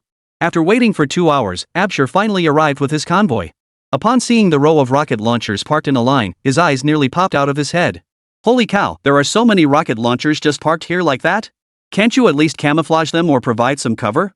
Wait, how did he even transport all these vehicles here by himself? The clueless Abshir just kept thinking about it and felt more and more confused. The situation on site was completely baffling to him. Boris didn't waste any time when he saw the arriving group. He walked straight up to Abshir's jeep. You're their leader, right? Everything is here, not a single item is missing. Where's the person our boss wants? Abshir finally snapped out of it and immediately smiled apologetically. You're the veteran with the codename Siberian Wolf, aren't you? My foster father mentioned you to me yesterday. Everyone's here. I'll gather the team right away. Saying this, he picked up the walkie-talkie and began shouting. Boris stood there, feeling a bit stunned. Godfather? Is your godfather also close with our boss? Your relationship seems a bit complicated. However, Boris wasn't one to gossip. So he just stood there quietly waiting. Soon, a group of 200 people gathered.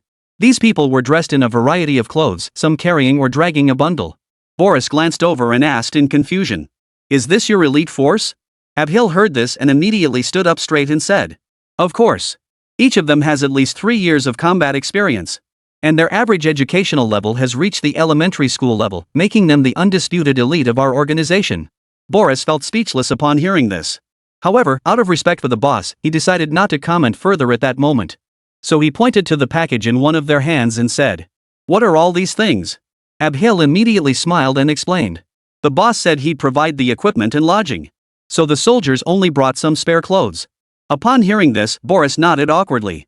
Alright, let's just leave it at that. You tell them to follow my orders from now on. Abhil, however, raised an eyebrow dismissively.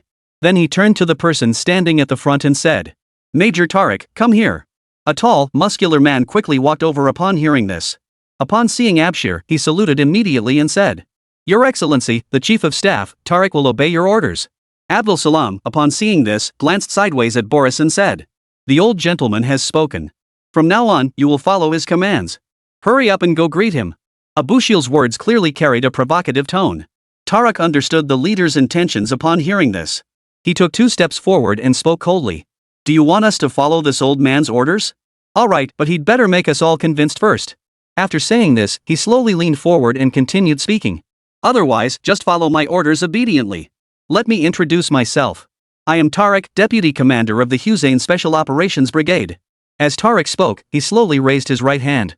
It seemed like he was preparing to extend an olive branch to the other side. However, Boris merely gave him a cold glance. Just say it straight, can you take a beating or not? Hearing this, Tariq was momentarily taken aback. What did you say? Boris didn't waste any more words and immediately struck him down. Indeed, his movements were clean and precise. So much so that Tariq didn't even have time to figure out what had happened. He was already clutching his stomach and slowly sinking to the ground. A few seconds later, he finally reacted and shouted in pain. You ambushed me. How cowardly. Boris, however, merely sneered in response. There's no such thing as cowardice or nobility on the battlefield, only survival of the fittest. If you're not satisfied, you can try again. Of course, you can also bring these useless ones alone. Hearing this, some of the other team members couldn't take it anymore. So, 6 or 7 people rushed out and shouted, "Major, let us take him on. Old man, you'll regret this. Don't worry, I'll leave you some air. Damn it, but I won't go easy on you." The group approached with a menacing demeanor. Boris remained calm, slowly assuming a fighting stance. Tarek crouched on the ground, gently rubbing his abdomen. After about 4 or 5 seconds, he finally felt a bit better. Damn it, this old guy really knows how to hit hard. Damn it, I'm going to teach him a lesson this time. As he spoke, Tarek slowly stood up straight. However, once he stood up, he froze in place. Because behind him lay a chaotic pile of people. Damn it, did it have to be this fast? Tarek knew that his men had come to help him. But he didn't know they'd go down so quickly. He had only taken a moment to catch his breath while crouching on the ground. Those few who had come to his aid were all knocked down? Thinking about this, Tarek's gaze toward Boris changed instantly. This old man was a ruthless individual, and not just any ordinary one. This time, he was truly impressed. However, war isn't a one-on-one fight. War is a team effort, a collective endeavor. So, Tarek still had some doubts. What good is being able to fight? Are you going to solve problems with your fists once you're on the battlefield? Boris saw that he was still unconvinced, so he quickly drew his gun and fired several shots into the distance. The gunfire shattered the silence, simultaneously knocking off the helmets of 7 soldiers. The other soldiers were so terrified that they immediately dropped to the ground. The 7 soldiers whose helmets were hit were scattered across the area, some over 100 meters away, others just a few dozen meters away, and their positions were all different. Tarek believed that if he were asked to knock off those helmets in an instant, he would never have been able to do it. As can be seen, this old man's marksmanship is no ordinary feat. But Tarek stubbornly swallowed his words and said, "It's no big deal. Accurate shooting is a basic requirement for a soldier.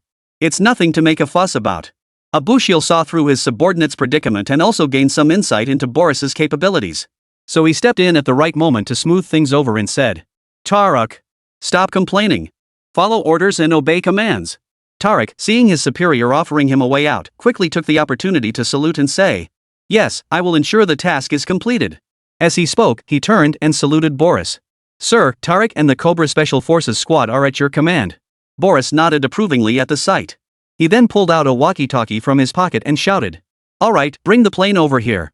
After saying this, he tossed the walkie-talkie to Tarek and said, "Organize the team and prepare to move out. It's time to get to work." Chapter 62, Purchasing an Industrial Park in the Western Suburbs. As soon as Boris finished speaking, 5 Night Eagle helicopters flew over. Night Eagle helicopters are a crucial combat unit in Red Alert 2. These large transport helicopters can swiftly and efficiently transport infantry units on the battlefield, unaffected by terrain restrictions. Most notably, the Nighthawk is a rare stealth helicopter that cannot be detected by enemy radar, making it the ideal choice for transporting troops back and forth. Its prototypes are likely the CH-47 Chinook Heavy Lift Transport Helicopter and the CH-53 Sea Stallion Transport Helicopter.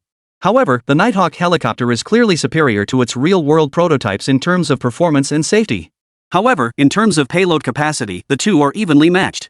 Therefore, a single Nighthawk helicopter can carry a maximum of 50 soldiers. 200 soldiers would require at least 4 helicopters to transport them. Nevertheless, Gu Mingke has arranged for 5 helicopters to be deployed. Why is that? Because these helicopters are loaded with individual soldier equipment. Once all 200 soldiers are fully armed, the carrying capacity of 4 helicopters would clearly be insufficient. That's why he had arranged for 5 Night Eagle helicopters to arrive in advance. At that moment, the 5 helicopters were slowly descending. Boris, seeing this, immediately rushed over to Tarek and instructed him. Divide into groups of 40, select 1 helicopter per group, and replace equipment on site. Don't waste time, hurry up. Tarek nodded in agreement upon hearing this and turned to signal the team to begin moving. A few minutes later, Tarek, now fully equipped in new gear, walked over carrying a camouflage backpack. "Veteran, you should change too? I've brought it for you." Boris turned and glanced at it before reaching out to take the backpack and inspect it. Inside were 2 sets of combat uniforms, 1 helmet, 1 set of protective gear, 1 pair of boots, 1 pair of gloves, and various 416 Hong Kong dollars assault rifles and related accessories. After taking a closer look at the items, Boris shook his head and said, "These items aren't suitable for me. I brought my own gear. Wait for me." Saying this, he walked toward the nearest launch vehicle and retrieved a backpack from the driver's compartment. This backpack was identical to the one Tarek was holding, except that Boris had an AK-47 strapped to his back. Of course, his AK-47 was a specially modified version. Soon, Boris had also changed into his combat gear and helmet. "All right, 40 men per plane. Let's go." Tarek saluted in response and shouted to his men to board the plane quickly. Boris walked up to Abshir and said, "The car is filled with gasoline. You two can drive back on your own." This transaction is now complete. Goodbye. As he spoke, Boris gave a slight military salute and then shouldered his gun, heading toward the nearest helicopter. Abushil didn't even get a chance to speak. Of course, he had no interest in paying attention to this odd old man. So, Abshir picked up the walkie-talkie and shouted loudly. Everyone, move quickly. Get these treasures back to the base. Hurry up, let's get moving too. The transaction in the Middle East went smoothly. Gu Mingming obtained armed forces to take over the factory in Brown Bear Country. However, the deal with the Kyoto Aerospace Research Bureau was much more complicated. At this moment, those people are still trying to persuade him with soft words and hard tactics. In the end, Gu Mingxi had no choice but to agree. He could only agree to installment payments, but demanded that the other party pay at least 75% upfront. This was his bottom line. Because if the amount was lower than that, he wouldn't be able to redeem the production line. He couldn't very well ask the buyer to cover the costs upfront, could he? Fortunately, this time the folks from the Aerospace Research Bureau didn't haggle too much. So, that same evening, Gu Ming received the deposit. So, he immediately contacted Jean Fada and asked him to help find a suitable location as soon as possible. Jean Fada indeed had extensive connections, and by the next day at noon, he had found a suitable location. It was an old industrial park in the western suburbs of Nanhui. Due to its remote location and lack of proper roads. Therefore, the area began to decline around 2010. Later, due to the impact of the mass crisis, the area has been completely abandoned for the past 3 years. Currently, the property owner is willing to sell as long as the price is right. Jean Fada had it professionally appraised. The total value of this industrial park is estimated to be between 1.8 billion and 2 billion. Of course, the value doesn't lie in the old factory buildings or outdated equipment. What truly holds value is the land itself. Therefore, Jean Daffet found a middle ground and quoted Gu Mingxi a price of 1.9 billion. However, Gu Mingxi isn't some naive kid. After obtaining the seller's information, he immediately conducted his own background check. The seller's cash flow is currently very tight, and they're counting on selling this land to recover their losses and break even. Therefore, the 1.9 billion price is still somewhat inflated. So, Gu Mingxi told Jean Fada that he was only willing to pay 17.4 billion.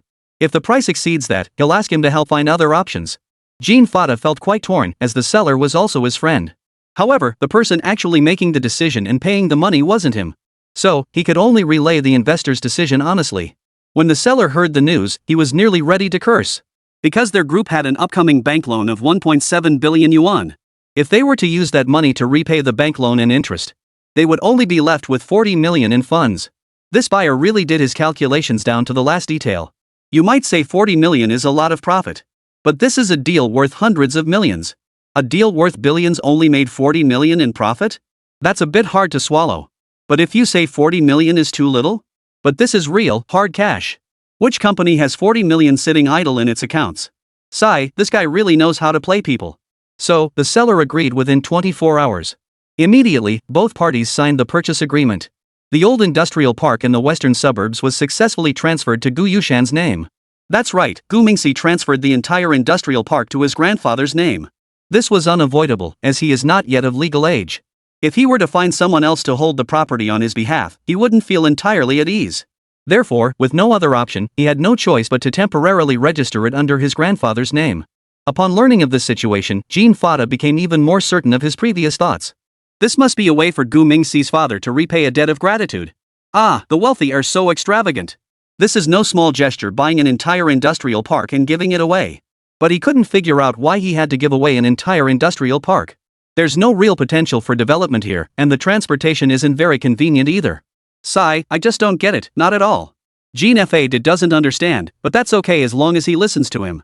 So after purchasing the industrial park, Gu Mingfa immediately ordered him to complete the renovations as soon as possible. A month later, the West Suburb Industrial Park was mostly cleaned up. At that time, the business license for Zhishan Model Company had just been approved. From then on, this industrial park became a base for the production and research of various models. And the first batch of models they were about to produce was the legendary Gundam 04 Sazabi.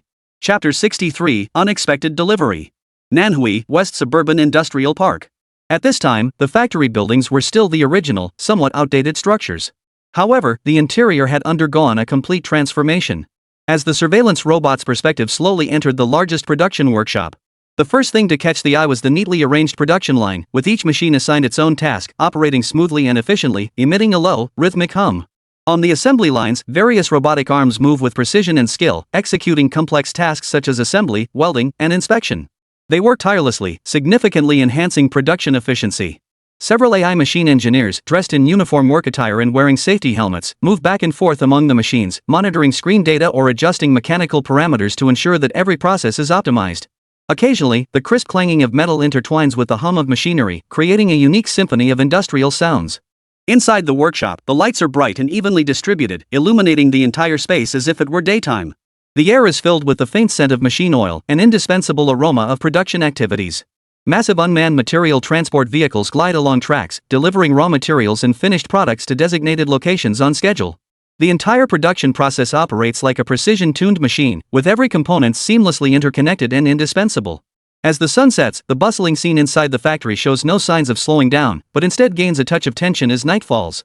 The lights grow brighter, and the sounds of machinery seem to grow louder. AI machine engineers continue their work tirelessly, fulfilling their mission. Their presence ensures the safe and smooth operation of the production line. That's right, this is the fully automated, high-tech Xixiang model company. Due to school commitments, Gu Ming could only monitor progress via video. In this industrial park, aside from the 3 security guards at the entrance, everything else is automated. There is no denying that mechanical production efficiency far surpasses that of humans, and their error rate is extremely low. As a result, within less than a day, the production line had already produced 3 mechs. Of course, this is just the efficiency during the debugging phase. Once the mechanical engineers optimize the parameters, the overall production line efficiency can be improved by about 10 times. After school, Gu Mingxi returned home and immediately sent a message to Lu Jinglong. The prototype is ready. After testing tonight, we'll send it over first thing tomorrow morning. Kyoto, Aviation Research Bureau. Lu Jinglong was stunned when he saw the message on his office computer. He rubbed his eyes in disbelief and muttered, "No way! Is this guy for real? How much time has passed? They've already developed a prototype in just 1 month? No way, are you kidding me?" After muttering that, Lu Jinglong hurriedly typed on the keyboard. "Mr. Shenlong, are you serious? It's only been a month and you've already built a prototype? That's way too efficient." Gu Ming saw the message and replied immediately. "This is already considered slow. New machines require time to adjust various parameters, which significantly slows down production efficiency. Anyway, I won't keep you. Just wanted to let you know to prepare staff to receive the shipment tomorrow." After sending the message, Gu Mingxi turned around and went back to work. As a result, Lu Jinglong sent several more messages but received no response. With no other option, he hurriedly stood up to make a report. It turned out that everyone had been working overtime for a month straight due to this mecha project. Currently, all the participants from the previous meeting were busy inside the office. However, no one had anticipated that progress would be so swift. In the dormitory at the back of the Aerospace Research Bureau, Lu Jinglong was hugging tightly, mumbling nonsense in his sleep. "Ha, we have a Gundam now. Hee, there are some things worth protecting even with war." As he was lost in his sweet dreams, the door suddenly burst open. "Ding Long! Wake up! Ding Long! Wake up!" Lu Peng, his roommate, was shouting at the top of his lungs. However, this didn't disturb Lu Jinglong's sweet dreams at all, because he had stayed up until past 3 a.m. the previous night. And it was only just past 6 a.m. Lu Peng realized that shouting wasn't going to work. So he strode forward and yanked the blanket off. Lu Jinglong was caught off guard and was dragged onto the ground. At that moment, he finally came to his senses. He slowly opened his eyes and looked around in confusion, saying, "What's going on? How did I end up sleeping on the ground? What's going on?" Before Lu Jinglong had fully regained consciousness, Lu Peng reached out and pulled him up, saying, "There's no time to explain. Let's go. If we're late, there won't be any good spots left." As he spoke, Lu Peng dragged the other person out without another word. Lu Peng's hobby was fitness, so dragging someone was as easy as dragging a suitcase. Lu Jinglong was dragged out of the room in a daze. At that moment, the Aviation Research Institute's playground was already crowded with people. The crowd was a motley crew, with some looking disheveled and unkempt like homeless people, others wearing face masks and wrapped in pajamas like housewives, and still others wearing nothing but a bathrobe. In short, there were people in every possible state. However, no one at the scene noticed any of this, because everyone's attention was completely focused on the 3 things in front of them. By the time Lu Peng and Lu Jinglong arrived at the courtyard, there was no space left near those objects. Therefore, they had no choice but to stand reluctantly on the outskirts of the crowd, tiptoeing on their toes and straining their necks to look ahead. After watching for a while, Lu Jinglong looked puzzled and couldn't help but ask, "What on earth are those things? Why are they wrapped so tightly in red cloth?" Lu Peng was just as confused, but he quickly responded, "I'm not really sure either. As soon as I got the message, I rushed back and dragged you over here. I just heard that something strange suddenly appeared on the playground." Upon hearing this, Lu Jinglong couldn't help but be startled and raised his voice. "Suddenly appeared? How is that possible? You know, this is a highly confidential institution.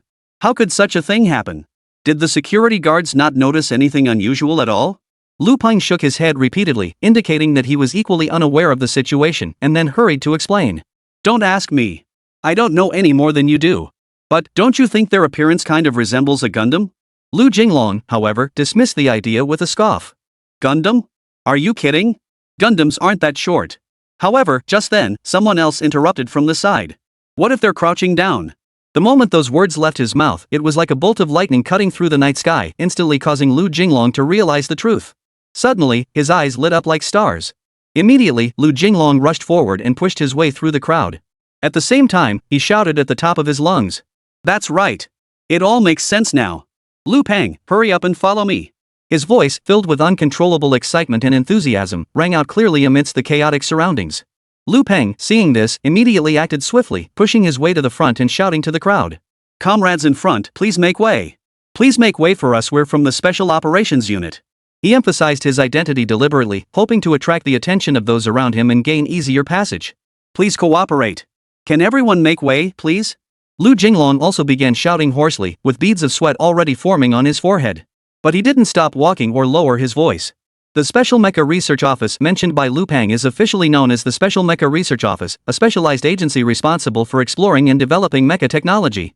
Chapter 64, Mecha Sazabi 001.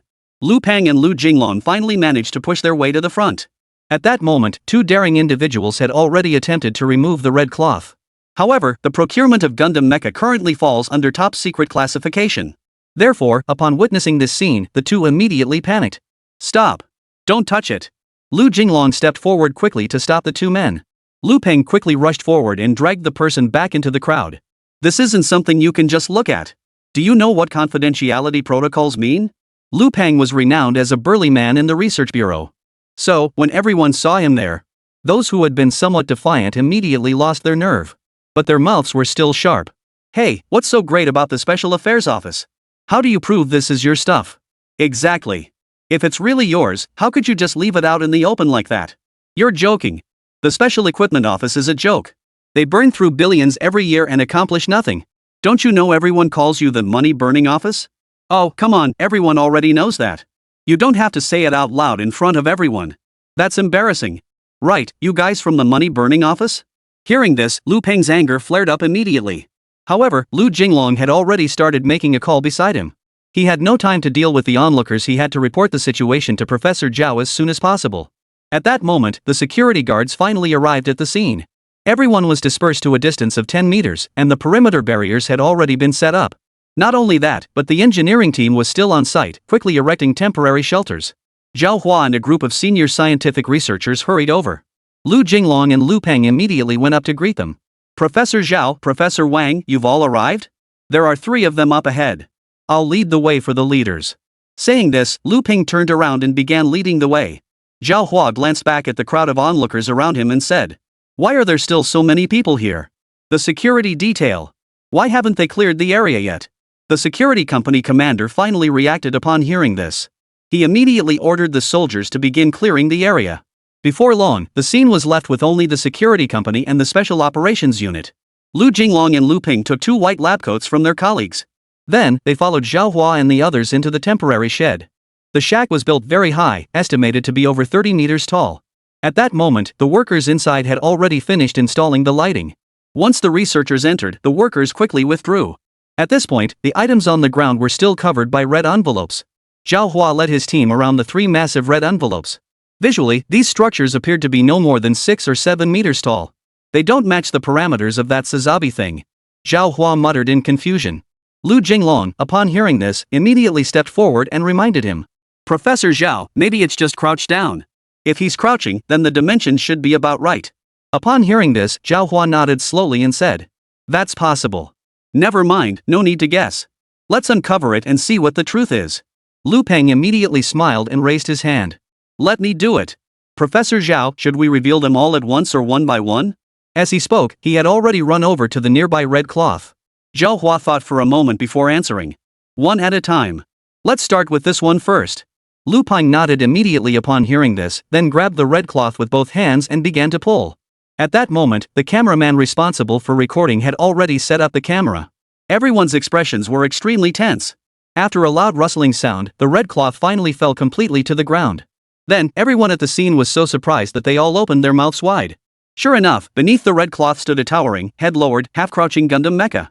Its body was predominantly bright red, accented with golden trim, exuding an air of nobility and mystery. The mecha's head was equipped with complex horn-shaped antennas and sharp V-shaped visors, giving it a unique visual impact. The chest armor was wide and thick, with a special protective plate embedded at the center, highlighting the protruding cockpit. Despite its crouching posture, the mecha's limbs remained long and muscular. Overall, the Shizabi, with its streamlined body and meticulous attention to detail, is a truly remarkable masterpiece. Zhao Hua has dedicated most of his life to studying mecha. Before the Xingtian mecha, he had also created numerous exoskeleton mechas. However, none of his works, including his most prized creation Xingtian, could compare to the one before him. Goodness, this is simply a work of art. Can he really drive it? Does anyone know how to operate a Gundam? Lu Jinglong, Lu Peng, which one of you knows how to pilot a Gundam? Lu Peng, upon hearing this, immediately widened his eyes and shook his head vigorously. I can't do it. I don't know how. Lu Jinglong was also completely confused at that moment. His mind was in complete chaos. Is this really a Gundam? Just as he was at a loss, a slender girl stepped out of the crowd. I think I can give it a try. Everyone was startled by her words and turned to look at her. The one who spoke was none other than Xia Jinyu, the daughter of Xia Hongchang, the director of the National Scientific Research Experts Bureau. This young girl had only been transferred to the Special Machinery Office last month. By her rank, she shouldn't have been qualified to participate in today's research. Who let her come along? Zhao Hua lowered his voice and asked with a displeased expression. The others immediately lowered their heads and remained silent. Apparently no one wanted to take responsibility. But just then, Xia Jinyu had already walked over to the mecha's underside. This is so cool. It's just like in the anime. As she spoke, her hand had already touched the exterior of the cockpit. Suddenly, the mecha's eyes emitted a faint golden glow. Mecha Sazabi 001 has been activated. Main system initialization complete. Sazabi 001 has officially awakened. As the mecha's mechanical beeps sounded, the massive mecha began to move. Its previously lowered head slowly raised, and the golden light in its eyes grew brighter. This scene left everyone on site speechless, with some of the more timid individuals beginning to step back in fear. Lu Jinglong rushed over and said, "Keep your voices down and stay safe." As he spoke, he grabbed Xia Jinyu and tried to pull her back. However, Xia Jinyu forcefully pushed him away and said, "No. I want to try to control it." As she spoke, she took a step forward and said, "Unit 001, how do I enter the cockpit?" The mecha responded immediately to the voice command. The protruding cockpit hatch slowly opened, and the semi-transparent inner hatch rose gradually. A seated automatic lifting platform then descended slowly. Upon seeing this, Xia Jinyu immediately understood.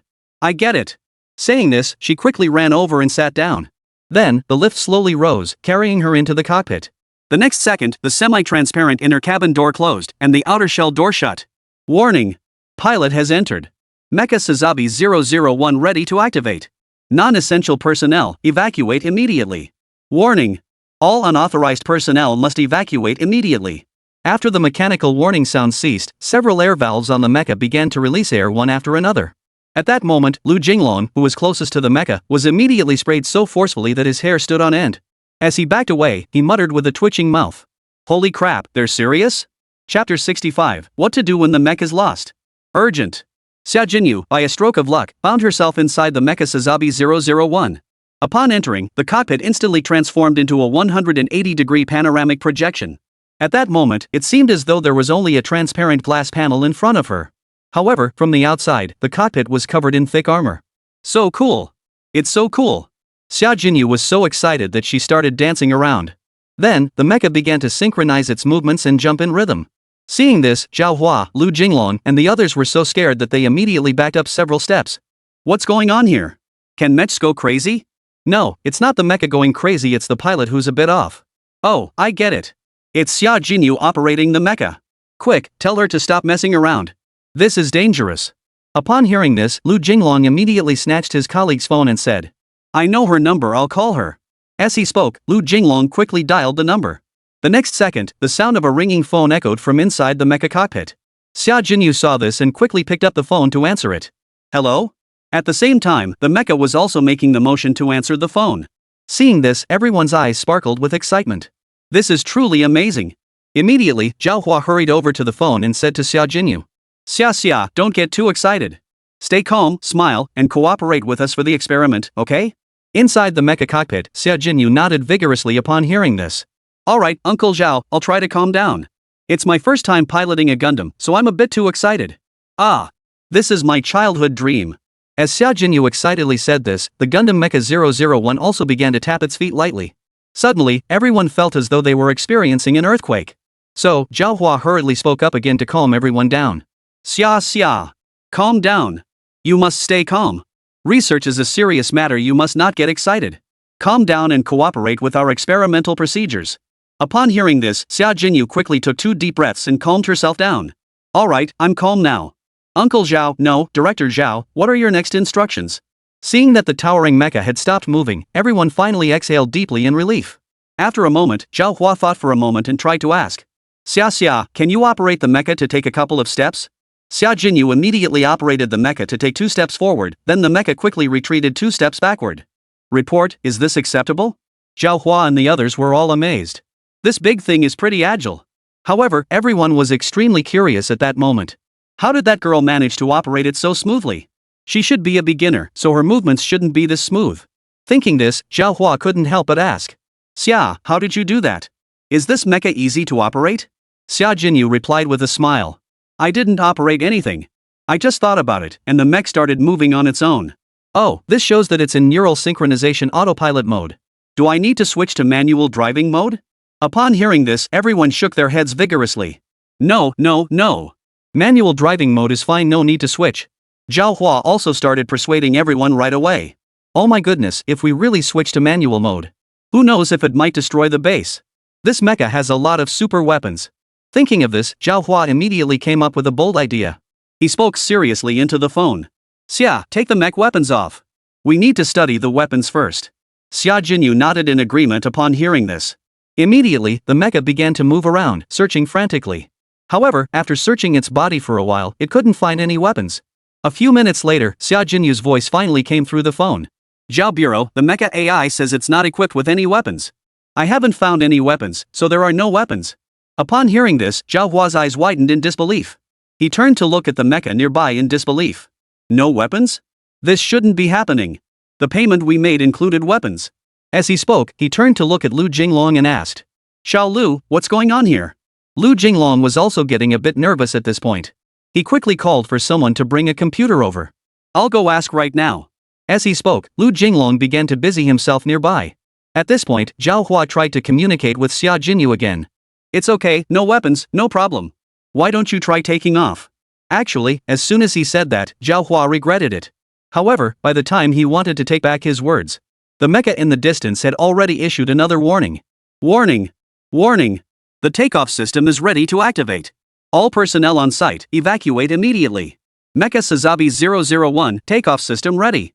All non-essential personnel on the ground must evacuate immediately. Mech Sazabi 001, countdown to launch system activation. 5, 4, 3, 2, 1, launch. As the mechanical alert sounded, the legs and back of Mecha Sazabi 001 simultaneously erupted in flames. Then, everyone watched in awe as it soared into the sky at an incredible speed. Ding! In an instant, the mecha became the brightest star in the sky. Damn it! It flew away? We're doomed! Let's call the police. What's the point of calling the police? Hurry up and call the Air Force. Don't let them shoot it down. Damn it, call the rocket troops too. Air defense is their responsibility. Divide and conquer. Quick, divide and conquer.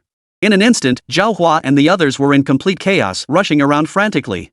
On the other side, at the 22nd Central Primary School in Nanhui, Gu Mingxi was in music class, with a beautiful music teacher teaching singing. However, the electronic watch on his left hand kept vibrating. With no other option, he quietly opened the message when no one was looking. Mr. Shenlong. There are 2 urgent issues. 1. Why doesn't the mecha have any weapons? 2. What should we do if the mecha is lost? Please respond immediately, it's quite urgent. After reading the message, Gu Mingxi was completely stunned. What's going on? He could understand the first issue. He was actually about to explain this to the other party. But what does the other party mean by the mecha is lost? Such a large mecha, and you managed to lose it? That's a bit hard to believe. Thinking about it, Gu Mingxi decided to ask for more details. But just then, the music teacher turned around and said, Gu Ming, please come up and sing this song. Upon hearing his name called, Gu Mingxi got so excited that he accidentally pressed the voice button. And so, Inside the Kyoto Aerospace Research Bureau, in a makeshift temporary shelter that was somewhat chaotic, Lu Jinglong had already put on his headphones and was listening intently to the voice of the Eastern Dragon. I love you walking alone in the dark alley, I love you for not kneeling, I love you for facing despair head-on, refusing to cry. When this melody began to play, Lu Jinglong froze for a couple of seconds. Then, he couldn't help but hum along. Fight? Fight. With the humblest of dreams, we honor the whispers and roars in the darkness. Who says only those standing in the light are heroes? Chapter 66, What did the Eastern Dragon actually say? Kyoto Aerospace Research Bureau. A group of people were already bustling about in the temporary shelter. Some were calling the police, some were searching for the Air Force, and some were reporting to their superiors. In short, everyone on the scene was completely overwhelmed. But just then, Zhao Hua suddenly heard someone singing. When he turned around, he saw that it was Lu Jinglong singing with headphones on. Without hesitation, he walked over and scolded him. What time is it, and you're still fooling around? What's the situation with the Eastern Dragon team? Can you help us find the missing mecha? Lu Jinglong finally snapped out of it after being scolded. However, he opened his mouth twice but didn't know how to explain. Zhao Hua saw this and immediately grew impatient. So he snatched the headset from the other person's hand and shouted angrily. What's wrong with you? What did Dongfang Shenlong say? When Lu Jinglong was asked the same question again, he finally gathered the courage to answer seriously. He said, I love you for walking alone in the dark alley, I love you for not kneeling, I love you for standing firm in the face of despair, and I love you for refusing to cry. At first, Lu Jinglong spoke the words. But when it came to the lyrics, he switched to singing. Seeing this, Zhao Hua was so angry that half his face was twitching. This young man must be seriously ill. What time is it, and you're still playing abstract with me? I really have something to say, but I don't know if I should or not. Thinking about it, Zhao Hua angrily put on his headset and said, Get out of here. I'll talk to him myself. At the same time, inside the 22nd Central Primary School in Nanhui, Gu Mingxiang sang 2 lines of The Lonely Hero as required by the music teacher. However, many students immediately objected. Teacher, you're so out of touch. We don't listen to this anymore. That's right, teacher. Lone Warrior is so outdated. You're out of touch with the times. Upon hearing the students' feedback, the music teacher immediately stopped the accompaniment and said, What do you guys like to listen to now? Who can sing along with the teacher? As soon as the music teacher finished speaking, Jin Gue, sitting next to Gu Mingxi, stood up. Teacher, let me try. Music. As he spoke, he began to scream loudly in a ghostly voice. At that moment, Gu Mingxi accidentally touched the voice button again. At that moment, Zhao Hua had just put on his headphones. New message? I have to listen to it. Immediately, Zhao Hua pressed the play option. I'm Nylon, I'm the real Nylon. Tonight the stars are shining brightly, and my heart is filled with love for you. As the voice of a child in the DJ's voice rang out one after another, Zhao Hua froze in place, as if turned to stone. At that moment, he was completely speechless. Grandma Dragon? This is exactly the same song his little granddaughter hums. And to be honest, the rhythm was actually pretty good. While Zhao Hua's mind was racing with these chaotic thoughts. On the other side, Gu Mingxi finally realized he had accidentally pressed the voice button. He quickly deleted the previous 2 voice messages. At that moment, Zhao Hua took off his headphones and looked at Lu Jinglong with a confused expression. This isn't a lone hero, is it? Did you hear that wrong? Lu Jinglong immediately felt displeased upon hearing this. He loved Isan the most, how could he possibly have misunderstood his song? But just as he reached for the headphones to listen again, another supervisor, Professor Wang, hurried over, snatched the headphones, and urgently asked, Superior orders. The Air Force has been deployed. But whether we can find them is still uncertain, so we should try contacting the seller first. Have we made contact with the Oriental Dragon yet? What did he say? Lu Jinglong, upon hearing this, suddenly snapped his head and hummed half a line. I love you walking alone in the dark alley, I love you for not kneeling. Professor Wang was startled by the words. What's wrong with this young man? Has he lost his mind? When did he start singing? Thinking this, he quickly turned to look at Zhao Hua. But Zhao Hua's mind was also elsewhere, and he followed suit, saying softly, Milk Dragon, he's Milk Dragon. Tonight the stars are shining brightly, and my heart is full of love for you. At this moment, Professor Wang wasn't losing his mind, but his lips were twitching uncontrollably. What's wrong with these two? At a time like this, how could they still have the mind to sing a cheesy song? As Professor Wang stood there in shock, Gu Mingxi had already made an excuse to go to the bathroom and ran out of the music classroom. At that moment, he was using a bowtie voice changer to send a voice message. Mechs have tracking devices. I'll check for you right now. Don't worry, they won't get lost. As for the weapons, they'll only be delivered after full payment is made. You get what you pay for. Cash on delivery is the way it works. After saying that, Gu Mingxi hurried into a bathroom stall. Then, he pulled out his phone and began quickly locating the position. Soon, the activated Sazabi 001 unit was located. He immediately sent the location to Lu Jinglong's account. After finishing these tasks, Gu Mingxi quickly put away his phone and ran back to the classroom. On the other side, Professor Wang listened carefully to the voice message. Then, he carefully wrote down the coordinates provided by the other party. Finally, with a look of disgust, he glanced at the two of them and said, "An old man and a young man, not a single one of them is doing anything proper." After saying this, she turned and walked away quickly. This action immediately made Lu Jinglong and Zhao Hua feel awkward. The two quickly turned their heads to look at the laptop screen. They saw that the voice message they had been listening to was no longer there. In its place was a perfectly normal voice message. Damn it, this is unbelievable. But that wasn't what we just heard. But who cares what they actually heard? What matters is that the mecha wasn't lost and Xia Jinyu is okay. 3 days later, the mecha was finally transported back by a large truck. That same evening, Xia Jinyu flew back to Kyoto. From then on, Zhao Hua and the others dared not conduct any more on-site experiments. However, after several meetings and discussions, the authorities decided to pay the remaining balance to Oriental Dragon to obtain the complete mecha assembly. Gu Ming also was a man who got things done once paid. As long as the funds were sufficient, he was unwilling to delay shipment. Therefore, as soon as the official funds were in place, he immediately added 2 additional production lines for the components. The next day, the workshop began producing mecha-compatible equipment. Then, all production lines were running at full capacity, beginning mass production of the 04 Sazabi mecha. While Gu Ming was busy producing mechs, Tanya finally brought back some good news.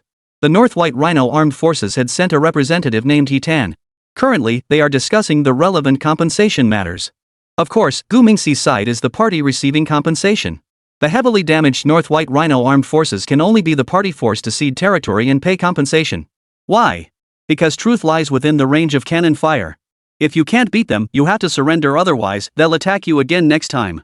As a result, Gu Mingxi not only gained half an oil field but also cashed in on a hefty compensation payment.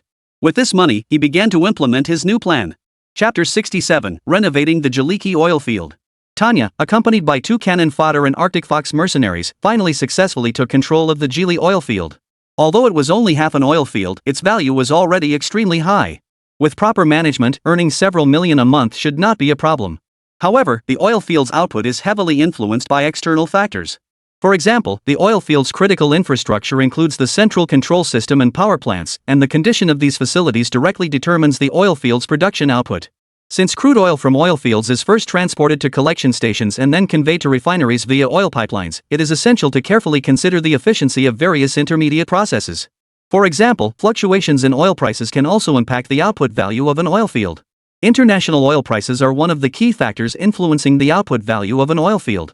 When oil prices rise, the output value of an oil field also increases. Conversely, it may decrease. Additionally, there are production costs, which include extraction costs, transportation costs, maintenance costs, and others. The level of these costs directly impacts the profitability of an oil field. Furthermore, the political and economic conditions of the region where the oil field is located also have an impact on its production value. Therefore, if you want your oil field to generate more profits, you must address these issues one by one. However, the resolution of all these issues almost always requires significant financial investment. Therefore, he decided to invest significant time and resources to thoroughly renovate the Jili oil field. First, Gu Mingxi exchanged 40 fully automated oil field collection plants in the system. Like the previous structures, these collection plants are relatively compact in size. Each collection plant occupies an area of 10 meters by 6 meters by 5 meters. However, its collection speed and efficiency were approximately 2 to 3 times higher than the most advanced collection equipment on Blue Star. However, each collection plant requires a mechanical engineer to be assigned. This ensures timely detection and resolution of any issues, as the equipment operates 24/7 without interruption. Therefore, Gu Mingyu exchanged another 50 mechanical engineers. The additional 10 are for rotation purposes. However, collection plants alone are not sufficient. Gu Mingxi also needs corresponding refining plants. He then decided to invest heavily and exchange 10 more allied mineral refineries. In Red Alert 2, allied ore refineries have a 25% efficiency bonus. Therefore, in terms of profitability, allied products are more cost-effective. Although the allied mineral refineries are also mini versions. However, their actual effectiveness far surpasses that of the collection plants. A single refinery occupies an area of approximately 15 meters by 10 meters by 8 meters. Additionally, due to construction timelines and other factors, the player opted not to lay pipelines. Instead, he converted the mining site into oil drilling rigs and produced an additional 40 oil drilling rigs to boost efficiency. To enhance the safety of the oil field, Gu Mingxi also replicated numerous defensive structures.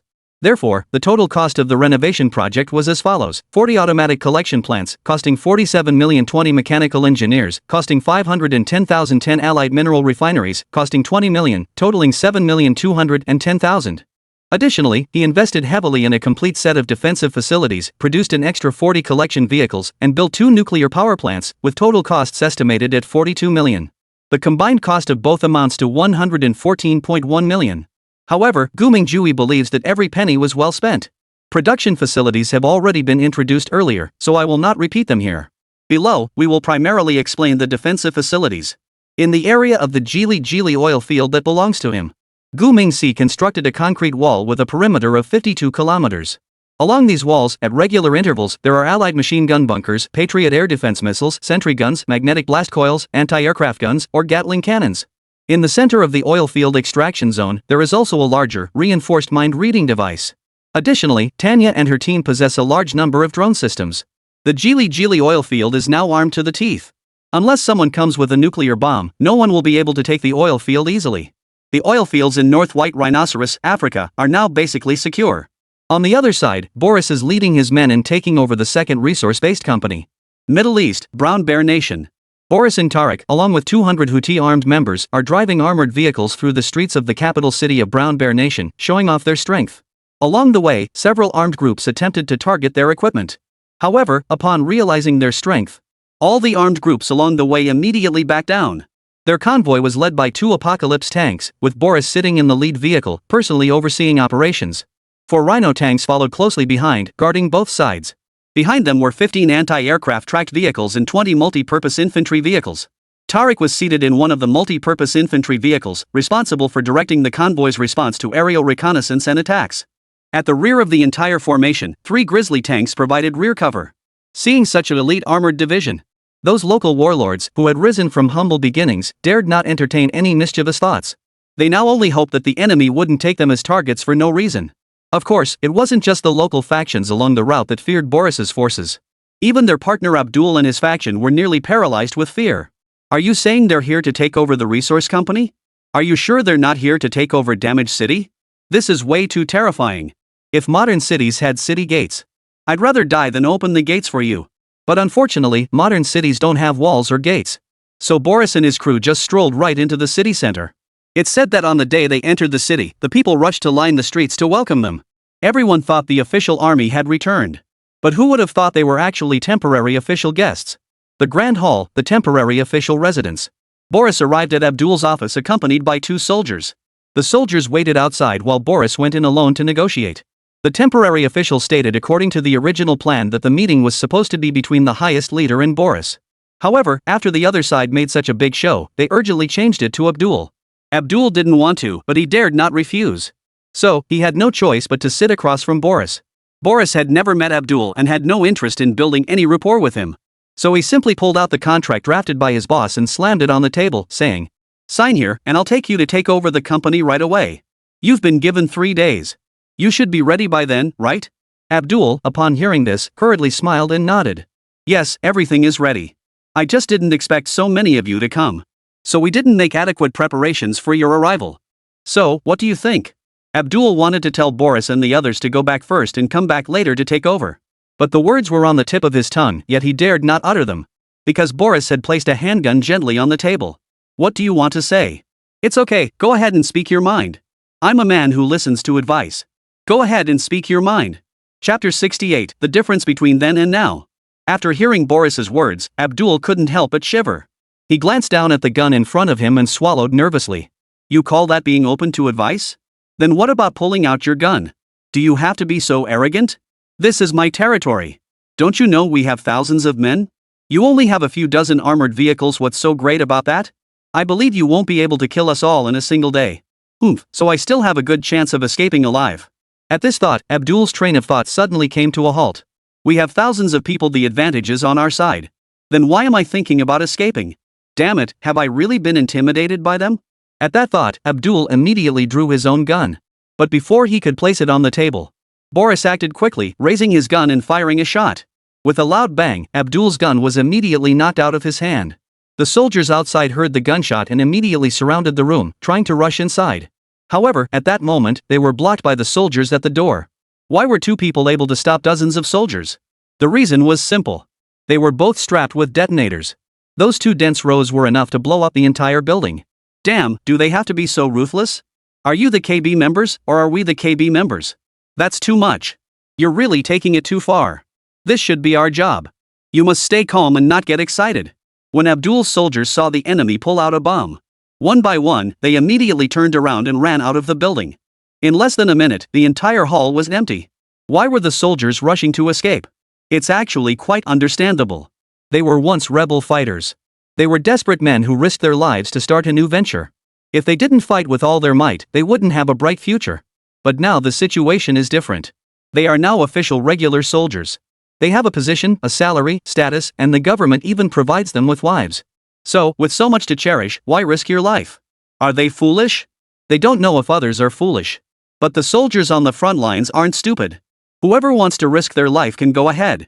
They're just here to show up for work. So, when they saw someone willing to risk their life with them, Abdul's bodyguard captain immediately grabbed a megaphone and shouted, "General Staff Chief, please rest assured.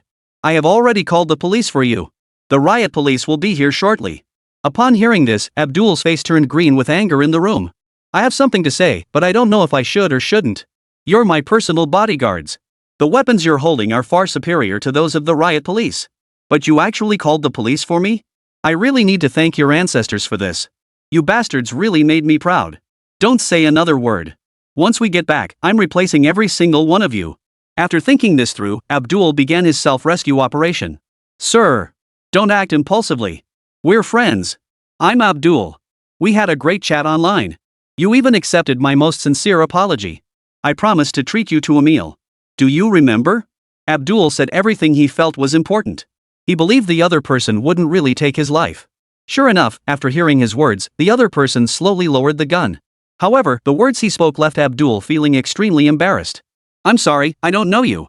I'm here on behalf of the boss to take over the company. Don't try to get close to me. Let's get down to business." Abdul smiled awkwardly upon hearing this and quickly picked up the contract to take a look. He then picked up a pen and signed his name on it with a decisive stroke. "No problem, that's easy to arrange. The company has already cleaned everything up for you. Now all you need to do is move in and take over. However, the factory is quite far from here, so would you like me to take you there?" After saying that, Abdul immediately wanted to slap himself in the face. By saying that, wasn't he essentially sending them into the lion's den? How could I be so foolish as to send these killers there? Ugh, I really want to slap myself. However, Boris frowned deeply after hearing this and said, "Aren't the company and the factory on the same premises? That's a bit of a hassle, isn't it?" Thinking about this, Boris immediately pulled out his satellite phone. However, the call didn't go through, and no one answered. With no other option, Boris grabbed the walkie-talkie and shouted, "Major, take the main force and prepare to head out of the city. Someone will lead you to take control of the factory outside the city. I'll stay behind to secure the company. Leave me 10 men and 2 vehicles." Shortly after the walkie-talkie call, Tariq's voice came through. "Veteran, isn't 10 people too few? How about I leave half the men with you?" Boris replied with a dismissive glance at Abdul. "No need. Just pick 10 smart guys to stay behind. Take the rest with you and secure the boss's factory." This time, Tariq didn't try to persuade him further. Because he believed in Boris's strength, so there was no point in arguing further. Thus, Tariq agreed readily. "Alright, I'll leave the Scorpion squad with you. And I'll also leave you 2 Apocalypse tanks." Boris replied with a simple alright before standing up and turning to look at Abdul. "Alright, let's move on to the next phase of the operation." Abdul swallowed hard upon hearing this. He then slowly stood up and forced a smile, saying, "Alright, I'll arrange for someone to take you there right away." As he spoke, Abdul turned to leave. But Boris grabbed his pistol and looked at him coldly. "Didn't you say you'd take me there yourself?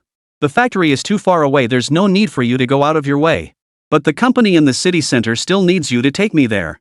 Upon hearing this, Abdul's brows immediately furrowed. "So I couldn't avoid it after all? I really have a big mouth." Thinking this, Abdul gently slapped himself on the cheek. Immediately, Boris's team began to split up and act independently. Tariq led his men out of the city toward the resource extraction facility.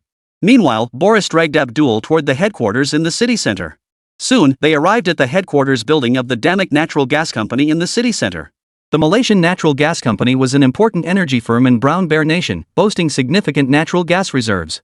Despite the challenging security situation in Brown Bear Nation, which had previously hindered natural gas extraction and transportation, the company continued to strive for stable natural gas supply. Due to severe damage to the railway system within Brown Bear Country, the company has had to rely on renting specialized natural gas transport vehicles to deliver natural gas to various provinces and cities. And today, this company is about to change hands. Of course, according to the contract terms, Oriental Dragon is only temporarily collaborating with the Brown Bear government in joint operations. However, in reality, the temporary government is gradually withdrawing its control over the company. Because, as the name suggests, the principle of cooperation is, what's yours is mine, and what's mine is still mine. Chapter 69, Taking Over the Natural Gas Company. The headquarters building of the Malaysian Natural Gas Company. At this point, the place was virtually deserted. However, after 3 days of effort, Abdul managed to bring back over 20 former company leaders and employees. At this moment, all of them were gathered in the lobby on the first floor. Boris, accompanied by the Scorpion Squad, arrived at the natural gas company alongside Abdul. After getting out of the car, everyone entered the hall together. Boris looked at the company employees huddled in the corner and said, "Is that all there is?" Abdul nodded vigorously upon hearing this. "Yes, that's all we could find. The others have all fled. These are all we could find in the city center." Boris nodded slightly in satisfaction and said, "It should be enough. Better than nothing." As he spoke, he turned to look around and said, "According to the contract, you are responsible for ensuring our safety. Are these the bodyguards assigned to me?" Upon hearing this, Abdul immediately rolled his eyes. "You still need our protection? All our armored forces combined don't even match the number you brought today. Are you here to protect us, or are we here to protect you?" Abdul was seething inside, but he dared not speak his mind. So, after thinking for a moment, he forced a smile and explained, "No, these are all my bodyguards. The men tasked with protecting you are still on their way. They'll be here soon." Boris nodded slightly and said, "All right, then the outer perimeter security will be under your men's responsibility. But there's one thing, under no circumstances are your men allowed to set foot inside our company. Additionally, we hope you will not venture into our factory outside the city limits. Otherwise, my men have the right to defend themselves." Upon hearing this, Abdul was so furious he could feel his teeth grinding. This feels like a complete humiliation and surrender of sovereignty. On our own land, what gives you, an outsider, the right to flex your muscles? However, despite his anger, Abdul dared not act recklessly. After all, these were people from the Eastern Dragon. Offending them would only bring trouble upon himself. He had already experienced that in the beginning. So Abdul hurriedly continued to smile and say, "Yes, I understand. I'll make sure my men understand. We won't bother you anymore." At this point, he spoke with a slightly serious expression, testing the waters. "I just wonder what the Dragon Lord promised us." Boris immediately caught on. He forced a smile, though it didn't look very genuine, and replied, "We need to inspect the collateral. Once the inspection is complete and the appraisal is finalized, I will personally notify you to collect the goods. Rest assured, my boss has always been fair in business."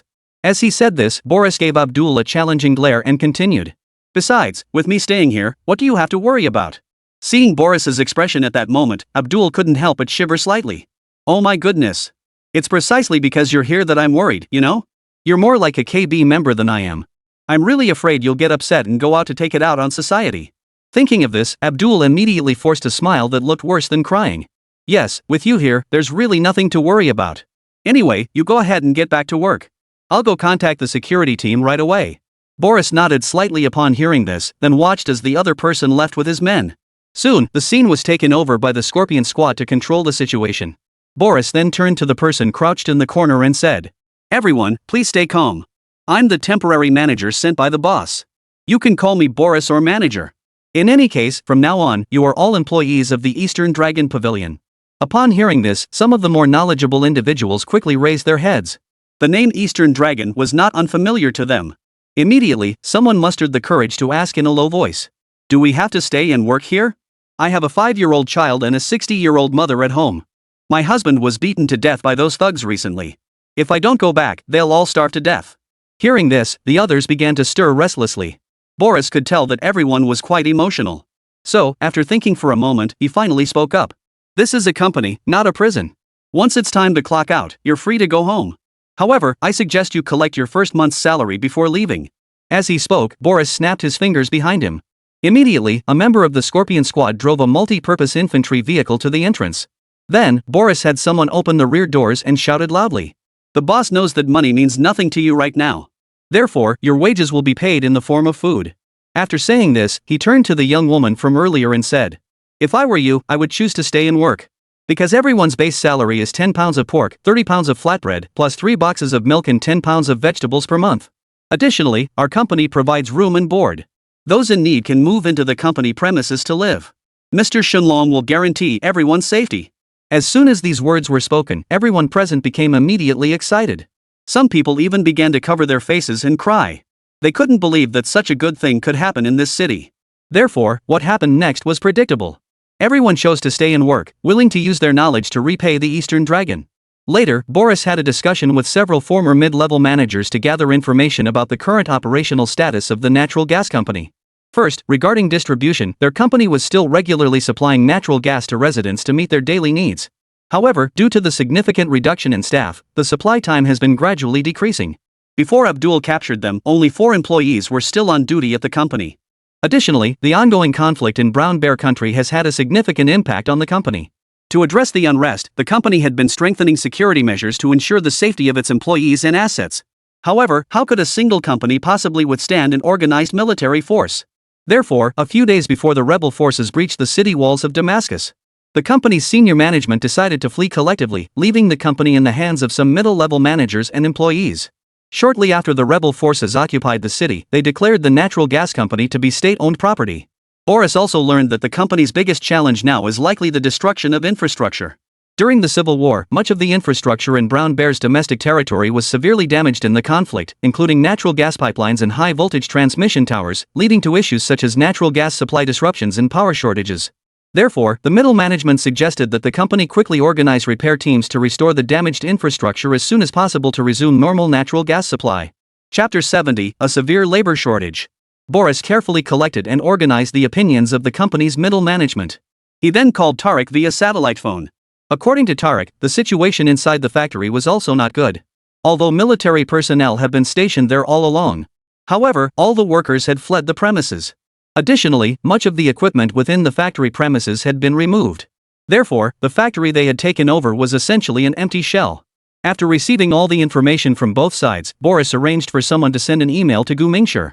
Zhuanhua Family, Nanhui No. 22 Central School. Since the midterm exams had just ended, school dismissed early today. Old Mr. Gu was in the city center taking on a big job, so he couldn't come to pick up Gu Mingxi after school. Instead, Gu Mingxi was worried about his grandfather's health, so he arranged for Lily to help the old man. Thus, that day he once again hitched a ride in Jean Gua's Bentley to go home. He had earned a lot of money for that brat's family, so hitching a ride in his car felt perfectly justified. However, after seeing the message Boris sent while in the car, Gu Mingxi immediately furrowed his brows tightly. This Abdul is quite the sly one. Did he think that by giving me an empty shell company, I wouldn't be able to do anything? As he spoke, he began searching the system for matching buildings. But no matter how hard he searched, he couldn't find anything suitable. Because the game integrated into the system didn't include natural gas engineering. If it were oil, he could manage somehow. But natural gas is really tricky. Just as he was worrying about this, Jean Gue suddenly pulled out a hot dog and said, "Brother, do you want a hot dog?" "No? Then I'll eat it. Just this one." The little chubby guy pretended to give in, then sat down and started devouring it greedily. Gu Mingxi put away his phone and turned to look at the other person with a resentful expression. Jean Gue felt uneasy under the other person's gaze. So he quickly spit out the bite he had taken and said, "Do you want it? Here, have it then. I still have a durian. I can eat durian and still feel full." As he spoke, he reached out to hand the bitten hot dog to Gu Mingxi.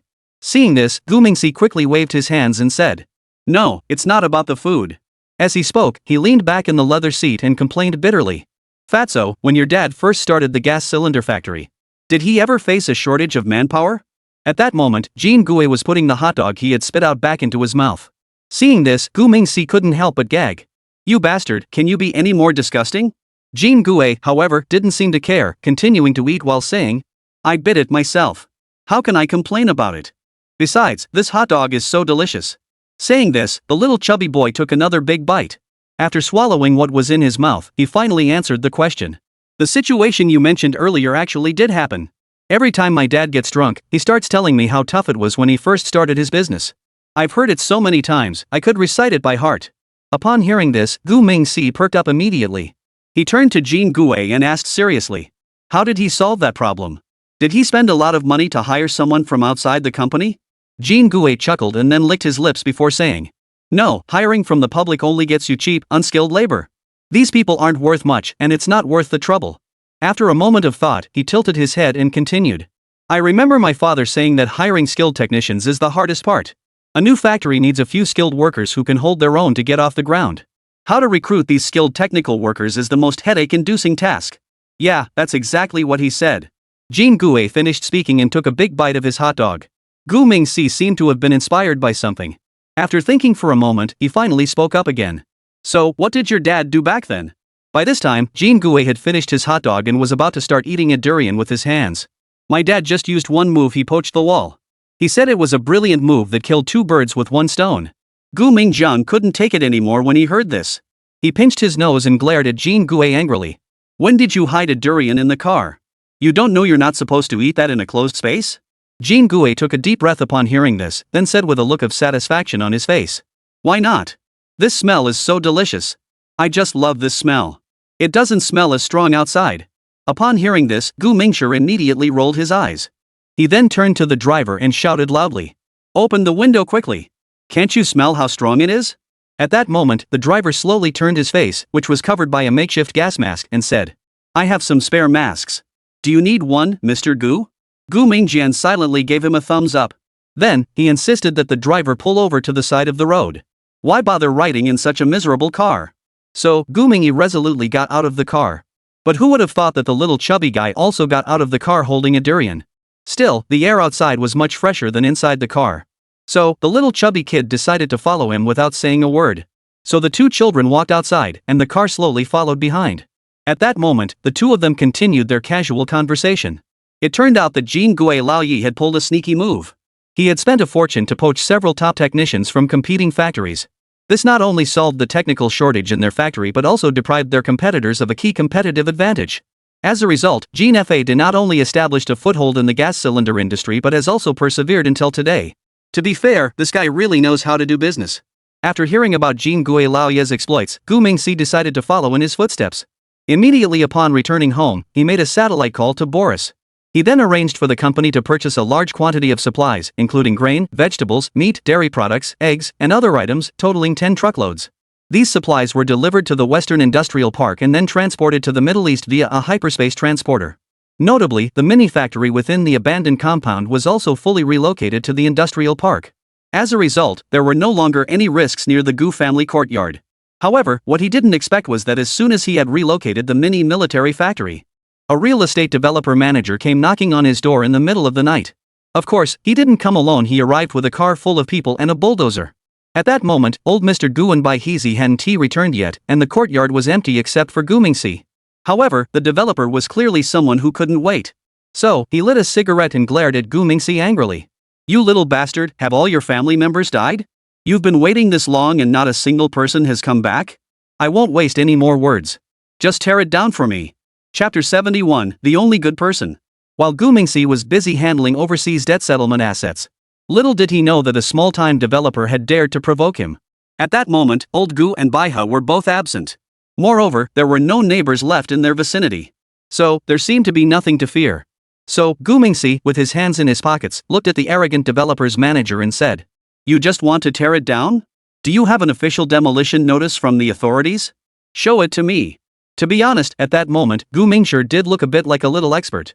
However, his tough-talking manner didn't make him seem the least bit intimidating. The people in front of him were all drunk, and the leader, Fei Chang, was clearly intoxicated. As a result, the already arrogant and domineering man became even more brazen. Damn it, if you hadn't spoken up, I wouldn't have even noticed there was another person here. Saying this, Fei Chang, with a cigarette in his mouth, leaned down to look at Gu Mingshi and said, You're not even as tall as a table, what are you trying to act like a big shot for? You want official documents? You look like a document yourself. As he said this, Fei Chang slowly straightened his back and spoke arrogantly. The area will be renovated in the second half of the year, and the official authorities have already signed a contract with our boss. So I'm here today to give you an advance notice. But who would have thought that this place was already abandoned? Fei Chang finished speaking and turned to look at Gu Mingshi. There's only your family left here. This job is going to be a piece of cake. Since your parents aren't here, let's just get it done first. As he spoke, Fei Chang suddenly kicked toward Gu Mingxi. But he was quick on his feet and stepped back several times to dodge it. Fei Chang, furious at missing his target, shouted angrily. What are you all standing around for? Where's the bulldozer? Get it here. Flatten this dilapidated courtyard for me. The bulldozer driver heard this and immediately started the vehicle, then drove forward aggressively. He had assumed the children would be scared and run away, but the vehicle kept moving until it reached the entrance, and no one moved. So, the driver slowly stopped the bulldozer, stuck his head out, and shouted angrily, "You little brats, get out of the way. Do you really want to die? Get out of here." As he spoke, the driver angrily honked the horn. Seeing this, Gu Mingxi's eyes slowly narrowed. At that moment, he truly harbored murderous intent. However, causing a scene in the city would be troublesome. If the police were to investigate, it would actually harm his career. At this point, Fei Chang seemed to have lost all patience. He wasn't about to show mercy like the other guy. Killing a child would only result in paying some compensation. The boss is his sister-in-law, and he has plenty of money. If this child is really so unlucky, today will be the day his luck runs out. Thinking of this, Fei Chang immediately started shouting loudly. "Who the hell told you to stop? Keep going forward. If you run him over, it's on me. Damn it, it's just a dead kid. Keep moving forward and flatten that little courtyard." The bulldozer driver obeyed immediately and continued moving the vehicle forward slowly. But at that moment, one of Fei Chang's henchmen stepped forward and tried to persuade him. "Boss, he's just a kid. We're all adults here, there's no need to get into a fight with a kid. Let's not act rashly. I'll go and carry him away, okay?" Saying this, the henchman hurried forward and spoke urgently to Gu Mingxi.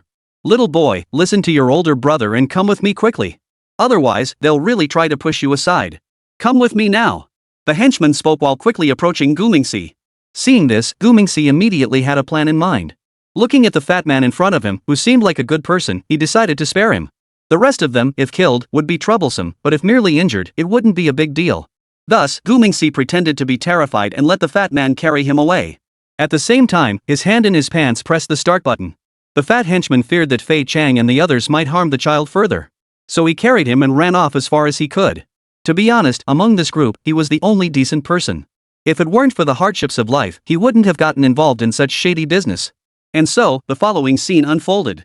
Outside the old residential area, Fat Ma Zi was sitting at a skewered meat stall with Gu Mingxi, eating and drinking heartily. Perhaps out of guilt, the chubby kid spent all the money he had, over 100 yuan, on food and drinks. Gu Mingxi, of course, didn't hesitate to join in, eating while chatting casually with the other man. "Big brother, you don't look like them. You're a good person." The chubby boy scratched the back of his head awkwardly and replied, "Hey, what kind of good person are you? We're all just trying to make a living, you know? But I have my limits. Women can be hit, but the elderly and children are off limits. That's my code of honor." Looking at the chubby kid named Gu Ming, who seemed a bit immature, I couldn't help but laugh. This guy isn't all bad, maybe he could be kept around as an assistant. So, Gu Mingxi pulled out a business card from his pocket and said, "I can't let you treat me to this meal for free. Let me introduce you to a job. Take this to the old industrial park in the western suburbs. When you get there, tell them you're the security team leader sent by your superiors. Then you can start working there. I'll pay you 30,000 a month. How about it?" Hearing this, the chubby guy was completely dumbfounded. What is going on? This kid is offering me a job? And 30,000 yuan a month? How cute. Ah, if only I were a kid again. Then I could believe what he says. However, out of respect for the child's self-esteem, he handed him a business card with a smile and said thank you. "Thank you, little brother. This favor is greatly appreciated by your older brother. Hey, you stay here and eat more. Wait for your family to come pick you up. I've been out for a while now, if I don't go back, I'll get scolded." Saying this, the chubby boy stood up and prepared to leave. But Gu Ming looked down at his electronic watch and said, "Wait a bit longer, it's still too early to go back. Just wait 5 more minutes and it'll be fine." The chubby guy was taken aback by this and looked at him suspiciously. "Why? Oh, you're not afraid to be alone, are you? Oh, you're a boy. Be brave, don't be afraid." As he spoke, he reached out to touch Gu Ming's head and started to walk away. But the other person grabbed his sleeve tightly and said urgently, "Trust me, just wait 5 more minutes. After 5 minutes, you can go, I promise I won't stop you." The chubby boy had no choice but to nod slightly. Anyway, he'd already been out for so long, what did it matter to wait a few more minutes? Alright, I'll stay a little longer then. The chubby kid thought he was doing a good deed, but in reality, the other person was saving his life. Because, at that moment, the residential area had turned into a battlefield. The power in this area had been cut off, and the surrounding darkness was so thick you couldn't see your hand in front of your face, as if the entire world had been swallowed by endless darkness. Suddenly, a chilling rustling sound echoed from all directions, shattering the previous silence. Immediately afterward, a group of massive creatures with long, thick legs darted through the darkness like ghostly apparitions. Their speed was so swift that they seemed to flash across the night sky like lightning, leaving no time for anyone to react. Fei Chang and his men stared in horror, trying to make out the true form of these creatures. But all they could see were blurry black shadows. The outlines of these mysterious creatures resembled both gigantic spiders and alien monsters from outer space, evoking an indescribable sense of fear and oppression. Just as everyone was in a state of panic, one of the creatures lunged at a bulldozer parked nearby with lightning speed. With a deafening crash, the once solid bulldozer was reduced to a heap of mangled scrap metal in just a few seconds, with metal parts flying everywhere. This scene left everyone present speechless, unable to believe what they had just witnessed. Meanwhile, another monster seized the opportunity to grab Fei Chang. Fei Chang struggled desperately, but the monster's strength was too overwhelming. One of his legs was severed in an instant. Blood gushed out like a fountain, staining the ground red, and the air was filled with the overwhelming stench of blood. "Help!"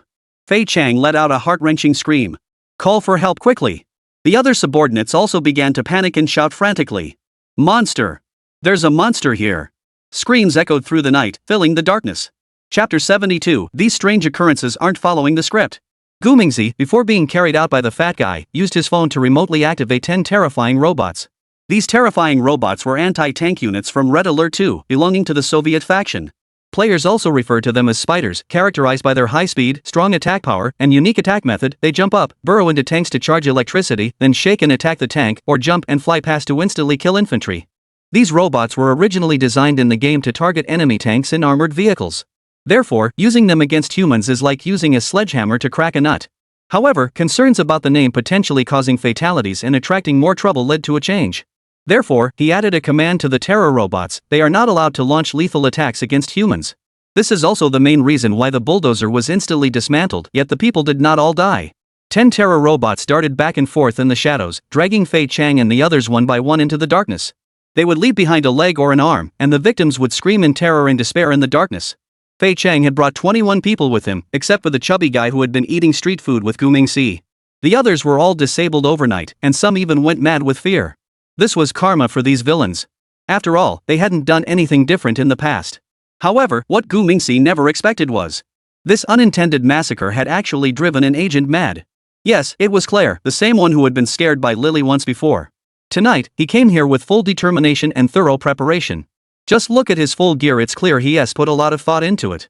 A cross shimmering with a mysterious glow hung around his neck on his left wrist. A string of prayer beads was tightly wound around his wrist, each bead smooth and round, seeming to contain endless Buddhist power. In his right hand, he clutched a sharp peachwood sword, its blade emitting a faint spiritual aura, striking fear into those who looked upon it. His body was covered by a wide shaman's robe, its sleeves fluttering in the wind, adding an air of mystical elegance. This entire outfit was acquired at great expense, brought back from various masters across the land as priceless treasures. Of course, Claire had prepared far more treasures for this journey. His backpack also contained 2 large bottles of holy water and over 100 meticulously drawn Taoist talismans. It is said that all these treasures have been personally blessed by a master. Therefore, tonight was a matter of life and death for him. He would not be defeated under any circumstances. In fact, to put it bluntly, he now had the power to sweep through any graveyard with ease. However, life is full of surprises. Just as Claire finished equipping herself, she witnessed the shocking, blood-curdling scene. All around him lay scattered limbs and broken bones, with blood splattered everywhere, forming a pool of red. The air was thick with the pungent, overpowering stench of blood. In the darkness nearby, countless shadowy figures darted back and forth, clawing and snarling, resembling demons from the depths of hell. In the instant Claire saw the scene before him, he felt as though time had frozen. He stared wide-eyed at the terrifying scene before him, his mind filled with shock and fear. What's going on? Isn't the female ghost from last time supposed to be on duty tonight? Why did it turn into a group of iron-blooded monsters? You guys changed the plot without even letting me know beforehand. I suddenly feel scared. The eeriness of the Eastern world is too terrifying. I'm out of here. After thinking this, Claire slowly crouched down in the corner. But he still couldn't give up, so he pinched his arm hard. It seemed to hurt a little. Immediately, he slapped himself twice across the face with all his strength, the searing pain instantly bringing him back to his senses. This isn't a hallucination.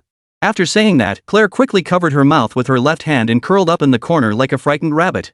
After a few seconds, feeling that the monster outside hadn't come for him, Claire tremblingly reached into her pocket with her shaking right hand and fumbled for her phone. Then, with fingers that wouldn't obey her, she opened the dialing interface.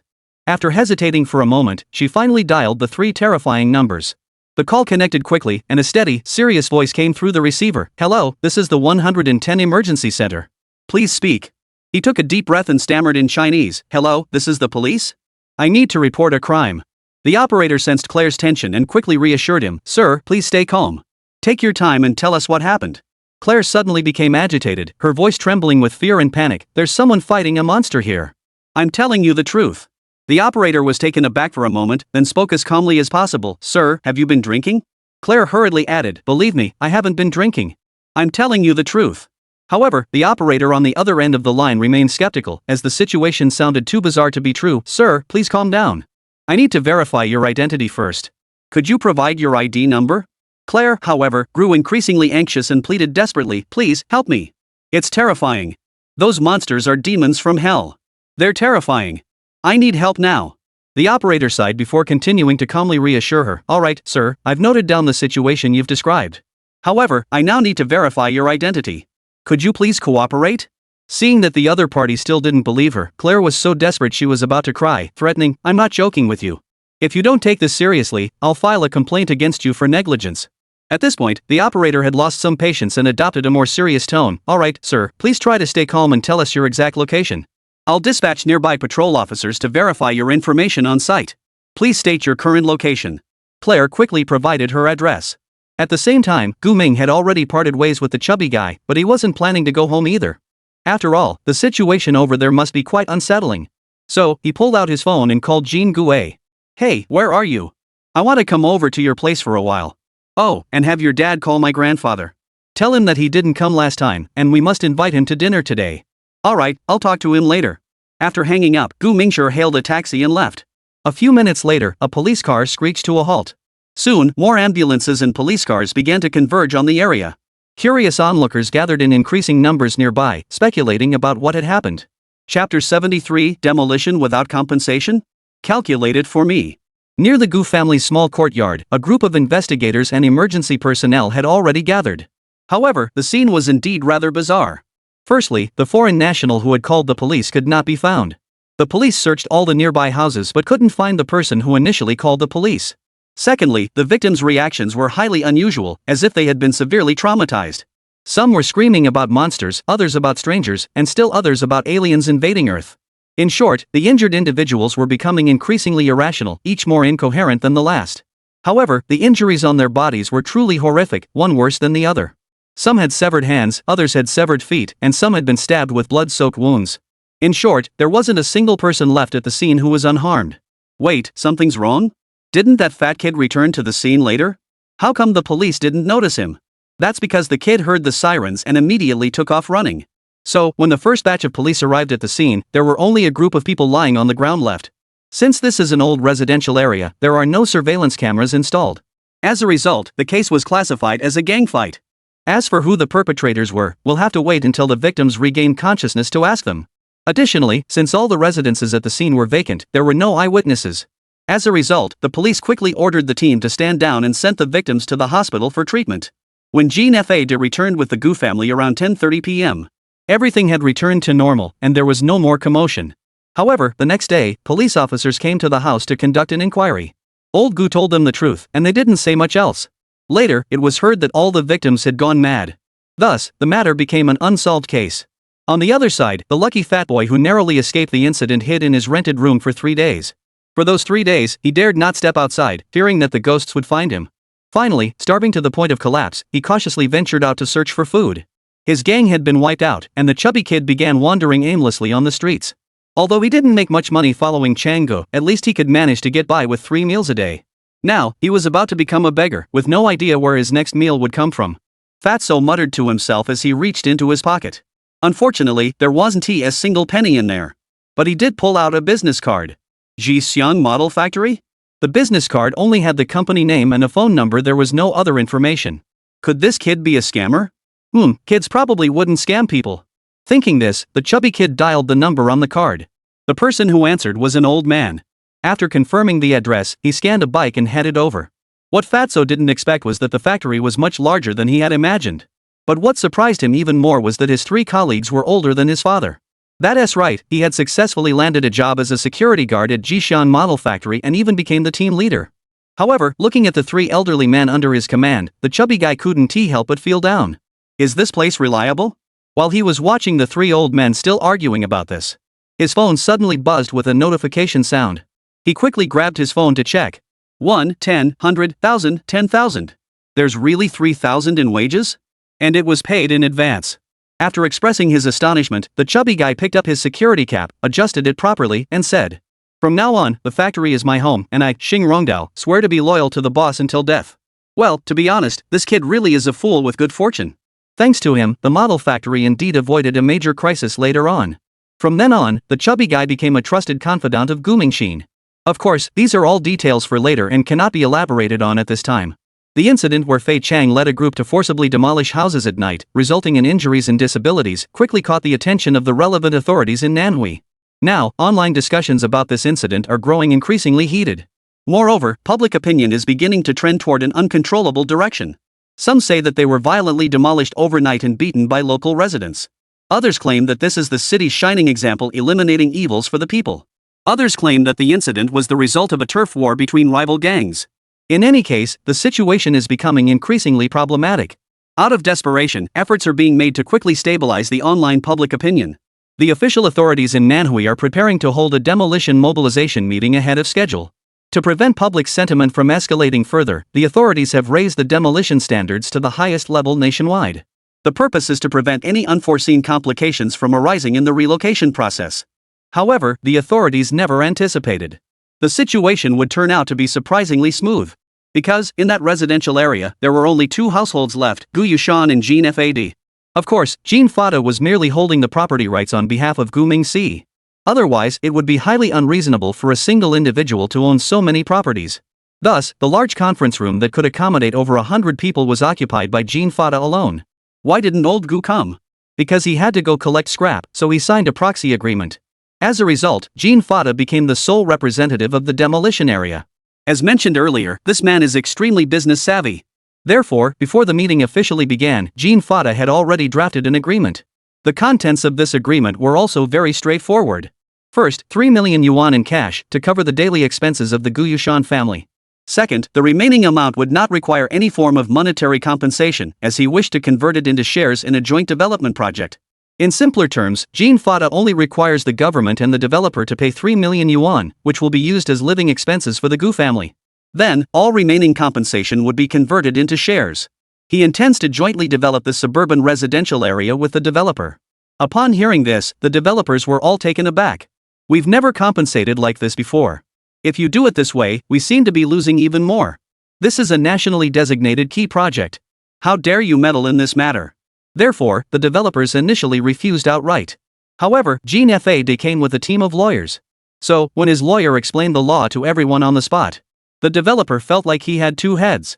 The authorities, mindful of the media presence, couldn't take sides openly. Ultimately, the first demolition negotiation meeting ended in a hasty conclusion. However, a few days later, someone used their connections to find Jean Fada. Jean Fada used his connections to convey his sincerity to the other party.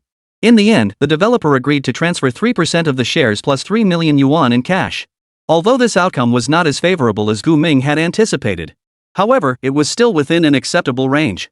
Because Gu Mingxi knew that at this point, the future market value of the three shares would be at least 30 times their current value. Therefore, it was actually the developer who failed to fully grasp the true value of the project. In any case, this demolition was a huge profit.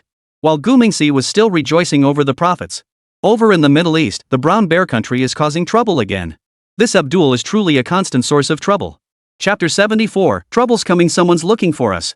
Gu Mingxi was just calculating how much he could make from the demolition of the small courtyard. Before he could enjoy it for long, Boris called again. It turned out that Abdul had sent someone to demand the equipment again. Now, both the natural gas company and the factory are under their control. However, Gu Mingxi had yet to deliver the weapons to the other side. After waiting for several days, Abdul was growing impatient. But he couldn't outmaneuver Boris and his crew. So, he could only send his men to keep nagging them every day. Boris initially made excuses and refused several times, even using force to drive away a few groups. However, Abdul has now sent a group of children to demand payment. The children were covered in bruises, as if they had been beaten before being driven away. They also said that if the weapons weren't delivered today, the children would be beaten to death. Although Boris is an artificial being, he still retains some humanity. Therefore, he had no choice but to call Gu Mingxi for help. In theory, Gu Mingxi is definitely not a saint. The lives of others didn't concern him much. However, he wasn't a cold-hearted person either. The delivery of the weapons was inevitable, so there was no need to make things too tense over this matter. After all, Boris and the others still needed to stay in Brown Bear country for a while. Therefore, Gu Mingxi immediately promised to ship the goods in 2 days. However, only 70% of the equipment would be shipped, with the remaining 30% held back as a down payment. The reason he gave was also quite reasonable: the natural gas plant was not yet profitable. Therefore, part of the military equipment must be withheld as collateral. Boris relayed his boss's exact words to Abdul. At this time, the situation in Brown Bear Country was also extremely unstable. The original official army is currently gathering its forces, with the intention of launching a counterattack against the Great Manga region. Therefore, Abdul did not wish to engage in prolonged conflict with the Eastern Dragon. Thus, the two parties temporarily reached a compromise. However, while the workers in the Western Industrial Park were busy overtime producing these weapons, an unexpected incident occurred. At 2 a.m. at the West Suburb Model Factory, Xing Rongdao stared at the surveillance screen, constantly yawning.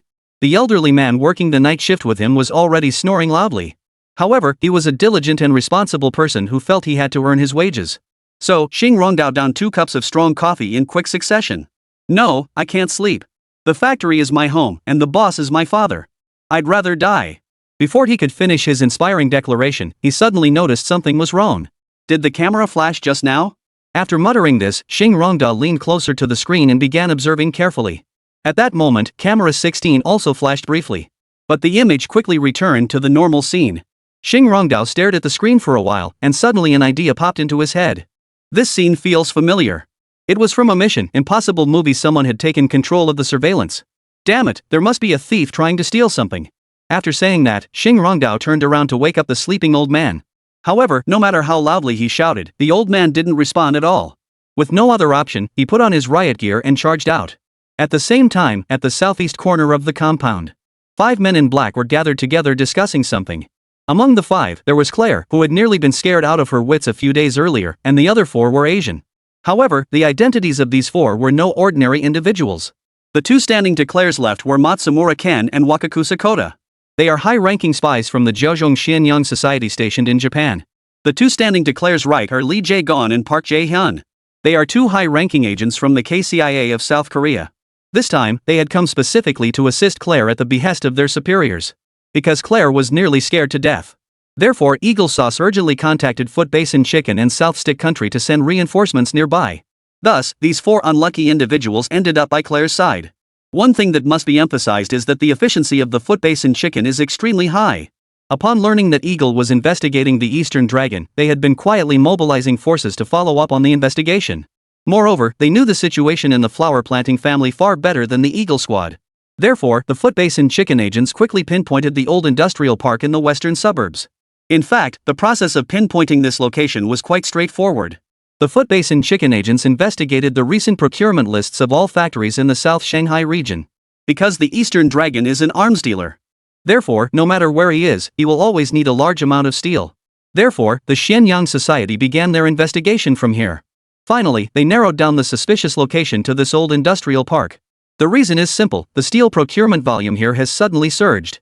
After all, this is an abandoned industrial zone that has been idle for some time.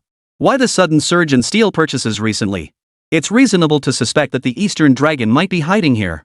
Moreover, prior to this, they had obtained an important lead through their informants. That is, the National Security Bureau of the Flower Country has basically confirmed that the Eastern Dragon is hiding within the southern urban area of Shanghai. However, after extensive searches, they found no trace of him. Among these, there were 2 residential areas that had scared Claire so badly she lost control of her bladder. But those areas had already been thoroughly searched by the National Security Bureau. Therefore, the authorities deemed it unnecessary to waste any more time there. Thus, they brought Claire to this location. As for South Korea, they were completely dragged into this. Because they didn't believe the mysterious Eastern Dragon would be here. To the point that, just as they were about to climb over the wall, they were still engaged in a heated argument with the Foot Basin Chicken spy, neither side willing to give an inch. Come on, this conspicuous industrial park? How could it possibly hide a mysterious Eastern Dragon? Park Jae-hyun shouted angrily, his face filled with disbelief. Oomph, look at you idiots. You don't even think before you act. Lee Zion glared angrily at the Foot Basin Chicken spy and shouted at him. The Eastern Dragon must be a massive organization, not some ignorant kid. How could they possibly be hiding here? Lee Zijian grew increasingly agitated, waving his arms to emphasize his words. As he spoke, the anger on his face grew, until finally he glared at the Foot Basin Chicken spy and unleashed a torrent of Korean profanity. Faced with Lee Zijian's accusations, the 2 spies from the Foot Basin Chicken organization immediately flew into a rage. One of them, named Matsumura Ken, suddenly turned around, his gaze as cold as ice, staring intently at the other, and retorted without hesitation. "You ignorant fools! What do you know? In the land of flowers, there is an ancient proverb, the most dangerous place is often the safest place." Matsumura Ken paused briefly before continuing with a confident tone. "Furthermore, there is another ancient saying in the flower family, the truly wise hide in plain sight. Therefore, establishing the base here is the wisest and most far-sighted decision." At this point, Matsumura Ken's lips curled into a slight sneer. "Unfortunately, there are far too many fools like you in this world who are so foolish as to never think deeply about anything, always remaining on the surface and unable to see the truth hidden behind things." Hearing this, the two South Korean agents grew even more enraged. They then drew their weapons and aimed them at each other. The Taiwanese agents, seeing this, didn't flinch. They immediately drew their weapons and aimed at them. In an instant, the tension on the scene reached its peak. But just then, a woman's voice suddenly rang out from the side. "Everyone, calm down. This isn't the time for infighting." Everyone was startled by the voice and immediately turned their guns toward the source of the sound. "Who is it? Who's there?" Chapter 75. The praying mantis catches the cicada, but a group of things are behind it. Claire, accompanied by 4 accomplices, was preparing to infiltrate the industrial zone. Suddenly, a mysterious woman appeared behind them. Her sudden appearance nearly caused the group to fire their weapons in panic. Fortunately, the woman appeared just in time to explain. "Don't shoot, we're on the same side. I'm Angelica, a special agent from the John Bull Intelligence Agency, codenamed Silver Snake." Upon hearing this, Claire was the first to react. He then looked at Angelina and nodded. "I've heard of you, MI6 top agent. I never expected Silver Snake to be a woman." Angela smiled coldly upon hearing this, glancing at Claire with a hint of contempt and said, "I never expected the CIA's renowned top agent to be afraid of a ghost." Upon hearing this, Claire's expression darkened instantly. He slowly placed his right hand on the gun handle and glared at the other person. "You dare to follow me?" Angelia furrowed her brows slightly and looked at him. Then, she pointed at an object on Claire's body and said, "Do I even need to follow you? A cross, prayer beads, and a peachwood sword. You've got everything you need to deal with ghosts on you. Doesn't that prove the point?" Hearing this, Claire finally let out a sigh of relief. So the other party was just making assumptions after all. After realizing this, Claire's tense nerves finally relaxed slightly. His vigilant gaze gradually softened. He slowly lowered the weapon he had been clutching tightly in his hands, took a deep breath, and then slowly raised his head to look at the person across from him and spoke. "Enough. Let's not waste any more of our precious time." Claire furrowed his brows slightly and stared at the other person, asking, "Are you here on orders from above to assist me as well?" However, to his surprise, Angelica shook her head gently after hearing his words and replied slowly, "No, my mission isn't to assist you." Angelia paused for a moment before continuing her explanation. "I have my own mission to complete. I just happened to be passing by and saw you all, so I decided to drop by and say hello." As soon as she finished speaking, she suddenly lifted her head, her gaze fixed on the wall over 4 meters tall, her eyes betraying a hint of worry. After a moment of silence, Angelia spoke again. "Just a friendly reminder, this place is quite dangerous. In my opinion, if it were me, I would first try to cut off the power supply inside. That way, we might be able to reduce some potential threats and complications." After saying this, Angelia showed no intention of staying, turning around and walking briskly forward on her own, quickly disappearing from everyone's sight. Claire watched Angelia's receding figure and couldn't help but stare blankly. After a moment, he snapped back to reality and quickly turned his head, directing his gaze toward the South agents beside him and asked, "The suggestion she just made sounds pretty good. What do you all think about it?" Lee Zai-jian and Park Jae-hyun exchanged glances before nodding simultaneously at Claire. Claire's face, which had been relatively calm moments ago, suddenly contorted into a hideous expression. His eyes widened in anger, and he spat out a string of furious words. "What are you waiting for? Get moving! Go figure out a way to cut off the power supply here. If you delay this important matter, you'll all be in trouble." Upon hearing Claire's harsh reprimand, the South Korean agents fell silent, each as still as a statue. The two exchanged glances, their faces betraying a mix of fear and embarrassment.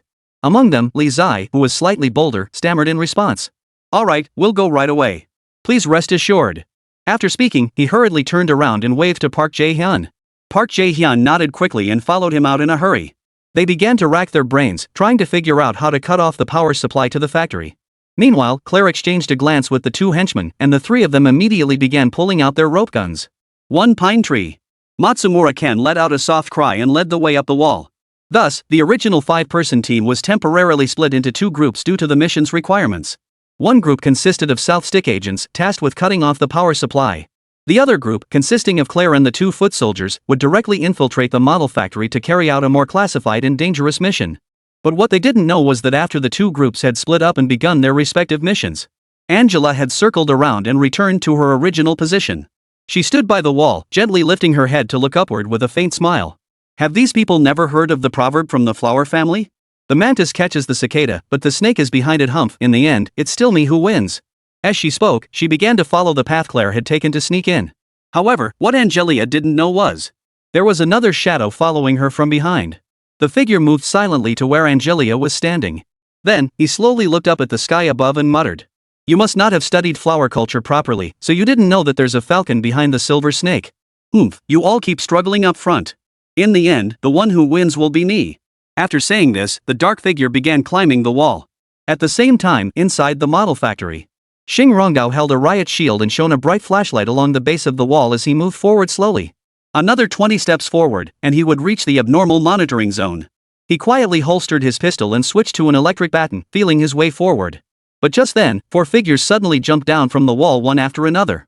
Xing Rongdao saw clearly that 3 people jumped down from the wall first, followed by 2 more. This is a gang operation.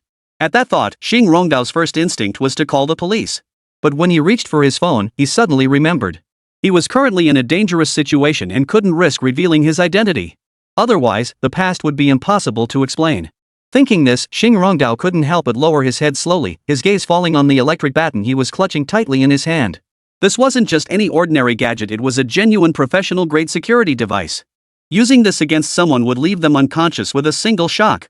After thinking this through, Xing Rongdao couldn't help but whisper to himself, encouraging himself. Damn it, if things go this way, I'm sure to get the bonus this month. The thought of the generous reward he was about to receive made his heart race. Catching one thief should at least net me a reward of 10,000 yuan, right? And there were 4 of them right in front of him, that's 4,000 yuan altogether.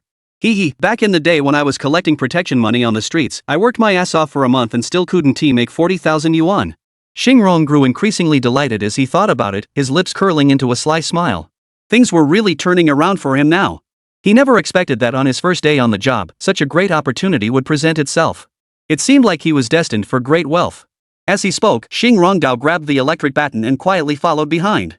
This was truly a case of the mantis catching the cicada while the oriole waits behind, but who was the real oriole remained to be seen. Chapter 76, 2 flashes, a momentary glint of light. After Claire and the others successfully infiltrated the factory, they immediately split up and began their respective missions. Since the factory covered a large area, splitting up would save a lot of time. However, Claire was feeling overly suspicious at that moment. He kept feeling like there were unseen eyes watching him from all directions. Therefore, he stopped every few steps to carefully observe his surroundings. This clearly showed that he had been thoroughly frightened by the supernatural beings of the East. In the dim yellow light, the factory was shrouded in silence, with only the low hum of machinery echoing in his ears. The cold, metal walls shimmered with a chilling glow, as if hiding endless secrets unknown to the world. Claire sniffed sharply, detecting a pungent metallic odor in the air, mixed with an indescribable musty stench that sent a chill down his spine. At the end of the long corridor, a rusty iron door stood firmly shut, as if separating 2 entirely different worlds. Occasional faint sounds echoed through the empty factory, adding to the eerie atmosphere. Every inch of this place seemed to whisper of its former glory and the dark secrets it held. Could this be where the secret of the Eastern Dragon lies hidden? At this thought, Claire's heart began to race. So much so that he didn't notice the lighthouse slowly rising in the distance. Now, Claire was almost entering the military production area. This area is at the heart of the factory, and as the name suggests, it is heavily fortified. For example, the magnetic storm rings and light prism towers from Red Alert 2. Now, if Claire took just 2 more steps forward, he would enter the attack range of a light beam tower. But just as he was about to take that final step, a piercing scream suddenly echoes from the distance to his right. The scream was sharp and brief, as if someone had encountered something utterly terrifying. Claire immediately stopped in his tracks and turned to look in the direction of the sound. It seemed to be Rokuza Koda over there. Had that guy stepped into a trap? No good. That means we've been spotted. Thinking this, Claire quickly turned around and ran toward that direction. He had to take out that guy before the enemy caught him. Otherwise, their secret operation would be exposed. We absolutely cannot leave any evidence for the Chinese. Claire moved at an incredible speed, covering the distance of several dozen meters in less than 30 seconds. However, when he finally located the spot by following the sounds, there was nothing but an empty field ahead, not a single person in sight. Strange. Where is the person? Claire stood at the corner, curiously muttering to herself. Soon, Matsumura-kan also ran over quickly from the other side. Upon seeing Claire, he immediately asked with a tense expression, "Where's Wakata? Were they captured by the enemy?" Claire frowned tightly and replied, "I just arrived too, but I didn't see anyone." Matsumura-ken, upon hearing this, immediately widened his eyes and blurted out, "What?" After expressing his astonishment, he turned around and carefully examined the surroundings. In the end, he did indeed discover a faint trace. "There's something over there."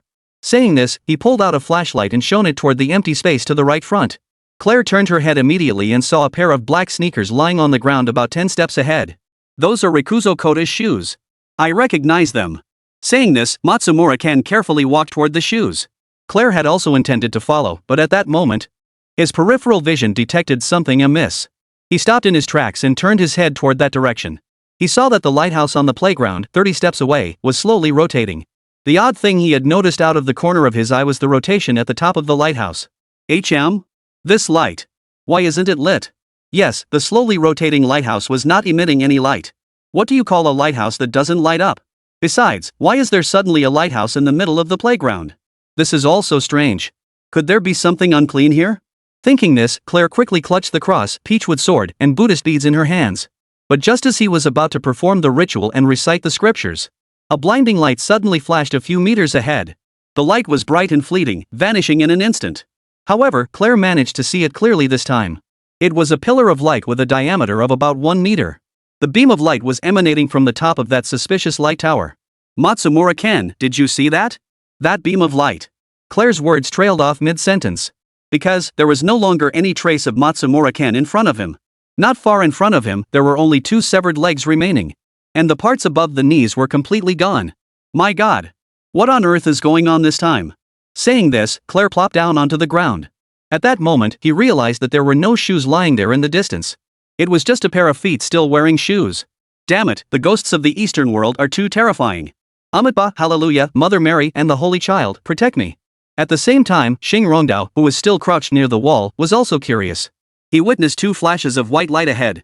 The 2 flashes of light came quickly and disappeared even faster. So quickly that he couldn't even be sure if he had seen them clearly. Was that a flash of lightning? Saying this, Xing Rongdao looked up at the sky. No, the moon is shining brightly in the sky. It doesn't look like there's going to be thunder and lightning. What could that be? Someone forgot to turn off the flash on their camera? There's no flash that big. Huh? Could it be the factory's searchlight? Those little rascals must have broken the boss's searchlight. Hey, these guys are really bad. No way, we have to make them pay once we catch them. After muttering these words, he angrily pressed the switch of the electric baton. The crackling sound of electricity gave him a great sense of security. Let's go catch the thieves. Saying this, Xing Rong began to quicken his pace. On the other side, Claire was completely terrified. He knelt there motionless, repeatedly bowing his head in supplication, then stood up and began performing various rituals to invoke the spirits of different faiths. This scene left Angelia, who was following behind, completely baffled. What's going on here? Could it be the latest technology developed by the eagle? Why does he look like he's performing a shamanistic ritual? At that moment, she realized she couldn't just stand by and watch anymore. Because she had witnessed everything that had just happened. Whether Claire was showing off her skills or not, this factory had definitely demonstrated its security technology. So, Angelia cautiously approached Claire. As she moved forward, she kept a close eye on her surroundings. At the same time, she was softly calling out Claire's name. Claire. Claire. Angelina's voice was faint and ethereal, giving off an otherworldly vibe. So, when Claire heard the voice, she immediately went on high alert. Damn it, here it comes. Damn it, is this ghost woman trying to wear me down?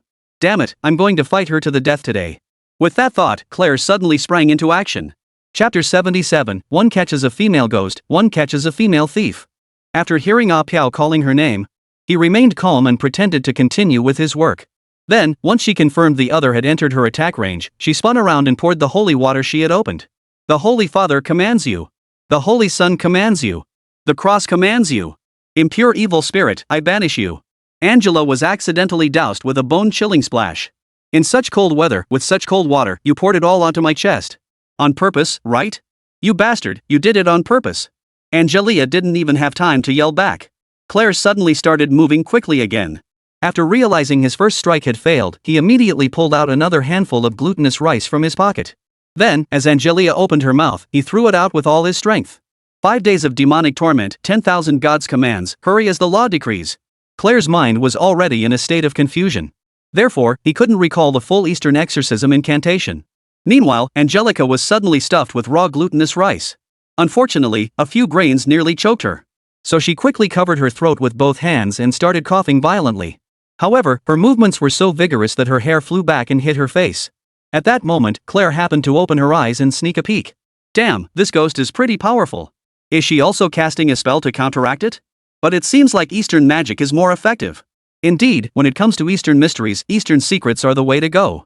Thinking this, Claire immediately removed the cross and the holy water bottle. Then, he pulled out a bottle of foul-smelling black dog's blood from his backpack. Hey, didn't expect I had this, did you? Angelia, hearing this, took a moment to look up. But that single glance nearly scared her to death. What the hell is he up to? No! In Angelia's terror, Claire poured all the black dog's blood over her. In an instant, Angelia's upper body was completely drenched in blood. As a result, she erupted into a furious rage. Bastard! I'll kill you! As she spoke, Angelia lunged forward. But just then, Claire pulled out a black donkey's hoof from her bag. Then, with lightning speed, he shoved the stinking old donkey hoof into her wide-open mouth. In an instant, Angelia nearly fainted from the stench. How cruel! At that moment, the mysterious figure hiding in the shadows murmured in admiration. But that single sentence gave away his position. Of course, it wasn't Claire or Angelia who knew this. Because at that moment, the two of them were already locked in a fierce struggle, tearing at each other. So, the one facing him could only be. Watch where you run. Xingrong took advantage of the moment and thrust the electric baton down with force. Then, there was a burst of sparks and lightning. The dark figure collapsed to the ground, convulsing violently. However, this brief delay was enough. By the time Xingrongdao turned around to deal with the other two, he realized that the two bandits who had been fighting earlier were gone. Goodness gracious, how did they run so fast? That's just too unfaithful. After muttering that, he turned to look at the guy he had knocked unconscious. He turned on the flashlight and removed the hood. Ha! It's actually a beauty. Are even beautiful women resorting to theft these days? You're so good-looking, wouldn't doing something else be more profitable than this? Well, never mind that. Let's just catch her and take her back first. To prevent her from faking unconsciousness, give her another electric shock. Thinking this, Xingrongdao gave a wicked smile. A few minutes later, Xingrongdao locked the female thief he had captured in a small storage room. Then, he sat down at the door and started calling Gumingxi. This number was given to him by an older colleague today. The old man had said that this number should only be used in emergencies to contact the boss. A thief had broken into the factory that should count as an emergency, right? Unfortunately, Gumingxi was already asleep at this hour. Although winter break had already begun, he didn't have the habit of staying up late. After trying twice, Xingrongdao gave up. Since the boss couldn't be reached, he'd have to handle it himself for now. But hitting a woman doesn't seem right. After saying that, Xingrongdao gave another wicked smile. Then, he ran over to the fire hydrant and pulled out the hose. Using water should be pretty gentle, right? After saying that, he opened the door and started spraying water forward. Under the dual assault of water pressure and the cold, the unconscious woman immediately came to her senses. And the first words out of her mouth were in a Russian accent with a lisp. It turned out that the woman was actually a Russian national. That's right, she was Tanya, a high-ranking agent of the Russian SVR Federal Foreign Intelligence Service. This time, she had been sent on a mission to investigate the Eastern Dragon. The influence of the Eastern Dragon is growing increasingly powerful. He has become a key target of investigation for major intelligence agencies worldwide. However, what is causing all agencies headaches is, currently, no one has obtained any valuable leads. Today was supposed to be the perfect opportunity to uncover his mysterious veil. But who could have imagined that in the end, everyone's efforts would be in vain? Tasia was soaked through by the icy water. But the cold was nothing to her. After all, she had grown up in Siberia. This was nothing more than a cold shower. So Tasia began to mock them in Chinese. Is that all you've got? Ha, don't you have any shower gel to offer? I could use your water to give myself a proper bath. Coward, you're too scared to face me. Tasia was using provocation tactics to try to anger the people interrogating her.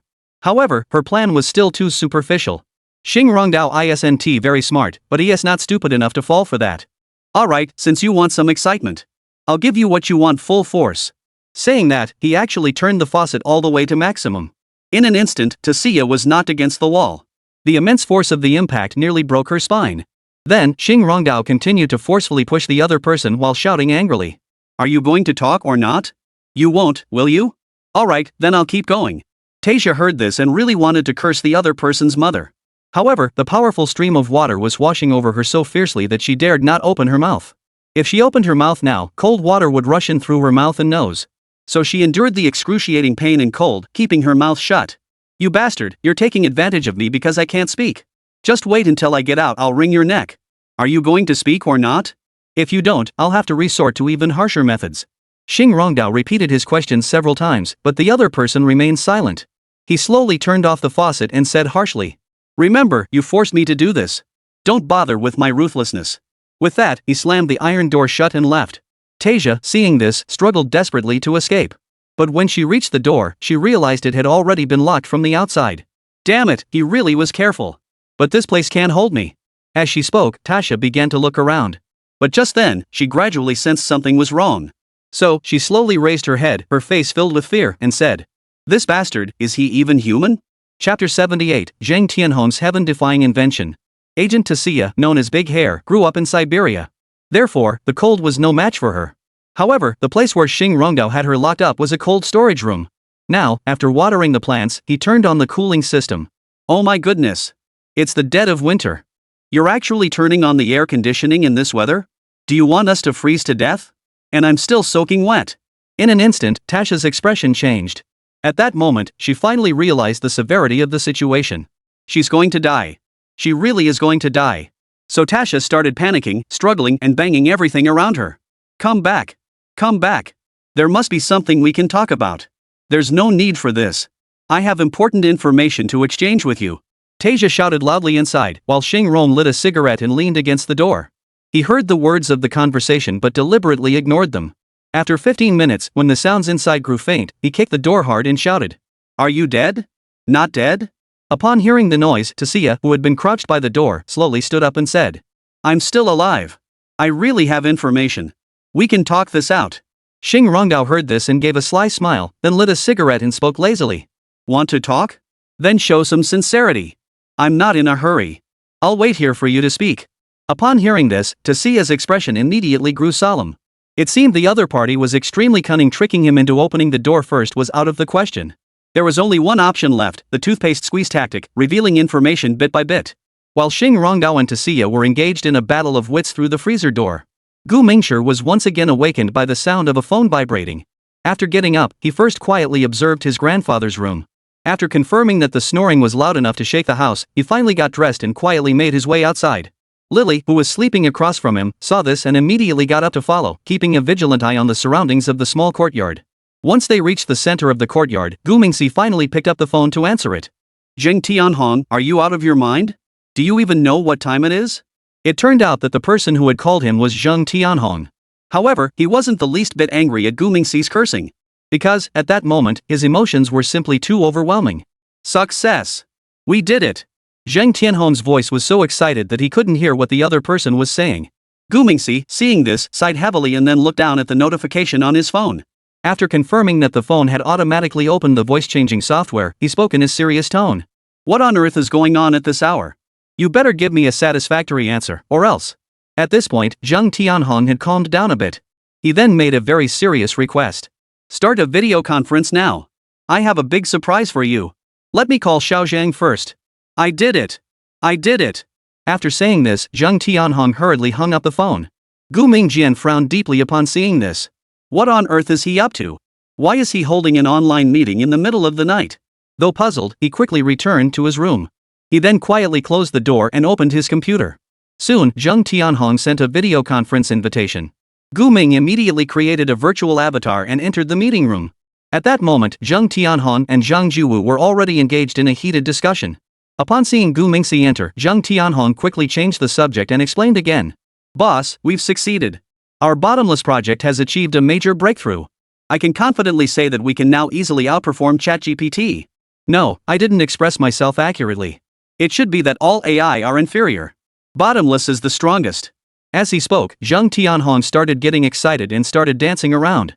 Zhang Jiwu, seeing this, rolled his eyes and interrupted him. "You're so impressive you've bragged about it 10 times in 5 minutes. Can you give us some real information? Show us your samples. Just talking is one thing, but show us proof." After hearing this, he paused for a moment, then quickly lowered his head and got back to work. "Yes, but it doesn't prove anything. I'll demonstrate it to you, please be patient and wait." As he spoke, the screen on his end began to show changes. Soon, a software demonstration screen appeared. Gu Ming and Zhang Jiwu were both considered half-experts in the field. Therefore, after just a few minutes, Zhang Jiwei had already figured out the trick. He couldn't contain his curiosity and excitement any longer and spoke up first. "My little genius, you're truly amazing. This is simply incredible. How long did it take you to train it to this level? He stared wide-eyed, his face filled with disbelief. Meanwhile, Zheng Tianhong, upon hearing Zhang Juwu's words, did not pause his movements for a moment, continuing to operate skillfully while casually responding. All told, it's been about half a month or so. What do you think? After saying this, he raised his eyebrows slightly with a touch of pride. Surprised? Unexpected? Zheng Tianhong's words were filled with pride and self-satisfaction. Gu Mingwen, unable to contain his excitement, interrupted him. You managed to achieve such an astonishing level in just half a month? That's simply unbelievable. He kept shaking his head as he spoke, clearly stunned by the result. Gu Mingxi continued his remarks. This isn't something just anyone could achieve. It's truly remarkable. If you were given ample time and sufficient financial support, defeating GRT would probably be no problem at all. At this point, he couldn't help but take a deep breath. Someone had achieved such a feat in a previous life.